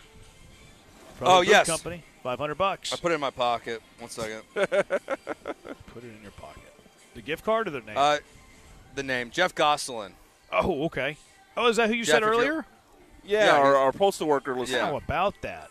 He's going to be So wearing I'll email you. Fly boots as delivering the mail. Yeah. So, Jeff, I'll email you if you're listening. Very good. Congratulations. Best of, I guess, condolences to all of the people who lost. But yeah, probably we're boot sorry. company looking for some boots. All right, Mailbag Monday on a Friday. What are your questions for Jeremy and Joe? Junkie, what are your all's thoughts on fantasy football this year? Some of your favorite sleepers or late round guys? That's a very broad question. That's such a big question. Yeah, you probably need to be a little bit more specific. Late round. Quarterbacks, man. Caleb Williams is going super high. Like I'm stopping to draft Caleb Williams because I find myself drafting too much of him. I don't want the ice boy. I don't want 40% of my quarterback portfolio on the ice boy. So I've been coming off of him a little bit. I've been drafting Dak. Yeah, he still goes kind of high. Trying to think of some like sleeper quarterbacks that I like. I like Chris Rodriguez in Jacksonville. Coach has known him forever. Went out and targeted him in free agency. Brought him in. They just lost Achane, formerly known as ETN. There's really no bell cow there. I like Rodriguez a bit. I always just like taking shots at nebulous running back situations because you know there's going to be a guy. For sure. So if you hit that, you get tremendous value. Obviously, you want to do that later where it's not killing your starters, but always take shots on those nebulous running back situations. Yeah, nebulous. I mean, if you're waiting for a quarterback, like I'm waiting for Goff, because he's still going to go pretty late, I'd imagine, right? Baker's going later than Goff him. is like QB Baker. 16 right now. I kind of like Baker. Baker QB 19. The problem is I don't draft very much Baker because I'm not really getting Igbuka, and I like to draft my stacks at quarterback. Yeah. So I swing with that a lot. Goff But would be a good one. Baker's going behind Jordan Love and before Tyler Shuck. Like, I feel like Baker's decent value there. Rodriguez probably I'm drafting a lot at running back, but he's not going to catch passes though. So you don't want him like at a full point PPR, maybe a half point PPR. Mahomes is QB 11 right now on Underdog. Yeah, but he didn't put up a whole lot of stats. I know we're all out, but QB 11, it's tempting. Yeah, Rashad White Stack in 'em with Washington Rice. somebody that I've been drafting a bit just because I think that's a nebulous running back room and is a guy who can kind of catch the football too. Yeah. I'm a big Chase. Where's Chase Brown going these days? Super early. Is he going he's high? Like, he's like running back 10. RB10. But he's going 16th overall. Like he's going before the swing in round 2. He's going super That's pretty early. high. He's going before Achane. Achane's interesting though because that team's probably going to suck. Yeah, but I still feel like they're just going to dink and dunk to him all the time. Probably, yeah. I think Nico's kind of undervalued, but if you don't trust the Texans' passing ability, that's trouble. See, I love Tet McMillan. But I hate that he's playing Seattle in Week 17. So I've kind of been fading Tet McMillan since then, since the schedule release. What do you think about DJ Moore? I think he should be really good for Josh Allen this year. If he's really good for Josh Allen this year, he's being underdrafted then because he's wide receiver 27. I have the Amari Cooper fears in my head with DJ Moore. And a lot of people were excited about that when Josh Allen got him, and they just spread the ball around to everybody. It didn't really matter. What is your favorite cut of French fries? What would you call the McDonald's style? I don't know, Shoestring? just original, maybe? Yeah. I wouldn't call that a probably shoestring, I don't think. No, because shoestring's like thinner. Whatever you like call Freddy's. them. Okay. That's like that shoestring, right? I would either go like the McDonald's Maybe style or original waffle. I'm probably I'm a original child. cut. I'm a child. so- Curly? Crinkle, baby. Ah. Yeah, crinkle's fine, but I like crinkle. crinkle's fine. I mean, Culver's has a fine crinkle fry. They do. They're very That's good. That's a good crinkle fry. I'm more original, but it's hard to mess up a French fry. I like all French fries. You know. The only one I don't like, I actively would not order is steak fries. I don't like steak fries. Yeah. I mean, the ratio's I off. wouldn't in my order opinion. it, but if you put it in front of my face, am I going to eat it? You're darn right. Yeah. Sure. And the I steak wouldn't fry order is a it, better though. dipping fry. Like if you have like a phenomenal dip, a steak fry is probably the best fry to dip with. Yeah, I like waffle fry. Waffle's not bad. I Or would have curly waffle fry. as the second best dippable fry. Keep from LA. Start, sit, cut. Action movies, horror movies, or comedies. Start action, sit comedy, cut horror. That's mine too. Child. That's why. Horror movies are terrible. Start action, sit horror, cut comedy. Why would you say child? I love for that? horror movies. I love horror movies. Horror movies are terrible theater. No, they're not. Yes, they are. Obsession Name one is- great Obsession. horror movie. Obsession this year just came out. No one's seen that. Are you kidding me? It made like who has seen it? 400 million. Never heard of it. I haven't seen it. I It's know like it is. 95% on Rotten Tomatoes. What are we Brian talking about? thinks Scream's a good time. Brian's No. seen every 12 Screams. He's got the whole collection. No, the most recent Scream was garbage. I will So you've I will seen it. concede that. I have seen it. It was garbage, though. Brian sees everything. That is mostly true, yeah. Mailbag By the way, go Monday. see The Odyssey. No, you haven't seen. What was the movie I told you the other day? Bjorg and McEnroe. Yeah, that's more of a I've never seen documentary, that. though, right? No. No? Okay. No. All right. Shia LaBeouf's in it. 713-780-ESPN. Mailbag Monday on a Friday. Extreme hypothetical. What player would you trade Jordan 1-for-1 for right now?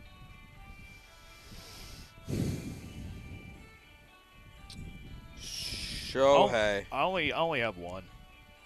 Shohei? I wouldn't trade him straight up for Shohei. You owe him a Injury? lot of money. Does injuries? He doesn't pitch. He doesn't pitch anymore. Jordan's a better hitter. He's also way more affordable. Now, Paul Skeens? See, I don't trust the pitchers. So I wouldn't trade him for a single pitcher. There's only Witt one or player. Soto? I would trade him for one player. I would trade him for PCA. one player. No. Joe, stop it. Stop it, Stop Joe. trying to make PCA a thing. There's only one player I would trade Jordan for. Straight up. Who's for that? one right now. Bobby Witt. Yeah. The only reason I would do that is he's under control longer. His contract is equally as affordable, and he plays a premium defensive position. Like Bobby Witt's probably, he's gonna get you more WAR or whatever, at the same price, and it's easier to backfill DH than it is shortstop. You do have Pena though. Yeah, but you can trade him. I'd probably say Bobby Witt. That's the only one I would consider. That's fair. Yeah. It's hard, because I'm with you on pitchers, because it's hard not to say Mizorowski. Don't you feel like he's just definitely going to break down, though? Yeah, he is. Yeah. But isn't Jordan? Hopefully. Fair. Not. I can see Joe sitting in front of his TV Sunday night with a giant glass of chocolate milk, French fries, and his Caleb PJs. You forgot the dinosaur nuggets. Junkie Branham is built like a steak fry. You mean strong and sturdy?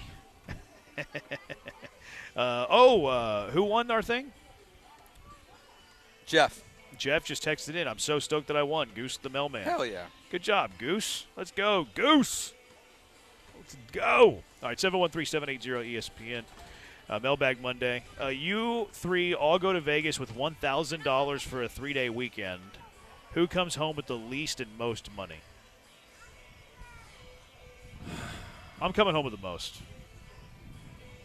Joe's coming away with the least. I think I'd be in the middle just because I would fail on a couple things and just bow out. Yeah, I would either come home with the most or the least. Joe's first or last. There's no way he's middle. Because Brian knows, he'll chase it. I've won the most. I've money. seen him at the blackjack table. I've won the most at the blackjack table of our group. I've never had a losing weekend betting sports at LaBerge, but I'm terrible at the casino games like blackjack and things like that. I'm just going to go to Cleaver's and enjoy a steak all 3 nights. There you go. Get a top-notch steak for $50. Yeah, I'm going to be playing blackjack. Would Hunter Brown be a number 1 on any playoff contending team? Sure. Yeah, of course. A lot of them. I mean, his current form has been not good. We know that. But he'd be a number 1 on a lot of playoff contending teams. Yeah. Especially since there aren't a lot of teams completely out of it. I know. But, he'd be the one in Boston right now. Yeah, Crochet's hurt. He'd be the number 1 in Baltimore. Both Chicagos. I mean, Martinez has, better numbers, but you want Nick Martinez or Hunter Brown? Give me Hunter Brown. I'd still take Hunter Brown. White Sox? Yeah, for sure. Cleveland? Minnesota? Texas? Minnesota might be a toss-up. Texas? Probably. Marlins, Washington. Yes. Yep. Who's the Cubs' best pitcher? Imanaga. He's better than Imanaga. St. Louis. Definitely. Probably. Arizona, it's like the nose are probably like New. The nose are probably like New York, Atlanta. Philly. Philly for sure. New York with Schlittler. Yeah. I haven't really looked into the Dodgers. Are those guys having good years? I know Ohtani's not. And he's not pitching right now, so. Yeah, Yamamoto's been pretty dang good. He's got under 3 ERA. Yeah, probably not the Dodgers right now. Not the Brewers. Yamamoto's awesome. Definitely not the Brewers. No, The Miz. 713-780-ESPN. Have you ever had a bumper sticker on your car? As a teenager. What was it? I had like I had a bunch of movies. band stickers on my 92 Ford Escort when I was in high school, but once that car went away, no. I'm an AMC girly. I only had the baby on board thing. That was it. I never had a sticker. I used to have like one of those metallic. I think I still. No, I don't. I used to have one of those metallic U of H things. You know what I'm talking about? Like the little. It's not a sticker. Oh yeah. It's like those are cool though. Yeah. What do you call them? No idea. Just like a magnetic thing. Decal. A decal. Yeah. Yeah, but it's kind of more than a decal, though, isn't Yeah, it? It was just a silver magnetic decal. Yeah. We No, know I had a what we're talking Longhorn one, but I don't know Why? what you're talking about. Because you know why. Texas Roadhouse University, baby. You have a Longhorn thing? You didn't I go to did. school there. I had never said I did. You got to be an alumnus to put those things on your No, vehicle. you don't. That's not Yeah. law. They didn't ask to see my 713-780-3776. degree before Do you I have to be bought an it. They alumnus took the to money. put on the metallic decal onto your vehicle? Elitist. Joe, I'm not an elitist. I'm an alumnus. Gatekeeper. Joe, do you have a Notre Dame metallic decal on your vehicle? I do not. Have you ever? I've not. Should you ever? Yes. This is in poor taste. Texans O-line or Astros starting pitching? Better question. Astros. Texas O-line or Astros outfield? I'll go Astros starting pitching. I'll go Astros starting pitching. I would say O-line over outfield. That's funny. A unit of Agreed. which units are the best and worst. That's kind of fun, actually. Thank you for that idea. Maybe we do a worst units in Houston sports. And best. Worst to best? Yeah. We can do one best, one bad. That could be something. Yeah, we can do that. Can you guys do an 82-0 one-time segment just to see who can make a better team between you and Joe? I've been off 82-0 for like a month. Yeah, it was really hot at first, and then I've been more on the 17-0. Yeah, I did that like once when The 17-0 football one. quit. Wheat straw. BMAC, who's easier to work with, Branham and Jose Jorge or Sean and Seth? I never worked with Seth, but I would take current company. And I love Sean, but I would take current company. You're darn right you will. Otherwise, you're fired. I mean, do y'all think they're both easy to work with, though? Do y'all think Fred VanVleet's comment on the Rockets winning it all next year is realistic? I feel like with Alpe, we'll never get there because he's not enough of a defensive presence. I don't think it's realistic. I don't think the Rockets can win it all. No, because we're like most optimistic. Where could you put them in the West? Third, fourth. I'd say probably third. Like Third or fourth? Super optimistic. Yeah, I don't think they can win. As a UT alum, I welcome Brian to the fan base. Clearly makes great decisions. You misspelled Brian there, Texter. Another Thank you texter for says the he welcome, agrees though. with me about Brian not being able to shouldn't be able to have a decal. I bet BMAC had dice on the rearview mirror. LOL. I had what? Dice. Oh, no, I'm never a fuzzy dice guy.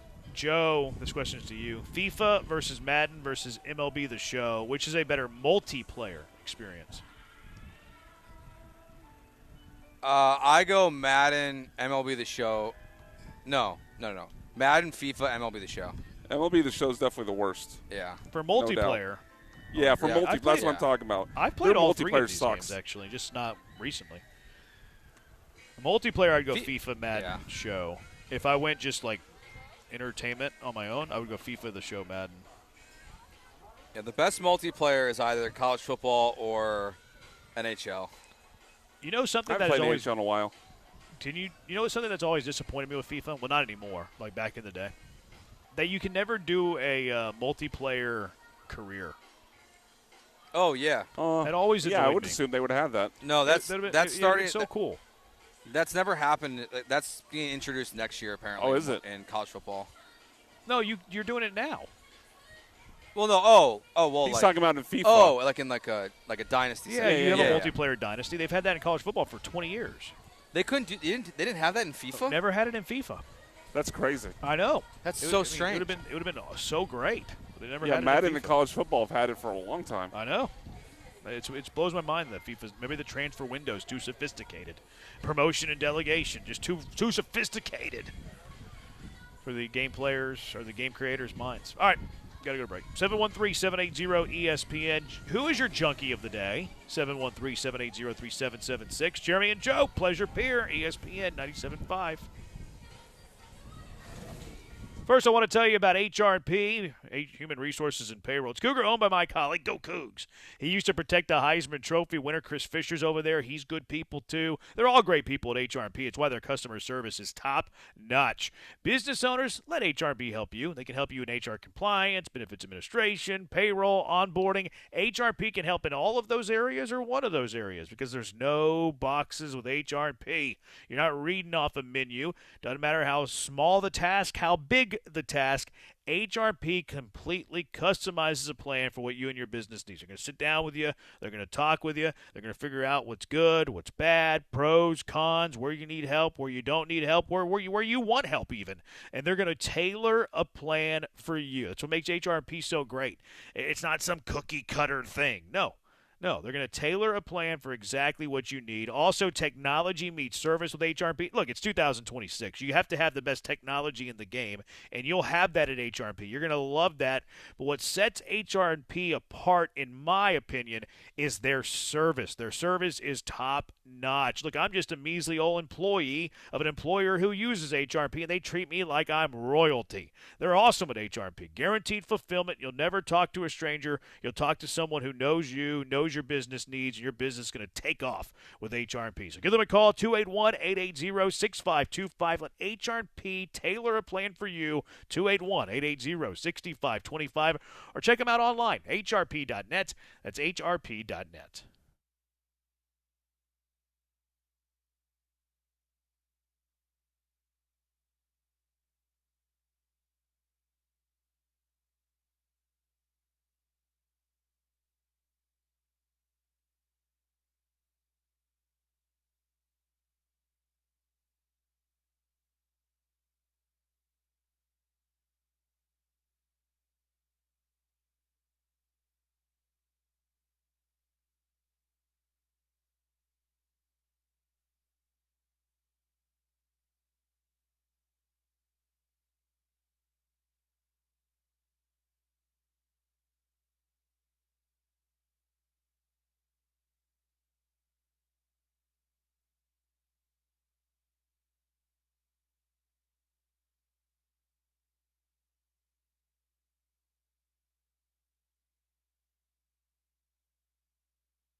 Who is your junkie of the day? 713-780-3776. 713-780-3776. Thanks to Pleasure Pier for having us out, putting Brian on a roller coaster. Brian enjoyed it. Joe, did you roller coaster? Hell no. Child. You said earlier that it must have been the roller coaster when you said something wrong. No, like it was loud. Oh, I thought you rode one. Okay. It is loud. Yeah. Very, very good. I'm scared of maybe heights. 15 feet above our head? Yeah, I'm scared of heights, so I'm not going on it. Are y'all going to do anything else? I might ride it one more time if they'll let me. I'm going to go to Buc-ee's on the way home. That's not on the Pleasure Pier. I know. I might get some ice cream. Oh, yeah. Stop by Sweet Scoops. Yeah. Good. Thanks for coming out, Pleasure Pier. Appreciate everybody that did. And it's always your spot in the summer. Good time, roller coasters, ice cream, all your fair food, turkey legs. Great ride, great entertainment. They got it all there at Pleasure Pier. Coming up after us, inside the original, the OG, Inside the Icebox, coming up at 6 o'clock with Joe George and Sean Mapes. All right, Joe, who is your junkie of the day? Tony Romo got a OWI in Wisconsin, operating while intoxicated. Also apparently played in a golf tournament that day, shot plus 35. Winner was plus 3, so I see why he was drunk.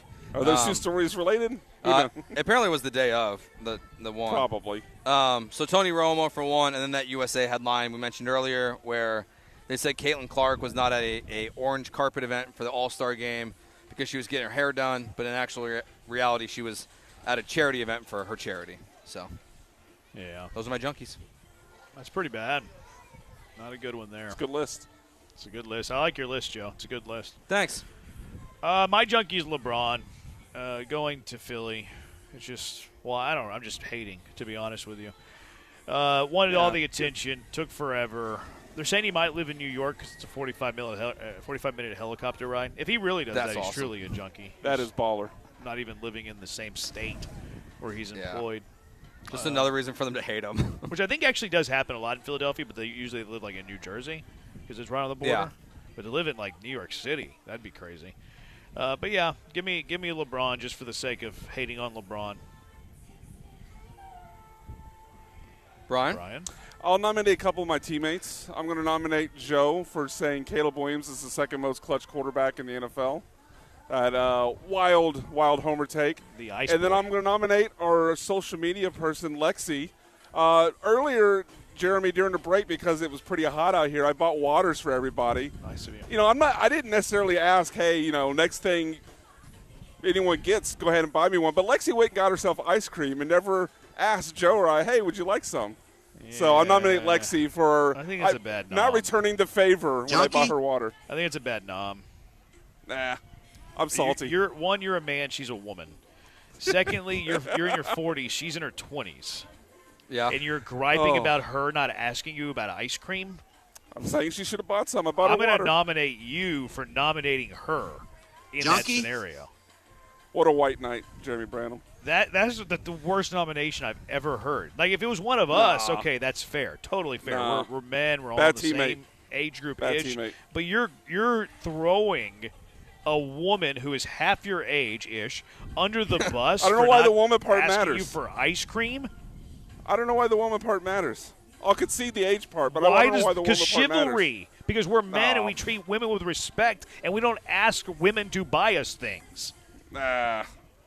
I didn't ask. I'm just saying. No, you're just favor griping should on return. the radio That's that you right. didn't even ask. I am. That's Shots fired, rough. Lexi. I'm on Lexi's side of this. I'm getting side eyes right now. What a terrible nomination. I'm a Maybe bad the worst teammate. ever. What's That's winning? tough. I've There's been I some heavily really bad voted- ones. Yeah, I wanted Romo, but now I'm voting Brian for that. That's not. I'll vote Romo. Damn it. Joe, it's up to you. Brian wasn't drunk when he did it. Romo was when he drove. There you go. So Yeah. Romo wins. Romo. Oh, I thought you were going to give Romo an excuse. No. No, he chose to be drunk. Whatever. It should be And Brian. drive. All right, it's going to do it for us. Thanks to AJ for all the hard work. Thanks to Brian, Onsite Engineering. Thanks to Lexi for being Lexi. He's Joe. I'm Jeremy. We'll talk to you on Monday, Houston. Have a great weekend. Goodbye.